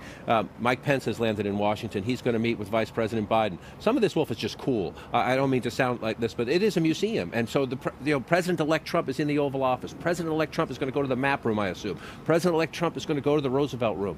It's an amazing place. When Mike Pence is in the building, I'm sure Joe Biden will show him the Vice President's ceremonial office. There's a desk in there, and the tradition is you pull the desk drawer out when you're leaving on your last day, and the Vice President signs his name.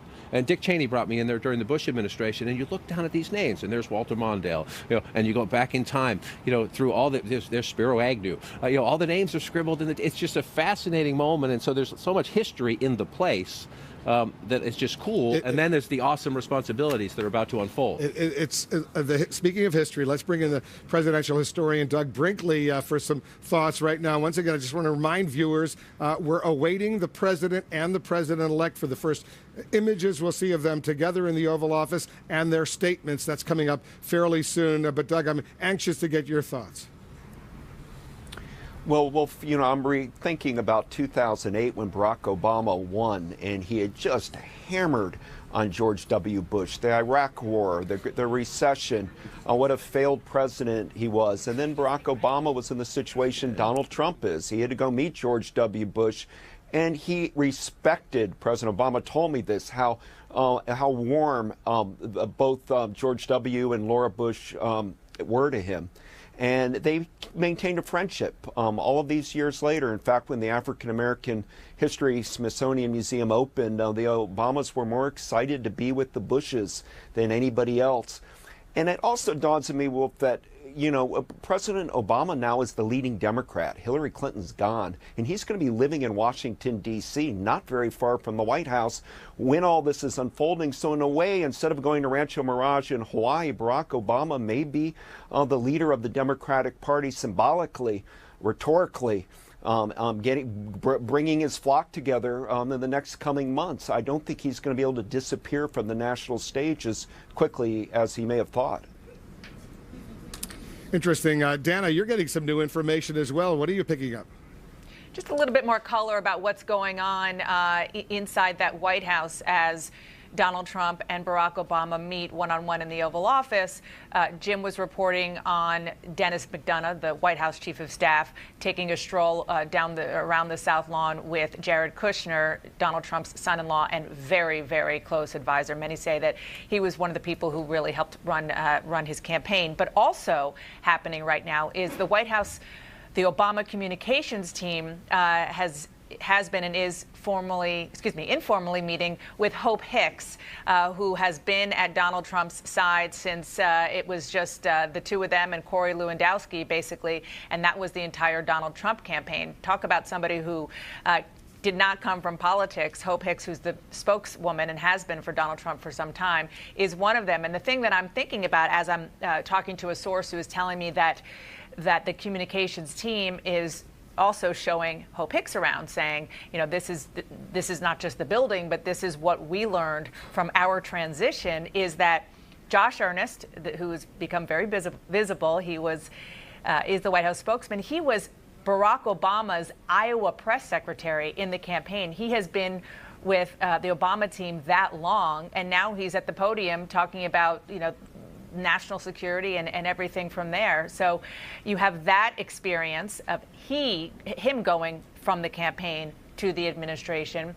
And Jen Psaki, who is the communications director, was also one of the original Obama campaign aides, now the communications director at the White House. She was also at the State Department. So the people around Donald Trump are getting that information from people who have done it. And so it's not just the principals, which obviously is the most important thing, the president and the president-elect, but it's the people around them, especially given how much the experience is really lacking in government and in politics for the people in and around Donald Trump. Fascinating information. Good color as we await the president and the president-elect to make their respective statements. Gloria, you're also getting some information right now on this historic moment. The American people will be watching. Everyone is anxious to hear how President Obama welcomes President-elect Trump, and indeed the whole world will be watching. Yeah, I was just communicating with somebody who reminded me, who's no longer in the administration, but reminded me how important it was for Michelle Obama to be taken around by Laura Bush, mother to mother, telling her what it was like to raise young children in the White House. And I think that's what started their relationship, actually, was the graciousness that the Bushes showed to the Obamas. And as Doug Brinkley was saying, they have remained friends. And I think it started because of the way the Bushes greeted the Obamas at the White House. And I think clearly something that Melania Trump cares an awful lot about is how she would raise a child under this bubble. The Trumps have always had a bubble around them, of course, but nothing like this. And I think that what Michelle Obama can do and will do for Melania Trump is to let her know, give her a little insight into what it's like to be a mom, to try and make your child's life as normal as possible, and to have kids who who grow up there inside that fishbowl.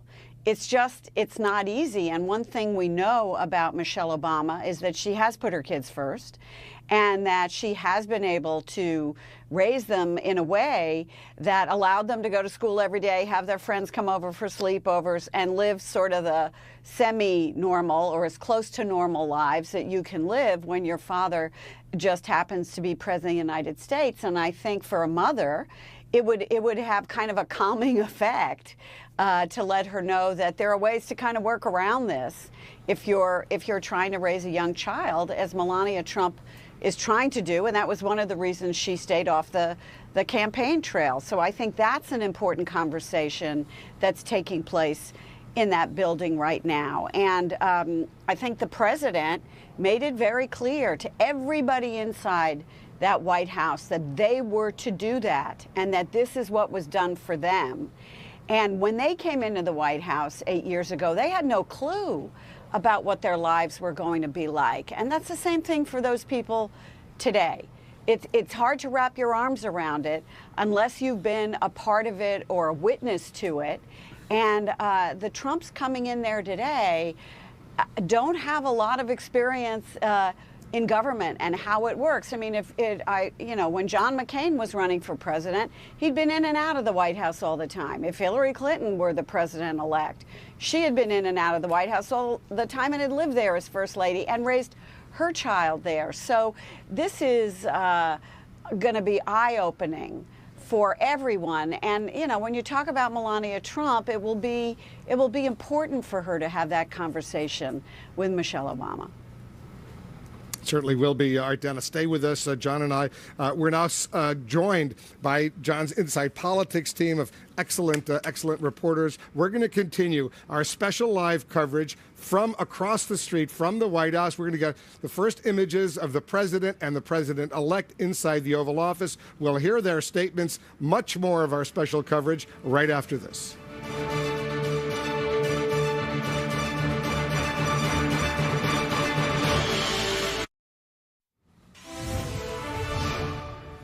Welcome back to our special coverage of this historic day in Washington. We're waiting to see the President of the United States and the President-elect of the United States. They shortly will be allowing cameras into the Oval Office. They've been meeting now for more than an hour and a half or so inside the Oval Office. The first time the President Obama, has welcomed the incoming President, the President-elect of the United States, Donald Trump, to the White House. We will get statements from both of them, first images from both of them. We'll have extensive live coverage of that coming up, so stand by. The Vice President-elect of the United States, Mike Pence, he's here in Washington. He's up on Capitol Hill. He's getting ready to meet with the leadership there. Later today, about 2 hours or so from now, 2:30 p.m. Eastern, Mike Pence will be here at the White House for his meeting with the Vice President of the United States, Joe Biden. This is a lot of history going on as this transition unfolds. John King has been with me, the anchor, chief national correspondent, the anchor of Inside Politics. And John, you have your excellent Inside Politics team of journalists here. I'm anxious to hear what they have to say. I'll introduce them, but as we do this is old school Inside Politics, 2 anchors. So you be Bernie, I'll be Judy. How about that? Long time ago. Long time ago, but great times. Great times as we were together at that White House. Let me bring into the conversation Jonathan Martin of the New York Times, Margaret Tell of Bloomberg, Ed O'Keefe of the Washington Post, and CNN's, to my right, CNN's Sarah Murray, who spent a lot of time on the Trump campaign. Let me start with you because of that. Candidate Trump was told halfway through Election Day, based on Republican models, he was likely to just barely lose. He was likely to lose, he was told. Now they surge to victory. He's in this remarkable, majestic place that will be his office in 10 weeks. Have they given any sense yet of, we know he's going to sign executive orders on day one, but what does he want to be the tone, the issue on day one, on day two to get off to a start? Is it going to be lock her up, or is it going to be bipartisan? I think you've seen them kind of downplaying the sort of lock her up approach at this point. I think that's part of the reason his meetings, both at the White House and on Capitol Hill, as well as Mike Pence's, are going to be so pivotal. I think that one of the things that has gotten lost in all of the madness that is Donald Trump and was a Donald Trump campaign is that he was very focused on wanting to be able to be an effective president. That is one of the reasons he decided to go with Mike Mike Pence because he wanted someone who could help execute his legislative agenda. It's one of the reasons they're considering Reince Priebus for a chief of staff, because these are people with relationships on the Hill, people who know how to get things done. And so I think part of these conversations will be, how can we get started on an issue where we will have enough agreement to get something done? If you are a new president, you want to be able to go in and put something in front of Congress that, you know, has some weight to it, but also that you're confident is going to pass. And so I think those are the discussions, that's where they're starting. Margaret, you not only covered the campaign, but you covered the Obama White House. A fascinating question for me as we watch. The Marinas outside of the West Wing. The president-elect and the president are in that building. You know, Donald Trump was a chief cheerleader for the birther movement. There's personal animosity between these two men. President Obama said he was unprepared to be president. The principals, the guys who've been in politics or the guys who've been in business, like Mr. Trump, that sometimes the water rolls off them. They understand how to turn the corner, but the staffs often hold grudges. The Obama people didn't like the Clinton people for years after that election. You know, I remember the Clinton people, they hired the people who worked for other Democrats in the Bill Clinton presidency. There are always suspicions and grudge measures. Will the Obama team follow to the letter the president's instructions, cooperate fully with these people, even though we know they don't like them and don't trust them? Yeah. Those are certainly their instructions right now to date. And I think that at least President Obama's philosophy and his top aides, and they hope that that trickles down, is that Donald Trump has a way of becoming his own worst enemy and getting in his own way, and that they should get out of the way and let him do that. That they do not want their own legacy to be marred by a lack of grace at the end when President Obama attempted to govern with all the incoming at him from a position of grace. Part of this for President Obama is not political, part of it's ideological. As a huge Nelson Mandela admirer in his earlier years, the notion of reconciliation, the idea of kind of outstretching a hand to your enemy is important, but part of it certainly is political.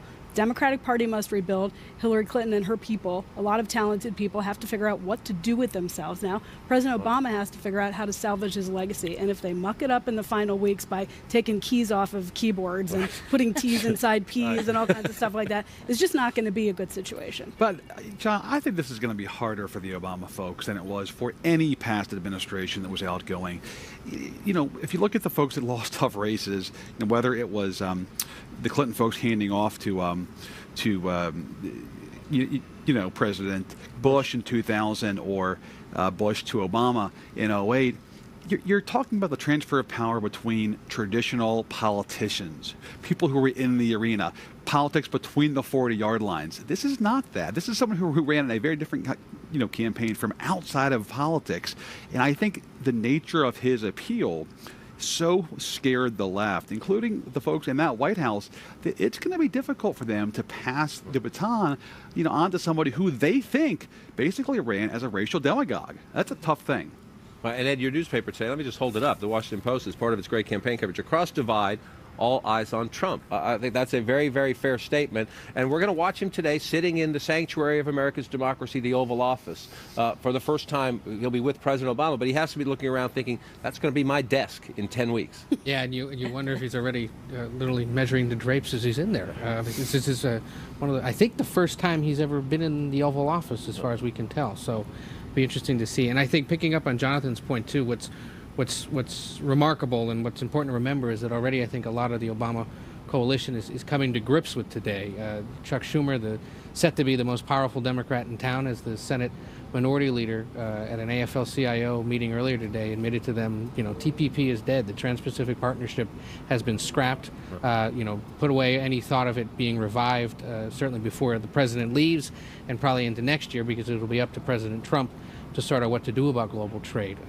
Other groups across the city are sort of starting to come to grips with all that and realizing they have a lot of regrouping to do. Mm-hmm. And I think to Margaret's point, the fact that there's now this huge collection of unemployed Democrats who are going to have to figure out what to do and how to rebuild the party at a time when Republicans, we've all talked to Republicans in the last week who I think were resigned to the fact and preparing for the fact that Trump was going to lose, and now have to totally redraw their plans. They were not prepared for this. Yeah, they were not. And I think that will have a lot to do with how they set the tone, because they weren't thinking it was going to happen. And now they realize they are, and they've got the key. Let me just ask Sarah a quick question, because you covered the Trump campaign from the very beginning, and Governor Christie was in charge of the transition. The last several weeks of that transit, we didn't see Governor Christie. There was speculation: was he really involved in those meetings? We know that the collecting resumes and having a potential cabinet in place, they think about that. John and I have covered these kinds of stories over the years. Have they done that? Do they have that kind of background checks that they need? Have they gone through all the history, tax returns, if you will? They have done this kind of thing. It's worth pointing out their operation is not as extensive as Romney's was. It's not as large as Romney's was in 2012. They have been doing this. Jeff Sessions has actually taken on a larger role in helping plan this transition as well, because obviously Chris Christie was sort of navigating the fallout from Bridgegate, and we did see him pull back a little bit on this, although he's still been a key advisor to Donald Trump. They have submitted plans to Donald Trump about how they want to approach these different agencies, what they can do unilaterally, what Donald Trump could do, sort of how he can implement his priorities in the first 100 days. And they have provided him lists of names that they think would be experienced, appropriate political appointees, some within government, some within the private sector, and they have begun doing those background checks. But Donald Trump is a different kind of candidate than Mitt Romney. He did not want to be involved deeply in this transition process before the campaign was over. He wanted to focus on winning the election. And so they are going to have a meeting tomorrow in which he's going to be fully briefed on sort of where this transition planning stands. And so that's also why it's early when we're talking about who's going to fill these cabinet positions, because Trump will look at the lists that the transition staff has prepared, people they have vetted, and he may say, no, I don't want to go this direction, or can you add a couple of these names and start looking into these folks as well? You can also bet your bottom dollar that A, Mike Pence, and B, later today when President-elect Trump meets with the Senate Majority Leader and the House Speaker, they're going to have suggestions of who he might want to bring in at the high level and at the staff level. And you can trust me, in private conversations, both of them will say, I saw in the paper or I saw online, you're considering this person, don't do that. That would be a mistake. Those conversations will happen in private. The world is watching this too, and our viewers around the world are watching this. Theresa May, the British Prime Minister, reached out to Donald Trump today, said, congratulations, and Donald Trump said, let's get together as soon as we can. I think that's a fascinating period. Again, he becomes president in 70 days, but the world is watching now, and in these 10 weeks, not just what will be the first priority on Capitol Hill, who will be the Treasury Secretary, who will fill this job, but what will Donald Trump say about NATO allies who saw him in the campaign saying, you should pay more, you should put up more. Maybe Article 5 came into question. You had an interview with Donald Trump on our air where you were pressing him on these issues. I mean, how important? If one NATO ally is attacked, every NATO ally is attacked, and they have responsibilities. And he seemed overly friendly to most allies, certainly to the Democrats, to Hillary Clinton and President Obama, and to many of the NATO allies around the world, overly friendly, nice, solicitous of Vladimir Putin, the president of Russia, saying that Putin and Assad could figure out what to do inside Syria. Just your perspective, I'm interested on how much does Donald Trump need to say before he's president, during this transition period, to try to ease the worries, or at least fill in the blanks, answer some of the questions the world has? He needs to do that. He needs to reassure the world right now. I'm sure that conversation he had with Theresa May, the British Prime Minister, reassured her that he's going to be responsible. He's going to honor longstanding U.S. commitments. It's appropriate that this conversation took place. Britain, America's arguably, maybe after Canada, #1 ally, certainly in the top 2 or 3 allies of the United States. The history, I think Donald Trump is going to start to appreciate, especially as he's sitting there in the Oval Office right now, the enormity of this responsibility. We're talking about a presidential transition, but this is an enormous personal transition for Donald Trump, who's never been in elective office. He's never been in government at all, and who has used, again, we were talking about this earlier, and this is not meant disrespectfully. He has a New Yorker personality where he says what he thinks or he tweets what he thinks, and a president of the United States can't do that. I think that's one of the transitions that we're about to go through. Or to what degree does he do it? Remember, President Obama said, I'm keeping my BlackBerry. He wanted to be different after being told you can't do it. Everybody has their personal way, and they bring some stamp to the office. The question is, what do you leave behind, and what do you insist on bringing? And if nothing else from this campaign, John, Trump proved that the assumptions about politics, the rules about politics that all of us believed in, just don't matter as much anymore, right? The idea of organization being crucial, that data is paramount, that gaffes are fatal, didn't matter. So why do we think that when he's going to that house across the street that precedent and norms and tradition are going to matter still? I think Trump proved that the pop culture has now basically merged with a frankly dated and overly decorous politics culture. And I think that's what Trump proved in the campaign. And I'm just not sure that we can assume today that he's going to change suddenly when he takes the oath and behave like past presidents have. I'm told we're about to see the President of the United States and the President-elect of the United States in the Oval Office momentarily. We'll show you their statements. We'll show you what their body language is. Jim Acosta is there on the north lawn of the White House. We're told the pool went in, Jim. They've got the video. We're going to see it very soon. We'll hear what the President has to say and what President-elect Trump has to say. This is historic. It absolutely is, Wolf, and just getting a few little tidbits of information about what is going on in there. The President-elect, according to one poll note that we're just getting right now, we're seated in the high-backed armchairs at the end of the room, at the end of the Oval Office, as is typical for when the President speaks to world leaders, and that both men spoke briefly. There is no indication here as to whether or not they took questions. We were talking about this earlier, and it sort of goes to Jonathan Martin's point there a little bit. When Donald Trump is asked a question, it is often very difficult for Donald Trump not to answer that question. And so if we saw the President and Donald Trump make some prepared remarks, you're seeing some pictures there right now. There's Jeff Mason, who works here at the White House for Reuters. Let me interrupt for a second. We see we'll get more soon. A picture that just was posted from Jeff Mason of Reuters inside the Oval Office. These are the first images we're now seeing of the President and the President-elect sitting in front of that fireplace. We've often see it with the President, with a visiting foreign leader. There it is. You see the microphones. You see the camera crews. But go ahead, Jim. I just wanted to point out the picture we're getting of President-elect Trump and President Obama in the Oval Office. But go ahead. Right, and I'm getting another readout just as we speak. The President said that they had an excellent conversation about domestic and foreign policy, and that the number one priority is creating a smooth transition. These are comments coming from President Obama, and that if Donald Trump is successful, it will be good for America. If he succeeds, the country succeeds. Those are some paraphrased comments from President Obama. We'll obviously have the video shortly. And then Donald Trump said, according to this note, that he has respect for President Obama, that they were supposed to only speak for 10 minutes, but they went on for 90 minutes speaking, and that they look forward to working together in the future, and that he will seek his counsel. Donald Trump apparently said during these comments that he will seek President Obama's counsel when he is President of the United States, and he called President Obama a very fine man. Now, it does not appear, Wolf, from this guidance that any questions were, well, the questions were asked, obviously, but questions may not have been answered. They did not take questions, though many people tried, as the pool note that I'm getting right now.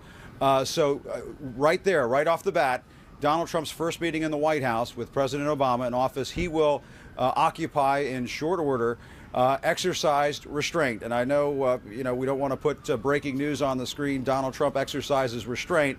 But in this meeting in the Oval Office with President Obama, who will soon be his predecessor, Donald Trump did not take the bait.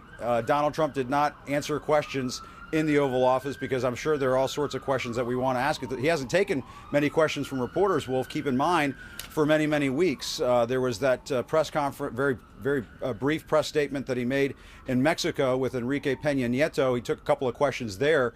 And he's done a couple of quick interviews here and there with local reporters and some national reporters, but he's not had a full-blown press conference in many, many weeks.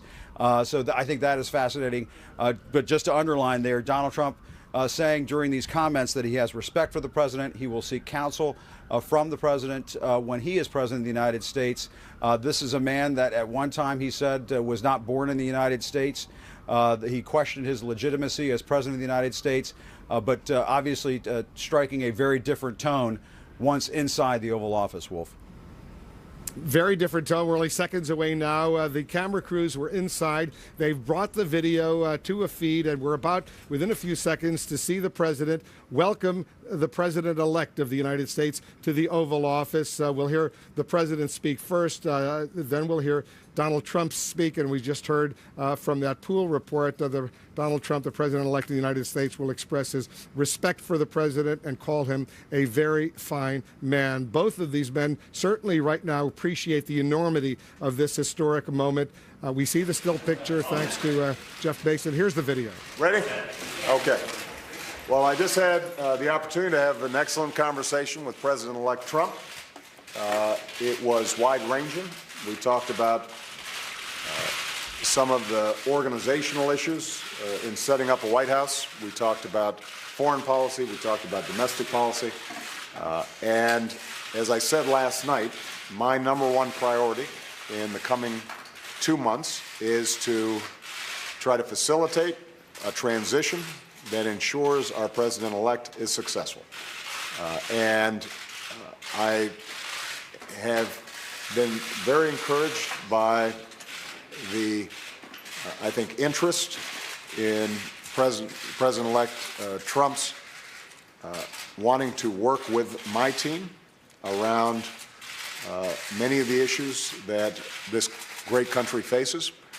And I believe that it is important for all of us, regardless of party and regardless of political preferences, to now come together, work together to deal with the many challenges that we face. And in the meantime, Michelle has had a chance to greet the incoming First Lady, and we had an excellent conversation with her as well, and we want to make sure that they feel welcome as they prepare to make this transition. And most of all, I want to emphasize to you, Ms. President-elect, that we now are going to want to do everything we can to help you succeed, because if you succeed, then the country succeeds. Please. Well, thank you very much, President Obama. This was a meeting that was going to last for maybe 10 or 15 minutes, and we were just going to get to know each other. We had never met each other. I have great respect. The meeting lasted for almost an hour and a half, and it could have, as far as I'm concerned, it could have gone in for a lot longer. We really, we discussed a lot of different situations, some wonderful and some difficulties. I very much look forward to dealing with the President in the future, including counsel. He explained some of the difficulties, some of the high-flying assets, and some of the really great things that have been achieved. So, Mr. President, it was a great honor being with you, and I look forward to being with you many, many more times in the future. Thank you, sir. Thank you, everybody. We are not going to be taking any questions. Thank you, guys. Thank you. Here's a good rule. Don't answer the questions when they just start. It's always the last one. Come on, guys. Yeah, come on, guys. Let's go. Very good man. Thank you, guys. Appreciate you. Thank you, guys. Thank you. All right, there's the pool. John, you and I have been in there. A very good man. We heard Donald Trump, the president-elect of the United States, say of the president. Both of them said all the right things as far as trying to create a very smooth transition to Donald Trump's becoming the president on January 20th. The difficulty will come in doing things and seeing if there is bipartisan cooperation. But to the imagery and the words so far have been pitch perfect on both sides. To Democrats, to Obama supporters around the country who are still in shock. Some would be horrified that Donald Trump is about to be their president. The president not only literally extending his hand and shaking Donald Trump's hand, but talking about their conversation, about their cooperation, about the personal and the political transition that are about to go. That's about to become Donald Trump's home. It has been President Obama's home for 8 years. Mr. Trump, in exchange, saying, you're calling the president a very good man. I don't want to spend too much time in the rearview mirror, but the history is he spent a couple of years of his life questioning the legitimacy of this president.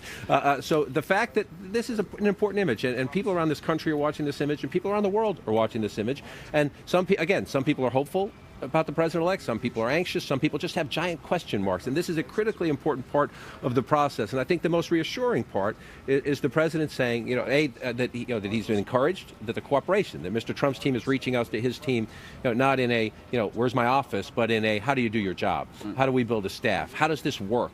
And that's very important for the nuts and bolts of government. And Sarah, the words are so important right now, and you've covered Donald Trump from the very beginning of his quest for the White House, and he succeeded in that quest. When the president said they had an excellent conversation, his number one priority is creating a smooth transition.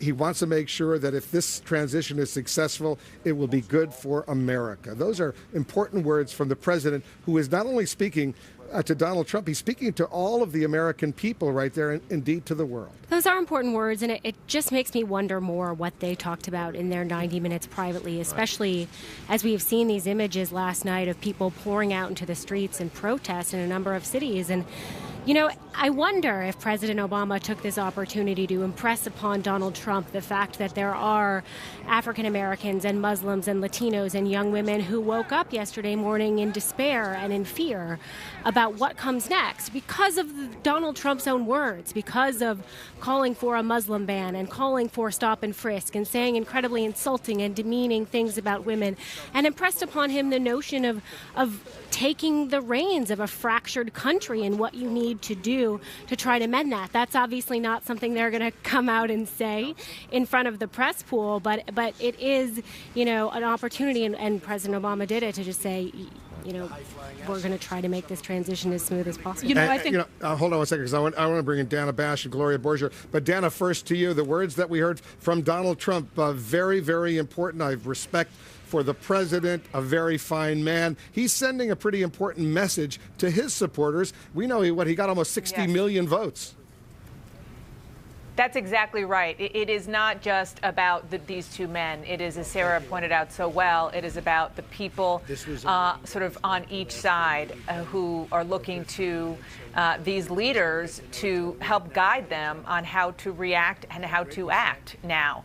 And the fact that he said, very good man, he almost said it under his breath at the end, as if he wanted to emphasize it in public, but it's almost as if he was telling himself that Obama is a very good man. The other thing that struck me is that Donald Trump said that the two of them have never met. Now, I guess it shouldn't be surprising in some ways, but if you kind of take a step back, and the fact that these two larger-than-life figures, the President of the United States, Donald Trump, the two people who have sparred very much so in public, going back to, I think, 2010, have never actually met, and that they do it for the first time in the Oval Office as Barack Obama is welcoming Donald Trump because he will be his successor, rather. To wrap our minds around that, it's kind of hard to do. You know, Gloria, they may have never met, but they were only about 20 or 30 feet apart at a White House Correspondents Association dinner a few years ago, where the president had some fun at Donald Trump's expense. A lot of us might have remembered that image. But Gloria, I'm anxious to hear your thoughts. Well, it seems as if we moved from one universe into a completely different universe now. These are, you know, Barack Obama had said that Donald Trump shouldn't get anywhere near the nuclear codes, that had criticized him as dangerous, et cetera, et cetera. And then you have Donald Trump, who had been a birther, okay? And now what we're seeing is these two men, for the good of the country, getting together and sending signals to their constituencies that this is going to be okay. And that's an important signal from the Oval Office to the American people. What struck me in particular about what Donald Trump said was that he said at the end of this short presser that he explained, talking about President Obama, he explained some of the really great things that had been achieved under his presidency. So what that made me think of is that the president would, for example, mention Obamacare and say, look, I know there are a lot of things that are wrong with it, but let me implore you to make sure that, let me tell you the things that have worked under Obamacare, that the fact that people with pre-existing conditions can still keep their insurance and so forth. So I think that this conversation may have been a lot more substantive than just a meet and greet. I think President Obama had a few things he needed to say, and to tell Donald Trump about what he has achieved and what Trump needs to keep in mind as he talks about undoing every single thing that he has done over the past 8 years. I think this was the president's moment to say to Donald Trump, I know where you're coming from, But let me just tell you a few things. And I think it sounds like from Donald Trump that the conversation was cordial and respectful, and that Donald Trump listened to what he had to say, and that he comes out of this meeting with what he said was great respect for the president. Donald Trump may have visited the White House socially in the past, but he sure hasn't had a meeting anywhere approaching this one. And I think that it's kind of stunning, as Dana was saying, for these two people to meet face to face for the first time after they have been hurling insults at each other over this last few months. And I think that, I think the American public needed to hear them come out of this with respect to a degree. At least Obama saying it was an excellent meeting, and Donald Trump saying he has respect for President Obama. I think, Gloria, that motorcade we see on the left part of the screen, that's the I could be wrong, but I think it's the vice presidential motorcade, Mike Pence, arriving up on Capitol Hill from his meetings with Paul Ryan and Mitch McConnell, among other Republican leaders. Is that the Trump motorcade? I'm just going to correct it. It's the Trump motorcade on the left part of the screen, getting ready. Oh, they've already arrived up on Capitol Hill. So I recognize the Capitol Hill part. Didn't realize Trump was out of there as quickly as he is. But Ed, let's get your thoughts on this as well. So he's now about to meet with Paul Ryan, Mitch McConnell, Donald Trump. That is Capitol Hill up there. I think, what you mentioned earlier, that you're simulcasting around the world, and the beauty of CNN is that it airs in foreign ministries and, living rooms embassies, all over the world, and embassies. And I think what this is important really for not only this country but for the world to see is that despite the shock, these two men are able to sit here in a room together, be cordial, shake hands. And, we've watched Donald Trump for a year and a half plus. I look at his body language there and think there's a man slightly humbled by his surroundings and beginning to realize the enormity of what's about to befall him. And I just think it's an impressive sight, and one that we need to remember means a lot not only to this country but to the world. Yeah, I think, Wolf, the message for folks watching around the world is that America is still America, and we respect elections here and the will of the people. And I think that's on vivid display in the Oval Office. I have one fast observation on just how cordial Trump seemed to President Obama. If you look at Trump's rhetoric in recent years, he seems fairly flexible in his assessments of people. And I think he can be fairly conditional about how he feels about folks. If people are gracious and nice to him, he tends to reward that. If they're critical of him, well, he fires back. So this is not somebody with sort of long-standing grudges or fixed opinions of folks. He's willing to kind of move around depending upon how they treat him. And that's the silver lining on Capitol Hill, is Donald Trump has taken every position on basically every issue as he heads into the White House. And so as he is prepared to actually govern and delegate these tasks, there are people on the Hill who think that Donald Trump could be a deal maker and would be willing to compromise. There is an issue of timing also that I think is important to consider, which is this. And President Obama, Hillary Clinton thought that it would be her there today.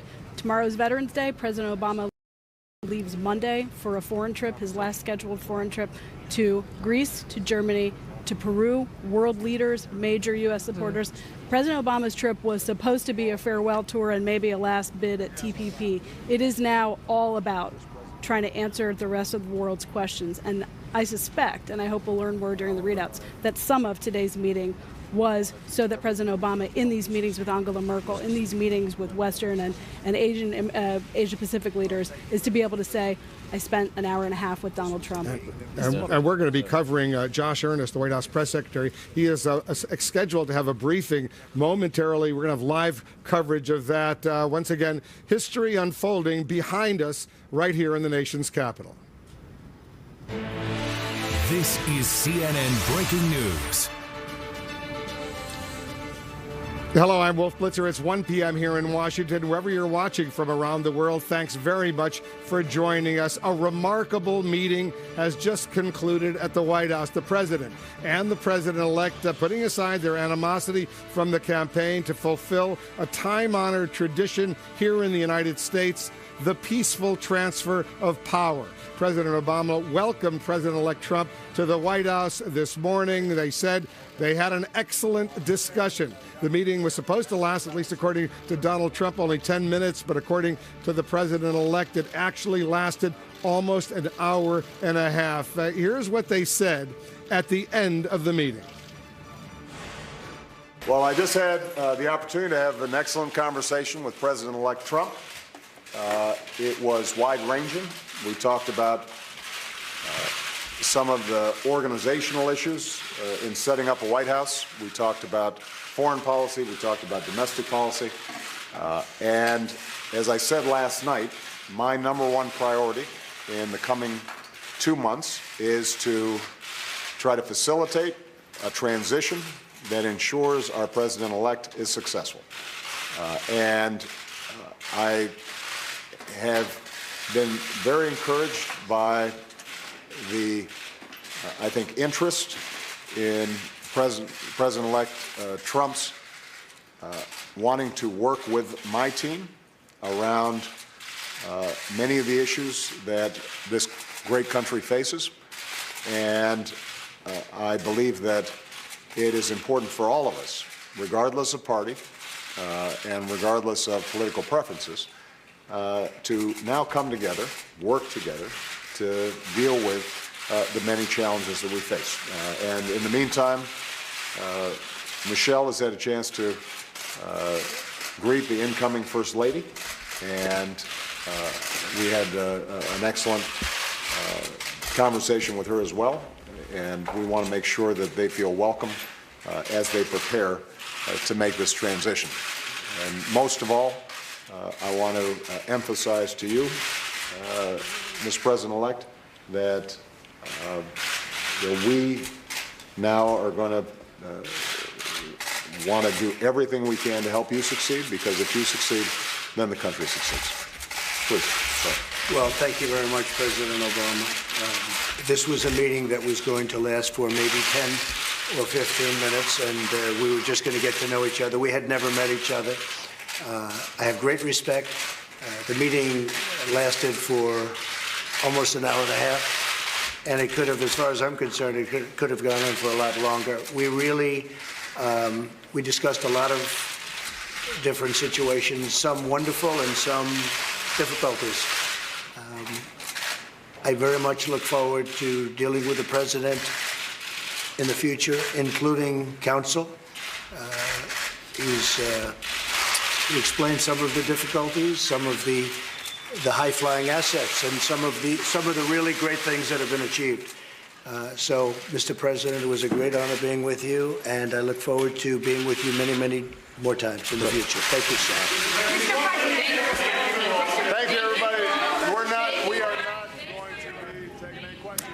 All right, there you saw it, historic video from the Oval Office in the White House. We should be getting some details on this Obama-Trump meeting during the White House briefing. It's expected to begin shortly. The White House Press Secretary Josh Earnest will go to the lectern over there and brief reporters. Will have live coverage. Presumably, he'll provide some more inside information on what actually happened during that 90-minute meeting between Donald Trump and President Obama. Donald Trump, the president-elect of the United States, and the vice president-elect Mike Pence. They're also meeting with the House Speaker Paul Ryan. Pence meets in the next hour with the vice president of the United States, Joe Biden. They'll be meeting at the White House right behind me. While Trump supporters certainly celebrate his victory, thousands took to the streets last night to protest. Thousands of Americans. Demonstrations actually took place in at least 25 cities. Meanwhile, back here in Washington, this transition process has begun. Our senior White House correspondent Jim Acosta is covering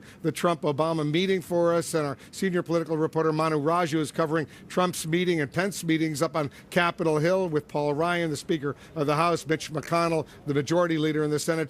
Jim, first to you. Contrast the tone, it was pretty dramatic, of today's meeting with the very harsh attacks that both the president and now the president-elect, they leveled at each other during that lengthy presidential campaign. That's right. And going back all the way to 2011, Wolf, you heard Donald Trump say during that meeting that they had never met before, but they have been face-to-face before. Remember back in 2011 at the White House Correspondents' Dinner, President Obama mocked Donald Trump to his face. about his commitment to birtherism and so on. And that was a moment that it's been said motivated Donald Trump to consider running for president. And it didn't do it in 2012, but he certainly did it in 2016. And now he's the president. To hear those words in the Oval Office that we just heard a few moments ago, Donald Trump referring to President Obama as a very good man, that is a far cry from what we heard during the course of this campaign. Put the birtherism stuff aside. At one point during this campaign, Donald Trump referred to President Obama as the founder of ISIS.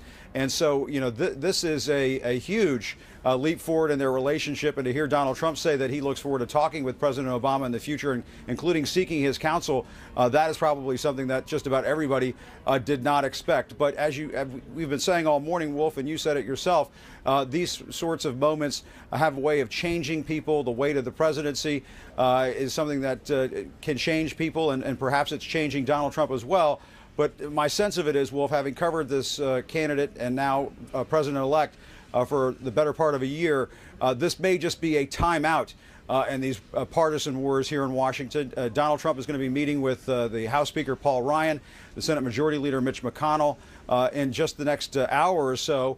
And, you know, they have a very ambitious agenda ahead of them. Donald Trump wants to repeal the president's signature legislative achievement, the Affordable Care Act, also known as Obamacare. I was talking to a senior Democratic aide last night, Wolf, who said that is actually feasible, that even though the Democrats have 48 senators, they may not need that supermajority in the Senate. They could perhaps tear it apart through budget reconciliation, where you just need a simple majority and so on. So, you know, they're going to be hammering some of this stuff out with House Speaker Paul Ryan and Mitch McConnell here in short order. We shouldn't expect the whole world to get decided here in the next 24 hours, but they certainly have an ambitious agenda ahead. But no question about it, Wolf, when you look at the past and the kinds of words that were exchanged between Donald Trump and President Obama, this is a huge development that we're seeing today, a major call for unity from both the president and the president-elect, Wolf. And I assume, and I think everyone assumes that the president had an impact on Donald Trump during that 90-minute meeting in the Oval Office.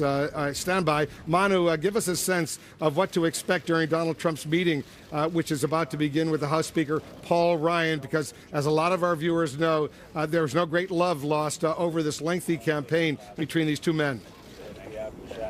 Yeah, that's right. I mean, this relationship, Wolf, is going to be essential for Donald Trump going forward, having a good relationship with the House Speaker. And as we know, during this very acrimonious campaign season, Paul Ryan repeatedly criticizing Donald Trump for things that he said on the campaign trail, and at one point last month saying that he could no longer defend Donald Trump. He could not campaign with Donald Trump, and that prompted a retort, sharp retort, and attacks from Donald Trump, calling Paul Ryan a weak and ineffective leader. But since then, they have moved past it. At least Paul Ryan certainly has in the last couple of weeks, trying to push the idea of a unified Republican government, campaigning of sorts for Donald Trump and appearing on the campaign stage with Mike Pence. But they have not met face-to-face yet. Paul Ryan and Donald Trump have not met face-to-face yet for several months. Actually, they had tried to meet once during the campaign season last week, right before the election day, but that didn't pan out because of scheduling conflicts. But nevertheless, the idea here in this meeting is trying to figure out where their agendas align and what issues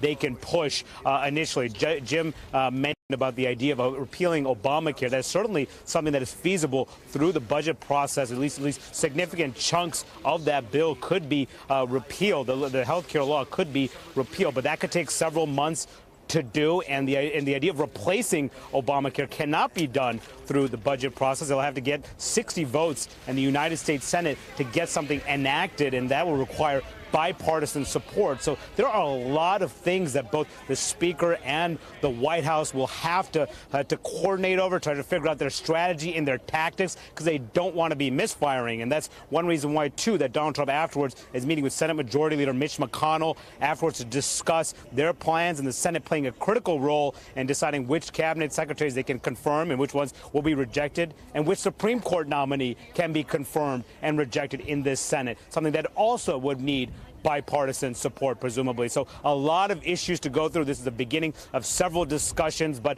clearly they want to have get off on the right foot after both McConnell and Ryan clearly are just not sure what to expect from this new president, Wolf. Manu, very quickly, do we know if there are going to be joint statements to reporters in front of the cameras between the president-elect and the speaker? We're not getting any sense that that's going to happen at this point. We expect to get readouts from aides from the room, but I'm sure a lot of the details we'll have to figure out on our own. They're trying to present the best face forward, that this is going to be a unified party and they're going to be on the same page. So I expect to hear a lot of kumbaya coming out of this meeting today, Wolf. All right, we'll presumably get some still photos, at least that. Manu, stand by. We're going to get back to you. I want to bring in our panel. David Catanese, senior politics writer for U.S. News and World Report, our chief national correspondent, the Inside Politics anchor, John King, is with us, CNN politics reporter Sarah Murray, our CNN politics executive editor, Mark Preston, is here as well. John, we're moments away from the start of the Josh Earnest briefing at the White House in the White House briefing room. He's going to be providing details. We're going to take live coverage of that. He's going to be walking into the briefing room, and we'll hear presumably some more specific details, what was discussed between the president and the president-elect. It'll be interesting to see. I suspect not, but it'll be interesting to see if Josh Earnest shares when the president said they talked domestic and foreign policy. How specific? Did they have a conversation about if you decide you want to repeal Obamacare, I would urge you, sir, to not do this or to do it this way? What did they talk about ISIS during the campaign? You know, Donald Trump said we will bomb I'll let you fill in the word, out of them, or we should have seized the oil fields in Iraq. Was there any specific advice? I doubt we'll get much specifics. What we're having today, though, is, kumbaya, cooperation, conciliation day in Washington after the most divisive and disruptive campaign, certainly in our lifetimes. The Republican nominee was not only at odds with this Democratic president that we see him sitting with, he was at odds with his own leadership throughout this campaign. He doesn't fit the ideological box of the Republican Party. We're not exactly sure how this is going to go forward. It is a very safe bet that it will not stay this happy. It will not stay this conciliatory. There are bumps in the road for every new president. There are bumps in the road for every transition of power. But this is a very important signal to the United States and to the world that after this campaign, when people were questioning, would this work? What is going to happen? The White House is still the White House. The Capitol is still the Capitol. There's still traffic in Washington. Some people are honking their horns and some people are smiling.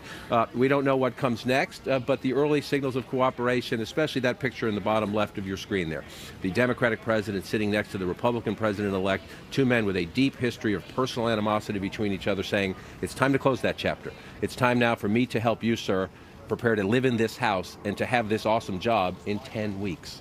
It is pretty enormous, pretty significant right now, what is going on, and we're all so fortunate to have this seat watching it unfold. You know, it's amazing. As I was walking in here today, I ran into a homeless gentleman on the street, and he came up to me and said, why are people so glum right now? It was, why are they gritting their teeth? Why don't they give Donald Trump a chance? And I thought it was really an interesting thing to say, because if we do walk in the streets of Washington right now, there is this still disbelief of what has happened, the enormity of what has happened. I mean, the only thing I can equate it to, in my short, young lifetime is what happened in 1994 when Republicans came in a wave and took over the town, right? Now, it's not on the same level, but there was the same kind of feeling. And I think it's really important what we see in those pictures, as John says, that, listen, as a nation, we need to come together. You may not agree with Donald Trump on 70% of what he says, but the fact of the matter is he is the leader of the free world. And not only is he going to deal with domestic issues, but on the foreign policy stage. And this is one of the interesting things when you talk to people who knew Donald Trump before Donald Trump became a presidential candidate, who worked with him in business, who lobbied for him, and who were supporting him early on and were traditional Republicans, so they were quietly supporting him early in his presidential bid. They groaned and sometimes made public their discontent with Donald Trump when he said things that they felt were inappropriate about women or about Muslims or about Latinos, but they really supported him because they felt like he would be a good president. They felt like he was the kind of guy who could negotiate and who could get deals done and who would work across the aisle. And so for those people, they are now saying, just give it a minute. Let's see what he's like and if he is different as a president than as a candidate. Now, that's going to be a very hard pill for a lot of liberals to swallow. There are a lot of people walking around like zombies in New York and in Washington, D.C. today saying, oh, my God, how did this happen? But, we are seeing this peaceful transition of power. The White House is still standing. And there is, some value to the people who are saying, let's at least give this a chance and see what it's like with the Donald Trump presidency before we all set our hair on fire. And certainly, David, the president is saying all the right things, the positive things for the good of the country. We've got to work together. basically, he doesn't say it, but forget about the past. We got to look towards the future right now. And Hillary Clinton said exactly that same thing in her very moving remarks yesterday. You have to credit both of them sort of rising above it all. I can't imagine standing up there being her, what was sitting in her gut while she said that Donald Trump is the president. You have to accept that. But I just thought it was an exemplary performance for her, given what she has gone through. Now, look, this country is so emotional right now. I keep getting texts from friends all over the country. How's this happen? Is it going to be okay? Why didn't you tell me it was going to happen? Because frankly, no one thought it was going to happen. And that's why these pictures, while John and everyone's right, the kumbaya is not going to last. There was going to be big legislative battles. But these pictures that are so striking to see Donald Trump sitting next to Barack Obama are so important to try to calm the nerves of the nation. And for Barack Obama to know his legacy is on the line. I mean, Republicans are going to run this town in January, and so they actually can. All right, hold on one second. Josh Earnest, the White House press secretary, just started speaking. I want to go and listen to hear what he says. Obama's characterization of it that way. Well, Josh, I had an opportunity shortly before coming out here to visit briefly with President Obama about the meeting, and there are many details of their discussions that they'll keep between the two of them. A couple of things that I can share with you. Obviously, the president indicated during the pool spray that they had an opportunity to discuss some foreign policy and some domestic issues. Some of those foreign policy issues came up in the context of the president's upcoming trip overseas. The president described to the president-elect some of the issues that he expects to come up with some of our allies and partners and other world leaders that he'll meet with on the trip. And so it was an opportunity for them to talk about some of those issues in advance of the president's trip and in advance of some of the conversations that he expects to have with world leaders on the trip. There also was an opportunity for the two leaders to talk about staffing and organizing a White House. That's complicated business. And any White House is expected to be structured in a way to deal with multiple challenges or even multiple crises at the same time. And the president-elect indicated a lot of interest in understanding the strategy of staffing and organizing a White House. And obviously that's something that President Obama has thought about extensively during his 8 years in office. And they spent a large portion of the meeting discussing the importance of properly staffing up and organizing a White House operation. But look, other than that, what the president heard from the president-elect is a clear commitment to the kind of effective, smooth transition that President Obama has been vowing to preside over for the better part of a year. And the president tends to make good on that promise in the 70 days ahead. Did the president leave the meeting any more reassured that President-elect Trump will not try to dismantle all of the work that you and your colleagues have done over the last 8 years? And did President Obama make any pitch to Trump, for instance, not to get rid of Obamacare or other significant policies? Well, listen, I'm not going to get into all the details of their meeting. I think that President Obama came away from the meeting with renewed confidence in the commitment of the president-elect to engage in an effective, smooth transition. That obviously is what President Obama believes serves the American people the best. We are committed to doing what is required on our part to make sure that that happens, and the president was pleased to hear a similar commitment expressed by the president-elect. Do you know if the president got any reassurances from Trump about whether he plans to pursue what he discussed during the campaign about trying to incarcerate Hillary Clinton? Well, listen, I'll let President-elect let the president-elect sort of read out his end of the conversation. But as I mentioned yesterday, the president was found reassuring the kind of tone that the president-elect conveyed in his election night remarks. As I mentioned yesterday, these were remarks that the president-elect delivered not just to his supporters in the ballroom, but to the citizens of the country that were tuned in to this historic election, but also to people around the world. And given the intensity of scrutiny of his remarks, it's notable that he chose that kind of tone. I think we saw a similar tone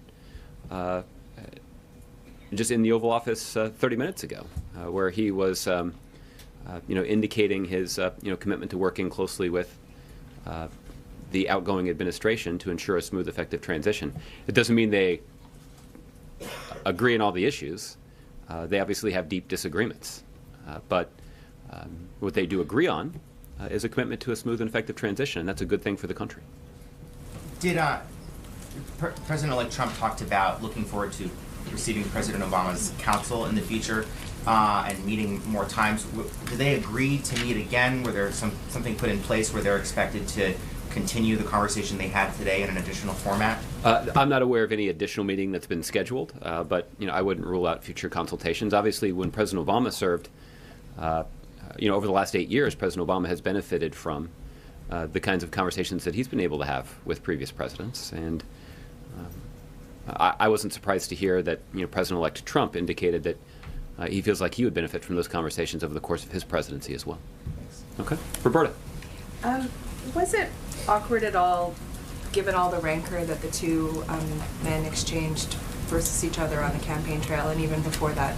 Was the meeting awkward at all in terms of getting past that? Was there a moment where they had to sort of break the ice and get past that? Well, to be as specific as possible about this, Roberta, there was no staff in the room when President Obama and President-elect Trump sat down in the Oval Office for 90 minutes.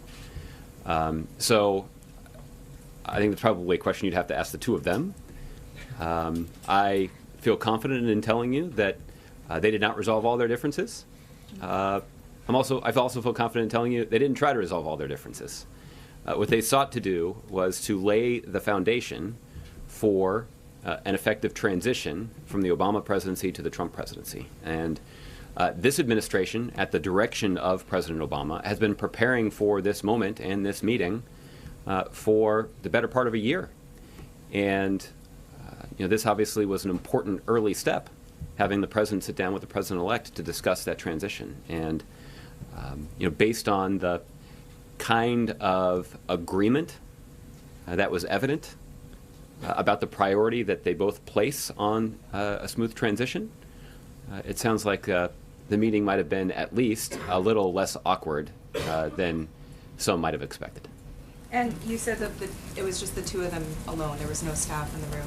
That's correct. For the entire time. That's correct. And the pool waiting to go into the Oval had seen some other officials, Dennis McDonough among them, on the South Lawn. I'm just wondering if you could tell us a little bit about what other officials from the White House may have met with, who was in those sort of discussions and meetings going on at the same time. I know that the President-elect's spokeswoman, Ms. Hicks, was here. I had an opportunity to meet with her. Just brief to meet her, I guess I should say, while the President-elect was meeting with President Obama. You noted that she also had longer meetings with some other members of some of my colleagues in the communications team. You noted that Mr. Kushner was here and had an opportunity to visit with the Chief of Staff.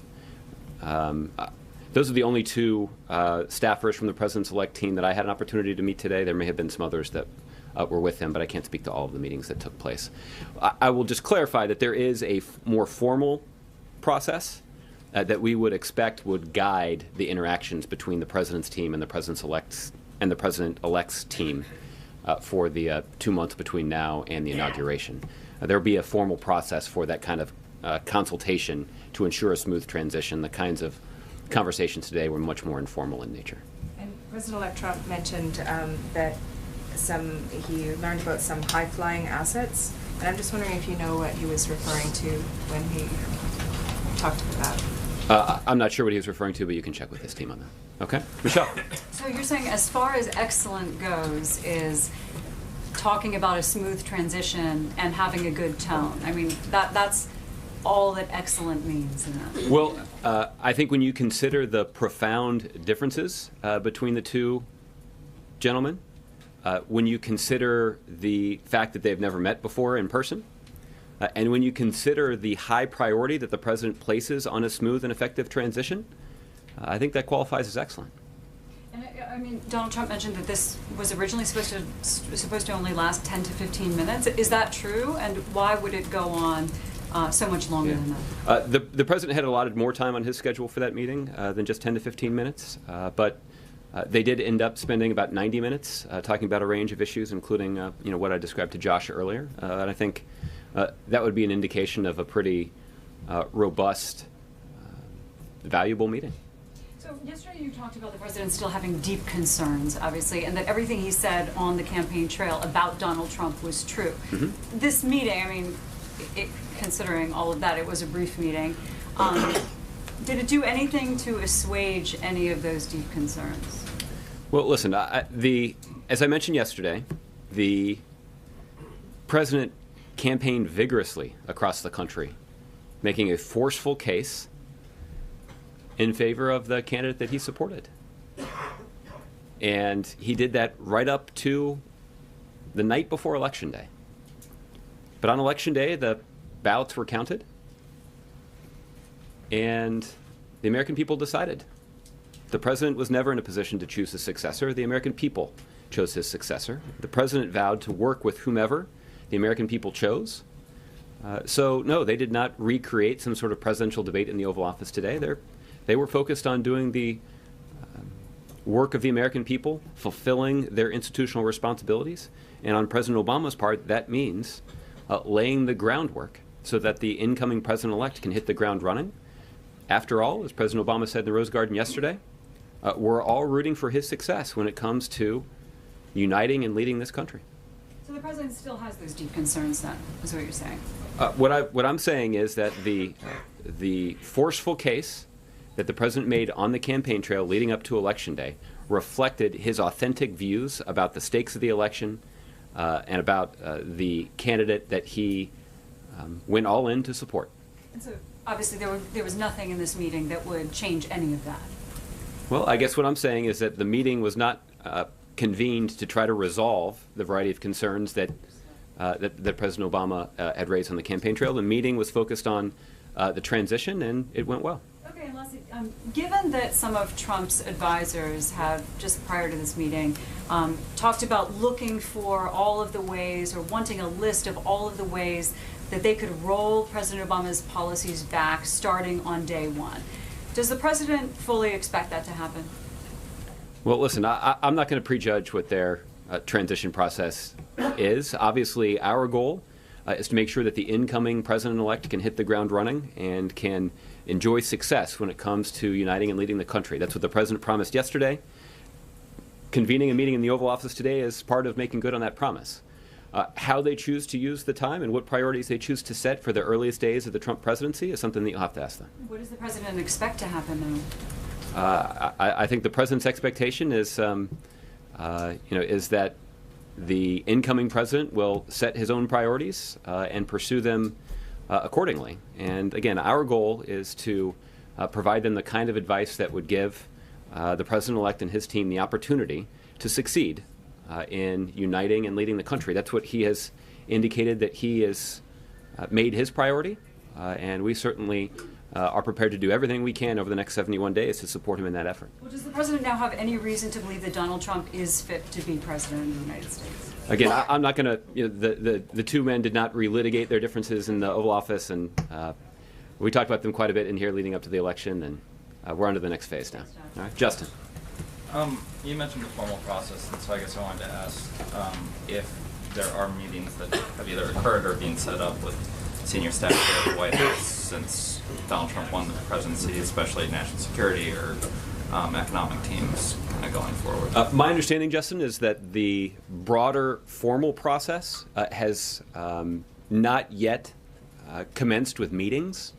There were a number of meetings between White House personnel and members of both candidates' transition teams in the months leading up to the election.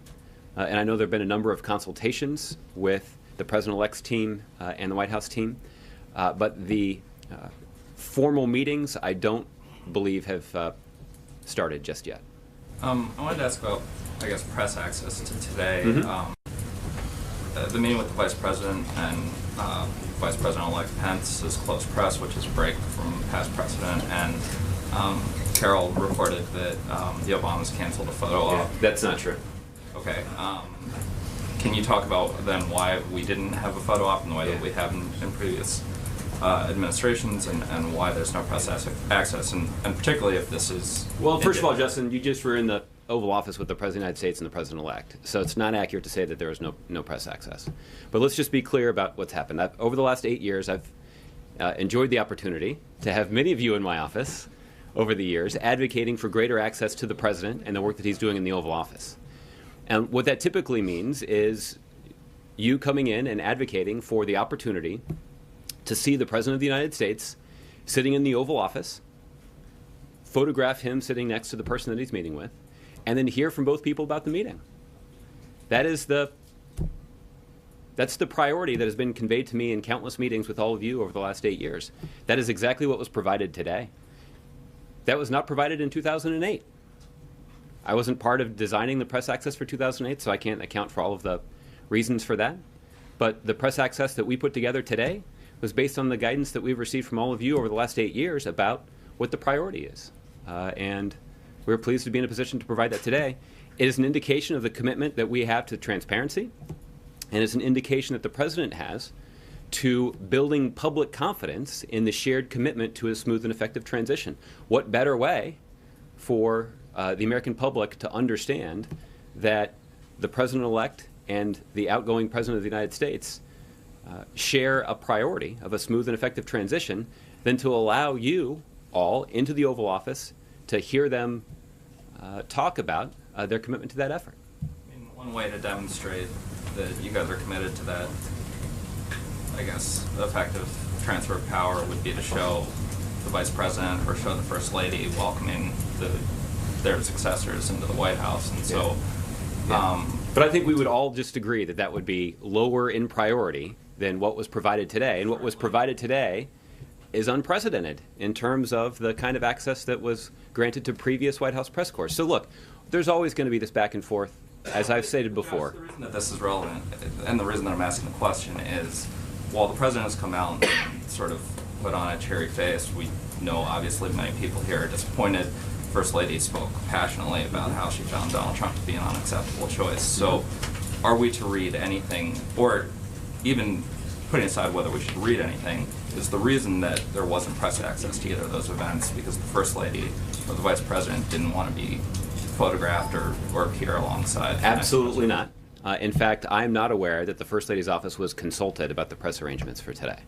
I certainly didn't consult with them. What we can do is we can go back to the White House photographer and see if there are any photos from the greet so that you all can get some insight into how that went. So we'll follow up with you on that. All right, last one. Number of foreign governments from top allies of the United States, Turkey, the United Kingdom, Canada, Mexico, have all said that their leaders have been in communication with President-elect Trump over the last 24 or 48 hours.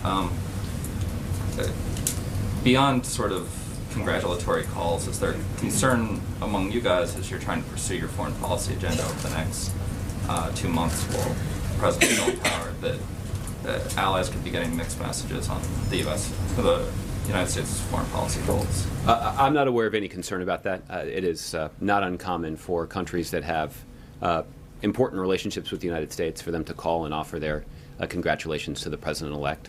Some of those conversations are facilitated by the State Department. In other cases, you've got foreign governments that are going directly to the President-elect's office, and that's consistent with past practice, and I'm confident that happened in 2008 after President Obama's election as well. Okay, Olivier. Thanks, Josh. First, I'm kind of curious about the President as HR professional. Does he say you need to get a great chief of staff? Does he say there's this one job you've never ever heard of, but it's vital?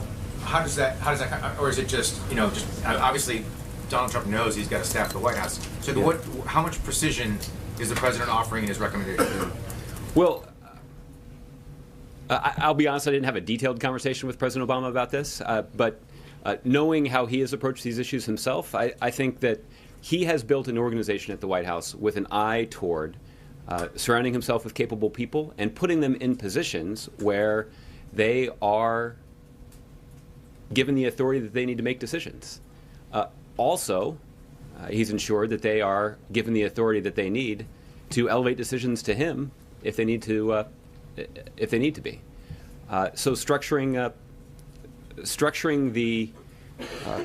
the organizational chart effectively is not an insignificant matter when you're talking about life and death decisions that have to be made on a regular basis in this building. The president will be taking some questions over the course of the next week, and maybe somebody can see greater insight from him on that. And looking overseas to the operations against the Islamic State, the president recently sent 1,700 more American troops there. You've long insisted that they don't have a combat mission. These are combat troops. Why did they go? And I mean, are you saying that they need 1,700 more American troops worth of advice and assistance? I mean, we're starting to see some social media of Americans who look like they are in frontline operations, not in supportive ones. Yeah. Olivier, what we've made clear is that our service members, when they go to Iraq, they are trained for combat, they are equipped for combat because they need to defend themselves in a dangerous country. But they are not given a combat mission. And that is an important distinction because the president does not believe that American troops should be in a situation in which they are expected to be at the tip of the spear to go and take and hold ground. The idea of the U.S. military being an occupying force in Iraq is not one that has yielded success for our country. It's not made our country safer. So what the president envisioned and the mission that they have been given is a dangerous one. It's one in which American service members are asked to assume great risk so that they can be in a position to, in some cases, train Iraqi security forces. In other cases, so that they can offer advice and assistance as Iraqi security forces undertake important military objectives. There are even some situations where if some of those trainers or advisors end up in a dangerous position, then there are additional U.S. forces that are mobilized to get them out. This is dangerous work, and this does put them in harm's way, and it does put them in a situation where occasionally they have to use their combat training, their combat equipment to defend themselves. But that is much different than being in a situation in which they are asked to take and hold territory. That's a different strategy, and it's a different mission. Both of them are dangerous. Both of them require courage and professionalism and skill and sacrifice. And that's what we have seen from our men and women in uniform. I take your point about occupying, but the kinds of troops you're sending. All right, there he is, Josh Earnest. He was providing us some details on the meeting, the historic 90-minute meeting in the Oval Office between the President-elect of the United States, Donald Trump, and the President of the United States, Barack Obama. The President invited Donald Trump for this meeting to start this formal transition. Donald Trump will become the President of the United States in 10 weeks on January 20th of 2017, Inauguration Day. That's when he's sworn in as President of the United States. The President, by the way, said it was an excellent meeting. Donald Trump called President Obama a very good man. And we just heard Josh Earnest say that the President was deeply relieved, very happy, if you will, that Donald Trump, he got a renewed confidence from Donald Trump that there would be a commitment to a smooth transition. And Donald Trump called President Obama, once again, a very, very good man. Very different words than we heard clearly during the campaign. I want to bring in our panel. Our chief political analyst, Gloria Borger, is here with me. We're right in front of the White House. Our CNN Politics executive editor, Mark Preston, is here, and our chief political correspondent, Dana Bash. The renewed confidence that the president has that Donald Trump has a commitment to a smooth transition. Both of these men are very upbeat, very positive. They've been saying all the right things since Donald Trump stunned all of us, stunned the world by winning the presidency. Yeah, and I think they both are grasping the moment in history that this is. And the fact that two men sit together who don't like each other is not new. I was communicating with Mike Duffy, who is a friend of mine and a co-author of the book, The President's Club. And he was pointing out to me that this is sort of the quintessential club moment here, because Truman didn't like Ike. He helped him anyway.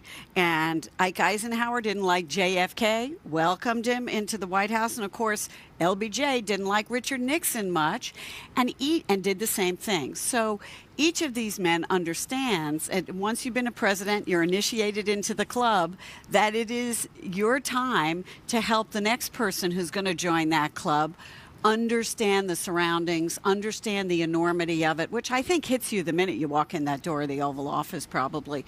But this is something we have seen in our history, and if it worked any other way, that would be what would be sort of discombobulating to the nation about it. We are lucky enough to have this kind of smooth transition of power. I don't think it means that these guys really like each other anymore than they did yesterday, but I do think they understand the responsibilities that the office brings with it. And, you know, Dana, it was a 90-minute meeting in the Oval Office without any aides, just the two of them, one-on-one. Right, and I agree that there's no reason to think that they're going to, that they were going to end that singing Kumbaya and be best friends. But the fact that they had never actually met. I know. Right. They were in rooms together like the White House Correspondents' Dinner, but they've never met and have had such strong opinions about one another. It's almost as if the only thing that each of them knew was the other's caricature. And now, just in that intimate setting, in such a monumental setting like the Oval Office, they got to know each other's character. And that says a lot. That says a lot. And you know what? Listen, we've all been in this town for a while covering politicians, and we know, just even in the Congress in particular, they scream at each other, they call each other names, they fight over very real political and philosophical differences, but they all, get together, not as much as they used to, but they can have friendships across the aisle. And this is a very, very extreme version of reminding everybody that these are two human beings, but also two people who represent things way bigger than themselves. I want to just point out the pictures we're seeing in the upper left-hand part of your screen. That's the motorcade, Donald Trump's motorcade. After leaving the White House, they drove up to Capitol Hill, and Donald Trump is meeting right now with Paul Ryan, the Speaker of the House. He'll be meeting with Mitch McConnell, the Senate Majority Leader, as well. As important as the meeting with the President is, and that's probably the most important meeting of the day. These are also important meetings, Mark, that Can I just add one thing? What I thought was just in terms of the symbolism of all this, of course, he went to the Oval Office. The picture there where that motorcade is, that's outside the Republican National Committee or the Capitol Hill Club where they're meeting.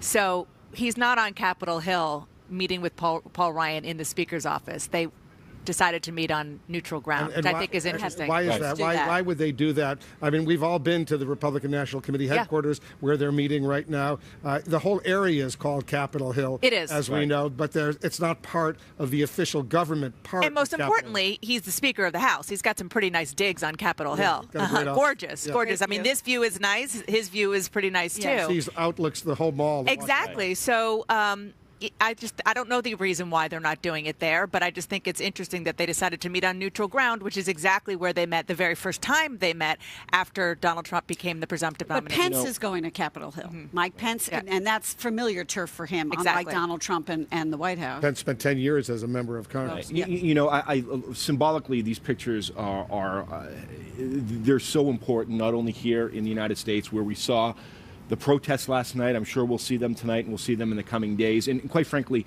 again, we'll be talking a lot about this, but on a global scale right now, how important that is. But the reality of actually governing in town, these meetings are really going to matter right now. So there's the campaign rhetoric that we saw Donald Trump talk about on the campaign and very volatile and what have you. And then there's the fact that there's the governing reality, and can you work with Capitol Hill? Can you work with your own party? Can you work with Democrats? And there are going to be some major clashes. The Obamacare fight, right when he is elected president or sworn in, rather, that is going to be major. And I think we're going to see this country even more divided at that point. But the fact is that he is the president, and they've got to give him the respect of the office. What struck me, though, about what Donald Trump said, and I wonder how this is going to play with his base, was that he said that the president explained to him some of the really great things that he has achieved. We haven't heard Donald Trump talk about the really great things that Barack Obama has achieved over this campaign. Or any one thing. Or any one thing. Right. So I'm wondering what they were talking about. My guess is maybe the president was talking to him a little bit about some of the issues with Obamacare that the American public might not want to lose. Right. keeping pre-existing conditions covered, for example. But what were those really great things that Donald Trump heard? We'll find out soon enough. And remember, that was then, this is now. Right. It's a whole new environment given the enormity of what's going on. Coming up, this historic day in Washington as President-elect Donald Trump meets with President Obama and the House Speaker Paul Ryan. He'll also be meeting soon with the Senate Majority Leader Mitch McConnell up on Capitol Hill. We'll have all the very latest developments. Stay with us. The breaking news continues.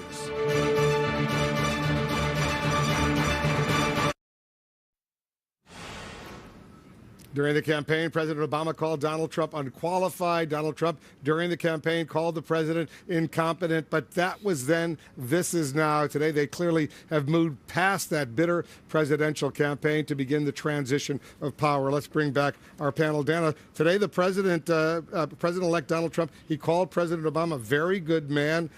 President Obama said, my number one priority in the next 2 months is to try to facilitate a transition that ensures our president-elect is successful. And Donald Trump said, Mr. President, it was a great honor being with you. I look forward to being with you many, many more times. They spoke alone in the Oval Office for 90 minutes. And the fact that Donald Trump said it was supposed to be like 10 minutes, it went 90, and it could have gone much longer. I'm sure the president had a lot of words of wisdom and advice to impart, both on process and on policy. But Donald Trump, if I were in Donald Trump's shoes, I would want to just sit there for hours and hours. Where do you even start on the questions to ask about how that job works? Right. He knows how to run a business. He knows how to be a CEO. He knows how to be a reality star, and now he knows how to be a candidate. But running the biggest, economy and government. You see down at the motorcade now leaving the Republican National Committee headquarters up on Capitol Hill. That's Donald Trump's motorcade. It looks like they were there. He left the White House at around 12:45 or so. It's now 1:51 here on the East Coast, so at least more than an hour they had.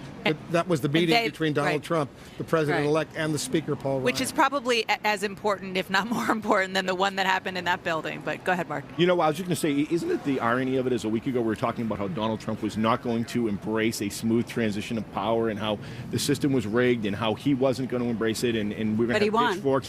But he won. And look, we have this smooth transition of power, or at least we do now. And look, I think for all the anger, angst, frustration out there from those who lost, the bottom line is this is our democracy and this is how it works. And he won. That's the bottom line. Now you understand why. By the way, that motorcade, we're now being told, included not only Donald Trump, the president-elect, but the vice president-elect, Mike Pence, a former member of Congress, and the Speaker of the House, Paul Ryan. They're leaving the RNC building, heading over to Capitol Hill to the U.S. Congress itself.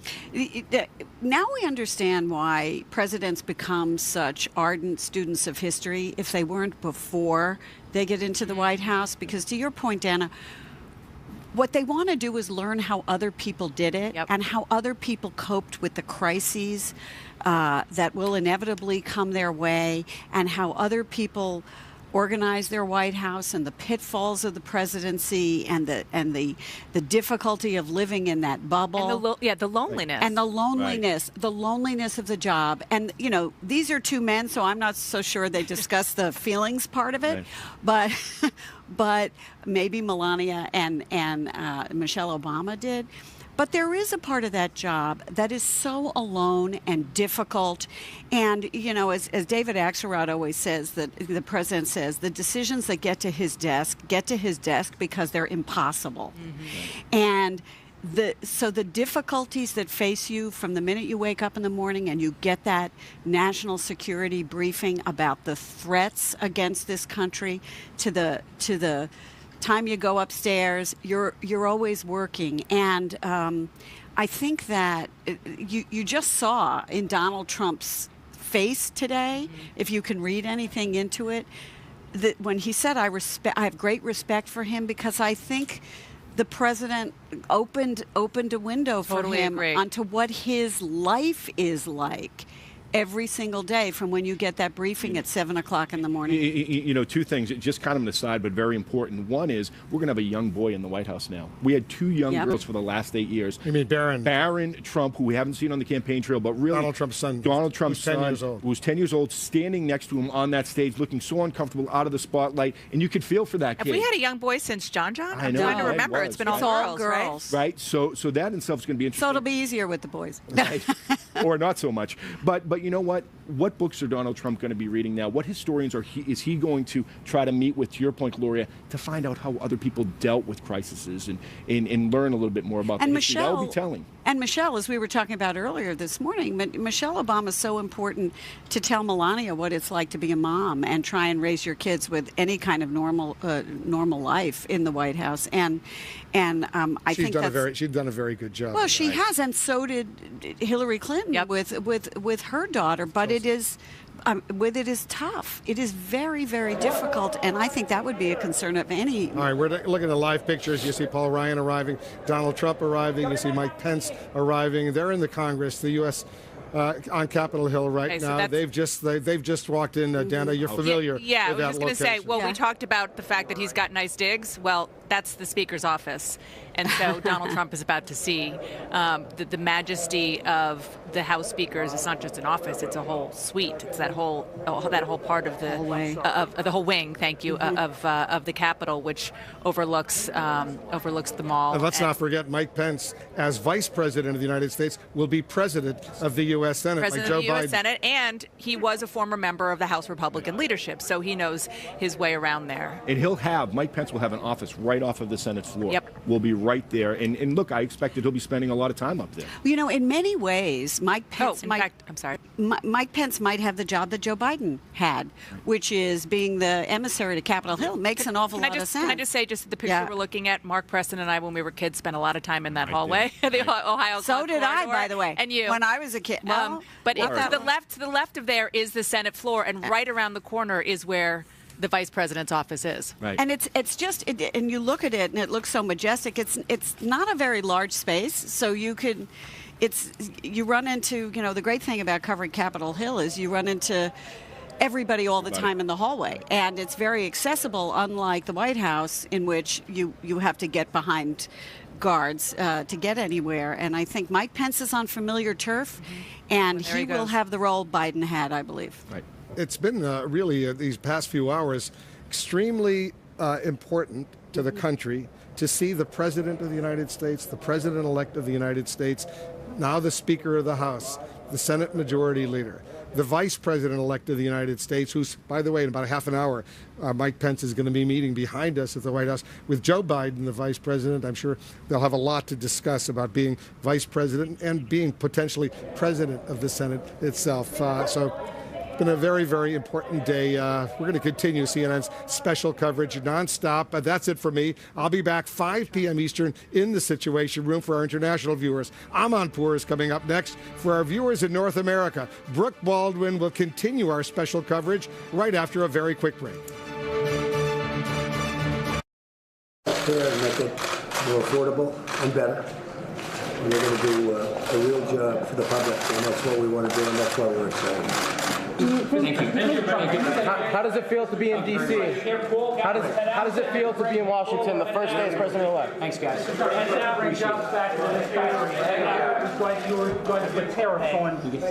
you very much, everybody. Thank you. Guys, the pool, let's head out. Come on. Thank you very much. Tight pool. Out this way, guys. You've been looking at pictures here down on Capitol Hill. First, the White House here was abuzz, of course, with Donald Trump meeting with President Obama, and we'll get there in just a second. But and I'm Brooke Baldwin. Thank you so much for being with me on this, yet again, another historic day here in our nation's capital. Let me just bring in my panel, and we'll parse through what we just saw quickly. Douglas Brinkley, Dana Bash, David Chalian, and Martha Joint Kumar. Dana, that was your home away from home for many, many years down on Capitol Hill, and to see, and we'll throw the photo back up if we can, or the video. You had Melania Trump, Donald Trump, Speaker Ryan, and Mike Pence. And what I could make out was we'll work together. So again, these messages of unity.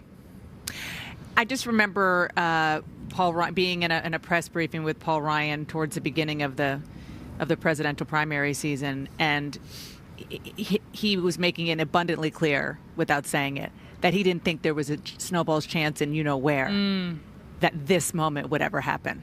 Well, we're staring at it. And it happened. And it happened. So here we are.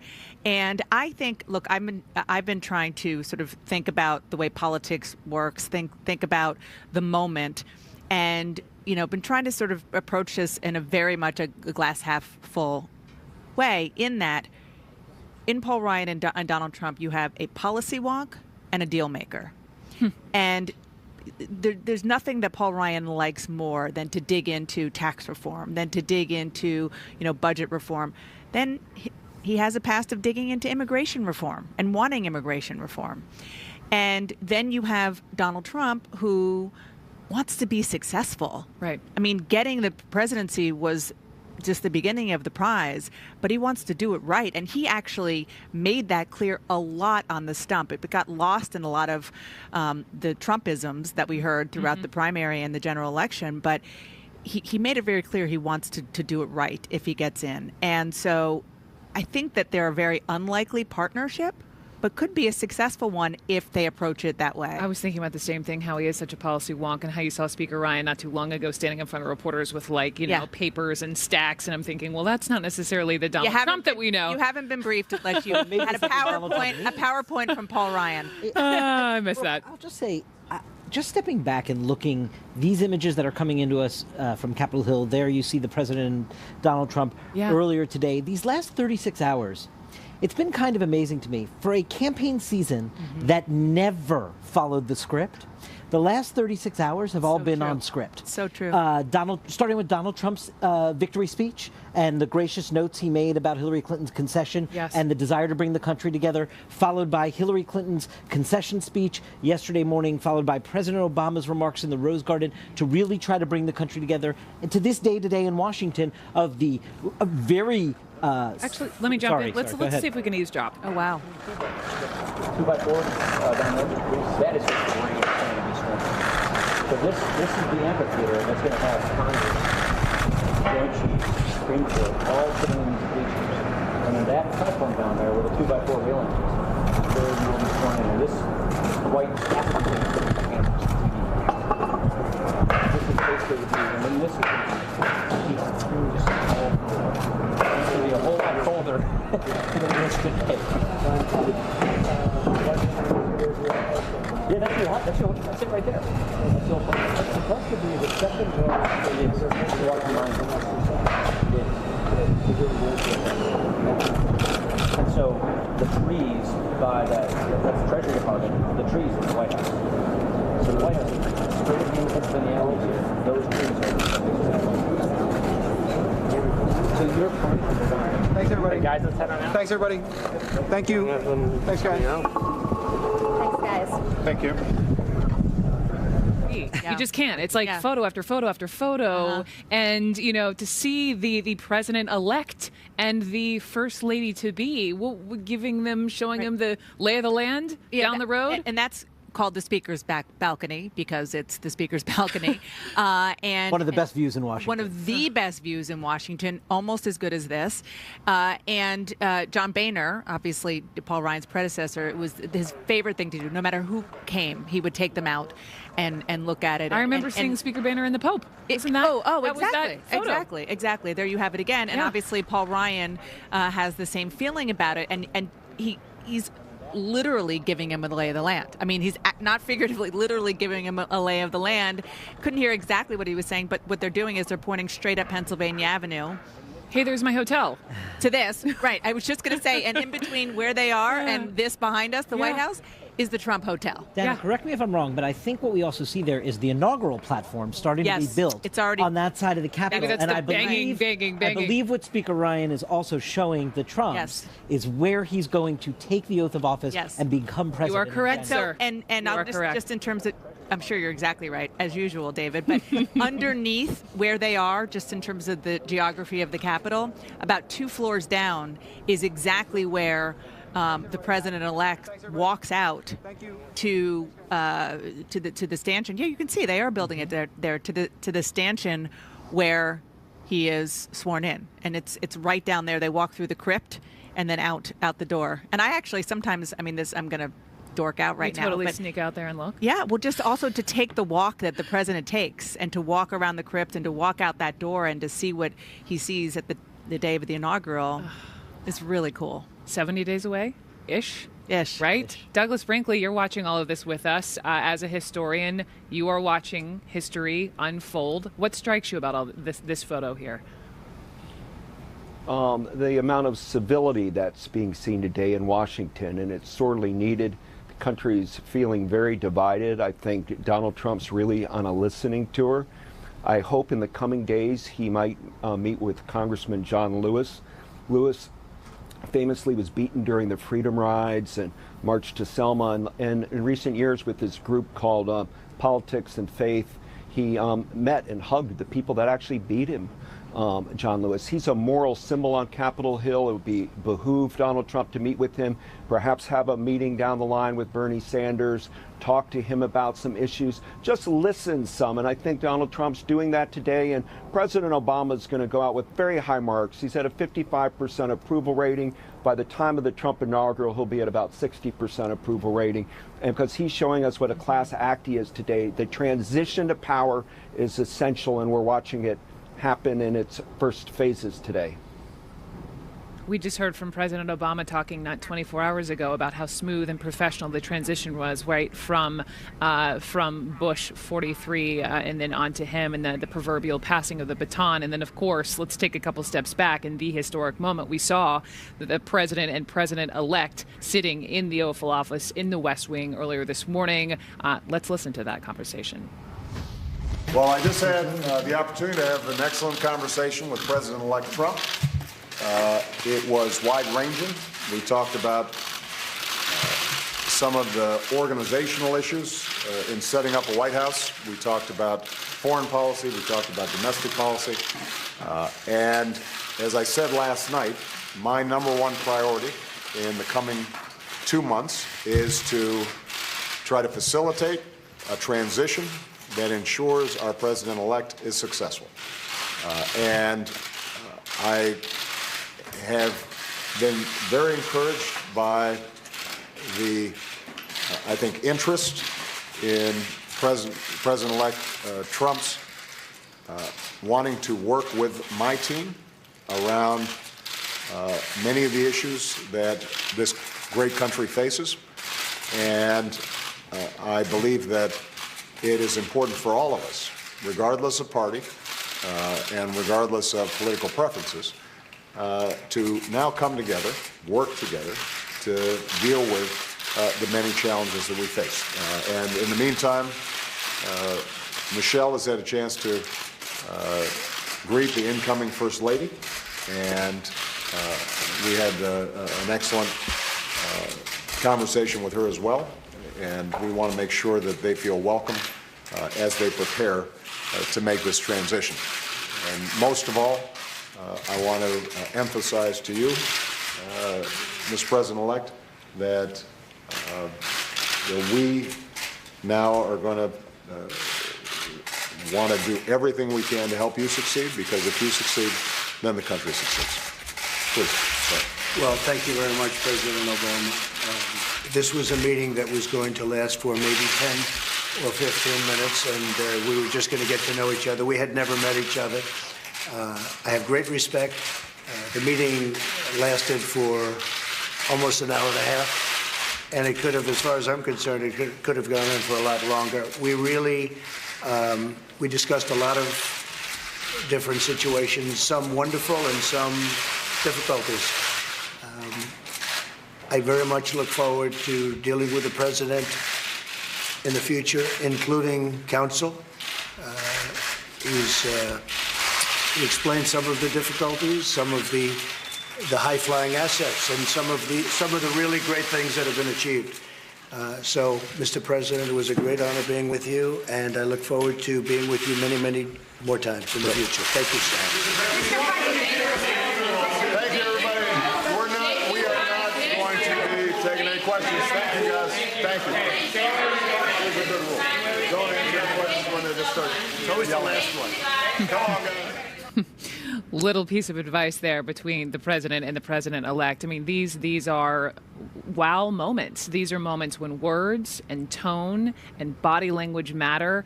Martha, let me bring your voice into this conversation, because all this talk of transitions, you were in charge of that transition between Bush 43 and President Obama 8 years ago. When you look at those pictures, when you listen to the words, the meeting was supposed to last 15 minutes. It lasted for an hour and a half. Do you feel hopeful? I do, and I thought they discussed a broad range of things. They discussed foreign policy issues, which is a very traditional thing for a president to do, to transition himself, as Bush did to President Obama. But I noticed he also talked about the White House staff. And setting up your White House staff early is particularly important, because that's your decision-making structure. And you want to make sure that in all the decisions you make, that you have the kinds of information that you want, but also the kinds of information you need, which may involve hearing from a lot of other maybe outside groups, but also government departments that have information that might be relevant to the decisions you're making in terms of appointments.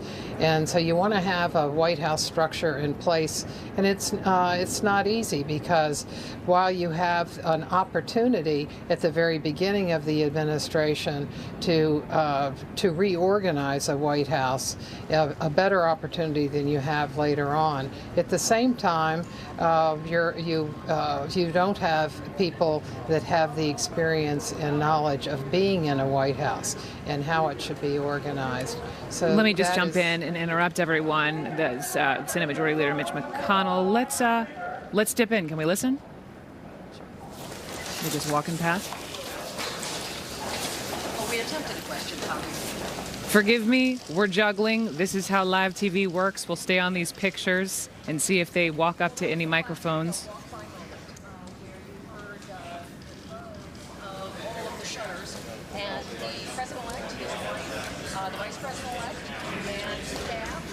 Go ahead, Dana. So they're walking, obviously, around that corner there. Behind where you're seeing is the Senate chamber, and they're walking actually towards the House side, but that's where Mitch McConnell, the Senate Majority Leader's office, is. It's right there. So the President-elect went from the Speaker's balcony underneath and up and around, so that he could get, a little bit of a tour there. And you do see that Mike Pence is there. I wonder if when they came up, they took a peek into what Mike Pence's office will be, because he is going to be the president of the Senate, which has an office right near where they're standing. Have we seen anything like this before? A president-elect being walked around the sort of central grounds of Washington? Or is it just because he's never held office, he just isn't familiar? Well, I think we've seen these pictures before. A president-elect meeting with the congressional leadership that they will be working with when they come president. I was just wondering, though, I don't know if we've seen the incoming First Lady partake in these meetings. I was, as you just said that, Brooke, I was trying to rack my brain to remember if I saw Michelle Obama or Laura Bush join their president-elect husbands in these meetings with congressional leaders. I don't know if you recall, Dana. I don't. I mean, I don't think so, but I don't know for sure. But I think, to your point, in recent history, at least, obviously President Obama was a sitting senator, so he didn't exactly need a tour of the Senate. And most people are creatures of Washington or politics that know that. So, yes, this is ceremonial, symbolic, but for Donald Trump, it's also like, oh, this is where the Senate is, and that's where my office is, things that other people just know coming in. I think this is all just incredibly, forgive me, I'm almost speechless just listening to all of this. Manu Raju, this is your home away from home, Capitol Hill. What do you know about these meetings and how they're going? Manu, can you hear me? It's Brooke. You're live on CNN. Hey, Brooke. We're still getting details of that meeting. It looked like that it went reasonably well, just judging by the body language. You saw pictures of Donald Trump going out into the Speaker's balcony, getting a little tour of the Speaker's balcony. In fact, we did not get any guidance ahead of time that was actually happening. So you would have to presume if this meeting was going poorly that would not happen. But as we know, going into this meeting, the two men wanted to discuss areas in which they could work together, which they could hit the ground ground running and where their agendas align. One of the things that Republican leaders thought about going into this meeting is exactly what does Donald Trump want to do. He pushed a lot of issues that were very controversial and divisive on the campaign trail, like building a wall with the border in U.S. and Mexico. If he came out pushing that could be something that could prompt a war within his own party and certainly among Democrats as well. So I expected you could hear going in that Paul Ryan wants to push things that could unite the Republican Party, some ideas that could presumably get Democratic support, like an infrastructure bill. And you can bet that they discussed how exactly to go about their shared goal about repealing Obamacare. Now, Brooke, that is something that they could do, take a significant chunk out of the Obamacare law through the budget process, but that could take several months to get accomplished. But they don't really have anything to replace it with yet, at least not anything specifically detailed in legislation. They have some broad policy ideas. So presumably they talked about that, how to deal with Obamacare. And as you just saw right now, Paul Ryan or Donald Trump walking with the next person on his meeting list, Senate Majority Leader Mitch McConnell, heading into his meeting as well. So important for their decision-making going forward about how to deal with this slew of cabinet appointments that the Senate has to take up very soon into the new administration, as well as what to do about that Supreme Court justice. Mitch McConnell said he was going to give some suggestions to Donald Trump about who he could select for that 9th Supreme Court slot. So you can expect that to come up a lot. But McConnell, too, Brooke, does not necessarily want Donald Trump to do things that are divisive and that could divide the Republican Party. They want to show some unity right out of the gate, which is one reason why they're having these meetings today, Brooke. Listening to you on unity, also just on how he's listening, a quick note, and I think, Dana, this is about what you were going to say about Melania Trump and Donald Trump walking hand in hand, holding hands through, Capitol Hill. I want to hear from you in a second, but let's just rewind for a moment and dip in and listen to the conversation between Speaker Ryan and President-elect Trump. We're going to do some absolutely spectacular things for the American people. We look forward to starting. In fact, truthfully, we can't get started fast enough. And whether it's healthcare or immigration, so many different things.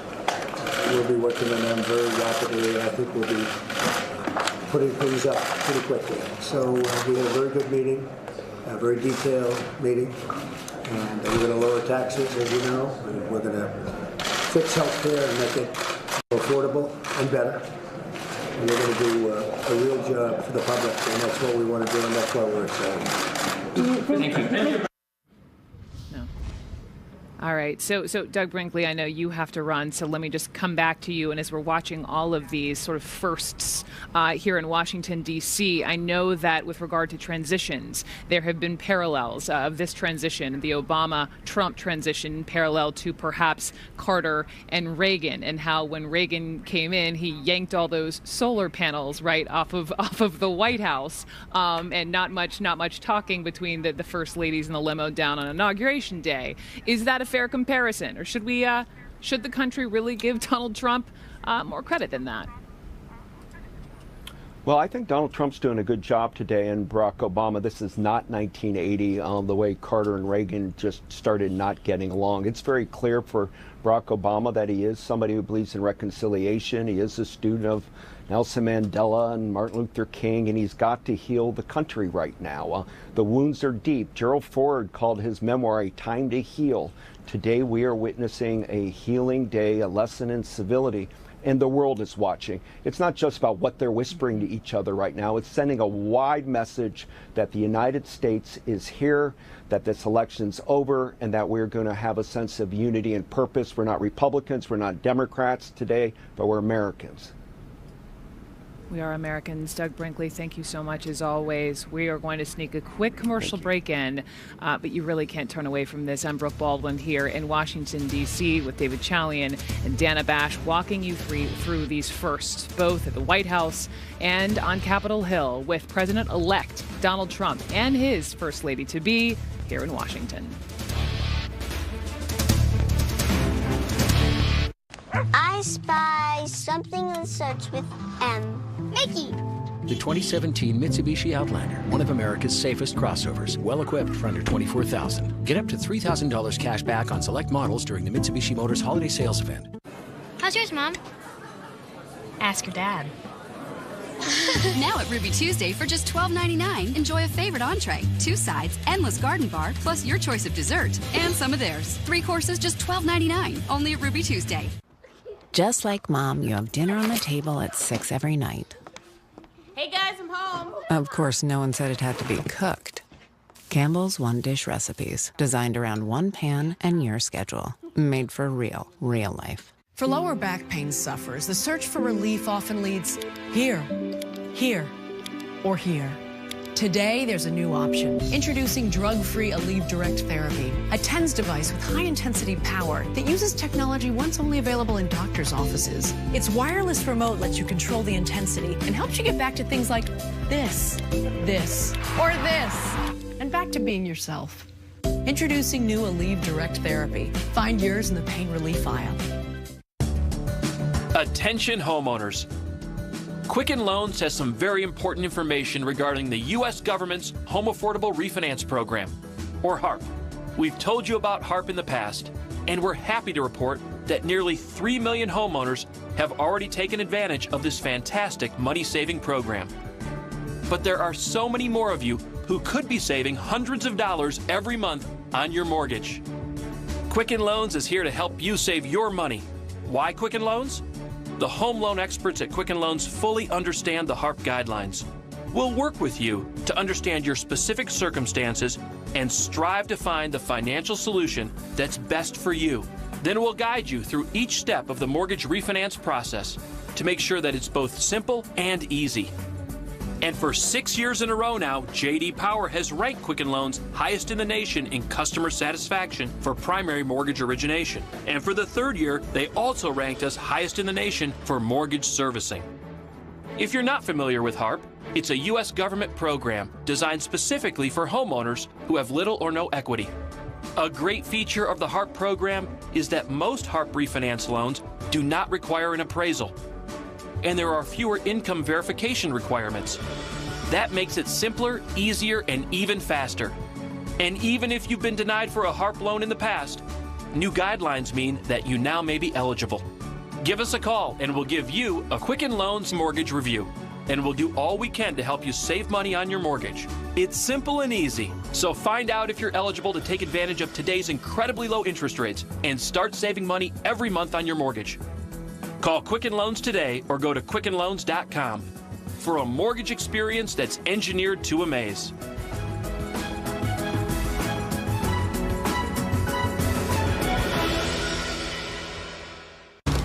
At Custom Ink, you can create custom t-shirts and other great products for all of life's events. Get free shipping and on-time delivery guaranteed.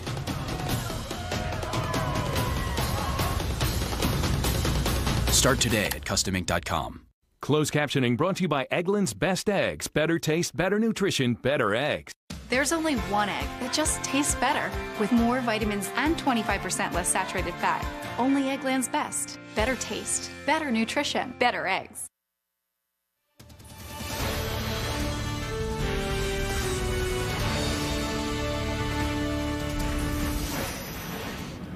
Welcome back. You're watching CNN Special Live coverage here from Washington, D.C. It's safe to say there's a lot going on. There's a lot going on today in the White House behind me. We saw those very first pictures of President Obama and President-elect Trump meeting in the Oval Office. There's all kinds of activity just down the road, down Pennsylvania, on Capitol Hill. We've been looking at pictures of President-elect Trump holding hands with his wife, Melania Trump, walking through the Speaker's balcony and really where he will be on Inauguration Day with House Speaker Paul Ryan. We've seen him with Senate Majority Leader Mitch McConnell. And also, by the way, we are watching and waiting for some winners to join President Obama in the White House momentarily, the Cleveland Cavaliers. Anyone? So this will be President Obama's final hurrah with a winning basketball team. And so we'll take that as soon as we see it. Of course, the interesting note, LeBron James, who was campaigning with Hillary Clinton in Cleveland days ago. What a difference a couple of days makes here. But so we'll take that momentarily at the White House. But Martha Joint Kumar, who is at the White House, who is in charge of the transfer of power and transition between Bush 43 and President Obama, let me ask you about the First Ladies, because we know Michelle Obama invited Melania Trump into the White House as well today. We heard from Josh Earnest that the two enjoyed a tea and a tour of the private residence, including stepping out on the Truman balcony. What more do you know? Well, traditionally, one of the things also that happens is the chief usher, who is the person in charge of the residence, Angela Reed, is the current chief usher. There are about 97 people who work on the residence staff. And so usually the chief usher is involved too and meets the First Lady-elect and discusses with her what kinds of furniture there are that she can draw on. There are 2 briefing books. I don't know if she got them today or that's going to be done later, but there are a couple of briefing books that have pictures of all the items in the collection that are in a warehouse, so that if they wanted to, they could simply choose furniture from that and not have to bring anything into the White House, although I don't think they're going to choose to do that. But that meeting her as well as the First Lady will give her an idea of the staff that she has that will support her. And she would hear from the First Lady how many things that they do for the President and First Lady. We're also told they talked about just having children in the White House, little Barron. That's But let's right. go now to the President and the Cleveland Cavaliers. Welcome to the White House, and give it up for the world champion Cleveland Cavaliers. That's right, I said world champion and Cleveland in the same sentence. That's what we're talking about when we talk about hope and change. We've got a lot of big Cavs fans here in the house, including Ohio's Governor John Kasich and his daughters Emma and Reese. We got some outstanding members of Congress that are here, and obviously we want to recognize Cavs owner Dan Gilbert, who put so much of himself into trying to make sure this thing worked. One of the great general managers of the game, David Griffin. And the pride and joy of Mexico, Missouri, Coach Tyronn Lue.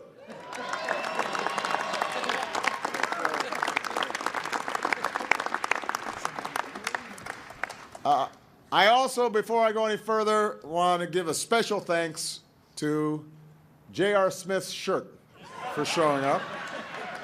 I wasn't sure if it was going to make an appearance today. I'm glad you came. You're a very nice shirt. Last season, the Cavs were the favorites in the East all along, but the road was anything but stable. And I'm not even talking about what happened on the court. There were rumors about who was getting along with who and why somebody went in a picture. LeBron's tweeting, and, this was all big news. But somehow Coach Lue comes in, and everything starts getting a little smoother. And they hit their stride in the playoffs. Yeah, everybody can sit down. I'll be here for a while. They start winning. They start winning their first 10 games in the playoffs, setting record after record for three-point shooting.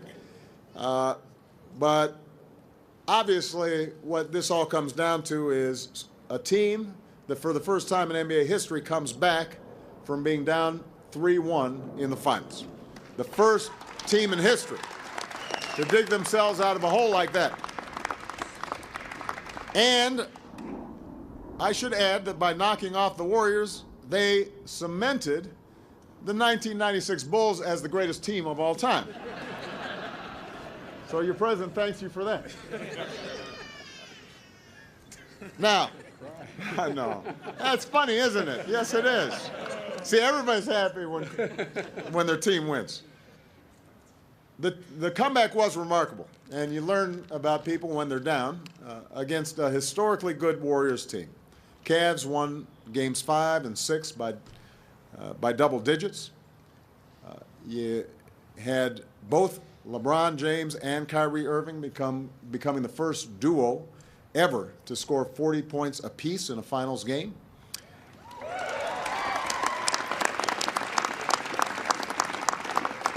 And then, in Game 7, the Cavs fall behind on the road, only to fight back and lock up the title with an unbelievable 2 minutes. There was the block, what LeBron has said was the defining play of his career. The shot by Kyrie, putting the Cavs up 5. The stop by Kevin Love.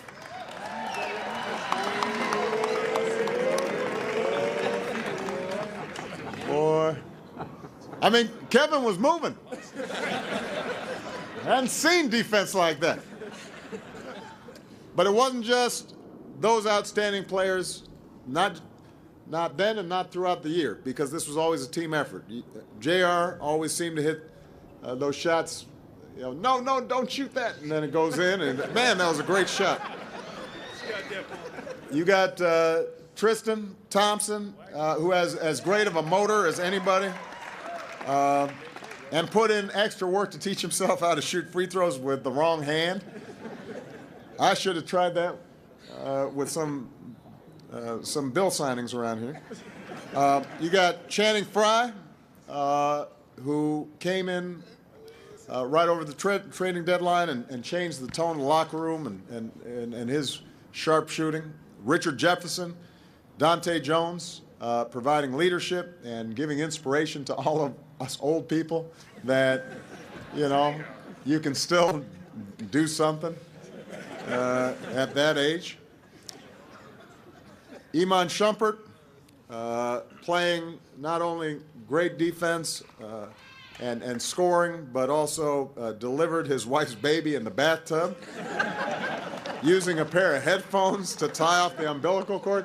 Now that's something right there. That was an all-star move. Got the MacGyver flat top, which we miss.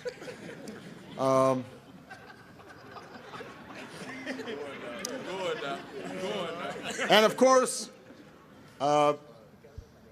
there's the guy LeBron calls his favorite player of all time, James Jones. The two are a package deal. 6 straight finals appearances. Their names even go together. LeBron James Jones.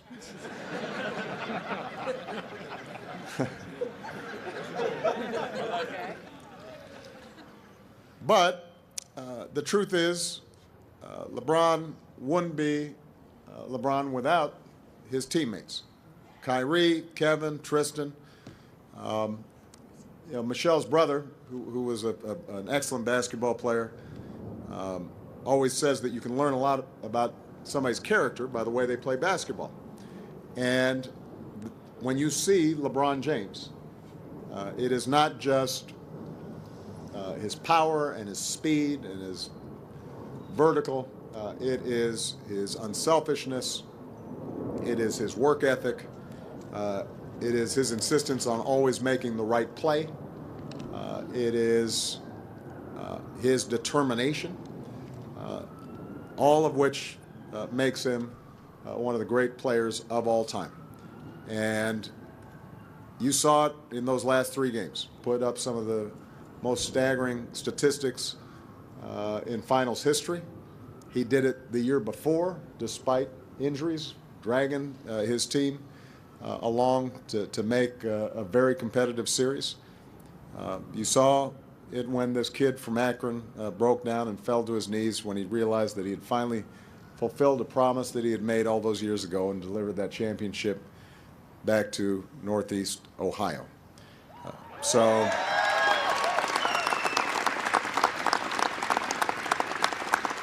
this is a player, and this is a team that knows what this title means to Cleveland.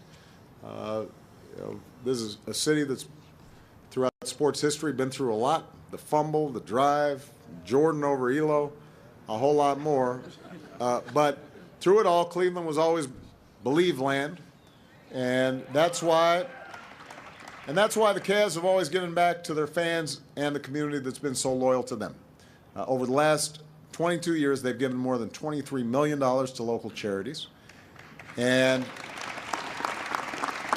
more than just the money, players and coaches have made about 200 visits annually to schools, hospitals, food kitchens, and more, including assisting educational programs that reach more than 100,000 kids in Northeast Ohio.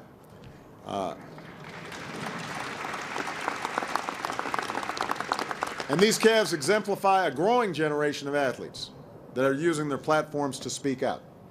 We've seen Kevin on combating campus sexual assault, LeBron on issues like gun violence and working with Michelle to help more kids go to school, go to college.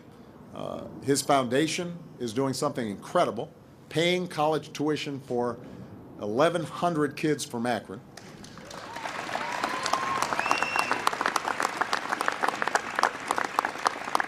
I should mention that as we were walking out, Dan Gilbert has been unbelievable in the work he's been doing in Detroit, his hometown, and giving back. And finally, earlier today, the Cavs met with Attorney General Loretta Lynch and my senior advisor, Valerie Jarrett, to discuss steps they're taking to help build understanding between law enforcement and the Cleveland community, part of a league-wide effort to build stronger communities all across the country, including holding open conversations so we can begin to bridge divides and diffuse tensions and see each other as one American family. It's really important work. It's just one of a number of recent efforts. We've been proud to partner with the NBA during my time as president, from the league's support of My Brother's Keeper initiative to the mentoring initiatives to Michelle's Let's Move and Joining Forces efforts. The NBA has been a model for positive change, and the fact that it's not just a responsibility of government, it takes all of us, businesses, nonprofits, athletes, role models, working together to achieve the progress that we seek. So I know that Cleveland could not be happier and prouder of having this trophy, but this was already a championship group of guys even before last year, and you should be very proud of them. Give it up for the world champs one last time.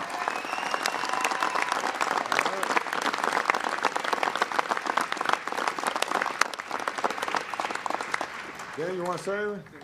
Okay. All right, so we'll stay on the picture, but, you've listened to President Obama. It's been a big day at the White House. First President-elect Trump. Now you have the Cleveland Cavaliers. By the way, I should add, Cleveland couldn't quite eke it out in the World Series. He did invite the Chicago Cubs to come visit the White House before he's out of office. But I've got David Chalian and Dana Bash sitting next to me as we've been listening to all of this and thinking about this day.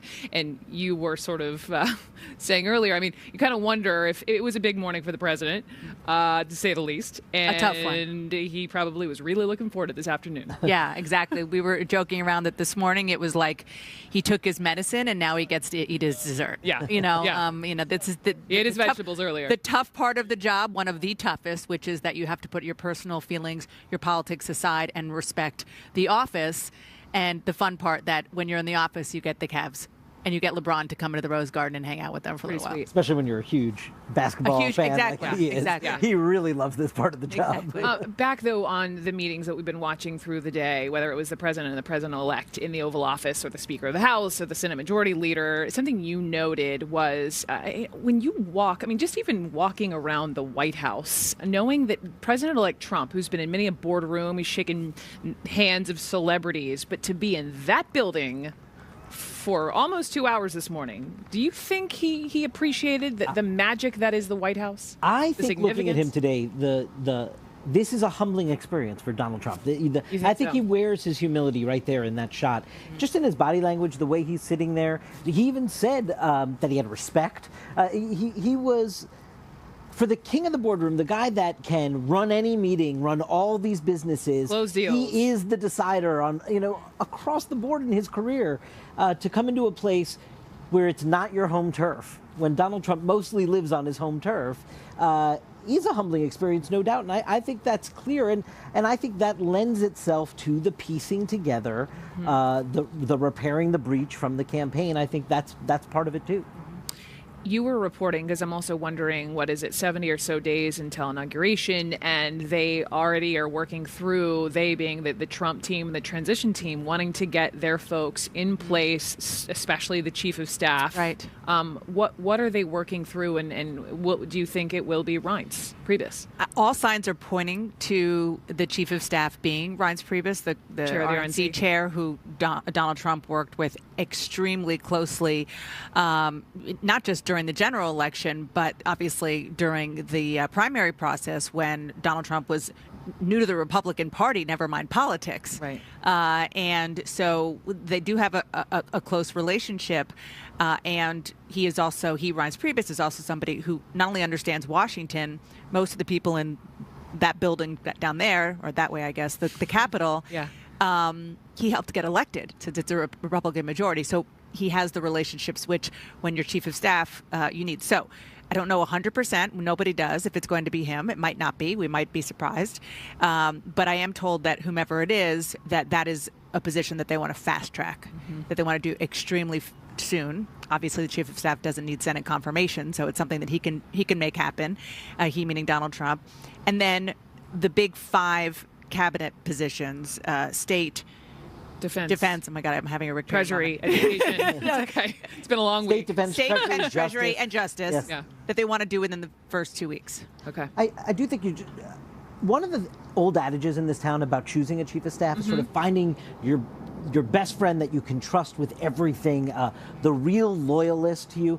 That's the one piece that Reince Priebus may not fit. That's true. And so, not that he wasn't loyal to Donald Trump throughout the campaign, clearly he was, but he was also sort of negotiating constantly the divide between the party, where there was one between the establishment of the party and Donald Trump, trying to keep all factions happy, as opposed to just being a pure Trump loyalist. But by the way, you say loyalist, but that person also needs to be able to say no. Well, you got to be able to President? speak truth to power. Right. There's no doubt about that. That is true. But I mean that you just are a complete believer in exactly. And so I think that's just the one piece I question. There's no doubt that Reince Priebus proved himself quite a bit, I think, throughout this campaign. I just wonder if maybe Donald Trump is going to dig into the recesses of might deeper be somebody relationships. else. Yeah. On all of that, though, we'll talk coming up here that the making of the President Trump cabinet. This is such an important conversation we know they're having. Will he reward Chris Christie or Rudy Giuliani? We'll talk to a group of Republicans. We'll ask their advice. And happening right now, students staging an anti-Trump protest in Los Angeles. We're watching this very closely here. Live pictures out of L.A. I'm Brooke Baldwin. We're live in Washington, D.C. We'll be right back.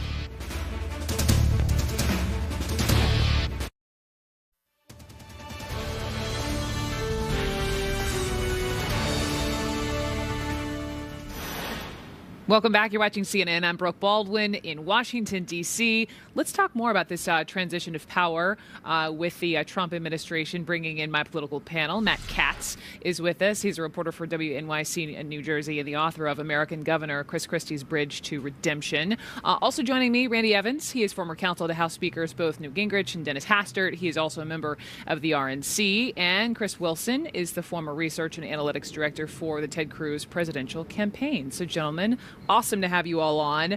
But Randy, let me ask you first, since we've talked many times, and I know Reince Priebus is on speed dial with you. We were just talking to David Chalian about will he or won't he as far as Trump's chief of staff. We know they want to fill that role like yesterday.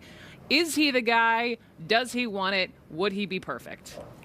Well, Brooke, let me just say this. There's no doubt that Reince Priebus was the most valuable player on the Trump team. He delivered in places like Wisconsin and Michigan and Pennsylvania like no one could have ever expected.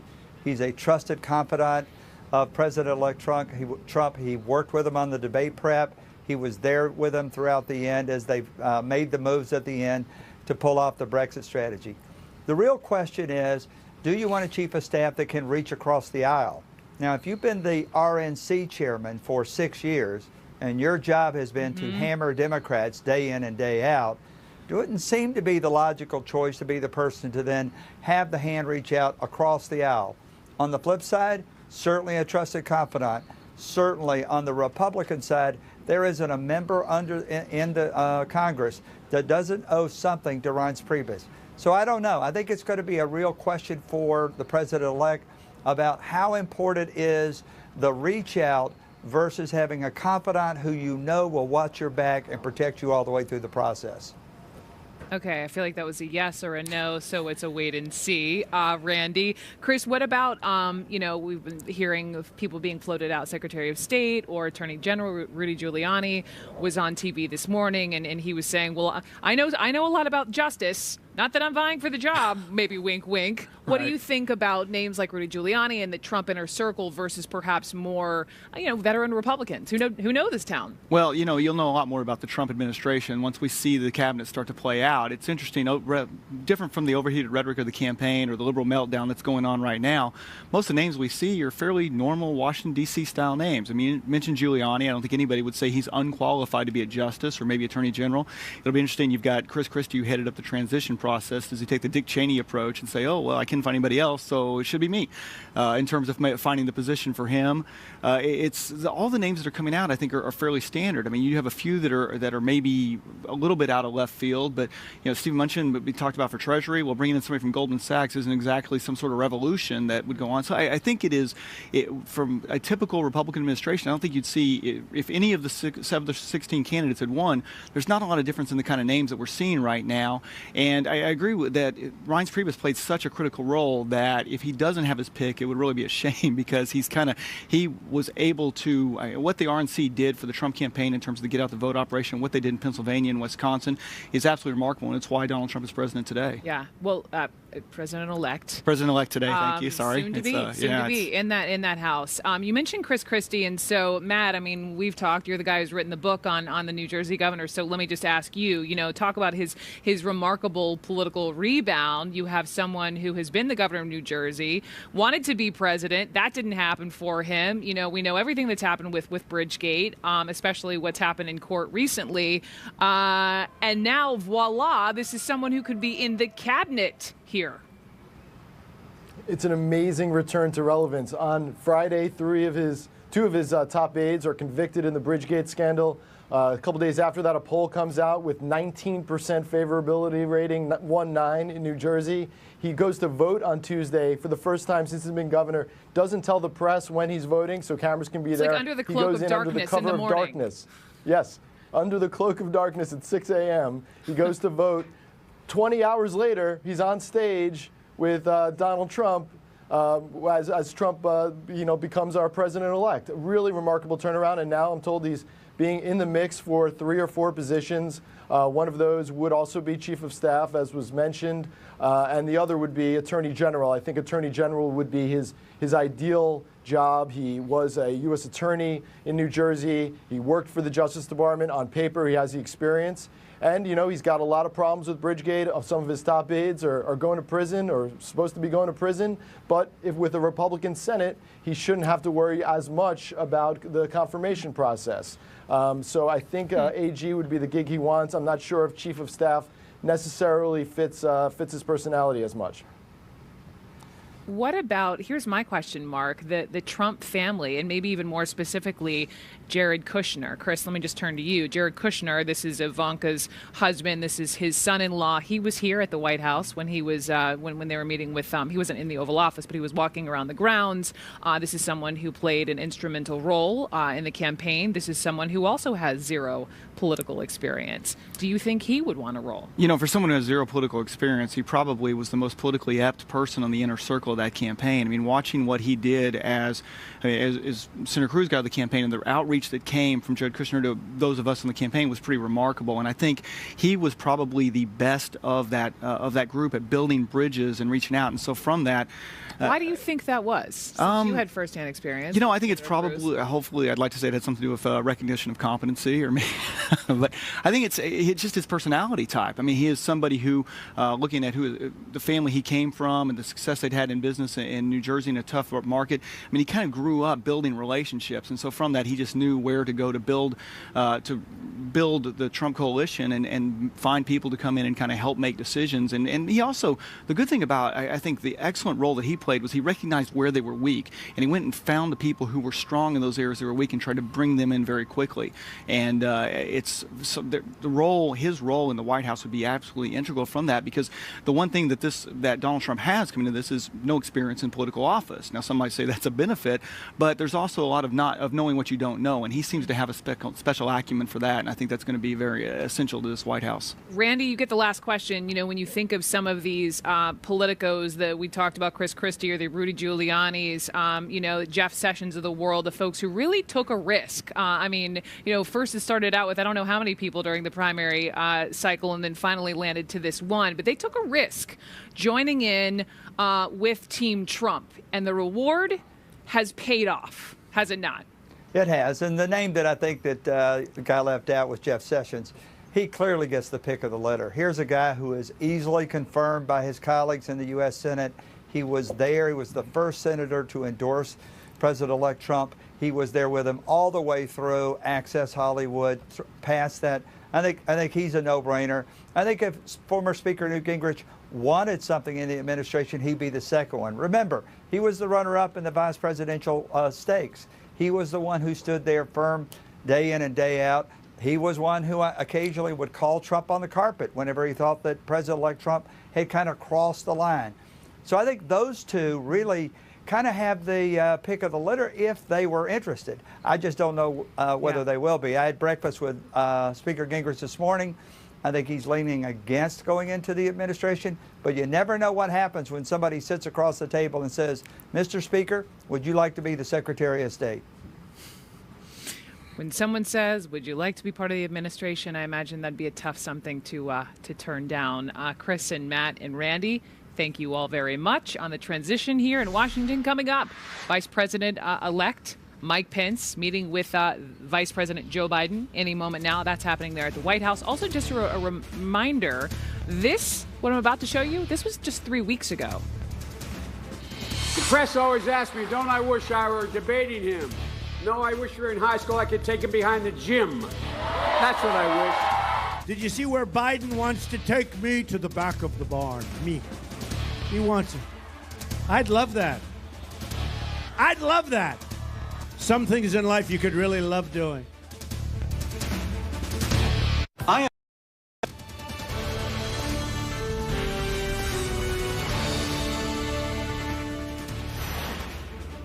And we're live here in Washington, D.C. Beautiful pictures. Happy to be here for the week here, overlooking the White House, the Washington Monument. My goodness, what a day, what a week it has been. I'm Brooke Baldwin. Thank you so much for being with me here on this day after Election Day. So much happening in this town today. Donald Trump getting his first up-close look at the presidency. He and his wife, soon-to-be First Lady Melania Trump, just met with Republican leaders of the Senate. We just saw him there with Senate Majority Leader Mitch McConnell earlier in the day. The Trumps and Vice President-elect Mike Pence met with House Speaker Paul Ryan. He ushered them out for the balcony for just a view of the city and to walk them through exactly where he'll be for the all-important inauguration.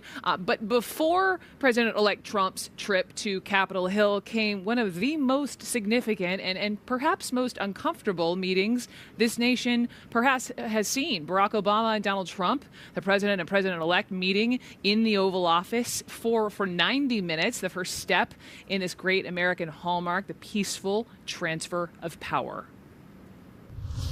Well, I just had the opportunity to have an excellent conversation with President-elect Trump. It was wide-ranging.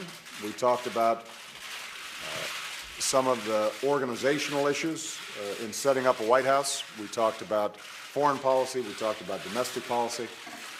And as I said last night, my number one priority in the coming 2 months is to try to facilitate a transition that ensures our president-elect is successful.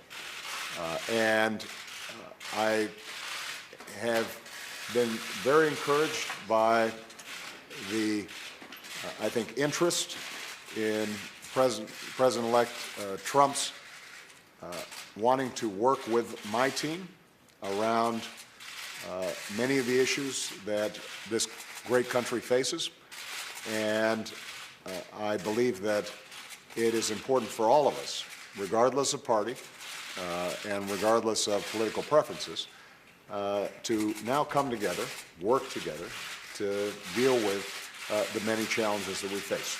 And most of all, I want to emphasize to you, Mr. President-elect, that we now are going to want to do everything we can to help you succeed, because if you succeed, then the country succeeds. Please. Sorry. Well, thank you very much, President Obama. This was a meeting that was going to last for maybe 10 or 15 minutes, and we were just going to get to know each other. We had never met each other. I have great respect. The meeting lasted for almost an hour and a half, and it could have, as far as I'm concerned, it could have gone in for a lot longer. We really, we discussed a lot of different situations, some wonderful and some difficulties. I very much look forward to dealing with the President in the future, including counsel. He explained some of the difficulties, some of the high-flying assets, and some of the really great things that have been achieved. So, Mr. President, it was a great honor being with you, and I look forward to being with you many, many more times in the future. Thank you, sir. Mr. President. Talk about a sacred space there in the Oval Office and how words and body language and tone matters. The world is watching. Let me bring in a number of voices. We can walk through exactly what we've been seeing today in Washington. Karen Tumulty is a national political correspondent for the Washington Post. Mark Preston is here. He's a CNN politics executive editor, and David Catanese is senior politics writer for U.S. News and World Report. So great to see all of you. Not a dull moment in this town this week or even today. But just first beginning with Karen, the pictures, the two men sitting there, the president-elect. It is a nation divided. For every person who's bummed out this week, someone is elated. Do you feel hopeful after watching that? Well, I think the thing that was most heartening is that these two men, the outgoing and incoming president, had their attention exactly where it should be, which is on the continuity of government, on as smooth a transition as possible. President Obama knows that he owes a lot to George W. Bush's team for making that transition as easy as possible for him.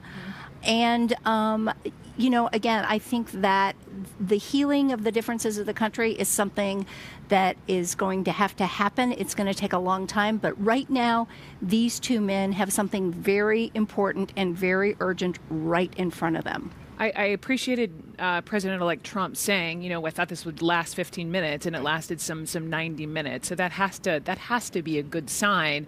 I'm wondering, beyond chatting in the Oval, did President Obama give him a tour? Do we know any more about the visit? Well, we don't have specific details, and I suspect we'll see those in the coming hours. Yeah. Probably not as much as we would like. But a couple things. One is, Donald Trump said that he expects to be talking to him several more times before he actually takes office. And you got to wonder what was the conversation. Did President Obama say to him, listen, I understand you want to get rid of Obamacare. Here are some things that could be fixed on Obamacare. Gloria was talking about this last hour, and it's true. Did he say, give him the advice of, don't think you have this mandate where you can go in and absolutely change everything, because if you go in like that, you're going to be a failure. There's no such thing as a mandate anymore in American politics. It's an overused word, and the fact is that, Donald Trump won, and he won decisively, and he should have the respect of the office. But the fact is, here in Washington, D.C., it is a divided government. We are a divided nation. And while they're not always going to agree on things, is that you have to agree on some things. As we're talking about the president and the president-elect, David Catanese, to you on, we know at some point very shortly, the vice president and the vice president-elect will be having a conversation. And Donald Trump has never spent a day in his life, yes, he's a businessman, but he's never spent a day of his life working in politics, in government. So how integral will Governor Pence, or I should say Vice President-elect Pence, be? He could go down as the most powerful vice president in history, even That's a huge. more powerful vice president than Dick Cheney.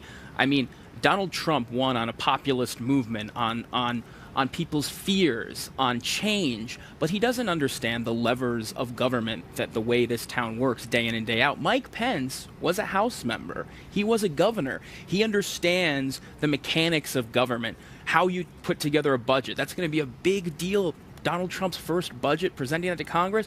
Mike Pence can go up there and direct him on who you need to talk to, the committee chairman, the staffers. Pence has those relationships. I think he continued to forge those relationships in the campaign when things were going wayward for Trump. So I just can't underestimate, or overestimate, I should say, how important Pence is going to be to Trump to guide his legislative agenda through.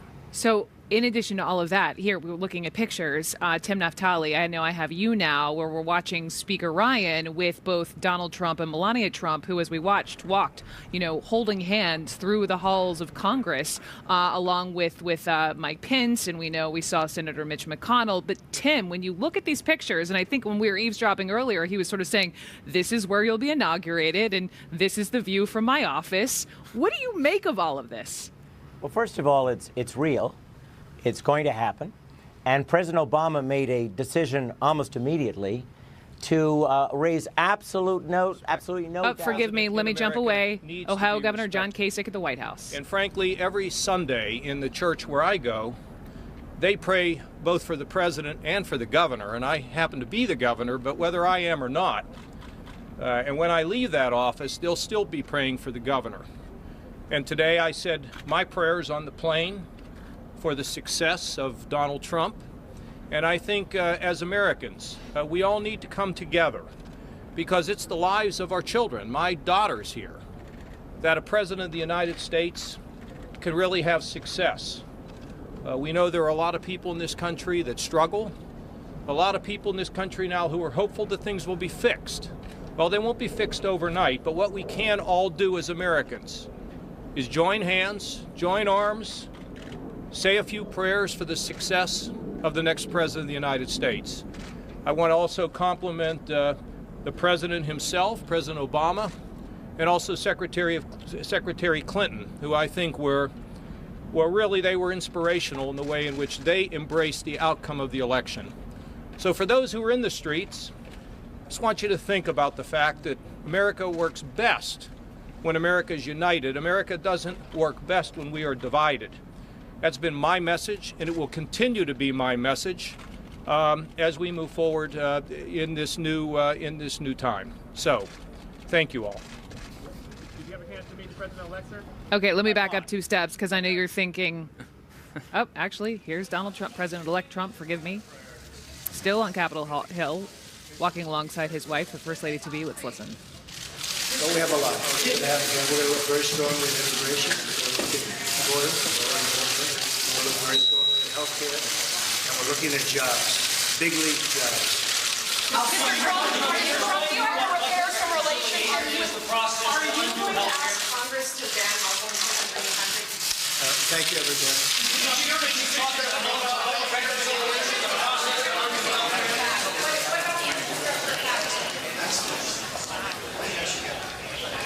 Okay, here's what I made out, and hopefully Manu Raju was sitting there and he can hit this precisely. I think I heard something about health care and jobs. Perhaps there was a question on banning Muslims, and that's when President-elect Trump said, thank you, and he walked away. So Tim Naftali, actually, let me just remind all of you, let's back up a step here. Why was Ohio Governor John Kasich at the White House today? Good question. It's because he came with the champions, the Cleveland Cavaliers, of course, their big win a couple of months ago in basketball. And so it's also significant. I mean, this is a man who, within his own state, refused to go to the Republican National Convention because he so did not want to see what is now reality, a president-elect Donald Trump. Tim Naftali, back to you. Just listening to Governor Kasich's words, though, a message that has reverberated through this town from Republicans and Democrats, a message of unity. Nobody wants a return to 1952 when President-elect Dwight Eisenhower and President Truman didn't talk to each other. After a bitter election campaign, these two men refused to show in their actions the kind of unity the country needed. Clearly, President Obama put aside what personal feelings he must have to move forward with Donald Trump. I wanted to mention one other point. I believe, just by listening to Donald Trump today, that he got an intelligence briefing from the president. He mentioned at one point the capabilities. He stopped himself. He's going to have to learn about how to do that. But I suspect that the president laid out for him the incredible intelligence that we agree on, and he's anxious to get going early, and so are we, and it's a first-class meeting. You should talk about reconciliation. Democrat, Senator McConnell?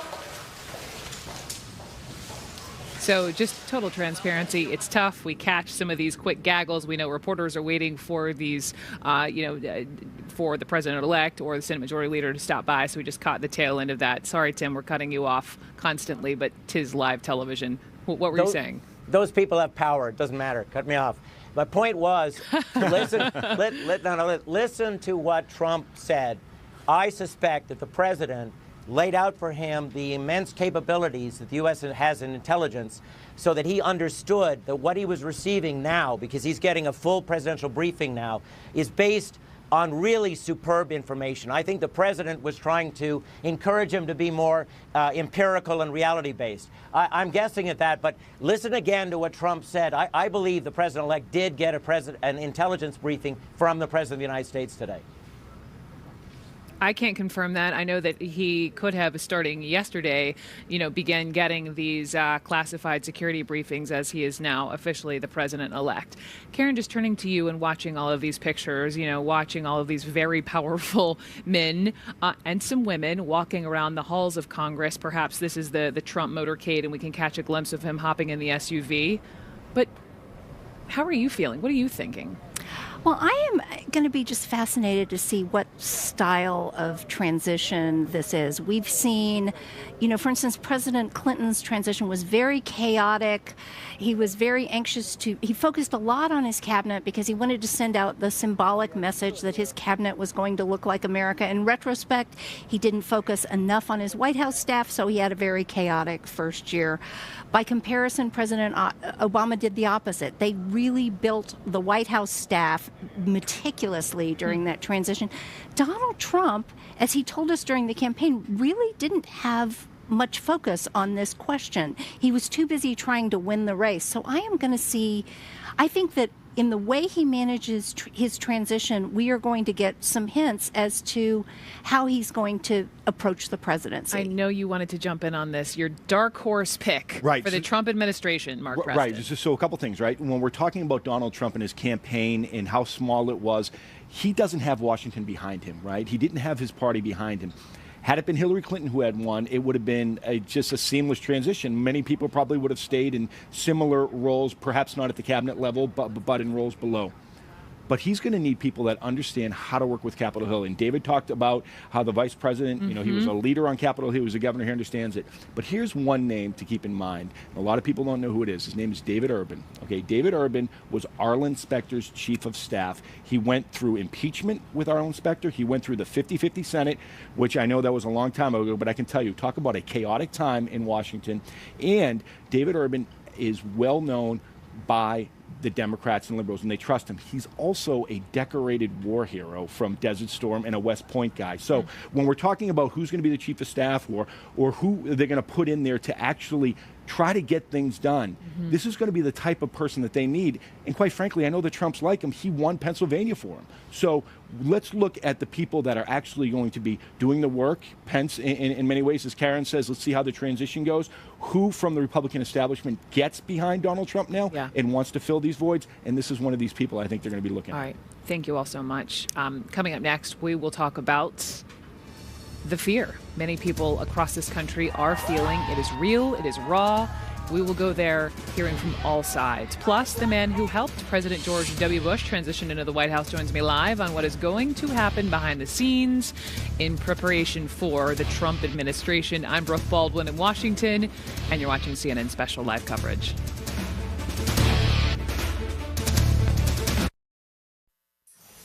I'm not an angry white old man.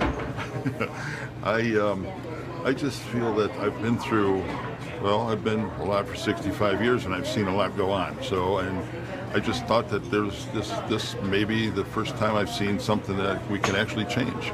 A lot of people are kept quiet about a lot of things. as to what the government was doing. They wouldn't open their mouth or say anything about it. They were tired of being pushed too far, and they decided to make a change in their lives and to vote for Donald. To Donald Trump, voters there explaining why they think he is the man America needs in the White House. A lot of people see him as an agent of change who will usher in a new era here in Washington. But when you talk to other people in this country, that they truly fear what President-elect Trump could represent. We have seen the fear manifested in multiple protests across this country, including one actually happening right now in San Francisco. Dan Simon is actually there walking with some of these young demonstrators. Dan, why are they there? What's their message? Hey, Brooke, we are here on Van Ness Avenue. If you know San Francisco, it is a major thoroughfare. I would say you have approximately 1,000 high school students who have essentially skipped class and have decided to get together and march towards City Hall. Many of these people who are here, they're not even old enough to vote, but as you hear them chant anti-slogans, they are disgusted by what happened in the election. I'm joined here by a couple of the organizers. This is Victoria and Maylee. Victoria, let me start with you. You're a high school senior. What does the Donald Trump presidency mean to you? It means a lot to me right now because a lot of my family, a lot of my friends are undocumented, and it's not fair. It's really not fair that he said that he will deport every Mexican, every Central American, and he said that basically Mexicans are drug dealers, and that's not true. It's very not true. We are a working class. We struggle in this city, and it's very hard, especially with the house rents and everything else. And so this really means a lot to me right now. What do you feel you can accomplish by having a rally like this? Having our voices out here with the public media, having here telling Mayor Esley to help us out, at least something, you know, and basically having our voices out in social medias, in Snapchat and Instagram and all televisions. All right, Victoria, thank you very much. Thank you guys very much. I appreciate it. This is a very peaceful protest, Brooke. These are people who just wanted to make their voices heard loud and clear. Some of them told me that when they woke up Wednesday morning, this is a country that they didn't recognize. They feel like strangers in their own country, and they wanted to express their outrage over what happened. And so you're seeing this here on the streets of San Francisco, and of course we saw it last night in a number of cities around the country. And I suspect we'll see it again tonight. Thank you for that young woman's voice. We are hearing from all sides here in America. Dan Simon, appreciated in San Francisco. Let's have a big conversation about all of this. This is important for everyone. Angela Rye is here, a CNN political commentator and the former executive director of the Congressional Black Caucus. Steve Cortez, a member of Trump's National Hispanic Advisory Council. Paris Denard, a CNN political commentator and Trump supporter. And Ayman Ismail, who just wrote an article for Slate called "I'm Muslim and I'm Afraid and I Can't Afford to Show It." But Ayman, before I go to you quickly, Angela, was that young woman making you emotional? Yes. I grew up in a house with an activist, Brooke, and as an African American, I was very privileged to grow up in Seattle, where there really was a Jesse Jackson Rainbow Coalition. One of my mother's, she's a former college administrator. One of her colleagues was a Native American man who I got to learn firsthand from what it meant to, be a part of a country that took so much from you. And to hear this woman talk about borders that we've established that didn't used to, exist at one point, it's heart-wrenching. I think about the man who drove me home election night and talked about being a Muslim American in this country and saying to me, when I just honestly, now I was sobbing in the car. As the results came in, because I was shocked and so disappointed. It wasn't even about Hillary. It wasn't even about partisanship. All the rhetoric that Donald Trump used this campaign that was so anti-American, so the opposite of what this country is supposed to represent. And he said to me, "Is there another pathway? Because I'm Muslim." And I broke down in tears again. It's like, I don't know how to console you in this moment because I don't see a pathway. Now, the Donald Trump that showed up today, perhaps that's who he'll be as the commander-in-chief, and one can only hope. But the fact that we're not sure is, I think, the most dangerous thing, period. I'm listening to you, and I also just want to make sure I listen to the other side. Steve, you heard that young woman, that young demonstrator with Dan. What did you hear? How would you respond to her? Well, you know, I want to say a couple things. First of all, I represented the campaign, but since that's done, I wanted to be just clear to the viewers that I'm not representing the transition team now. So I'm just speaking as a supporter of Donald Trump and as a Latino conservative. I would tell you this. I think one thing Trump did in this campaign, and a reason he's so hugely outperformed, by the way, among Latino voters, massive surprise on election night. I think one of the reasons is that he spoke to the American people and said that the media and the left have this twisted. They want to act like people who are here illegally are the victims, and that's simply not the case. The victims are legal Americans, many of them, by the way, Latino themselves, who have to deal on the front lines with the pressures that are brought by so much illegal immigration, particularly wage pressure, because they have to compete with them in the labor market. In some cases, they have to deal with violent people who we refuse to deport because they live in sanctuary cities. And he said, they're not the victims. The American people here are the victims. And by the way, for all Americans, Latinos, people of every color, of every creed, what we need for Muslims, what we need is economic growth. That's why there's so much anxiety and anger out there in the country. I think he tapped into that, but not just exploiting it, offering solutions. This is the way forward. And today, I thought he did a wonderful job of, he and President Obama, two men who have disparaged each other quite a lot in recent months, both of them acting gracious and presidential. I think, though, so much of this, and I'm listening to you very closely, is just emotion. This is still very raw for a lot of people.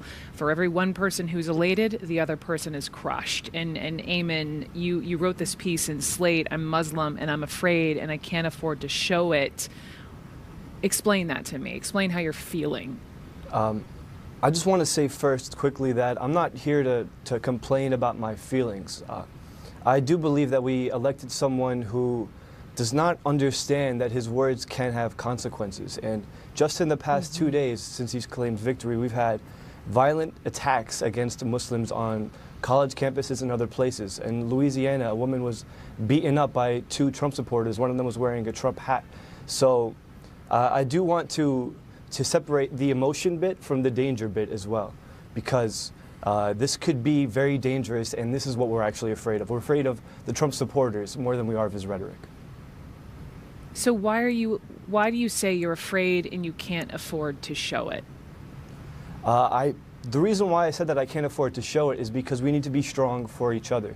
At the end of the piece, I came to the conclusion that we can no longer depend on people in positions of power to come and help Muslims and make us feel more comfortable, or to call off people who might resent Muslims and want to act on it. We can't depend on that anymore. We've had, how can we trust someone who spoke to Anderson Cooper on this network and said, I think Islam hates us? And that kind of language is very dangerous, and it puts American lives at risk, Muslim American lives at risk. And we just can't depend on that. We need to depend on each other. We need to be strong for each other.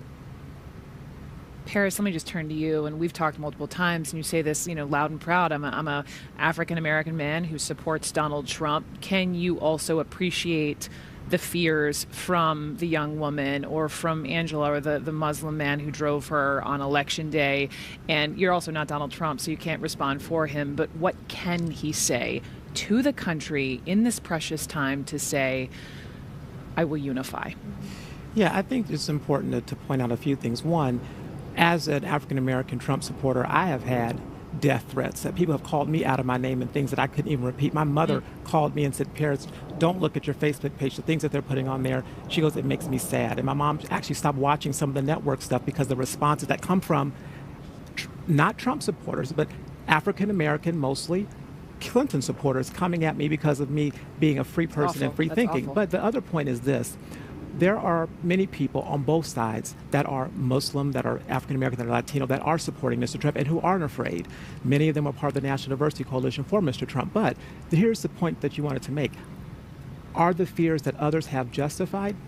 Yes, because you saw a lot of people on support Secretary Clinton that were talking about and I think ratcheting up a lot of the fear and a lot of the tactics and a lot of the words and phrases that were pushed on them to talk about Mr. Trump in a way that I think did not accurately reflect his character and his record. And so are the fears real? Yes, they're real. But do I think that they're valid? No. But the opportunity for Mr. Trump is now. He's not the candidate Trump. He's now the president-elect Donald Trump. And so he's going to have to show that he's going to make America great again, not just for the people who supported him, but for everyone. When I was in the White House, hold on one second.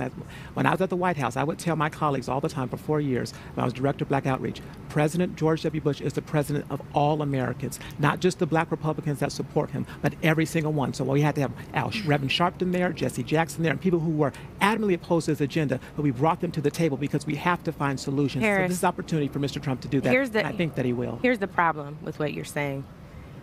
These are Donald Trump's own words. People were afraid because of his rhetoric, because of the ways that he ratcheted up people at his rallies and his events. Perhaps there will be a distinction between candidate Trump and Commander-in-Chief Trump. But the biggest thing that we can rely upon is his record, his decades of years in business, and how he treated employees, how he treated contractors, how he treated the Central Park Five. We don't just continue to talk about the Central Park Five because there were 5 black and brown boys who were a part of this. It's because it's representative of a larger issue. The fact that the CCA, their stock went up yesterday when he was elected, right? Like, we have real issues in this country, and he has to say basically everything I've said for decades and everything I said on the campaign trail I didn't mean. And I think that is the real issue. Steve Cortez, who is on this segment with us, shame on you for invalidating this young woman's feelings, real fears about what it means to be undocumented in this country. Shame on Angela, you I did not, for calling a human being illegal. Shame on you. I did not invalidate her. If you are here illegally, you are illegal, okay? If somebody breaks into my house, I don't say they're an undocumented visitor. I say they are a burglar. Words matter, and we have to use words properly. You're right. And if you don't respect the immigration laws of the United States, then you don't belong here. And by the way, that's most insulting to legal immigrants, to people like my father, like millions of Latinos and people from all over the world who went through the process to become Americans the right way. And we love immigration. And because we love immigrants, we demand that they must follow our process. But I think at the end of the day, we are a country of laws, and even the current president of the United States has deported more than immigration. The deporter-in-chief, and so I just think language matters. Language matters, and I think it was ratcheted up by the when Tim Kaine. I do want to go there. When Tim Kaine went to an HBCU and said Donald Trump represents KKK values. He was endorsed by a KKK paper. And so you're telling me there wasn't David Duke celebrated his election. Irrelevant, who's totally irrelevant. No, he got 55,000 votes in Louisiana. That's pretty relevant to me. He's irrelevant. But the point is, when there are Democrats who are KKK members who supported Secretary Clinton.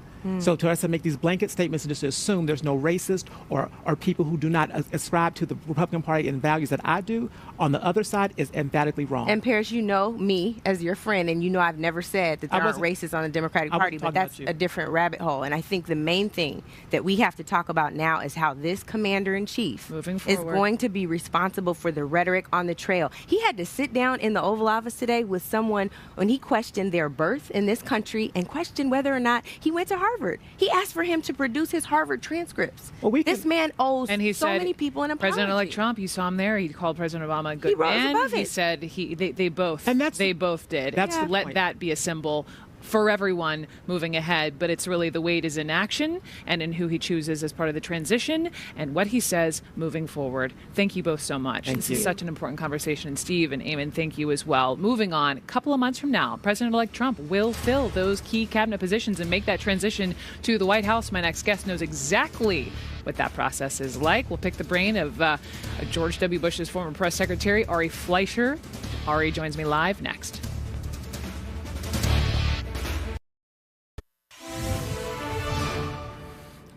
Breaking news here on CNN. Aaron Schock Aaron Schock, former Illinois congressman, has been indicted for allegedly defrauding the government. A federal grand jury just making the call. An ethics investigation revealed he used taxpayer money to fund lavish trips and events. And according to that indictment, it happened as far as from 2008, actually, to last year. It is a long-held tradition to assure Americans that even the most bitter political rivals can peacefully transfer power from one administration to the next. President-elect Donald Trump met today with President Obama.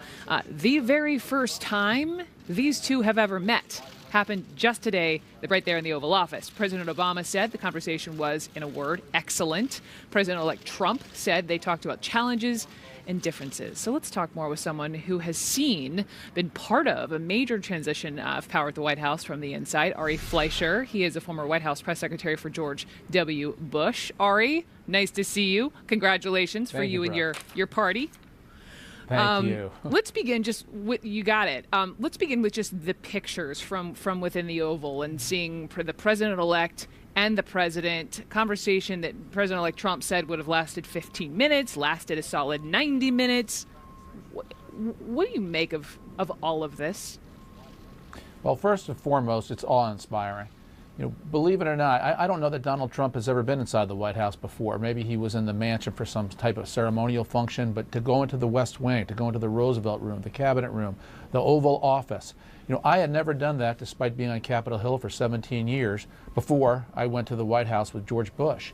It is the most awesome and just inspiring feeling because of what the White House represents for the entire country when you step foot into those hallways and sit in those chairs and occupy those offices.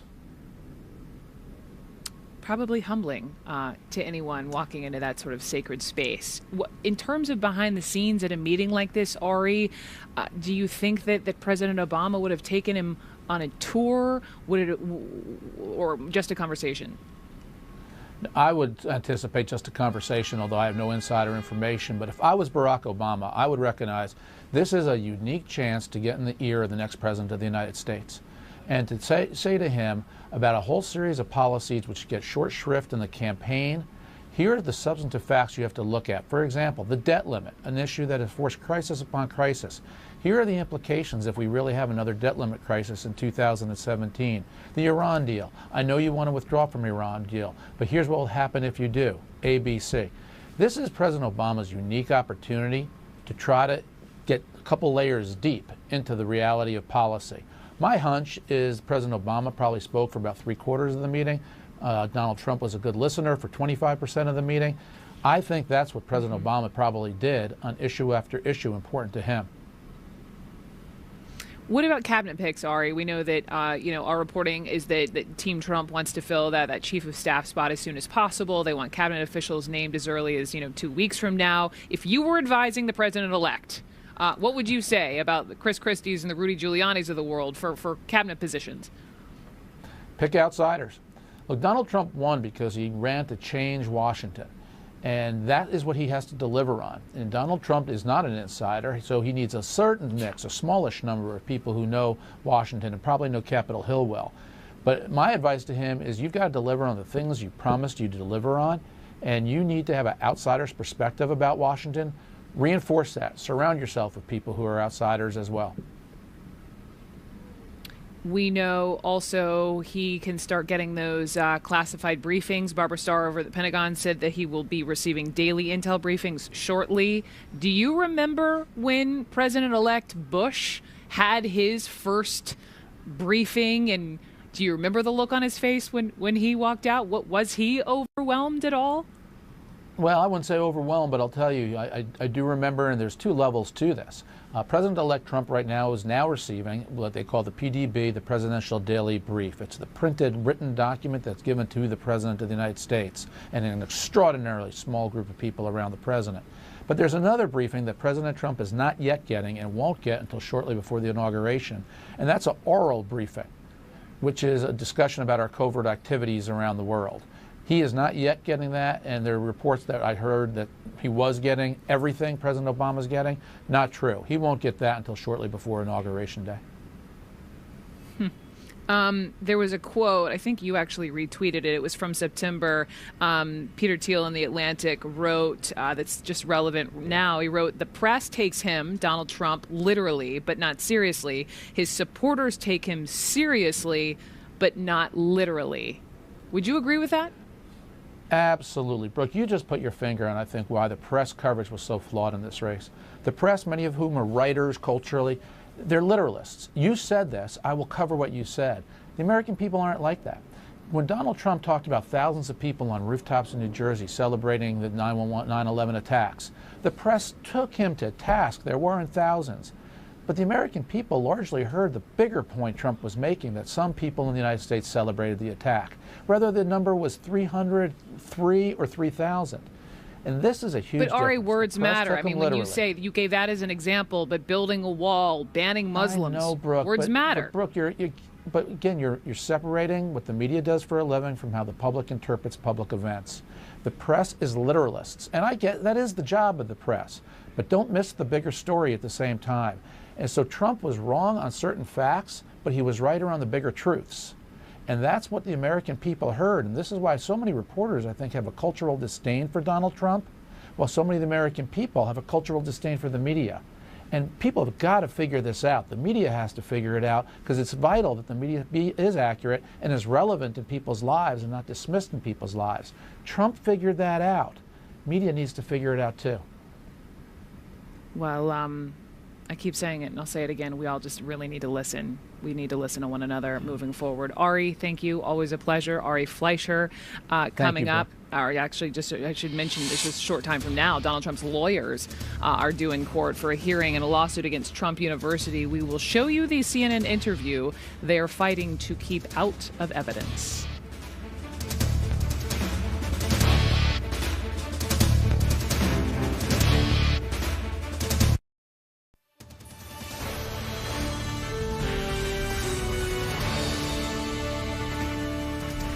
Just a short while ago here in Washington, House Speaker Paul Ryan refused to share a stage with Donald Trump after Trump's lewd comments were revealed on that hot mic tape. That was a while ago. Today, the two met as partners in a Republican-controlled government in just a matter of weeks. With me now, Doug Heye, CNN political commentator, Republican strategist, former RNC communications director, spent a decade on the Hill with the Senate and the House, and Ben Ferguson, CNN political commentator and conservative radio talk show host. So, guys, good to see both of you, and let me just turn to you with all your years on the Hill. First, just talking about Speaker Ryan, and it was just amazing looking at the pictures of him on his balcony showing President-elect Trump and Melania. And I guess my point is just what a difference days have made. Absolutely. Right? Between him not even saying his name when he voted to this. Mm-hmm. Well, and you used the perfect word, which is partnership. And if you look at what Paul Ryan has said today and at his press conference yesterday, I'd also use the word eager. He's eager to enact conservative legislation and has the opportunity to do so now, which in divided government, obviously we've seen 6 years of a very tough gridlock, but Washington now will be able to do big things, not just Obamacare, obviously, which we know is a big issue, but also tax reform, which wasn't going to happen in divided government. And then the little things like having an appropriations process that actually works. That's a big difference from where we are today to where we'll be come January. Here's what I'm wondering, Ben Ferguson, and let me just throw this at you. You have a Speaker Ryan who loves to crunch numbers and is this policy wonk. And then you have Donald Trump, who has never served a day in political office, but he is the guy who closes a deal. What do you think that relationship will look like? I think it's actually going to work really well for two reasons. One, Donald Trump is more of a big idea kind of guy, and I think he'll say, look, this is my big idea. This is what I want to do. If you want to get into the nitty-gritty of this, knock yourself out and let's get this deal done, and I'll come in and help you close it. I also think that they have a lot of common denominators that bring them together automatically. They may not have agreed with each other during the campaign or even the style, but right now they both have things they can agree on. I think you got the debt ceiling coming up, and they're going to probably deal with that sooner than later so it doesn't become an issue. Obviously, Obamacare. And then you've got things like the Supreme Court. So I think you'll see this be actually a really good marriage, because Donald Trump's not going to want to micromanage everything on the Hill. If he can find an ally in Paul Ryan, let him do those things. I think the American voters are going to be shocked how many things can actually get done in Congress.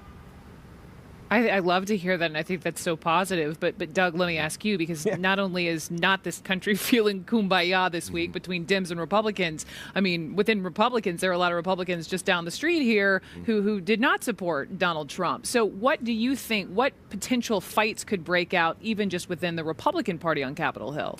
Well, look, obviously Capitol Hill's been divided. I lived through some of those wars, have a lot of scars still from that. Yeah. But this is an opportunity for Republicans to come together. And one of the things that Paul Ryan did that was significant wasn't just that he crisscrossed the country campaigning for Republican members. He was also promoting a legislative agenda that he called a better way. That's the blueprint for what the House can do, obviously what the Senate can do well. But what could be the biggest difference? The biggest difference is, one is turf wars. If you look at the first 2 years of the Obama presidency, the House often fought with the Senate. The House and Senate often fought with the White House. Those turf wars are going to happen. They're inevitable. But this is also why we talked about earlier in the show the Chief of Staff and Secretary of Defense in those positions. One of the problems that the Obama White House had, not just was its attitude towards Congress, but a legislative shop that really wasn't interested or known on Capitol Hill. That's going to be one of the real important places for Obama is to appoint a legislative director that's going to work hand in glove with House and Senate Republicans. And also, I think we just have to point out, someone else said it on the show, that Mike Pence could be really the most powerful vice president as he served, obviously, as governor and in House leadership, and now will be the vice president of this country. Doug and Ben, thank you so much. I'm out of time. I got to go. But as Donald Trump, as President-elect Trump and his budding administration focus on plotting out the transition into power here, there is one glaring distraction for the president-elect. On the Monday after Thanksgiving, a trial is set to begin in San Diego in a class action lawsuit against Trump University. Trump could be called as a witness by both sides. The suit alleges Trump misled and defrauded students enrolled in his real estate program, and today there is a hearing to decide what type of evidence each side can present. So, to Drew Griffin we go, our investigative correspondent. What can we expect from that, Drew?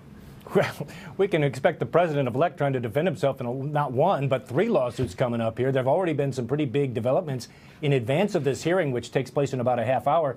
I think one of the biggest, Brooke, is the judge seems poised to eliminate one of the biggest defenses of Trump's university, one that we've heard so many times, especially on the campaign trail, that the student evaluations in which Trump claims 98% of students were happy with the seminars they were attending, judge ruling earlier today that that is irrelevant to the case. He is planning not to allow it. What the judge may allow is everything else Trump said on the campaign trail, including tweets, statements, and, Brooke, maybe even that flare-up in which he criticized the very judge himself for being of Mexican heritage. Judge Gonzalo Curiel says in a preliminary ruling he's inclined to allow that evidence into trial, but he's also allowing Trump's attorneys to continue to fight.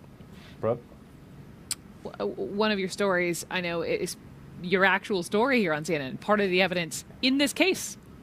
Yeah, the plaintiffs wanted to get in. It's a candid and honest interview we did with one of Trump University's top instructors. His name is James Harris. The plaintiffs say they can't find him to drag him into court, so they wanted to play our story instead. Here it is, James Harris trying to answer questions about his real estate expertise.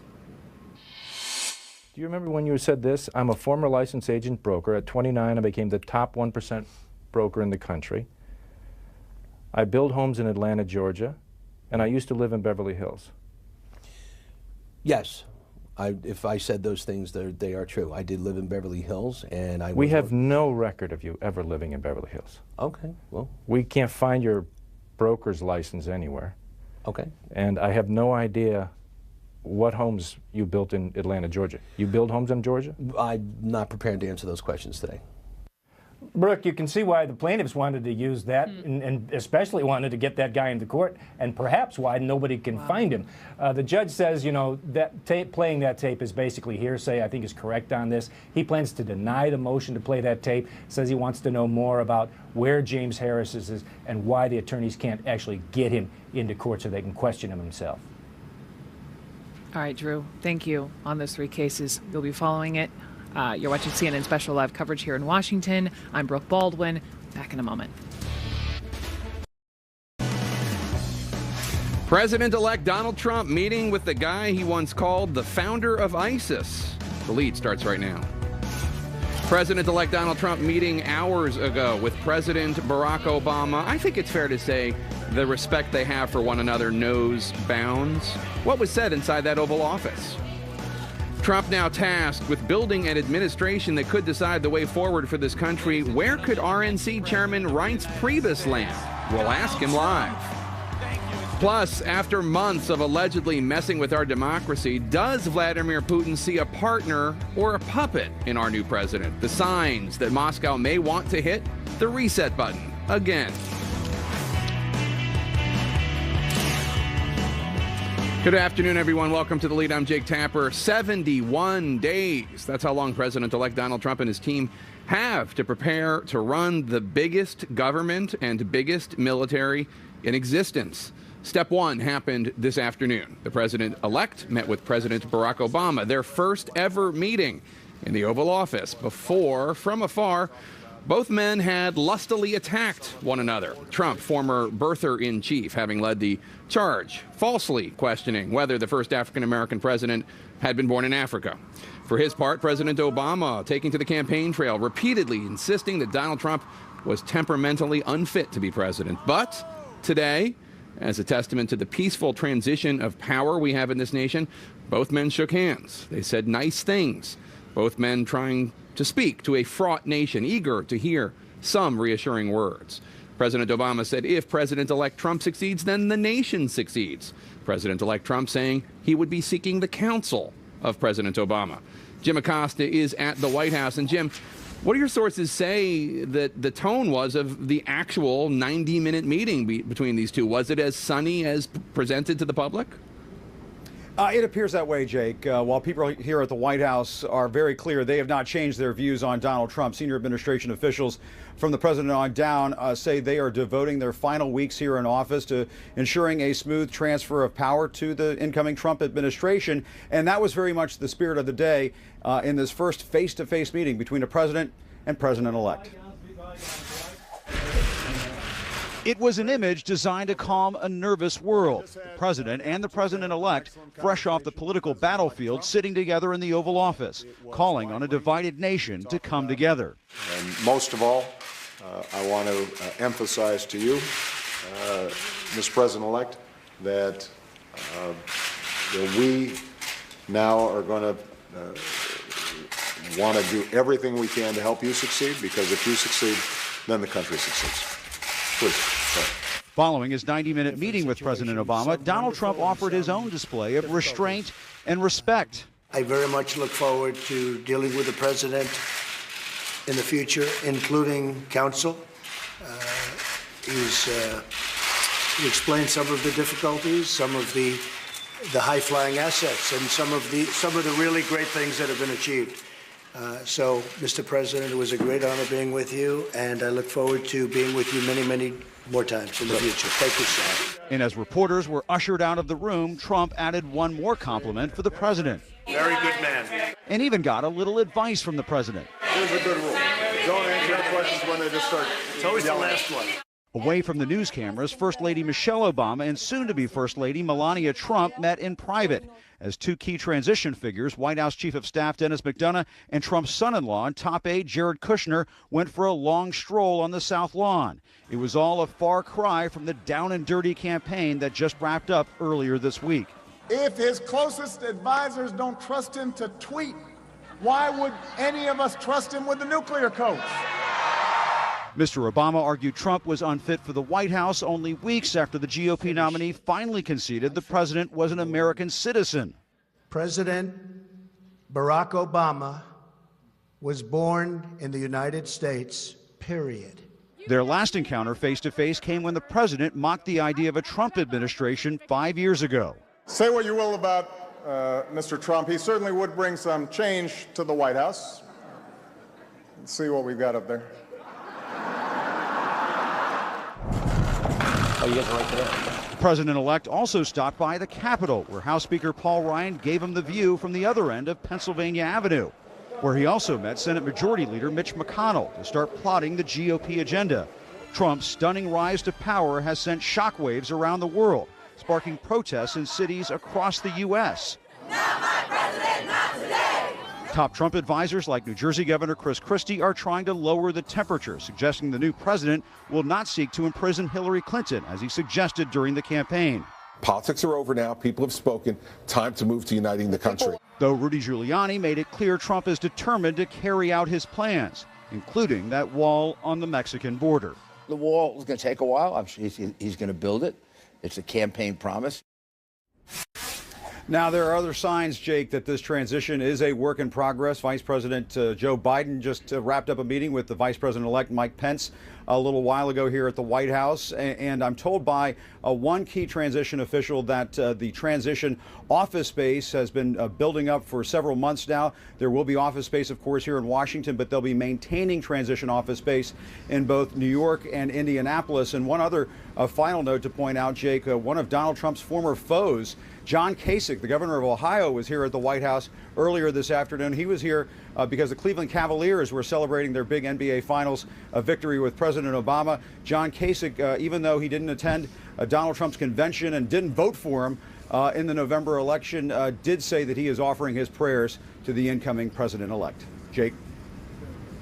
Jim Acosta at the White House for us. Thank you so much. Joining me now, the chairman of the Republican National Committee, Reince Priebus. First of all, Mr. Priebus, congratulations. I know the RNC had a lot to do with the ground game for Mr. Trump, a huge victory for you. Well, we appreciate that, and the most important thing is having a great candidate and someone that the electorate believed in. They believed in the authenticity and the genuineness of President-elect Trump.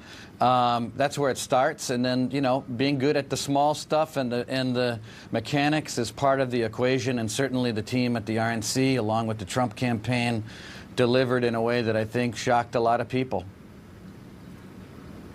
Indeed. President-elect Trump obviously met with President Obama this morning. What can you tell us about the meeting, what they actually talked about for an hour and a half? Oh, I can't tell you much about it. I met with President-elect Trump for a little bit, but I didn't get the details about what that meeting, what happened there. But it was everything anecdotally that I've heard. It was a fantastic meeting, very cordial. Same with the meeting after that with Speaker Ryan. And everyone is just, you know, slowly building out what the operation is going to look at moving forward. And I hope that everyone has seen sort of this presidential Donald Trump that we knew all along was up to the task, and I think he's going to make us all proud. Speaking about moving forward, there's a lot of talk about who he might staff in his administration. There's a lot of discussion about what role you might play as somebody who understands Washington, D.C. and how this town functions, somebody who has an excellent relationship with Speaker Paul Ryan. I know you're not going to answer my question if I ask you if there's been any conversation about what job you might take, but let me put it this way. You already know. What job do you think might be what job do you think might be best suited for someone of your talents beyond chairman of the RNC? You know, I don't know, Jake. I mean, you're clever to ask the question that way through the side door instead of the front door. But look, it's really not an issue. I mean, honestly, it just isn't. I mean, right now, basically, most of us have had 2 hours of sleep in 4 days. I think people are taking a breath, getting some of the details figured out. There's just these transition teams, as you know, have been working for months and months and months. And so slowly but surely, I think those details will come out. But certainly, we're proud of what had happened. We're proud of where we took the party and how far we've come. But most importantly, we're proud of who will be our next president, Donald Trump. So let me ask you a question. This is a time, obviously, for unifying the nation. There are millions of Americans out there, Latinos, African Americans, immigrants, Muslims, Jews, women, people with disabilities, millions of Americans who are scared, frankly, about what a Trump presidency might mean to them because of the rhetoric of some of his supporters, some, not all, some, and because of some of the things he said. Do you think, in order to heal this nation after this wrenching process, that President-elect Trump should take this issue head on, reach out and address individuals who might actually be scared in their own country? Well, I think, obviously, I maybe disagree with the characterization that you laid on the table here, but if you look at Donald Trump's first speech after knowing that he was going to be president-elect of the United States, you saw at 2:30 in the morning, this is a person who gave a conciliatory, measured, very appropriate, I think extremely impressive speech about coming together, building bridges. There was no bragging, there was no relitigating issues from the campaign trail, and he did that. That was President-elect Trump's decision to do that. It wasn't a speechwriter that decided, here's the speech you need to give. He looked at the speech and said, no, we are gonna bring this country together, and we want to tell the whole world that this is going to be America for all Americans. I'm going to be a president for all Americans, all races, all religions, whatever the background. He is going to be the president. I mean, for that's all we're going to. So that one speech at 2:30 in the morning is all that's necessary. I know you're not going to take my word for it, but I can tell you, according to polls, and first of all, I mean, I don't want to belabor the point, but Hillary Clinton did win the popular vote. So there are more people who wanted her to be president than wanted him to be president. That said, yeah, but let me tell you the something rules. about that. There Jake. are, yeah. Well, let me tell you something about that. I mean, what we have going on in America, though, is you have an election in about 12 states, okay? And every year, unfortunately, the map of states gets smaller and smaller. It just so happened that Hillary Clinton forgot about a few states as well, and Donald Trump was very popular in places that she didn't expect, and he ran the table in the Midwest. But we don't have an election anymore in California or New York, okay? So that's why the Electoral College matters. And Donald Trump had the most I'm not saying it doesn't, and obviously American this was a huge political success. victory that we've had in ages. Right. Absolutely. So I'm not taking away anything from that. My only point is that they're... Right. Wednesday morning, he gave a speech. Okay? It's Thursday afternoon. I'm not sure if you were expecting him to give daily speeches, but he had given the speech and to unify this country, and I'm certain that what's in his heart is to continue reminding America that he wants to be a president for everyone in this country, no matter who you are, no matter where you are. That he wants to lead and he wants to make them proud, but he also wants to do the will of the voters that decided on Tuesday night that Donald Trump should be president of the United States. Okay, fair enough. Let me ask you, though, about the whole mandate issue, because obviously he did have an electoral win that was solid, and you're right, he swept a number of important battleground states that Democrats take for granted. How much of a mandate do you think you have in terms of how Republican you think the country is and the direction that Mr. Trump, President-elect Trump, should take the country, given the fact that it is such a divided country and the popular vote did go to the other candidate? Well, I mean, the Democrats are completely out of power. I mean, politics is a game of winning and losing, but it's also a game of bridge building and leading and doing the right thing of our country. So you always have to balance out all of those factors when leading forward. But I would say that the goal now is to accomplish the plan that Donald Trump has laid on the table. The American people saw the plans of both candidates. They chose Donald Trump. They chose a majority in the House. They chose a majority in the Senate, when many people thought that we were going to lose everything. So now we owe it to the American people to follow through on all of our promises, which will be the things that we talked about. So it would be improper for us to win the election, make the promises and say, well, even though we won everything, why don't we just back off on everything that we promised? No, that's not the way it works. We are going to execute a plan and an agenda, and that plan is going to be the one that we campaigned on. All right, Chairman Priebus, thank you so much. Once again, congratulations on the hard-fought victory. Thank you, sir. He's not happy with the presidential results, but does Democratic Senator Al Franken agree with President-elect Trump on anything? Can they find common ground? I'll ask him next.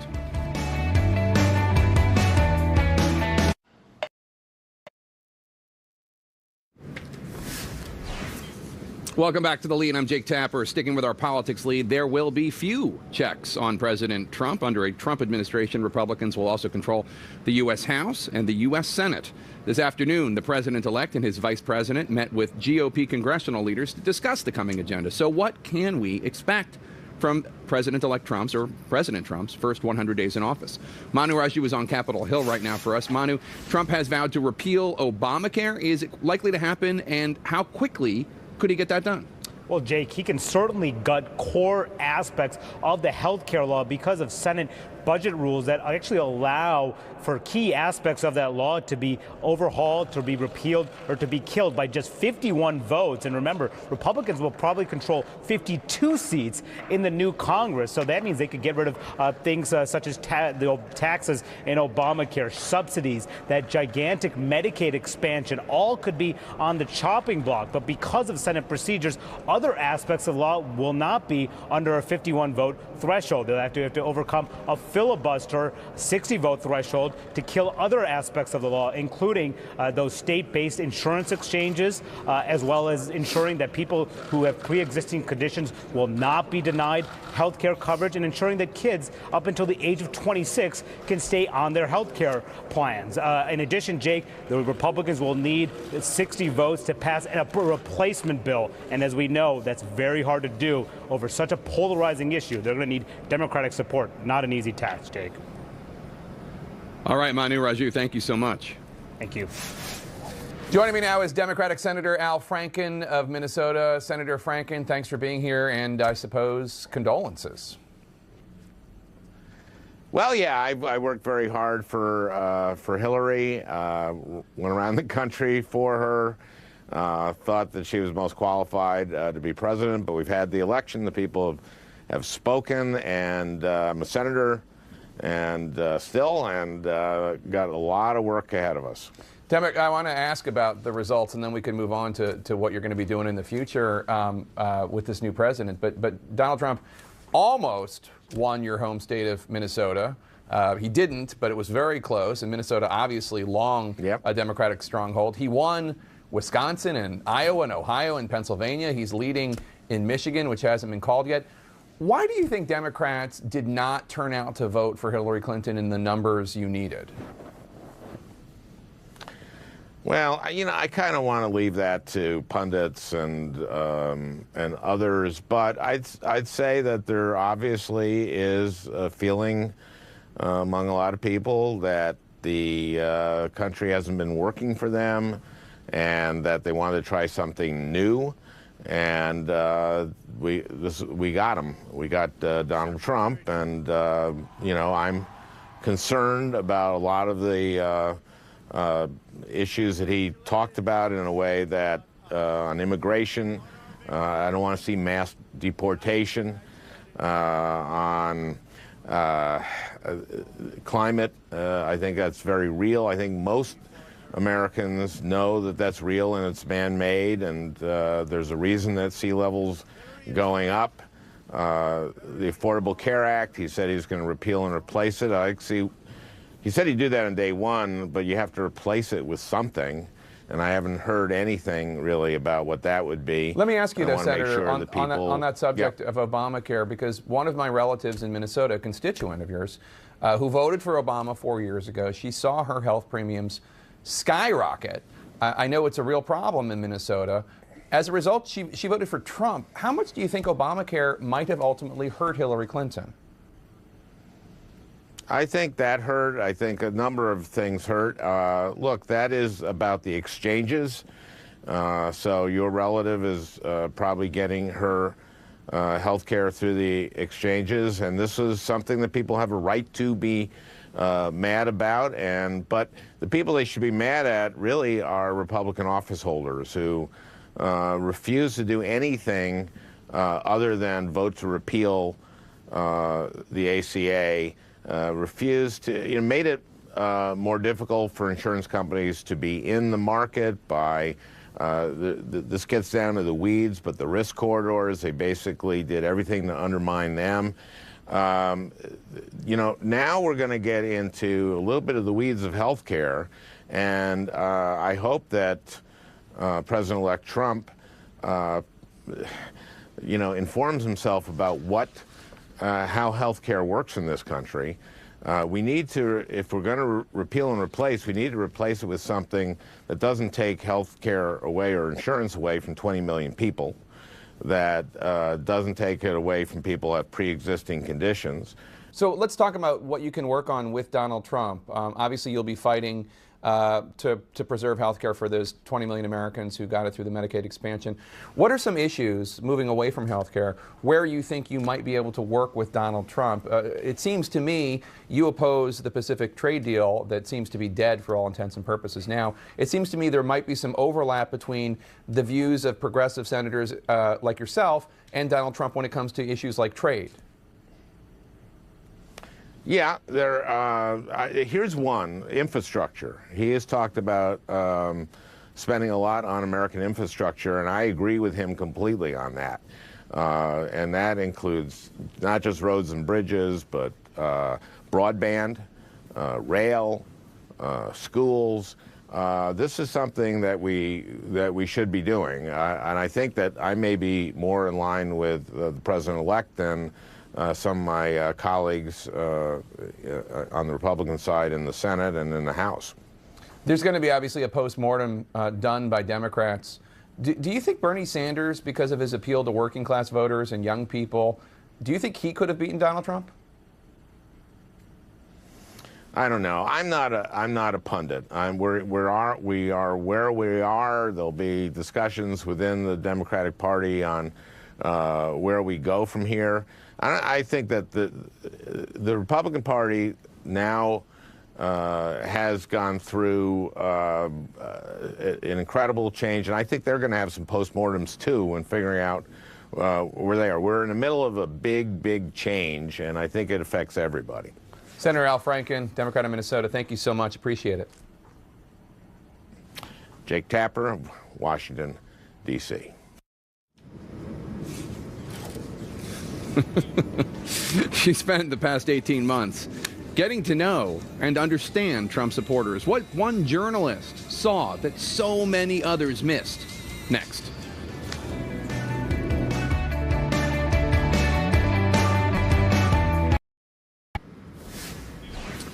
Welcome back to The Lead. More than 59 million Americans voted for President-elect Donald Trump. Democrats today are trying to understand what drove these individuals, especially those in normally Democratic-leaning states, to the polls. States that have not gone for a Republican for president since the 1980s, like Wisconsin or the great Commonwealth of Pennsylvania. I want to bring in Selena Zito. She's a national political reporter who writes for the Washington Examiner, the Atlantic, and the New York Post. And Selena, it's so great to see you again. You have been covering these Trump voters for months and months. Most polls before Tuesday signaled a Clinton win, but you were hip to this long before the reality of the election results came in. At what point in the race did you feel that maybe the polls and the pundits had it all wrong? Well, I first got the feeling that this would go for Trump right before the convention. In my drive from Pittsburgh to Cleveland, I saw counties which had never voted for a Republican, let alone put signs up for Republican, have all of these homemade, not even professional signs, homemade signs, or the house side of their house was painted, and I even saw someone who had painted their horse with Trump on the side. And I thought, wow, this is, you know, completely different. We're talking about the Mahoning Valley in Ohio, which used to be the Great Steel Valley up until the 70s, and the like Erie County in Pennsylvania, which is never, like, since Herbert Hoover hasn't voted for a Republican. And then right after the convention, what do you think the appeal was? What do you think the appeal was? Why were they so drawn to his message? Republicans have tried to get those voters for a long time. Well, he had a non-ideological campaign and message. He offered voters a tangible benefit. This was a change election. People have been building up to this. You saw it in the wave election cycles in 2006, 2010, 2014, in the midterm elections. So people were unhappy. They kept switching back and forth between Democrat and Republican. They've been sending us a message for a while. But he offered that tangible benefit. He said, make America great again. And while people made fun of that actually meant something to these voters. And what Hillary's problem is that she ran on her resume, which ended up just being about the past. And people wanted to move forward. And that is probably the most key thing that these voters liked about him. And it's not, you know, these voters, it's not just the poor voter. It's not just the one that's been economically impacted by trade or technology. It's also the upper middle class and middle class voter who feels a sense of loss of power. Not power in the way that we look at it, you know, in a boardroom or in Washington, but power in that their lifestyle is going to be different for their children and their grandchildren. These are people that are not mobile. And one thing, yeah. One thing that you said that was so interesting is Hillary Clinton's ad strategy was to focus on outrageous things that Donald Trump has said. And she kind of ceded the populist argument to Donald Trump. Yes. You say that the media took Donald Trump literally but not seriously, while Trump supporters took him seriously but not literally. Explain. Well, you know, I straddle two worlds, right? I'm out there. I live in Pittsburgh. It's right there on the border with Ohio and Pennsylvania, and you know, and I watched voters and I listened to voters, and you know, and when he would say something outrageous, they didn't take it the way we did. You know, as reporters, we're like, he says something, we're going to ban all Muslims. Well, we're going to fact check that and see if that's something you can actually do. They look at it as like, you know, he doesn't really mean that. He just means he wants to keep the bad guys out. And they didn't take everything that they said in the most literal terms. And I think that was sort of the disconnect between us as reporters and the voters. They kept trying to tell us those things. He doesn't mean those things in the way you see them, in the way you hear them. Fascinating stuff. I advise everybody interested in finding out more about this phenomenon, perhaps people on the coasts of the big cities confused about how this happened. Google Selena Zito, read her writing. Very interesting stuff. Selena, always good to see you. Thanks so much. Thanks so much for having me. Could President Obama's own words be the reason Donald Trump ran for president and is now replacing him? That story next.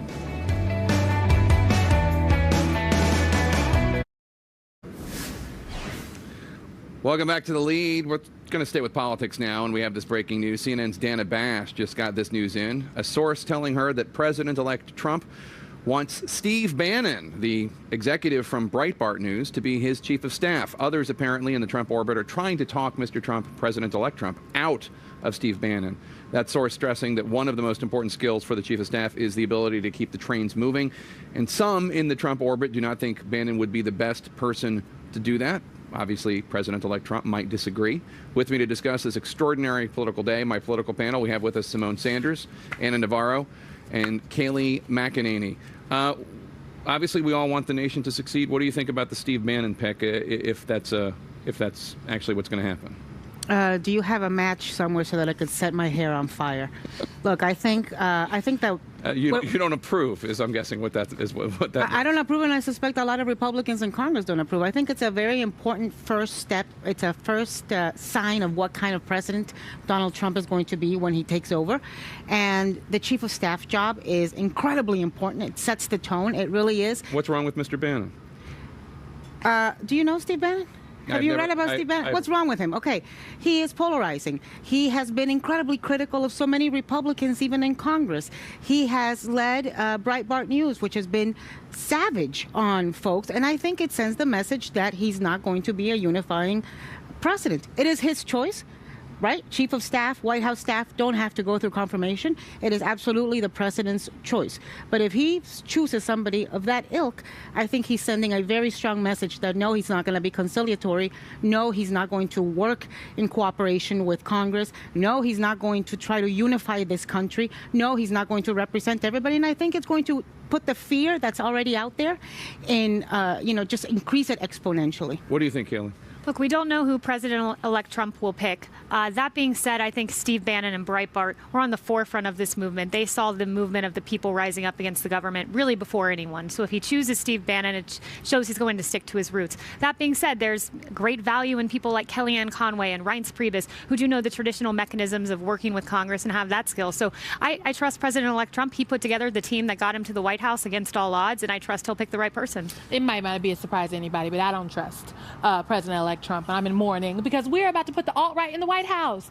To have Steve Bannon, who not only led the uprising, they did, I will say, Breitbart did identify some of this economic anxiety, but they also identified some of this white supremacy, some of this racism, some of this xenophobia, this sexism, and to put Steve Bannon... You're forgetting anti-Semitism. Oh, yes, anti-Semitism, that was right up there at the top. So to put that as the chief of staff in the White House, the people's house, I just can't. I will tell you, though, some of the other names that we've heard, like Reince Priebus, would send a very positive message. Reince Priebus is a guy who led the Republican post-mortem, who wanted to see a more inclusive Republican Party, who is very good friends with Paul Ryan, who's very good friends with Mike Pence, who has got incredible relationships with everybody in Congress, and who doesn't scare the bejesus out of us. So speaking of scaring the bejesus, I want to bring in some video from Royal Oak, Michigan Middle School, or a Royal Oak, Michigan Middle School, and let's play that, and I will get the panel's reaction.